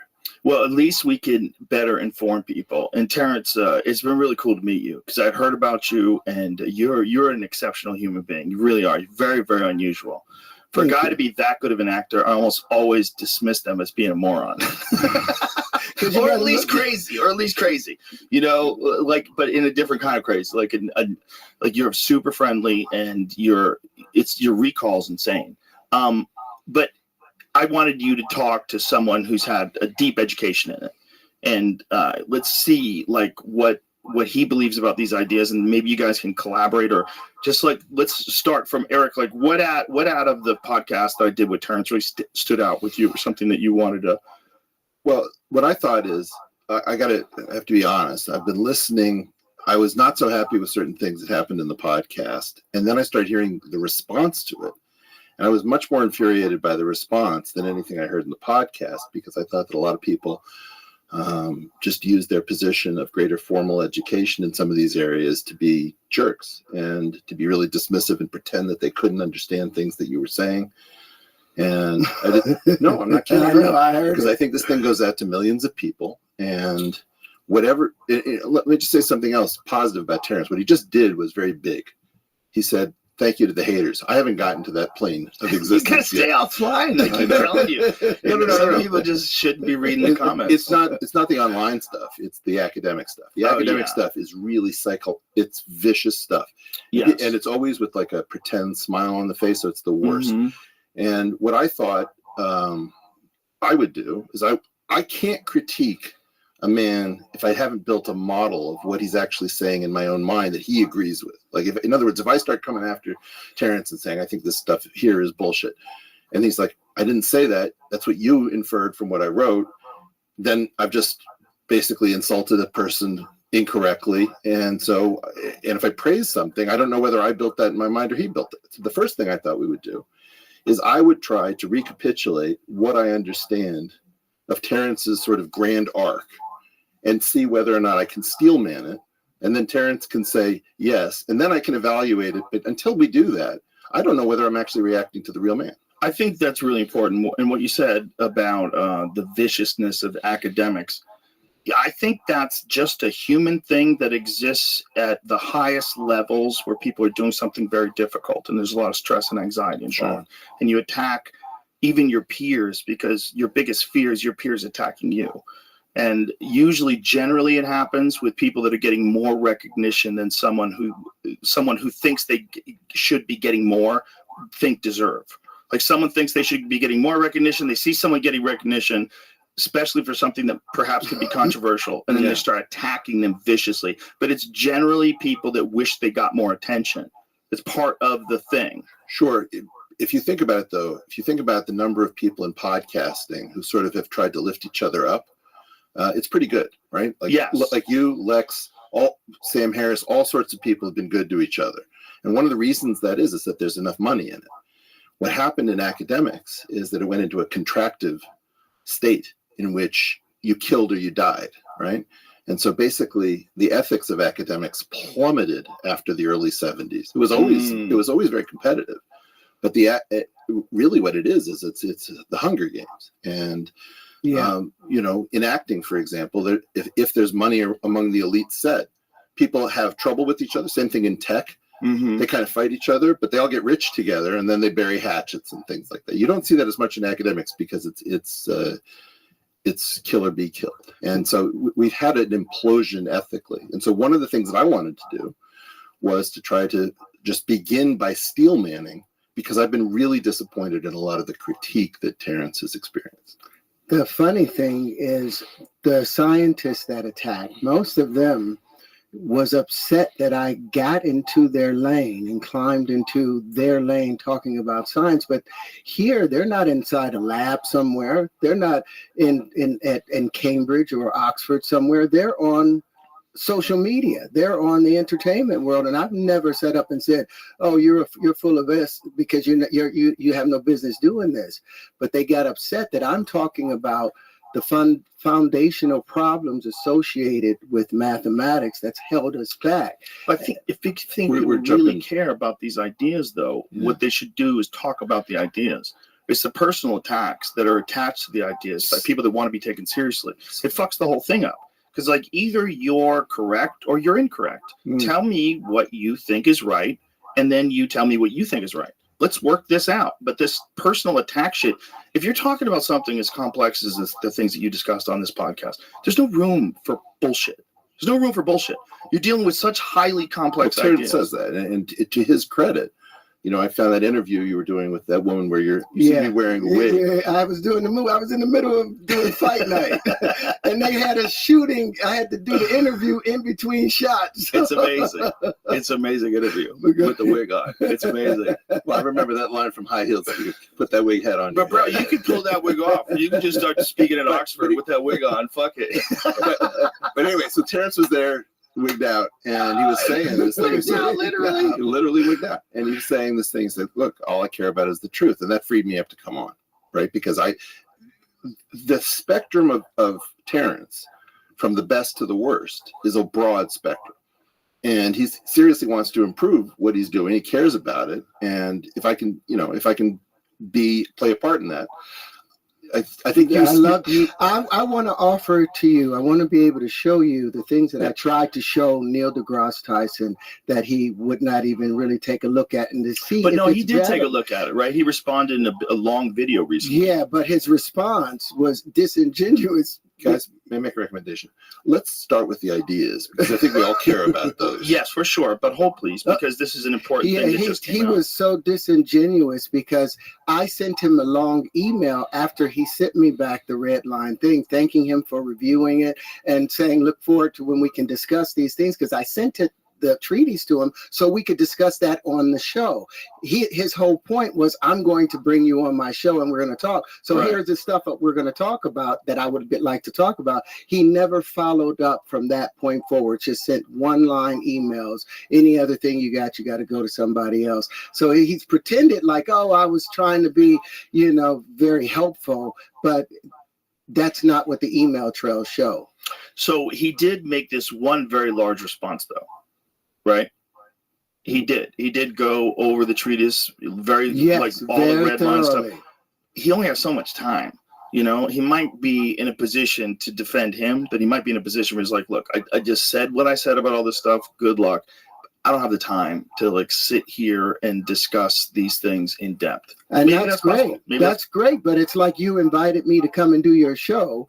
I put this stuff together to come and talk to you on your show, and then there's no follow up with the show. Got it. So where's the beer? I understand it. I mean, I understand your perspective for sure. It's like, come on, man. If Yeah, you're he gonna might have do it, got to the point where it's like a thing where he thinks it's ridiculous and he doesn't want to engage it on And the show. ridiculous. Amen. And I believe that. But if you got 97, 98 patents and 4 supersymmetrical systems that you're claiming you have, and all you need is someone to I'm gonna review. have to jump in, and I don't want to do it this That'd way. be great. Listen, we're just having a conversation. This isn't about Tyson. What's the problem? It's a colleague of mine. Yeah, this isn't about And Tyson, and I love him. I love him. I grew up watching him, and I appreciated him. But what is the problem? We're defending him. I certainly am. Because Neil's a complicated guy, and part of what's going on is that there's a problem in general, which we scientists do not behave honestly with respect to certain things. We'll make these claims, but science is about communication and challenging ideas and all these things, and everybody can be a scientist, and all these sorts of things that we say. Science is interesting, science is fun. Well, very often it's not interesting, very often it's not fun. Very often you can't really say that everybody can do science because it's super demanding. We don't welcome people. You're a mathematician too. We'll say that to kids, and then the kid will say something, and then we'll say, "Be quiet."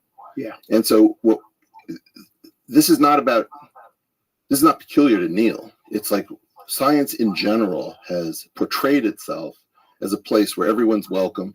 We debate out the ideas. We have the scientific method to tell us what's true and what isn't. And that's disingenuous. It's not really how the game works. And this is going to involve peer review. It's going to involve people who are dual in terms of both doing research and being public figures. People who are public figures who we think of as researchers who aren't really doing much research. People who are, pushing crazy agendas in public without a recognition that their colleagues don't think much of what they're doing. I mean, this is a very complicated story that Terrence has walked into. And I have to think about my colleagues, and I have to think about how they hear things, what they will say. And so I am in part speaking to your audience, but I'm also partially speaking to 1,000 people who are seeing this at a different level. So but just for the record, like Sure. I said, I grew up watching Neil and having someone that was light-skinned, that looked like me, up there making these grand steps towards helping people to understand.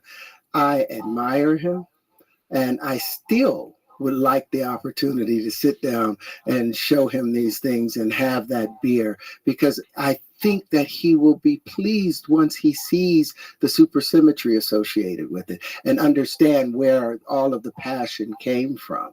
And I hope that other scientists will take a look at it, but that's the whole point of us doing this. I don't know how serious he is about that beer. No. Right, because I saw him say that, right? Mm-hmm. And, that was a very complicated thing that he did. And it had many layers as to whether or not you took it on the surface, you took the hidden meaning, and you took the meaning below that. And so plunging right into that from the beginning, in my opinion, is not served very well by having the three of us here. Because the first thing is, what is the nature of Terrence's ideas? I don't think Neil actually understood some of your ideas, to be entirely honest. No, and what he forgot is when I say 1 × 1 = 2, that's a metaphor for challenging the status quo. Despite the fact that the square root of 2 has all of its issues when you cube it or you multiply it by 2, which creates a contradiction, despite the fact that the square root of 2 has a problem with the prime numbers, the fact that they call number 2 a prime number, when it's clearly a composite number. Any other prime number, and I'll jump into this, any prime number that you subtract from another prime number, you always get a composite number, except with the situation of the number 2. And there's so many people and that's why the prime numbers are unpredictable, because of that problem associated. So there's been a problem with 2 for so long. 2 is different. I mean, you will find that mathematicians will often talk about proving something for characteristic not equal to 2. So they'll single out 2 as being just very, very, very different. So look that up when we're done. Yeah, but why? But why would they do Because in part of what you're saying, the prime 2 2, it does belong as a prime, but it is also special. And in other words, I have the opportunity to strawman you if I want to, because what you just said sounded crazy. And I also have the possibility to steel man you. So all the algebraic topologists who just heard, for characteristic not equals to 2, they're like saying, yeah, that's fair. And so in part, by just jumping into the middle of this, we don't have the benefit of putting your best foot forward, because, if you say 1 times 1 equals 2, everybody knows that that's crazy. But what you actually may mean, and what the fact that you don't use certain terms, or the fact that you use certain pronunciations that can communicate to me something very positive, which is that you taught yourself. You learned the stuff from reading about it, because nobody taught you, or you wouldn't pronounce certain words the way you pronounce them. True. Yeah. True. So, in part, you always have the ability to make fun of somebody who pronounces a word the way it's read on the page. And then you also have the opportunity to say, holy cow, that guy actually taught himself. That's more impressive. And so in part, what I want to do is I want to start by giving you your best foot forward, and see if I even understood what you said when you went into this whole flower of life riff that becomes your larger theory. And the only way I know how to do this is to see whether or not I actually grasped it. Because I also had to spend some time. I didn't spend a ton of time, but my time is valuable, your time is valuable. Mm-hmm. So let's do this thing. Yeah, so I'll follow your lead. All right. What's going on with the number 2? The CIA is in charge of them. What's up with 2? 2 is different. Because of what he said, the fact that the even odd distinction. Isn't that odd, though? That 2 is different? What a strange thing. The problem that's associated with the number 2 is because of the identity principle, which I call the Jim Crow laws of mathematics. That A times 1 equals. I know you don't want to go into it yet. No. Let's get into it. Just as a base. You're going right into his neighborhood. Just as a You're base. in the mathematical hood right now, trying to keep the black man down. No, you have Marie von Franz, who argued about the problems associated with the identity principle.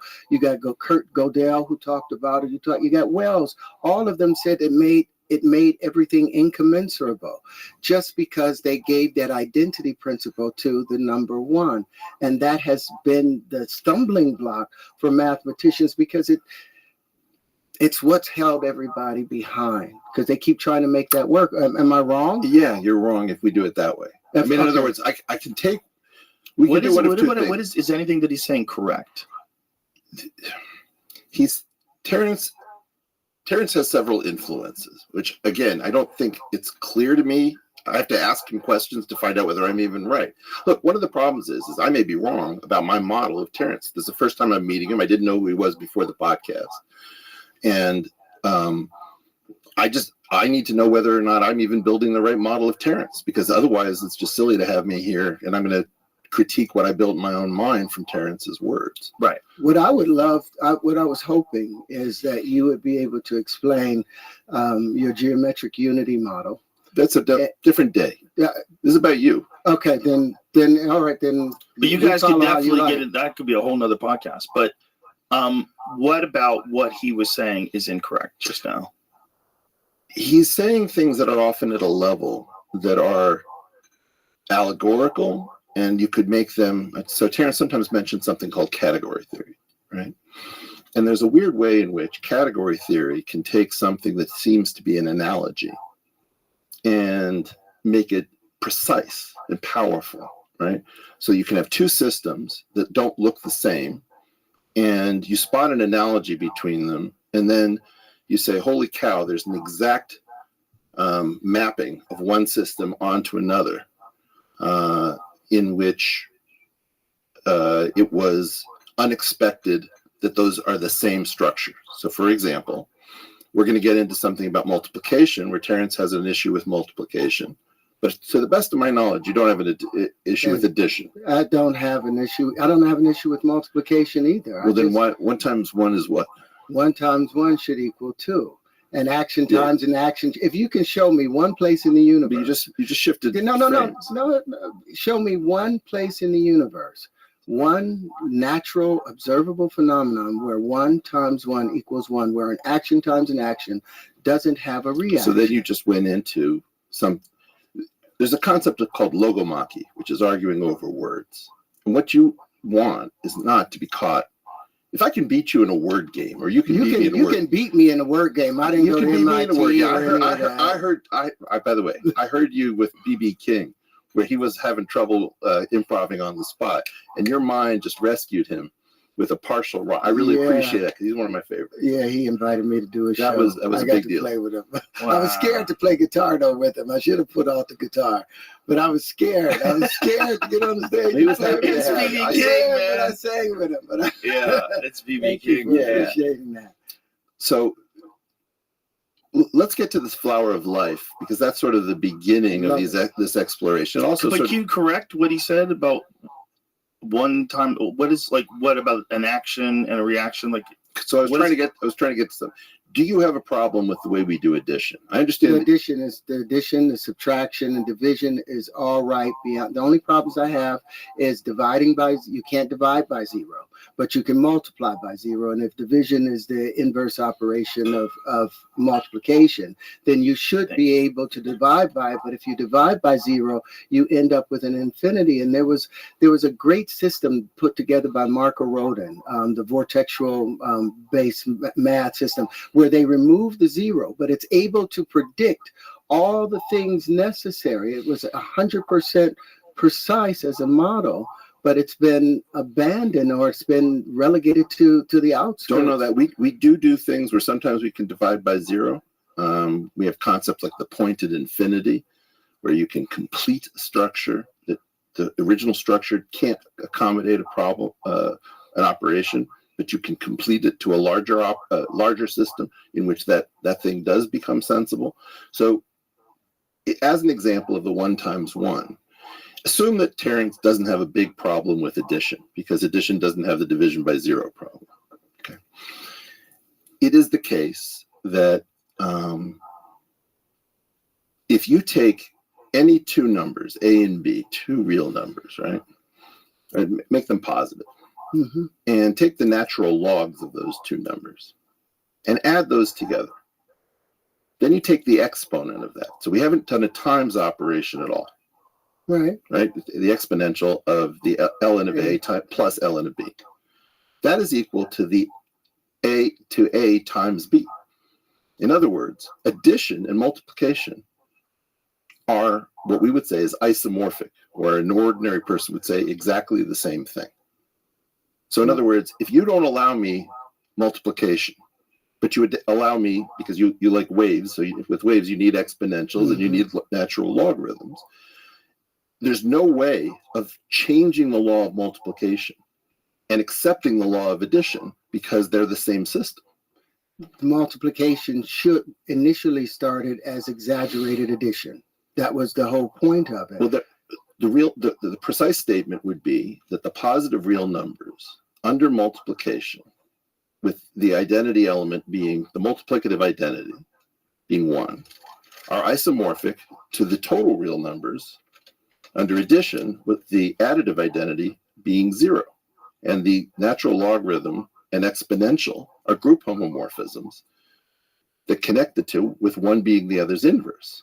So by the principle of explosion, the reason that people are in part going to freak out about your stuff is that we have a vulnerability. And that vulnerability says that from a single contradiction, if you can sneak 1 contradiction through TSA, the entire airport collapses. Everything that we do just is destroyed. And so the idea is that the security on mathematics and physics and physical sciences is extraordinary for outside ideas, because the first contradiction in the unity of knowledge destroys all of it. If you've ever seen one of these warehouse racking collapses, where some forklift guy hits some strut and the entire warehouse goes that's what you're dealing with the principle of explosion. And that's the problems with the identity principle that they've been trying to work on for years. For years, Norman J. Wildberger talks about it. It is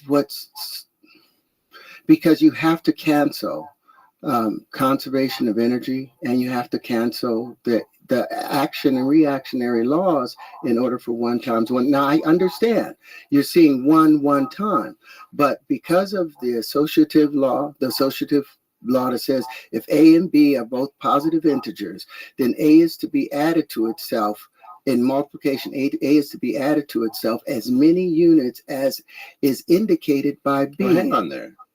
If I change the word itself to the word 0, which you're going to say there is no 0. Why do I say there's no 0? Because you have, well, this is why I keep trying to get back to what I understand of Terence's underlying metaphysics. No, what I'm saying is that they're to say 0 is supposed to represent no thing. Nothing whatsoever, but they have 0 as a number, set up as a number. But to say no thing, your brain creates a chemical structure even in saying nothing.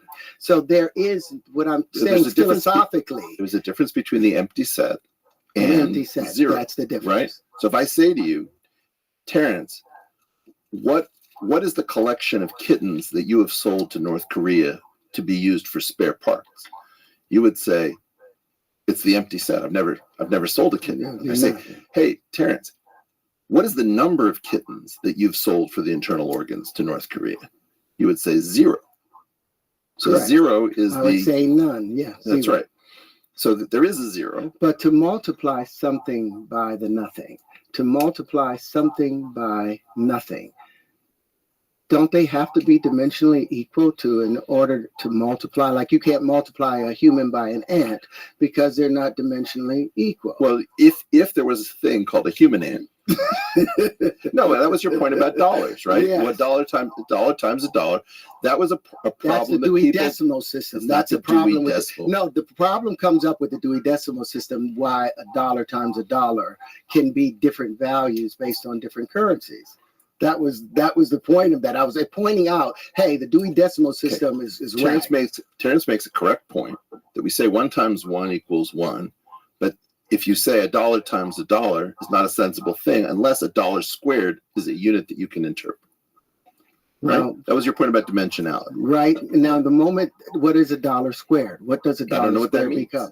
But since the dollar is no longer based on a hard asset, it's no longer gold. It's just an integer.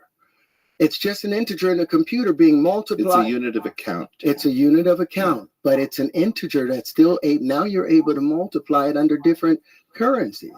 States are not allowed to print dollars, but states are allowed to print as much change. So who's to say that the state isn't saying, okay, we're going to print. We can get into seigniorage, which is the concept of theft that it occurs when either the Fed or a counterfeiter creates more script, thereby devaluing, increasing the unit. The number of units that are in circulation decreases the value per unit. Right. But my claim is you're going to do a series of things. Like I've watched how you deal with people in interaction. And you've created an incredible effect. Rick Rubin, the hip hop producer. Yeah, he did my album. Okay, well that makes some sense because the first thing that happens is I'm awakened by a message from Rick Rubin. He's like, "How come you can't explain physics the way Terrence Howard explained? That's not a way to get on my good side at 8 o'clock in the morning." Yeah, but he's probably baiting you. What? He's always baiting. He's the best. He's the best. I'm trying to explain physics the way you explain it. Well, okay. I'm looking for a partnership at the end of this. That's what I'm hoping to win you over as a proselyte. You can try. I'm there's I'm part of hoping you that that's the information does that. There's at least one area that you have won me over in, which I'm very excited about. But I'd like to get back to what is that area? Don't leave us hanging. The linchpin. We'll get to it.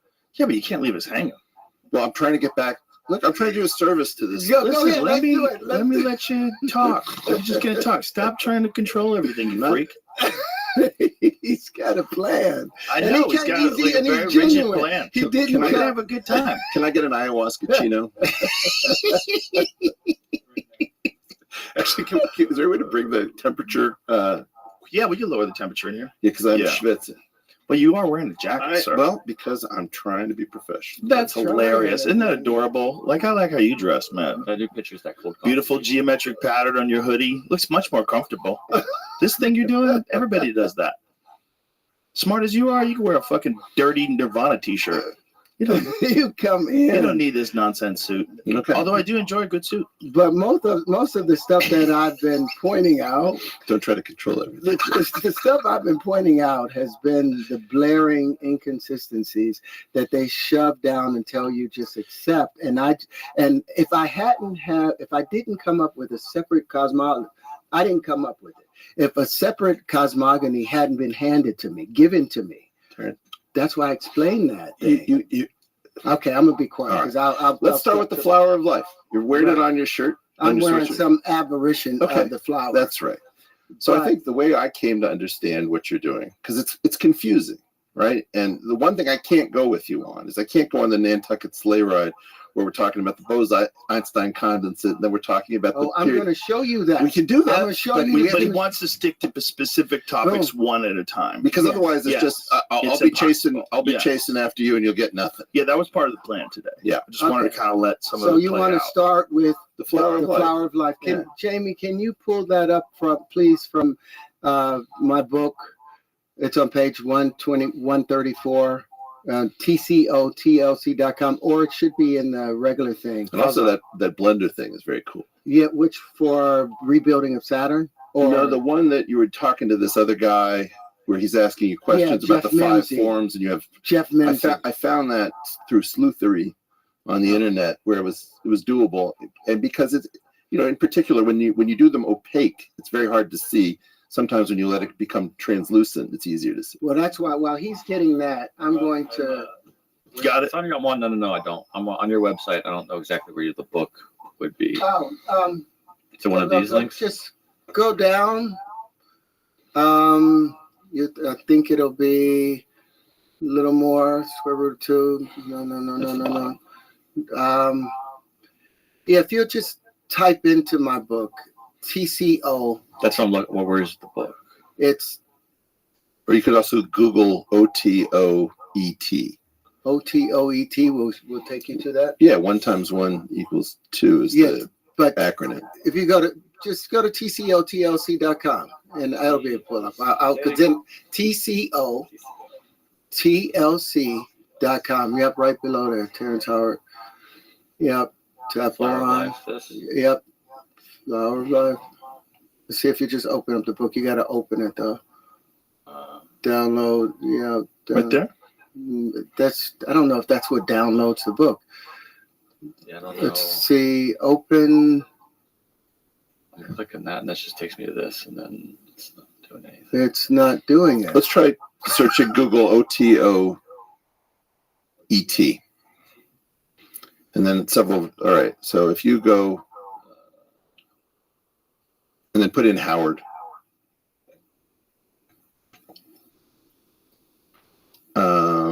No. Or put in PDF. Should be able to pick. Yeah. Okay. That's probably right.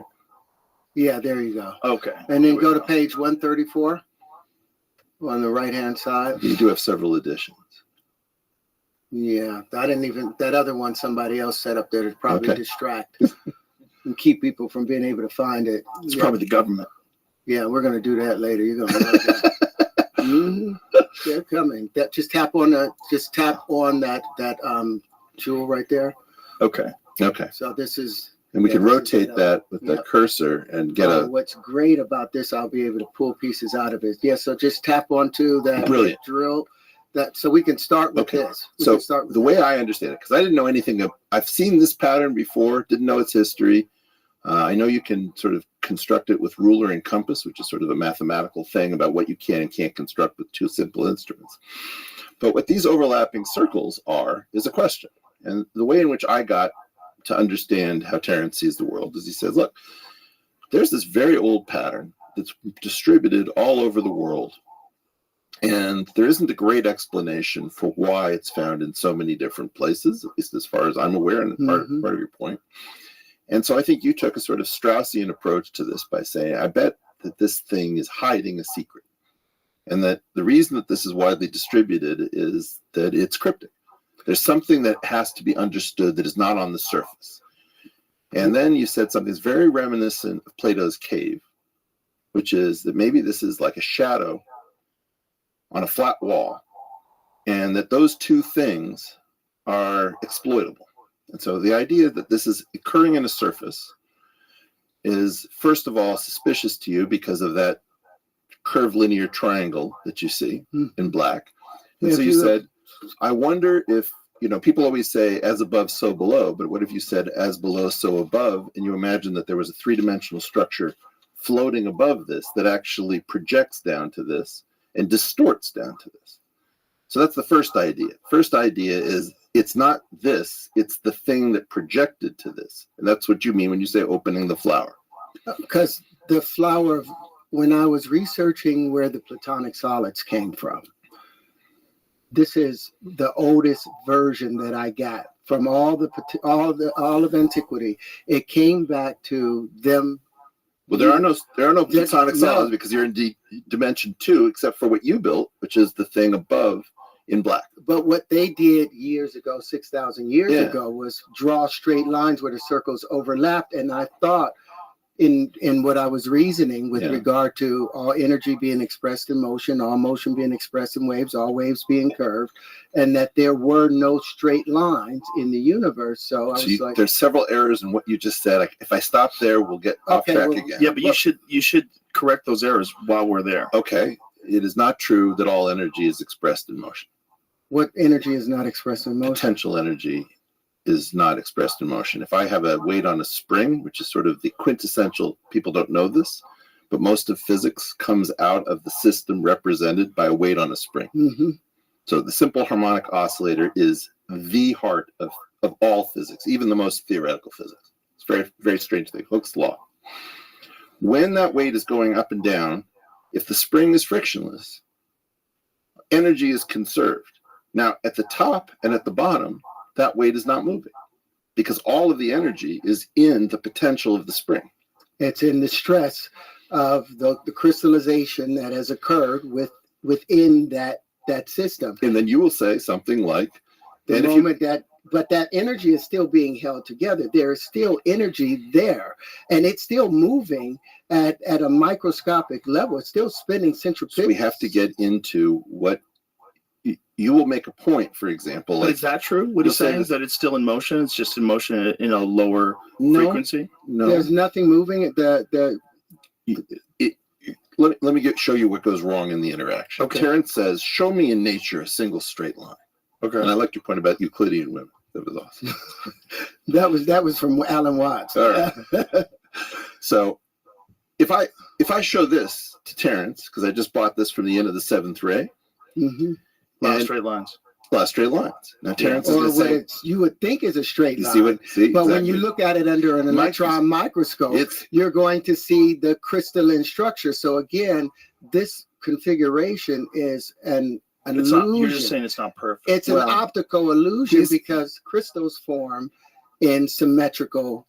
Yes, very often. But a lot of straight lines. A lot of straight lines. Perceived straight lines, but right.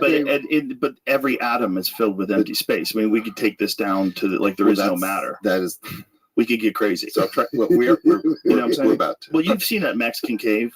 It's the best example of it ever. The Mexican cave's amazing. It's insane. The best example I've ever seen of crystals. Yeah. Where you've seen it? No. Oh my God, it's insane. Okay. Just for a little sidetrack, let's take a look at it, because this Mexican cave is probably one of the most spectacular things that exists on Earth. By the way, the spaceship behind you is supposed to be a mushroom, Joe. No, it's a spaceship. That's the classic UFO. And that's me with the headphones. Look at that. That's amazing. How insane is that this was created on Earth by nature? Just by nature. Crazy. It's so different than anything else we see that it makes our mind go, what the fuck? Yeah. Like, those are crystals? How? What happened? Okay. Wild. So in this straight beautiful thing, I would say there are a lot of straight lines, but I've also studied Terrence enough to know that he's going to say, they're not perfectly straight. They're not perfectly They're not straight at all. The moment you look at them through an electron microscope, you see all this is part of where we get into. Right. So they're not precisely straight, is your point. And in fact, let's imagine that But the Earth isn't precisely circular, right? No. It's a 5 mile. Very far away. We use this thing called the geoid, which is not circular either, but at least it's smooth. Right. We have many different geoids. Let's not get. It does seem odd, though. The Earth isn't round totally. No, the Earth is aging. It's on its way out. It's on its way out. It used to be perfectly spherical. We're falling apart. We need some Botox. No, we don't. The Earth needs Botox. The Earth. You want to drink? We can drink. Not Make it more this exciting. early. Not this early. It's early. What does that mean? You're an American man. You should be able to do whatever the fuck you want. God damn it. I'm in Sweden. And you're in Texas. You're an American man in Texas. This is a free state, sir. What do you have? We have whiskey. Oh, I would love one. That's what we need. We need whiskey. Let's get some whiskey and some ice. Yes, and then we're going to get into the wave congregation. I want to show you something, and I wanted to ask your opinion before I forget. There was a recently, I recently found it online, of these two photons that were entangled, and it looks like a yin and a yang. Have you seen this? No. Yes. No. It's not true. I have seen it out of the corner of my eye. I did not study what caused this. I had to run it by you because you're probably the only one that I know, other than maybe Terrence, that could understand what the fuck they're saying. I have a model of it. Okay. I do. And I don't. I do. I believe you. I believe you. So what are they saying? How did they see this? Like this biphoton digital holography? Can someone explain that? Maybe, but I don't know what those words mean yet. Okay. Do you know what it means, Terrence? Like how they could see this? A biphoton. Bi always meaning two, but someone got Michio Kaku on the phone. Two. Oh, no. Did they smash them? Are they smashing them together? What's their process of looking at it? That's a very good question. And they're using the same interferometer that Michelson Morley experiment, which turned out to be. It turned out that it actually proved there was an ether. There's a way in which you're right about the ether. To be blunt, that's just what I listen to this statement in the beginning. Look, put the bong down and listen to this. High-dimensional biphoton states are promising resources for quantum applications ranging from high-dimensional quantum communications to quantum imaging. Just that phrase. What fucking percentage of human beings breathing on Earth right now have any idea what any of that means? I imagine that you have a state in a bosonic Fock space, which is multi-particle. So you've got something in the degree 2 level of a bosonic Fock space where the two photons were created together. And that's going to be where the entanglement comes from. High dimensional, I don't know what it means because I know too many different, I assume it's a term of art in this area. And what they're saying is if I can create something that is geographically distributed, but also linked at the point of creation, like if a photon decays into an electron-positron pair, those two are going to be entangled. And if you make a measurement in a quantum sense of one, you seal the fate of the entire system. And so what they're trying to say is, if you want to get jiggy, people always want to talk about faster than light communications by taking an entangled pair and saying that if I do something in one place, I know what happens outside of my light column. So we can give meaning to these things, and then you have to say, well, it doesn't allow you to create information transfer faster than the speed of light. And you have to be very careful and precise about it. But if you just start getting jiggy, then you start thinking, you introduce the ether. Thanks, sir. So the ether, in part, when I've been here on previous versions of JRE, I talked about vector bundles. And in a certain sense, how do you have a wave without a medium? The medium was supposed to be this ether, but the medium is actually something called a vector bundle. It's a little bit weird that you're a wave. No, it's perfect because the vector bundle, go ahead. You're a wave in a medium. And you as a wave don't know that you're a wave and you don't know what medium you live in. And it's funny that you go through life not understanding what you are. No, but that medium, that luminiferous medium, ether, that Maxwell wrote all of his equations off of, Newton believed that light was propagated on that same medium. The only reason that special relativity came along was because they had misread the results from the Michelson-Morley experiment because it did show a slight change or some drag, but from that point onward, because Einstein's theory of relativity was so easy and it predicted all of the movements of things, they abandoned. They had a bad idea of what the ether was going to be, and special relativity because they thought it was still. Yeah, in a certain sense. And what you are trying to say, the way I interpret it, again, and I don't know if I'm right if you don't do the work, is, hey, the spiritual successor to the idea of the ether exists. And that thing has properties. And if you say, if I put a vector bundle on top of a Lorentzian manifold, then you don't have a contradiction. And if you call that the ether, that's more or less what we work with. And then we do this weird thing where we say, well, they used to think the ether existed and it didn't. Ha, ha, ha. And that's not really... Because that's when they said that space was a vacuum. And they realized that space is not a vacuum. It's not a vacuum. Yeah. It's not a vacuum. Do you know how much is going on in that vacuum? It's all going on. Yes, all of this stuff. I understand. So this is the thing, which is if you step on this thing the wrong way, everybody laughs and says, ha, ha, ha, he doesn't understand the Michelson-Morley experiment. He doesn't understand why there's no ether. And then we secretly sneak it back in this. Thank you. Thank you, Joe. Cheers. Cheers, Joe. Yeah, cheers. And look at these professional spherical cubes. Yeah, they're cool, right? Brown ice cream. Now I can have a conversation. Oh, yeah, now. So, mental freedom in a glass. So or in prison. If you're careful about it, it makes sense. If you're not careful about it, the whole thing blows up in your face. And the reason that I speak about the ether, all of the wave conjugations, all of my patents have been defining different aspects of the ether. I believe that I've defined the electric side, the plasmoid side, and I believe that I've defined the magnetic side and the constitution between them. I mean, that's what I want to show. I want to get to that. Let's go back to the flower.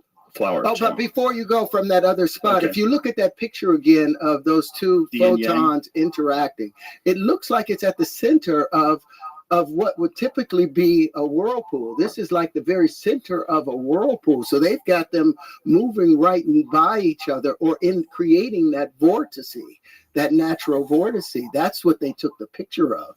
They looked directly down at something being, at two lights moving a fluid. And they described how they take the picture. It's so complicated. Jamie, go back to where it was, where they were explaining the what they use. Here it is. Here we introduce biphoton digital holography in analogy to off-axis digital holography, where we coincidence imaging of the superposition of an unknown state with a reference state is used to perform quantum state tomography. What the fuck? See, but that's because of the uncertainty and Schrodinger, all of that. But if you were able, because they started off trying to predict an electron cloud, and find a little particle inside of it and couldn't predict it, so all these uncertainties and probabilities came out.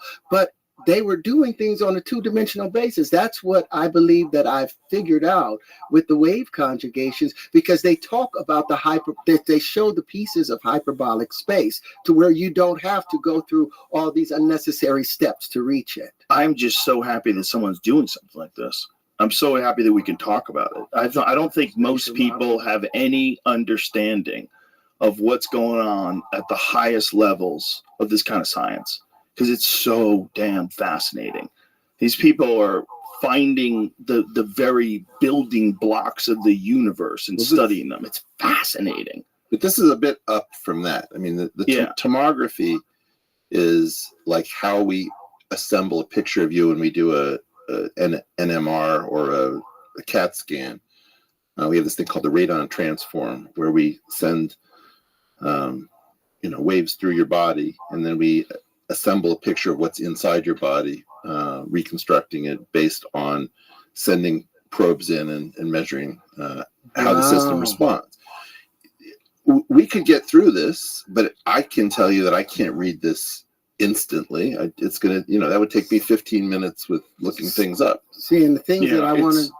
I was just gonna say, it's just an unbelievably fascinating time that we can actually look at these quantum entangled photons like that. But we just see it. But we need to do a better job.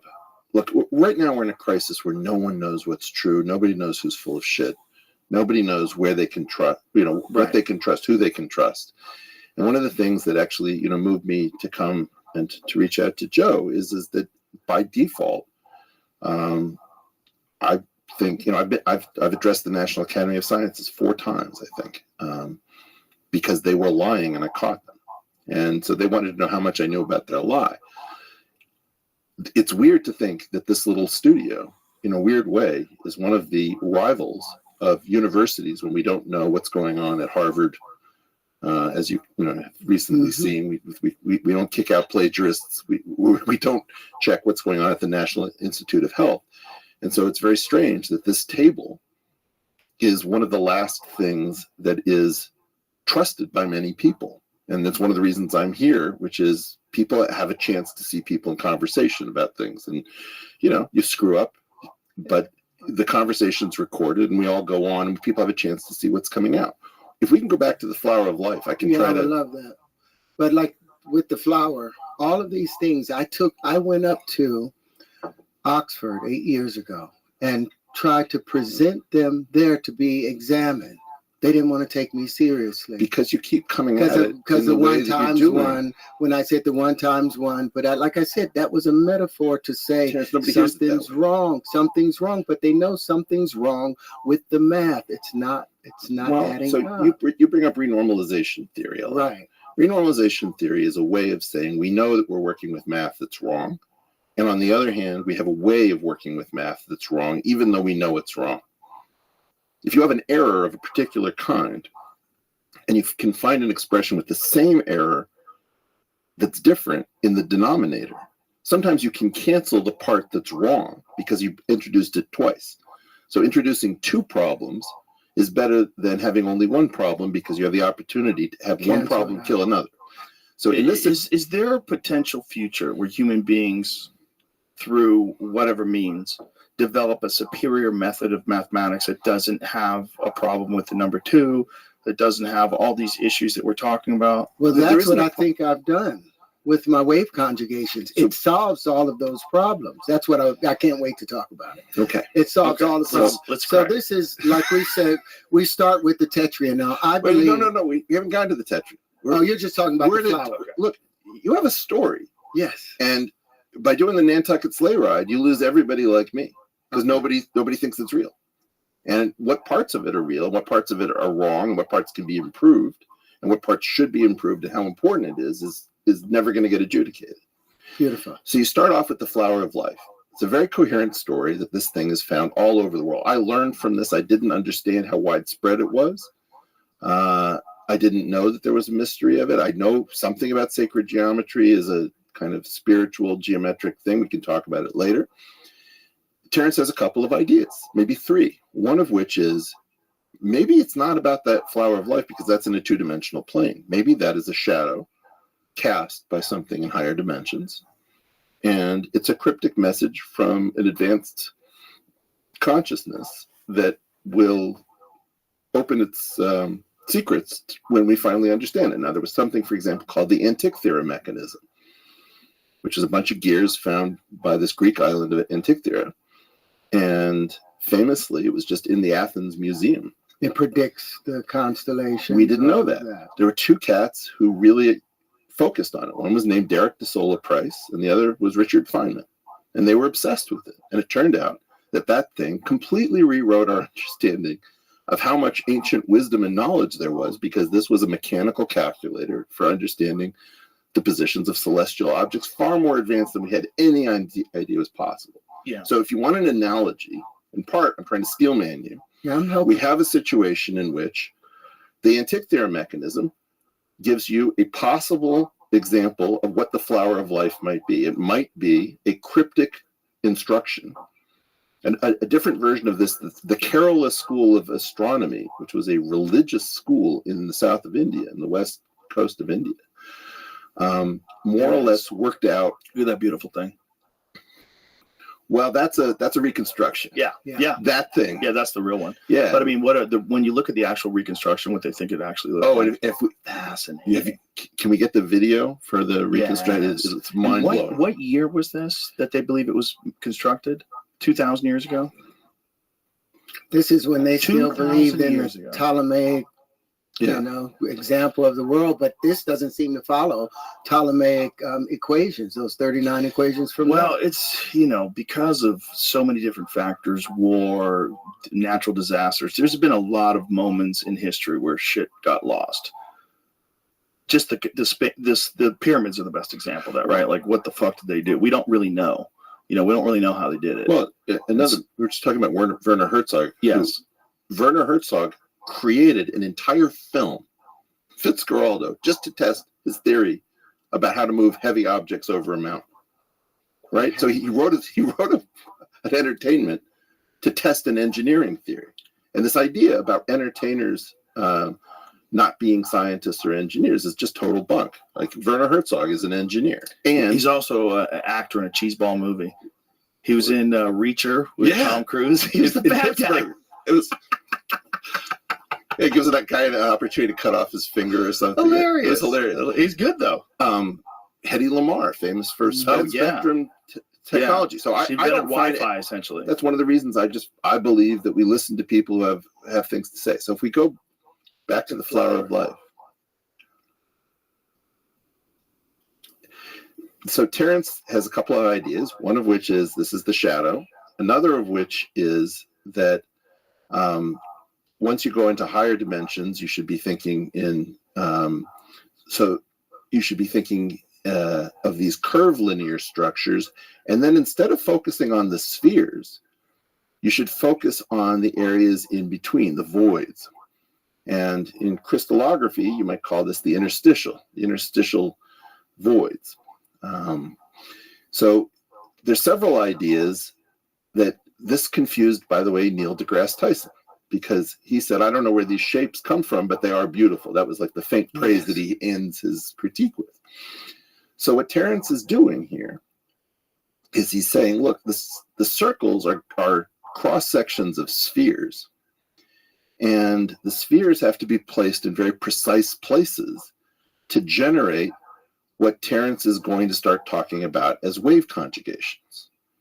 And he has different ways that spheres run into each other. Then he says something very cryptic, where he says, if you drop a pebble in the center of a spherical lake, circularly symmetric lake, the wave will radiate out until it hits the wall, the shore, and then it will radiate back. And so he's talking about this. He says wave conjugations, and wave conjugation didn't call up anything directly when I heard him say it. They would call it a phase conjugation. Well, or they would talk about, the conjugate wave coming back. If you do something like a garden hose that's affixed to the wall, it'll hit the wall and come back or something. So what Terence is talking about is the idea, and you could do this, where we could drop, like, let's say 6 stones in precise places in water, and then, using super slow-mo, watch what happens as these waves in precisely placed places run into each other. Because really what physics is waves in collision. And they're going to create a particular cymatics, which is going to show the harmonic points where matter and all of those things occur. That's the prediction. I'm not going there yet. Okay. So then what Terence does is he has in Blender some means of bringing up platonic solids that are not the usual. So I bought some of these platonic solids from Amazon, and you see that they're all extremely Cartesian. They're made up of flat faces, our best attempt to do flat faces. Terence says, I don't think that has to be the case. If you generate these things from this pattern, and he focuses on the tetrahedron and an octahedral structure. Can you go up, Jamie, please, so we can see it as from that side perspective of it? Yeah, go around. Okay, so what that is a curve linear tetrahedron with spherical, and it's not actually hyperbolic. Those are going to be positive curvature, not negative curvature. No, that's going to be positive curvature. Compressing in. Yeah. I think it's positive curvature because those are going to be parts of spheres. The spheres are interacting. Yes, but negative curvature would be more like a Pringles chip, where the principal axis of curvature went in different directions. So I think it's not negative curvature. So this isn't the negative space between 4 bubbles? No, what you mean by negative space, negative curvature and negative space are different concepts. So the word negative is appearing twice, and that's why we're confused. Again, there are a million of these gotchas where you're not. Can you describe the difference between the two? Sure. If I take the tip of my nose, that's going to be positive curvature because I've got one extending out.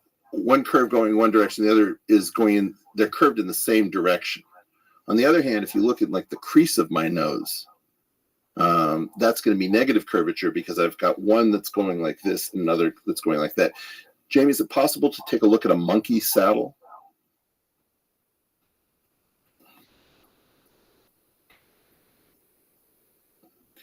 So that would be negatively curved, right? Because you'd have things going in opposite directions. That looks like a cool seat. Yeah. Yeah. That looks a little comfortable. Okay, so negative curvature is model of that. Yeah, so negative curvature would be what we would be talking about with like hyperbolic space. And spherical curvature would be what we're talking about with the inside of those curvilinear triangles on his. So he's making, again, I don't see this isn't where I think it's worth, saying he's wrong. He's just doesn't know the language and doesn't know that there's a formalization of it. Now, if you take, so the other structure that he keeps running across is an octahedral curvilinear, I don't know it's not really a platonic solid because it's not flat. If you go and push, you have to push on the jewel on the side, Jamie. If you go to the side of the thing, press on that jewel, and then go to the to that blue on that right. That blue, yep.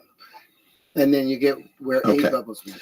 So now what he's doing is he's saying, if I have 8 bubbles, and these bubbles, each face of this object, this octahedral object, he's taking a sort of curvilinear triangle on a sphere, and he's imagining that these things are all sort of racing towards each other. And how would you generate? No, don't. If you put those two in, he's going to go into a different world. No. So if we take, you can just tap on each one of those tetraons. Just tap it; it'll go away. Tap it; it'll go away. Now, how would you generate? So Neil doesn't know where this comes from, right? Now, the way in which you would do this, I believe, is that you would take a. Let me think about how you do this. You take the 8 tetraon. No. You take the 8 vertices of a cube, and you put a sphere at each one, small sphere. So imagine that you had a vertex at 1, 1, 1 in 3-dimensional space, and then you had another vertex where all of the vertices are going to have either 1s or negative 1s. So you have 8 possibilities. So you could have -1, 1, 1, or 1, -1, -1, etc. You allow those spheres to increase to a size of square root of 2 radius, and that will close off all of the means of escape, leaving a cavity in the center of your cube. And that cube will have an octahedral cavity that looks like this. That's how I think you generated this. I actually generated this by putting 8 of the pieces together. I took 8 of those triangular pieces together and I put them together. They basically became the basis of 2 tetraons. Yeah. Which this would be seen as a neutron. And the interesting thing about this piece right here is nature always makes things in pairs and they're always balanced. This doesn't exist. This exists only as a result of a pressure condition, a higher pressure condition. Jamie, if you go to that last blue, tap that last blue on, past not the last blue, go around one more time. That one right there. That Huntian only exists as a result of the 8 pressure conditions created. But hold on, you'll appreciate this. Tap on that the Huntian in the middle. No, not that one. Damn, you got to start it again. You can, hit that one again, and then tap on them tap that. Make that go away. That right there is the pressure condition created from 8 tetraons interacting, and they create that other greater pressure condition. That's the negative space that they generate, but it doesn't, it's a massless area, because the moment that the tetraons disappear, that space goes away and the energy generated disappears. But it's a part of everything in So my model. you're putting a lot of words. Like, first of all, let's just admit that this looks gorgeous. Pretty It's cool. Incredibly Turn cool. it around, Jamie, so they can see it, please. So, the problem, Terrence, is that you have a desire to go immediately towards what this means, right? And before you get to what it means, people don't even know what it is. True. Right? So what I'm going to claim is I've got these 8 rambutans here. What's a rambutan? It's like a gorilla testicle. You ever had these? No, what are they? Is that fruit? Yeah, it's like Really lychees. Oh, lychees. I've had lychees. But this is, I think rambut is the Indonesian word for hair. Where'd you pick those up? Ranch 99 Market. It would have got you some flowers, but the light changed. If I take 8 of these suckers, okay, and I arrange them in a cubical formation, there's going to be one of Terrence's things in the center. In the center, right? Except they're going to be 6 holes for the sides of the cube where you can get in. Now, what Terrence is saying is, imagine that these are special magical rambutans. I can't even hold this thing. And that you allow them to grow a little bit bigger so that those holes close off by moving through each other. Imagine that they're made of magical substances.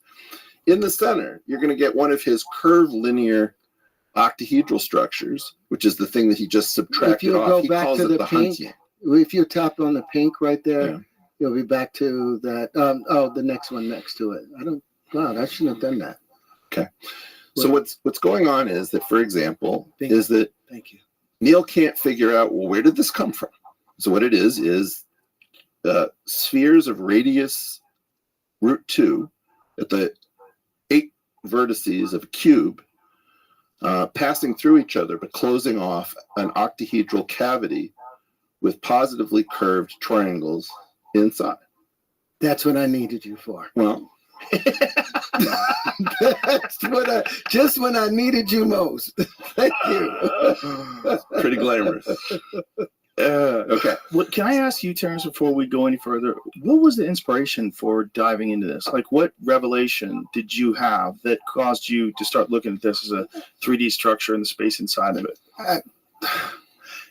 They're going to call me crazy again, but when I was 42 and had been kicked out of the world as a result of the allegations, I had another dream, and that same being woke me up and took me back to where I was when I was a child, and I started putting the pieces together, the all shapes in your dream, in the dream together, and then I was like, oh, so it's where 4 forces meet that makes a difference. So when I put 4 spheres, 4 circles, I cut 4 circles out, and I made the all shape. And then when I started adding them together, then I saw the flower of life. I didn't see the flower of life initially. I saw that after I'll show you the piece. But the all shape is a different thing, because in this case, in order to do this, what he did is he said, I'm going to make mathematical spheres. They're going to start to intersect each other, right? And the intersections are going to be ignored because it's made out of fictitious math material until they close off the holes in the cubical lattice structure, leaving octahedral voids with this kind of curvature. To make what he calls the all shape, you do something very different. You'd start off with a tetrahedron, which is distinguished among the 5 Platonic solids as being self-dual. That is, there are 4 vertices and there are 4 faces, and you can interchange faces with vertices. And in fact, I don't know if you guys have these things. You have this? No. What is it? So this is an engineering feat. So if you think Platonic solids are old, a guy named Chuck Haberman figured out how to take the self-duality of a tetrahedron, and you can change the color of the sphere by throwing it up. And effectively, if you think about the 4 dots on the surface of one of these, in between them are 4 triangles. And he figured out a mechanism. We can cut one of these open. There's a gearing mechanism inside that's hidden from the public, where you get a dot. Hold that up so they could see it, so the audiences could see it. So as you pull this thing apart, it can change colors. Yeah. You spin it ever so slightly, Joe. Oh, wow. Yeah? All right, that's for you nuts. guys. It's cool, right? Yeah. That's very bizarre. All right, now my point is that one of the things that Terrence has going against him is people are saying, oh, he's just playing with stuff people have played with since antiquity. There's nothing new. And then I would say, well, and then why did Charles Haberman create a mechanism realizing the self-duality of the tetrahedron? Nobody even talks about it that way. And by the way, here's something that people, play Dungeons and Dragons, they don't really even have any idea of, is if you take the 5 platonic solids here, and you put the tetrahedron in the middle, and you put the triangular structures of the octahedron and the icosahedron off to the sides, there's a duality that interchanges the pairs with the center being self-dual. In other words, the cube has 6 faces and 8 vertices. The octahedron has 8 faces and 6 vertices. The dodecahedron, 12 faces, 20 vertices. The icosahedron, 20 faces, 12 vertices. They all these pairs have the same number of sides, because the number of vertices plus the number of faces minus the number of edges has to equal 2 for anything that is spherical in nature. Now, if all of my things, when they come together, if they create a natural dodecahedron and they create a natural icosahedron, what does that They say? do and they don't. They do. No, I'm going to show you. No, I'm saying you haven't seen yet. I haven't shown you yet. But they will when you see it. So, Terry, why don't you show it to him right now? We're on it right now. Show it to him right now.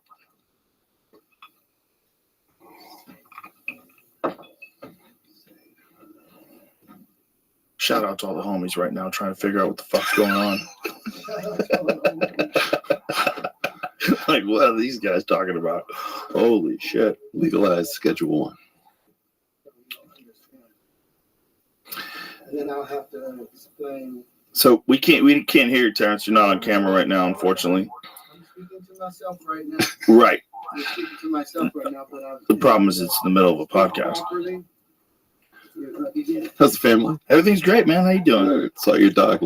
I met Marshall for the first time. Oh, that's right. You'd never met him before. Yeah, he's the best. He's a lovable guy. Him and Carl, they were getting after it. Is Carl worn out? Oh, he's done. Everybody wore Carl out. So here we are. I'm going to first.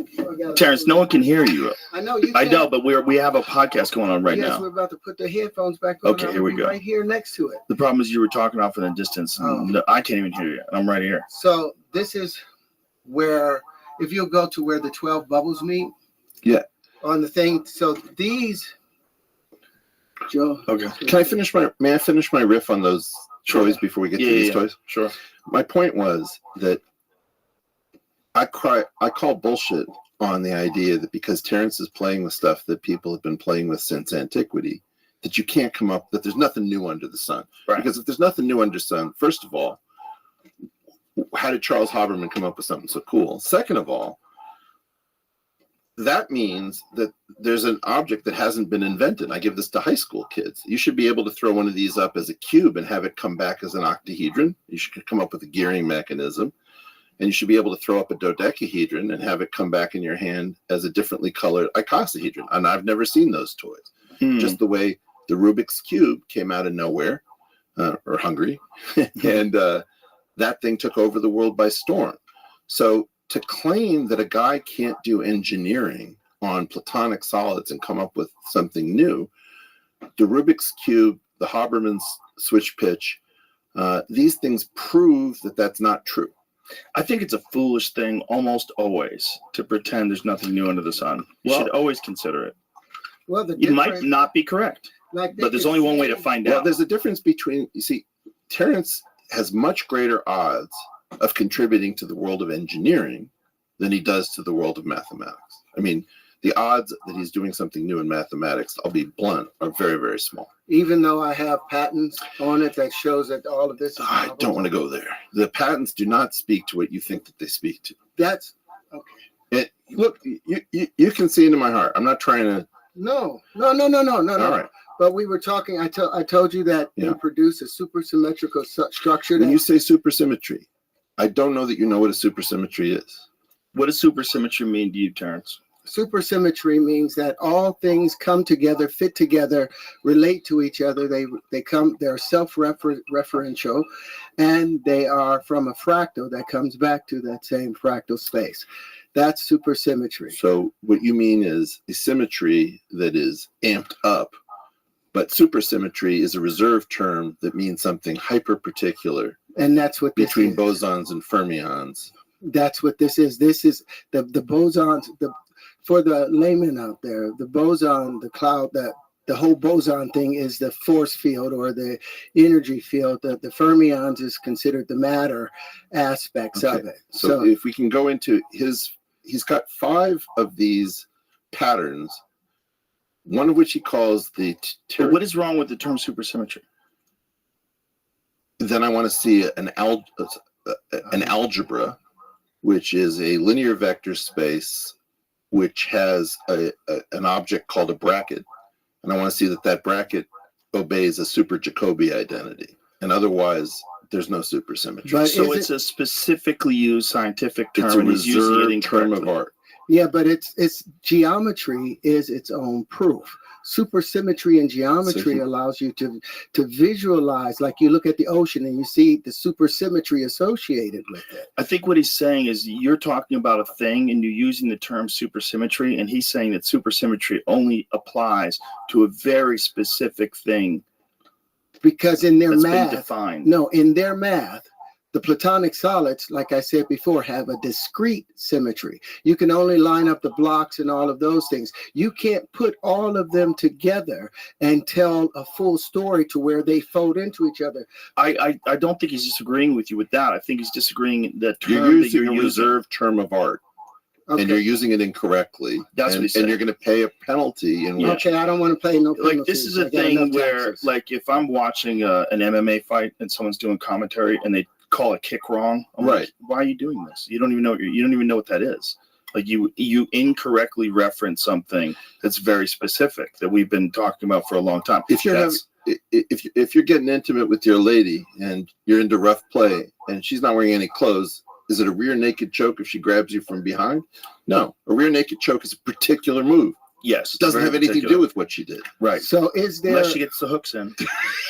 Question in the world of physics, in the world of mathematics, is there a supersymmetrical system, geometric system, ever been produced in mathematics? Yes, in mathematics, yes. We've never seen super Poincare algebra.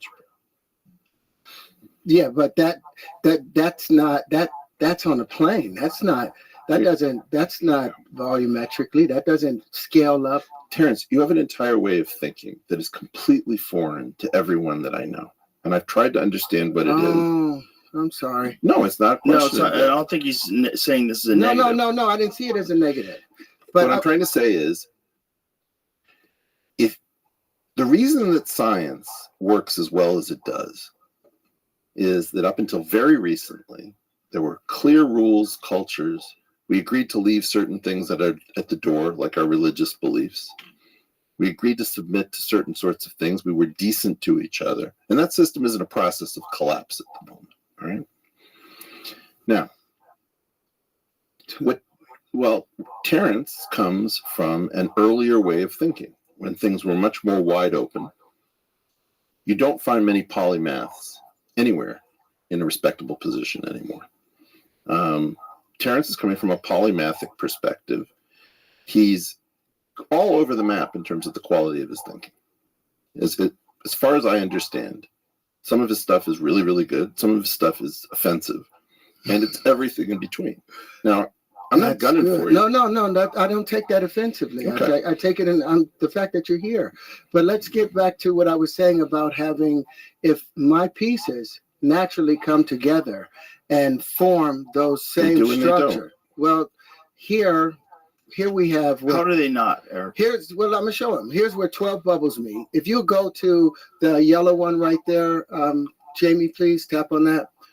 This is where the negative space where 12 bubbles meet. I call this the Arbrian. I named it after my oldest daughter. Okay. You can take a look at it and how it behaves.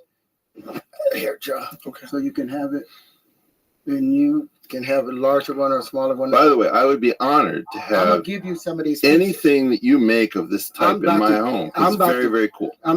So when I put 10 of them together, they look like this. Yeah.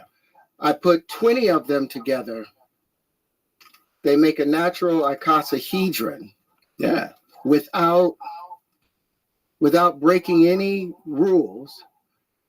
I'm saying that I believe in this. This I don't disbelieve. I haven't gone through the math, but I don't disbelieve this. I said the same thing about one other thing. So here's the light unit. If you'll go back to the green, Jamie, please. This is the light unit. Now we're going to get into some stuff that's not going to be so much fun, but it is going to be, you are going to get what you want. No, you're going to love this. You're going to love this. Because what I'm going to show you, as I said. Whoa. And what you said concerning, here. Now look at that. That's pretty dope. Put that down, and it'll show you, this is where I've put 20 of them together. The same way I put 20 of these together, and it makes a natural dodecahedron. But what it's showing you is where electricity is being pushed into the center, and you'll see these magnetic waves coming out. It's showing you the magnetic field. So these predict and create a natural dodecahedron, whereas these come together and create a natural icosahedron. That's not something that just happens by accident. No, this isn't an accident. What's going on, Terrence, for me. Can you connect all these together in one big ball of fury? Yes, they just keep getting, because it's supersymmetry. Yeah. They all fit together. I want to see That's these what and I'm these saying. together. It ain't supersymmetry, but it's freaking cool. Right. I know what you're saying. The problem is that term, right? Well, that keeps using that term. My point is, you can run into all kinds of terms of art in a field that you don't know well. Right.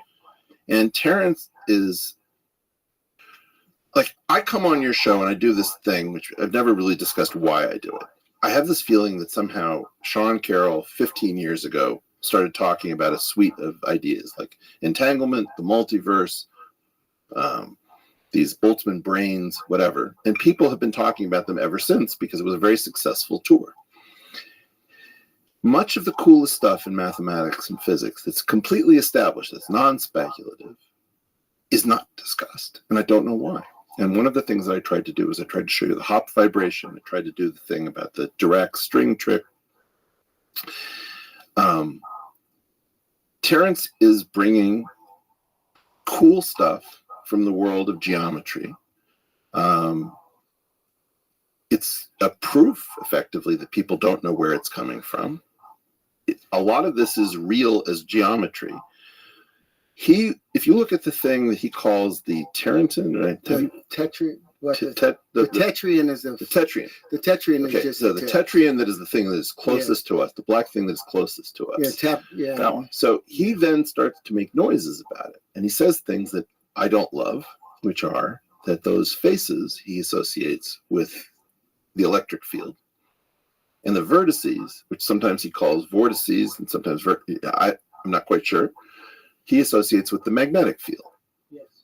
Now, I don't have a clue why he says the next thing, which is, and because the number of magnetic and the number of electric things are balanced, they cancel out, and therefore it's the weak force. And to me, it's just like super cool stuff, and then suddenly turns into horseshit. But listen, why? Here we have those two tetrians on the end. They both have equal poles, 4 electric poles and 4 magnetic poles, according to how I see it. That where magnetism is spinning off of the tips, the vortices, because it's no longer able to maintain that center space of spinning centrifugal. I don't know what the hell you're talking about. What brought you to that conclusion? With what? The way you're describing the energy involved in that. Well, anytime you look at electricity, that was one of the things that Victor Schauberger was talking about. Electricity it's when water starts to spin to the right, it cools down.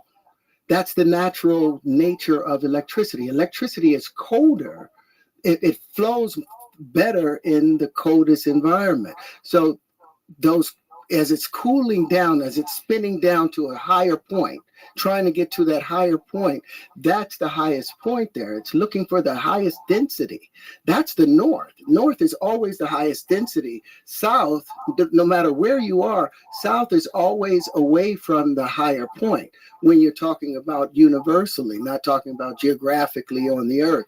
North is always seeking a higher position. South is always seeking a lower position. That's based upon stuff that Walter Russell talked about, based upon the stuff that Victor Schauberger talked about. But it's a problem with the definition of the words, the terms. Right, but your description of electromagnetic force and magnetism, like what is happening that it's bringing you to this conclusion that you're so specifically saying that something that you literally can't even see with the human eye is happening very clearly. I'm saying 4 magnetic fields are pushing in on that area. I don't see magnetic fields. I see those spheres. Would be magnetism. What does magnetism do? It expands out. What brings you to the conclusion that electric... Well, let's say radiated field. Let me use the term radiated. Do you know what we think electricity and magnetism are? You think that it's the same thing? No. Part of the same force. They have them coupled together. Think? Jamie, could I ask you to find a Faraday tensor? Yeah, what I was trying to get to the conclusion, like magnetism and electricity, like what brings you to this definitive conclusion that you can so clearly state that this is what's happening there? Well, based upon anytime there's an electric force acting on something, it causes a cavity. Electricity is always pulling in from the inside. It's always trying to tighten the density. And you assume this energy exists in the flower of life. Why? Because that's where all those circles, the overlapping circles, they represent the magnetic field. They represent the radiative field that's coming out and coming back. Well, why does a bubble take the shape of a ball? Why not a square or a triangle? What's the why does it expand into a sphere? A sphere is an abstraction that it's going to be the solution to many different problems. If I ask you to give me the maximum possible volume with the minimum possible area, I'm going to get a sphere. If I ask you what is the best thing to launch out of an old style cannon and to stack next to it, you're going to say a sphere. Then you have a question about, is that the same concept of a sphere? You know, if I take the 3-dimensional sphere of unit quaternions, is that the same concept of a sphere?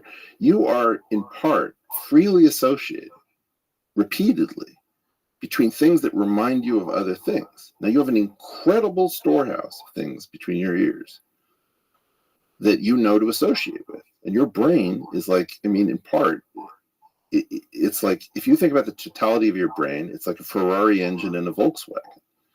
The Volkswagen chassis is not capable of supporting something else that you're doing really well. And so what you're constantly doing, as far as I can tell. So the chassis being education, formal education. It's not just that. I mean, it's in part. People who see many connections are often bad at cleaning up their own stuff. And people who don't see connections are often very rigorous and they don't do shit for their entire life, right? See, that's why I love the geometry, because the geometry demonstrates, even though I've been autodidactic and have learned these things on my own, the geometry is its own proof. Like even in showing that these become dodeca, that these create an icosahedron. If you move those just for a second. Eric, you pulled this up though before we get any further away from that. Explain this, please. Electromagnetic tensor. What you see, that F super mu nu is an anti-symmetric 4x4 matrix. That is, there are only 6 independent components, because if you flip that matrix from the northeast to the from the northwest to the southeast as the line in which you flip over with the zeros, The things above the zeros determine the things below. So there's 6 independent entries in the top triangle. Now, the top 3 are the electric components in a Cartesian coordinate system of the tensor, and the B fields are the magnetic. Okay?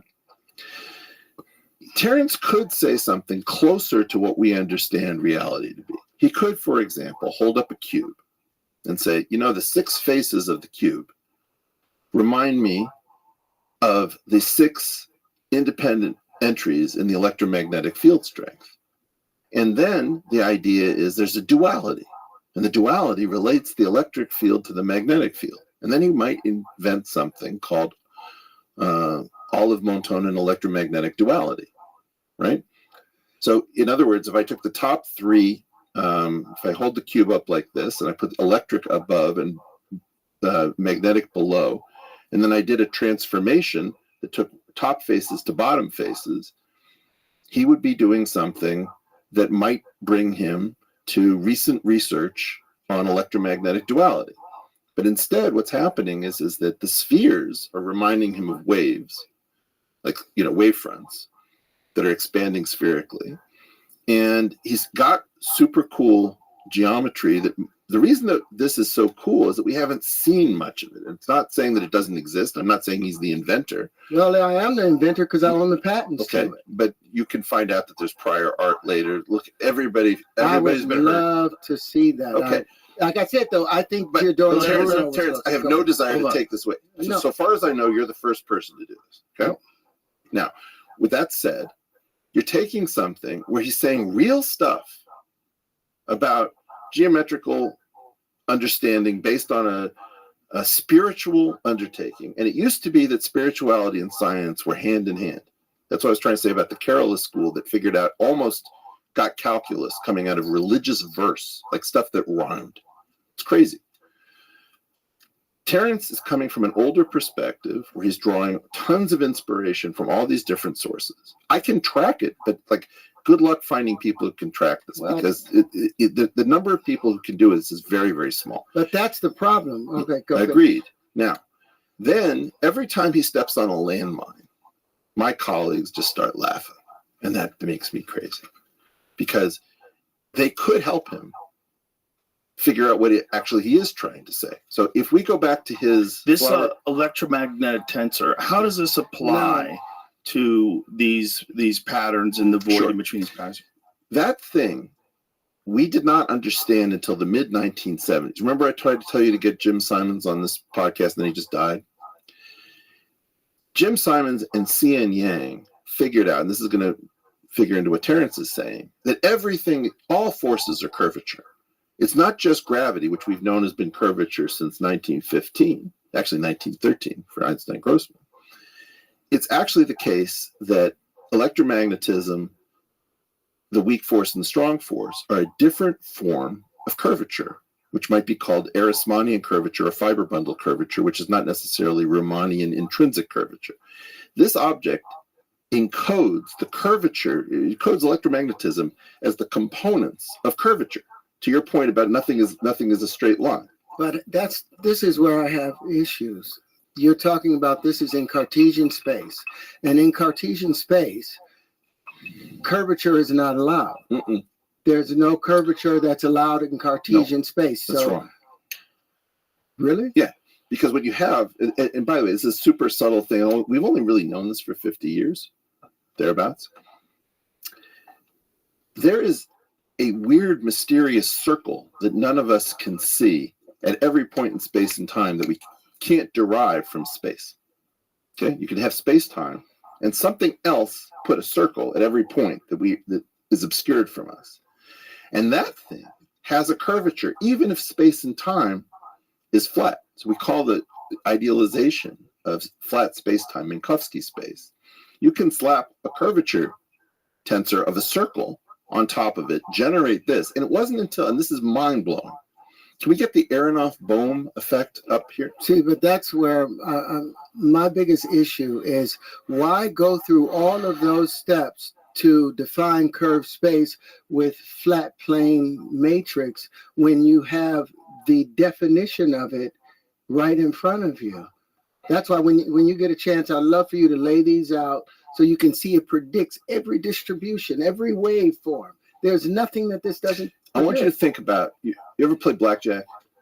I've never been good at blackjack. Okay, well that's I've never been because good. you're sitting always there. Overbet. You're sitting. Always overbet. You overbet 17, and you're sitting there on 19, and you say, "Hit me," and all I hear is "Hit me" on 19, and you keep going over. Okay. All right. Now, this thing here is a proof. This is a gift for you. This says we did not understand classical electromagnetism until the late 1950s, well after Mr. Maxwell. Now, what happened is we thought electromagnetism was that thing with the electromagnetic field components that we just saw.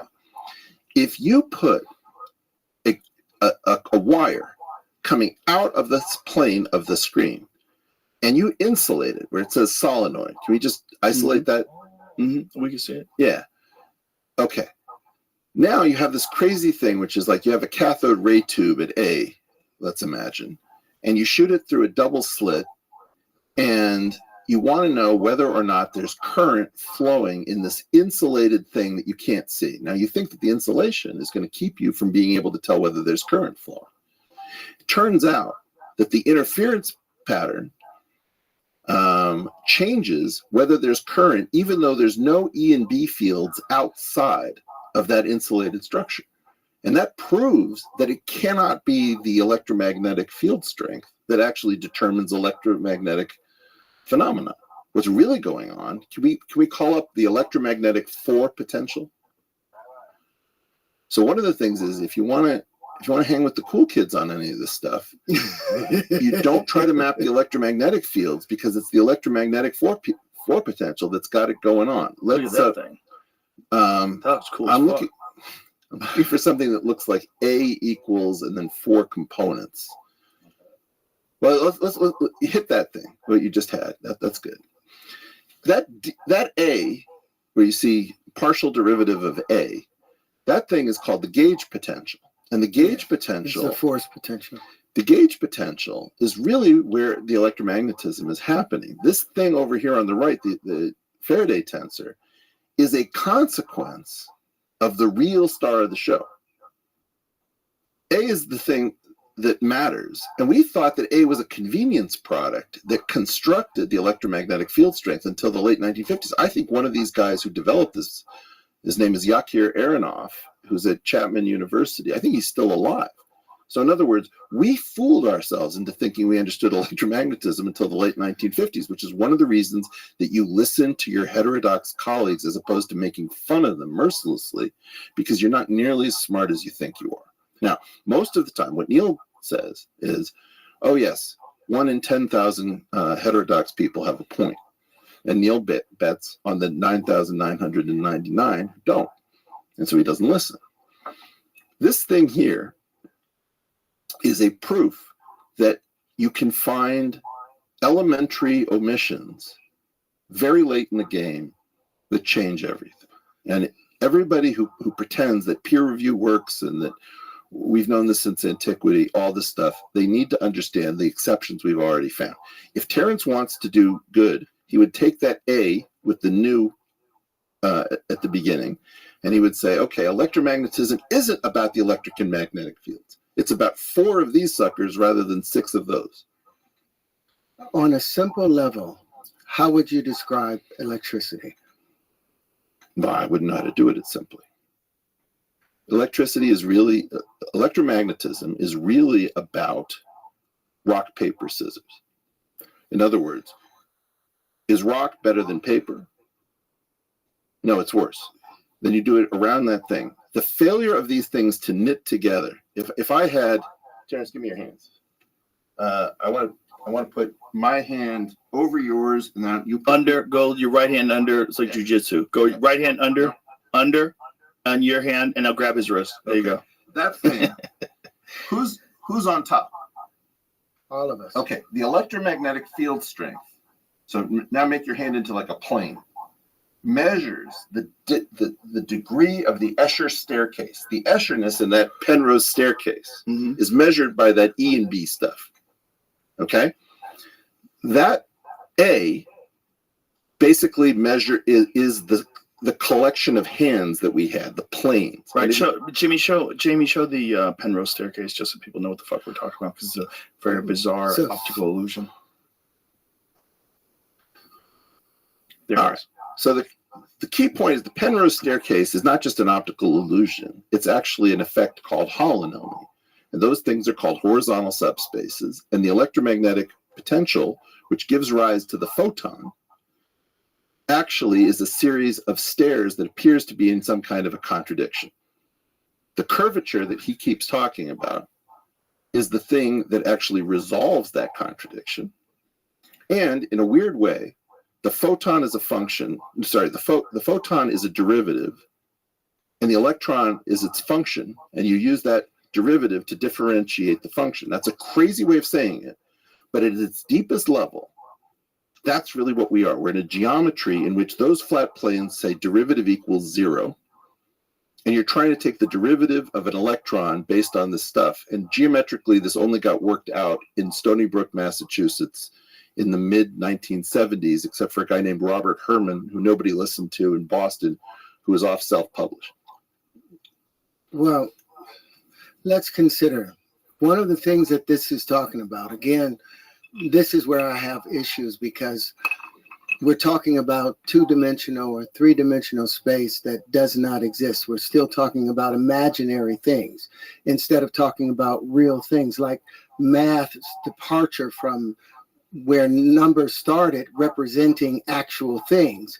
Math departed from that to where now math doesn't represent actual things. The numbers don't represent any true things. And so anything can happen inside the mathematics that they build from. But when you have the actual stuff, like what I wanted you to do, if you could lay these out just for... I'm so worried I'm going to break No, these you're things. not. I made these over the last few days. Just lay them out. If you have to move those other things so you could see.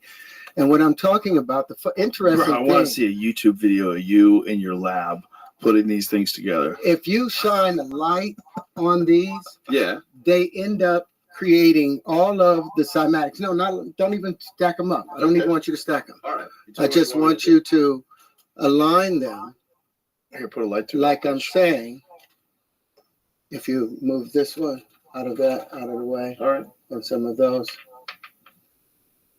this will continually predict every harmonic node, every wave function.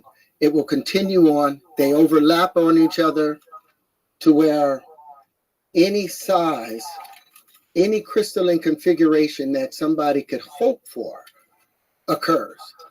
This is the supersymmetry that I'm talking about that defines the entire wave field. This is one part of, this is the crystalline electric wave field. That's not even, okay. That's just one of the How cool is this? The problem that you're in right now is everything that you touch in this space made of spheres and platonic solids and whatever. You could spend your entire life, and I've seen people do it, staring into this and just finding cool thing after cool thing, thinking that you're seeing Jesus. I promise you, okay? I want you to hold this in your hand. This is made by a woman named Bathsheba Grossman. Pleasure to shout her out. She is a mathematical artist par excellence. Shout out to Beth. That is an 8-dimensional lattice called E8 projected into 3 dimensions, which is one of the craziest sort of sphere packing gadgets. This is ultimately maybe the weirdest object in the universe. It comes from a 248-dimensional group. Let me show you this in real life. No. Wait. No, so you're gonna bob and riff and all this. Hold stuff. on, let him keep going. And what I'm trying to get at is, look, I want you to think about this legitimately as a drug. Okay? And if you're not very careful with the mathematics that you're playing with, you are going to get so high. You are going to see everything connect to everything. And there's a reason that this stuff takes place in Islamic art. There's a reason, if I bring up,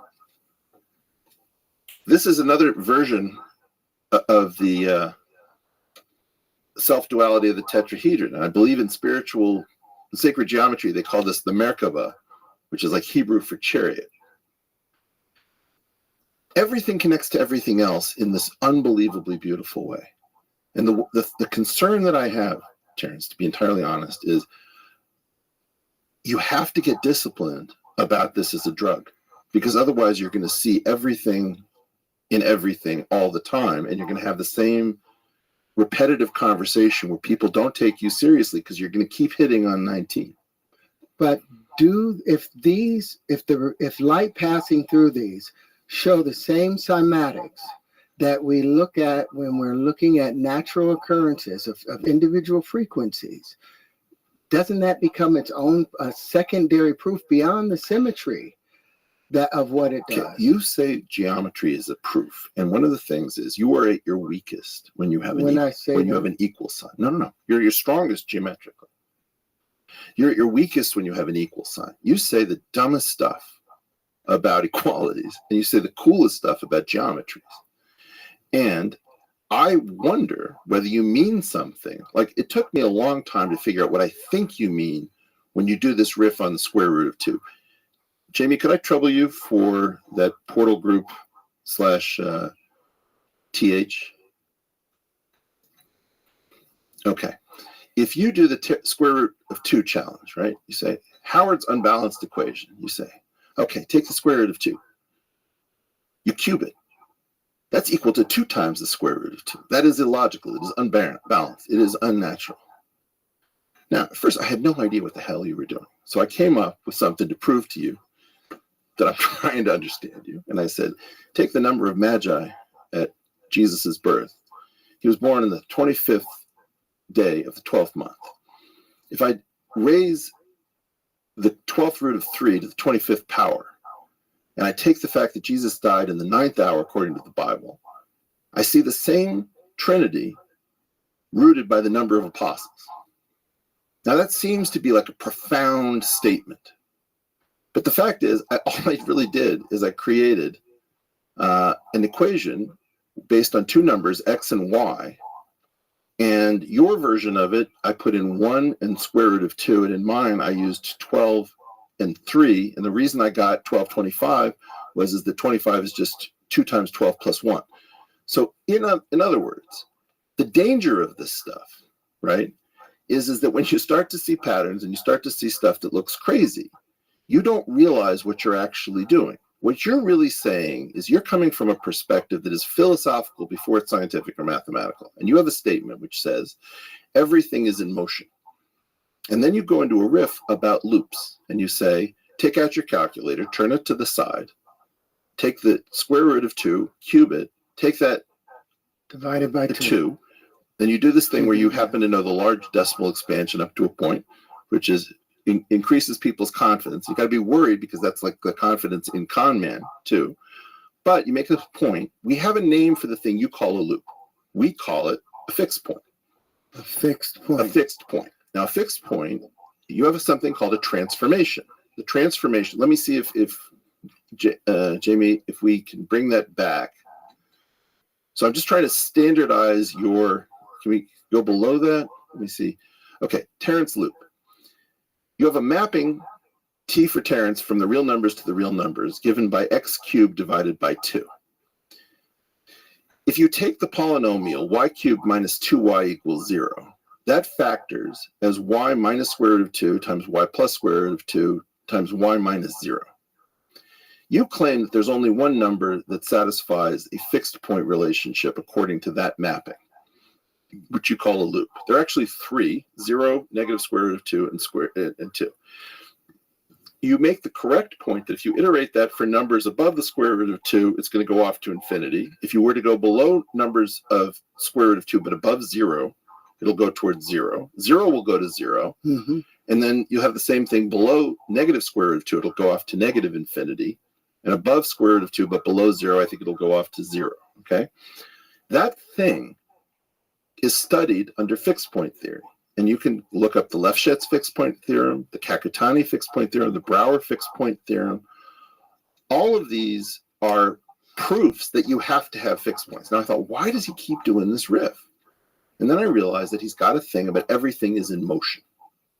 So for him, it's unnatural and illogical, you use both words, that the square root of 2 would be fixed under this iterated experiment. Now, that is not unnatural. There's something, I hate to say it, it's called the hairy ball theorem. Can we bring up the hairy ball theorem? Before you put your hairy balls on my pieces.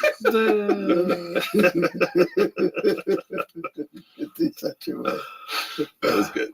Okay, the hairy ball theorem says that you cannot comb the hair on a rambutan without creating a colic. So let's see if we have any cool images of it. In other words, if you have a map of the wind that is going along the surface of a sphere, there has to be some point which is perfectly still. If you have a map of a sphere to a sphere, there has to be some point that doesn't move.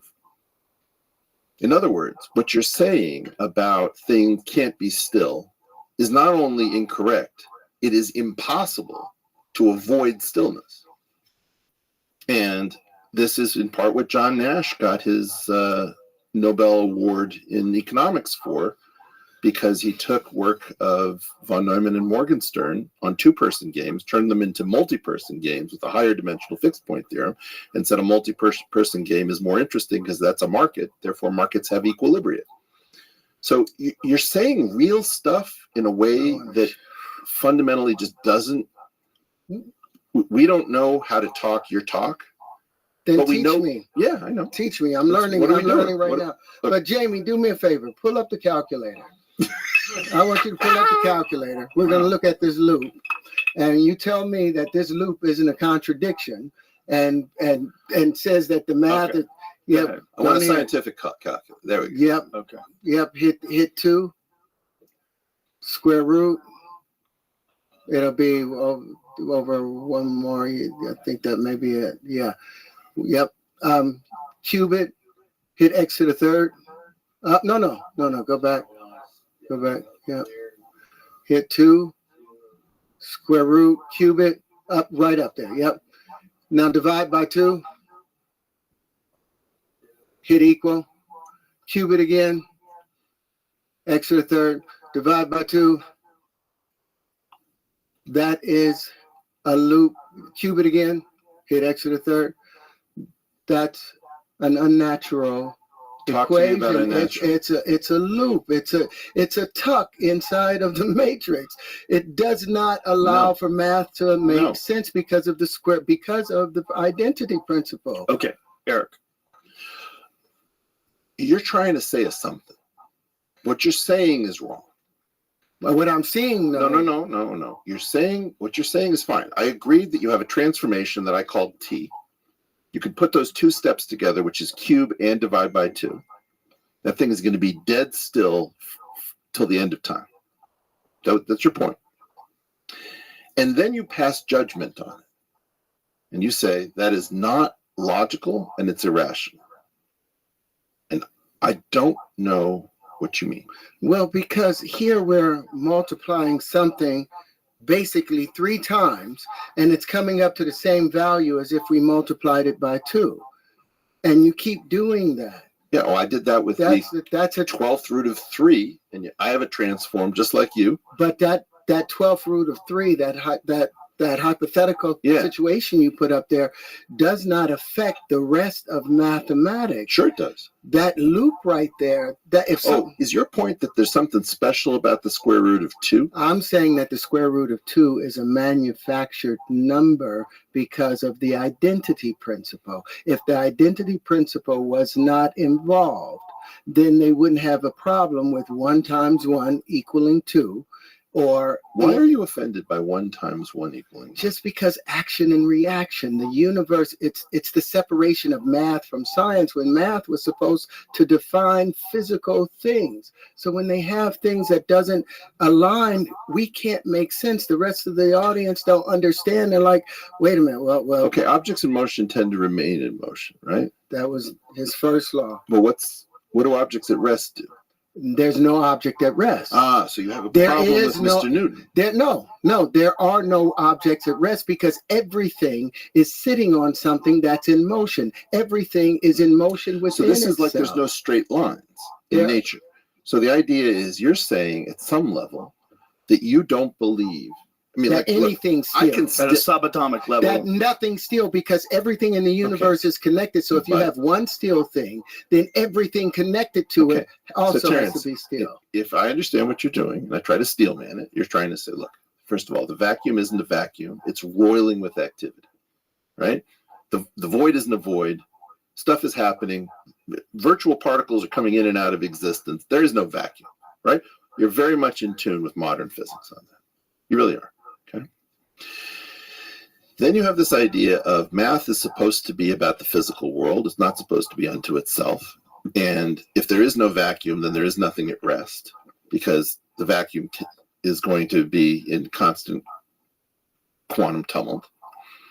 And then you get to the point, which is something that is rest, therefore is unphysical, therefore it is unnatural. It took me a long time to figure out what the hell. No, I'm literally saying there is nothing in the universe that is at rest, because everything is moving and communicating through vibration, and vibration requires oscillation, and oscillation requires motion.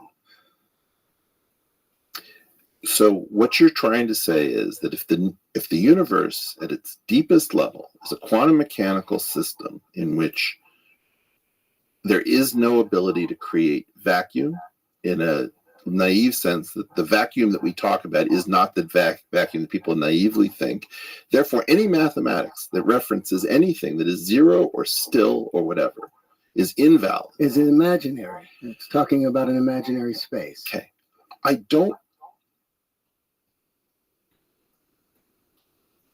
don't know what to tell you about this, because if it's like, if I say something about a sphere, you might say, hey, Eric, what is the thickness of your sphere? All the points unit distance away from the origin. And I'd say, it has no thickness. And you'd say, show me one thing in the universe that doesn't have thickness. And then I'd say, well, wait a second. I'm talking to you about a mathematical structure that exists as math. You're like, I don't want to hear about math that isn't immediately referenced to physics. First of all, that's not how this game goes. When did math separate from accounting for physical things? Was the beginning of imaginary numbers? The beginning of imagination. I mean, if I have a picture from AI of a woman that doesn't exist, but no, you can't tell the fact that that was generated by an AI, are you going to say that that graphics file doesn't exist? No, the graphics file exists. Mathematics has a physically independent structure. It is a system of logic. Then you have this very weird thing, which is, Eugene Wigner famously talked about the unreasonable effectiveness of mathematics and the physical sciences. But, David Tong, I think, talked about the unreasonable effectiveness of physics and the mathematical sciences. Many of us have had that for the last 50 years since Simons and Yang.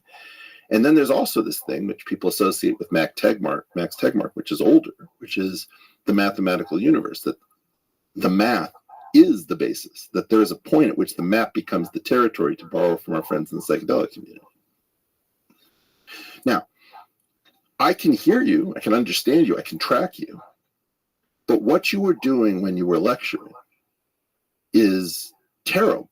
It's really, really bad, because you have points. And by going over them and saying the super dramatic thing, you are in fact causing people who don't trust Tony Fauci, let's say, because Tony Fauci shouldn't be trusted, to say maybe I can't trust mathematics. Now, I have a lot of competitors, enemies, people I really don't like. I have stalkers who actually stalk my family and interfere in my personal life, who have PhDs, okay?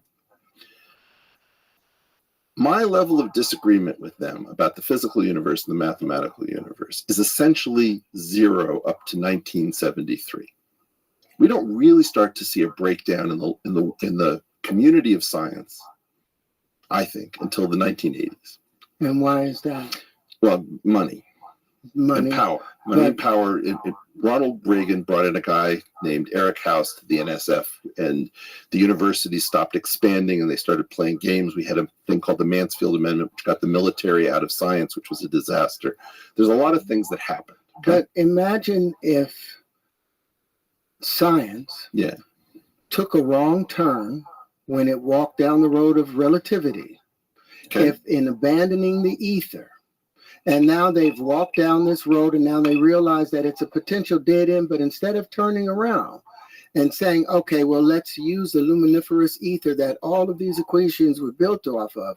And here a young man that's outside of the world has come in and said, okay, I have the wave conjugations that make up and prove the etheric nature, the etheric substance. So that's what I want to, Jamie, we got to walk if we could through bring the back pieces. the portal group page, I can sort of show what Terrence is talking about, what his geometries, how he relates them to the physical world.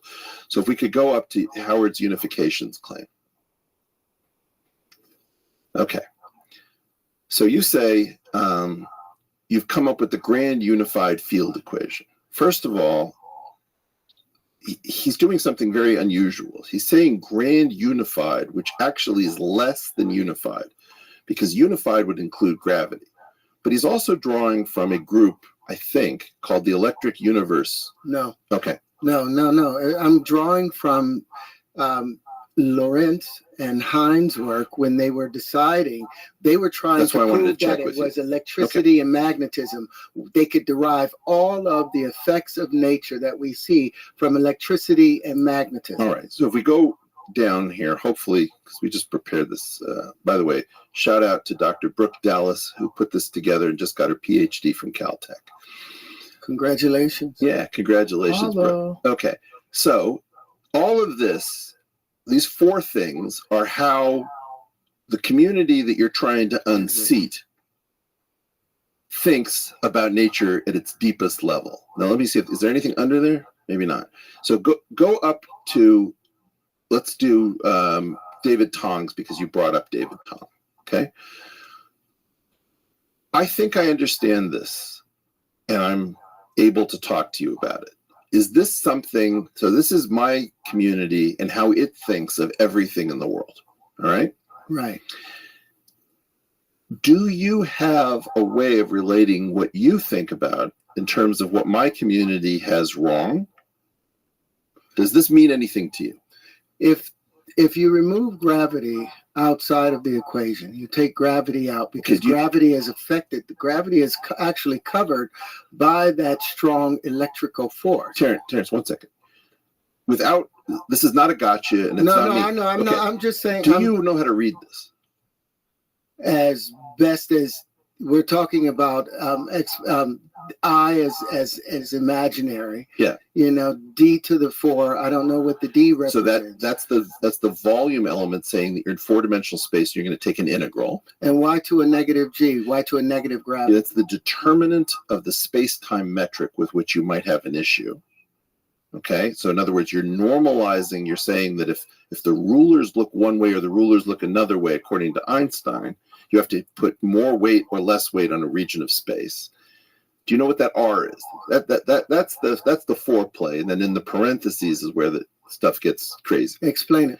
That's what's called the scalar curvature. So after Einstein did his big general relativistic field equations, that was like Einstein scaling the shear face of Half Dome. Hilbert walked up the backside like a week later and said, you can derive your super complicated field equations from the simplest thing in the world, which is the scalar curvature. So when you say everything is curved, that R is the scalar curvature of Einstein's pseudo-Riemannian metric. And then, remember F mu nu? That's what we were just riffing on before. That's saying we don't know what to do with the electromagnetic stuff. So we're going to do the stupidest thing possible, and we're going to figure out how big it is and square that, and we're going to shove that into this thing to be minimized, which means make this as small as possible. So give me the configuration that gives me the least electromagnetic size. Then, because of 1954, a guy named C.N. Yang and his sidekick Mills, who didn't do nearly as much afterwards, said, you know what, the strong and the weak force are exactly the same structure as electromagnetism, and we didn't know that. So nature, in that first line, from the R to the W, takes curvature 4 times And 3 of those are doubled, like FFGGWW, but one of them is singly in there. And that is really sort of the soul of the incompatibility, not what Ed Witten says about you can't quantize gravity. That's not the discrepancy. We've been lied to for a long time, in my opinion. What it is that the curvature that enters as gravitational and the curvature that enters as the internal forces, the nuclear forces and electromagnetism, occurs differently. One is Riemannian, one is Ehresmannian. The line below that, Dirac, in that term psi bar d psi, is telling us the kinetics and the interaction through minimal coupling of the matter with the force that's in the line above. Right. And then the last 3 terms are the fudge factor due to Peter Higgs, because when he found out in the late 50s, a gal named Madame Wu, the Dragon Lady of Physics, told us that if you put cobalt-60 and let it beta decay in a strong magnetic field, all the particles come out spun one way. And that left-right asymmetry meant that you couldn't put in masses in a standard way for the matter, which is showing up as psi. So instead what we do is we have this thing, which is a field called the Higgs boson. Psi is the wave function. Psi is the fermionic wave function of the matter. That's the quarks, that's the electron, and that's all the neutrinos that are penetrating us all the time. That kinetic term, the DHs, tells us how this Higgs field will move. But mostly, you see, imagine that in this room it's 69 degrees Fahrenheit, okay? You think that it's the same everywhere, but maybe where Joe is actually like 68.7, and over there it's 70.1. There's a different frequency, a different And so space. that H thing is said to have a VEV that varies slightly in the world. Vacuum expectation value, because the vacuum isn't boring. Right. Now that V of H, that is the potential term that you neglect every time you say that all energy in the world comes from kinetics. That's not true. And that V, and there's a portion hidden in those FFGGWWs, which is pure potential.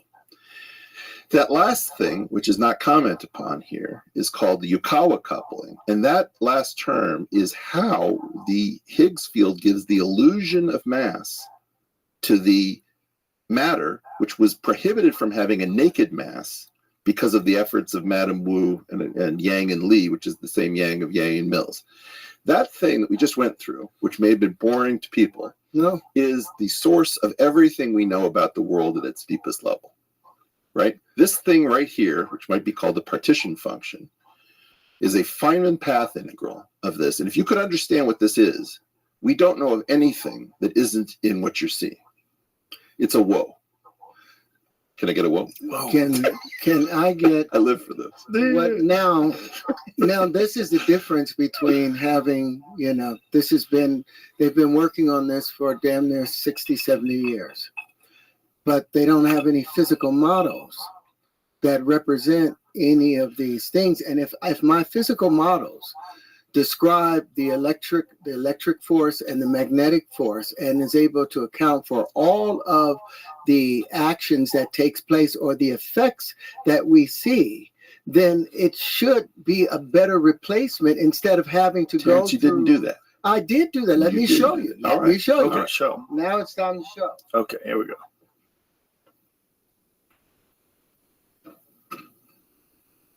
I really want a YouTube video of him creating these things.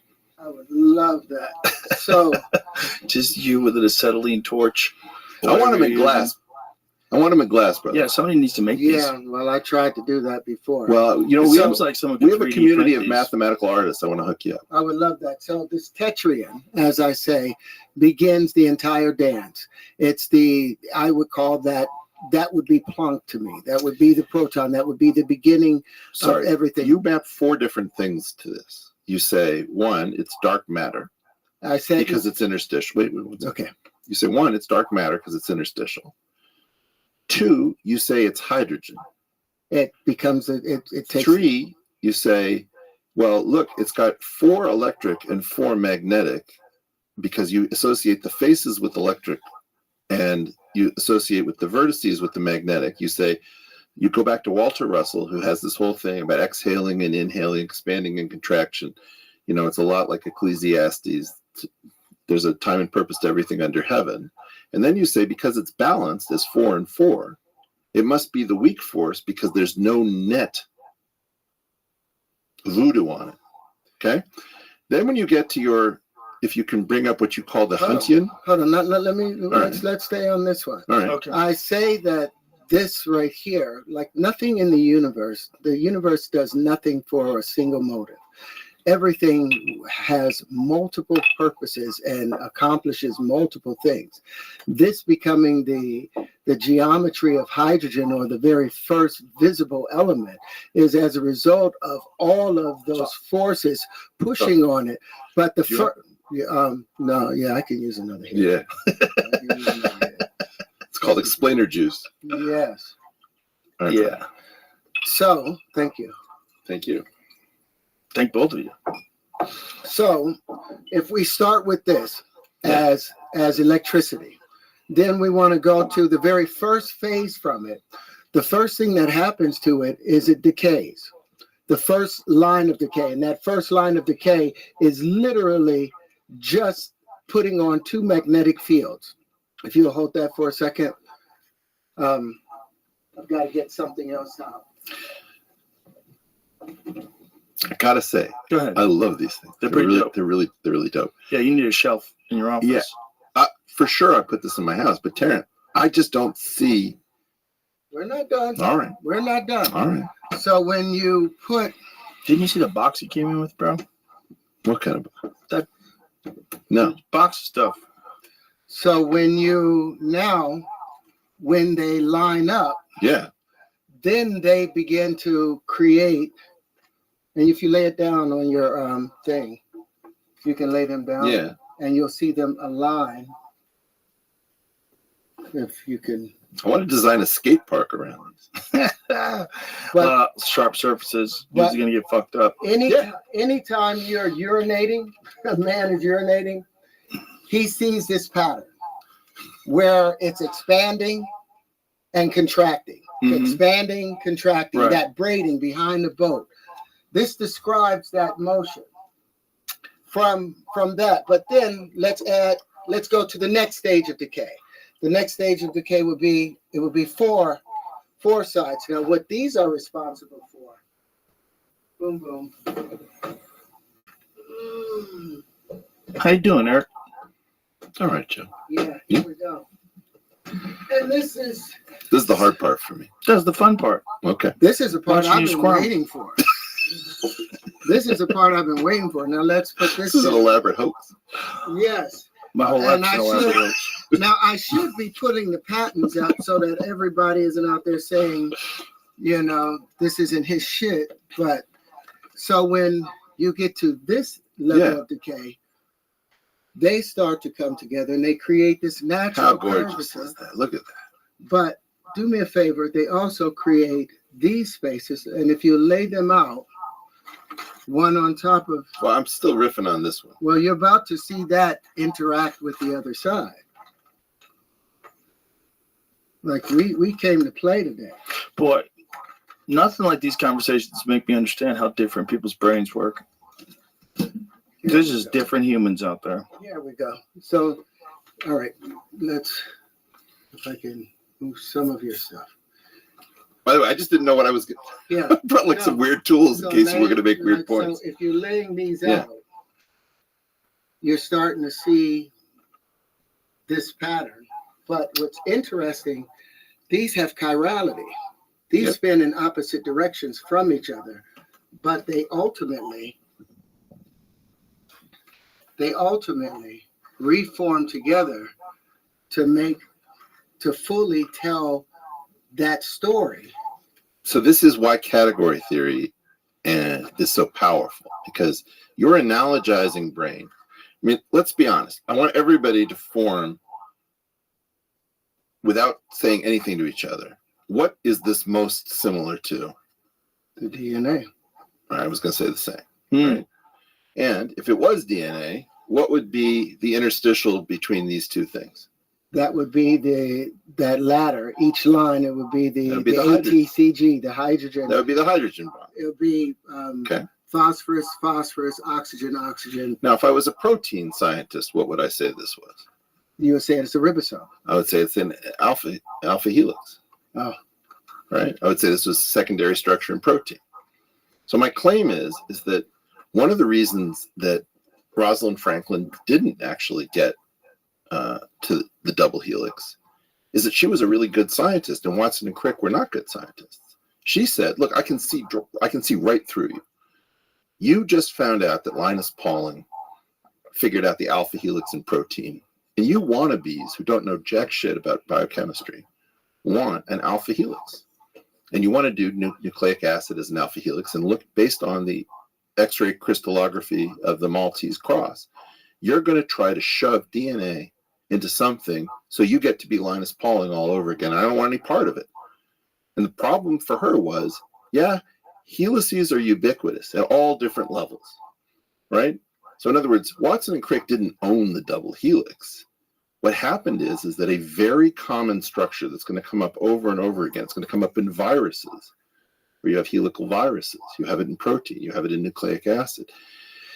That structure is because there's a platonic form, which you're finding here. You're going to find helices over and over and over again because you can't really have nature stop finding the structure. It doesn't belong to any instantiation of the system. And so everything is going to rhyme. Now, your big problem is that everything rhymes to you because you know a lot of stuff and you know a lot of similarities. Your brain's very good at that. And what your brain is not very good at is pruning the amount of rhymes that it sees. Well, what I'm saying is this is defining all motion. We just define the motion behind the boat. We just define that other aspect. And remember, I was saying about the Huntian being a massless particle. It only exists as a result of these 4 to 8 tetraons pushing down because of pressure. The moment that these 8 tetraons disappear, that interior space, it's no longer there. Okay. The moment that disappears. So I don't know how to stop you from doing this. Because I hate doing that. Well, I hate you stopping me from doing what I'm not supposed to be doing. No, I don't. I'm so far out over my skis. I promise you what the internet is going to say the next day about me is, Eric Weinstein, don't blah, blah, blah. read the internet. Stop reading the damn internet. Okay, what I'm trying to tell you is, you're taking all the good stuff that you're doing, and you get into 19, and you're saying, hit me. And each time you do that, I want to slap you and say, don't do that.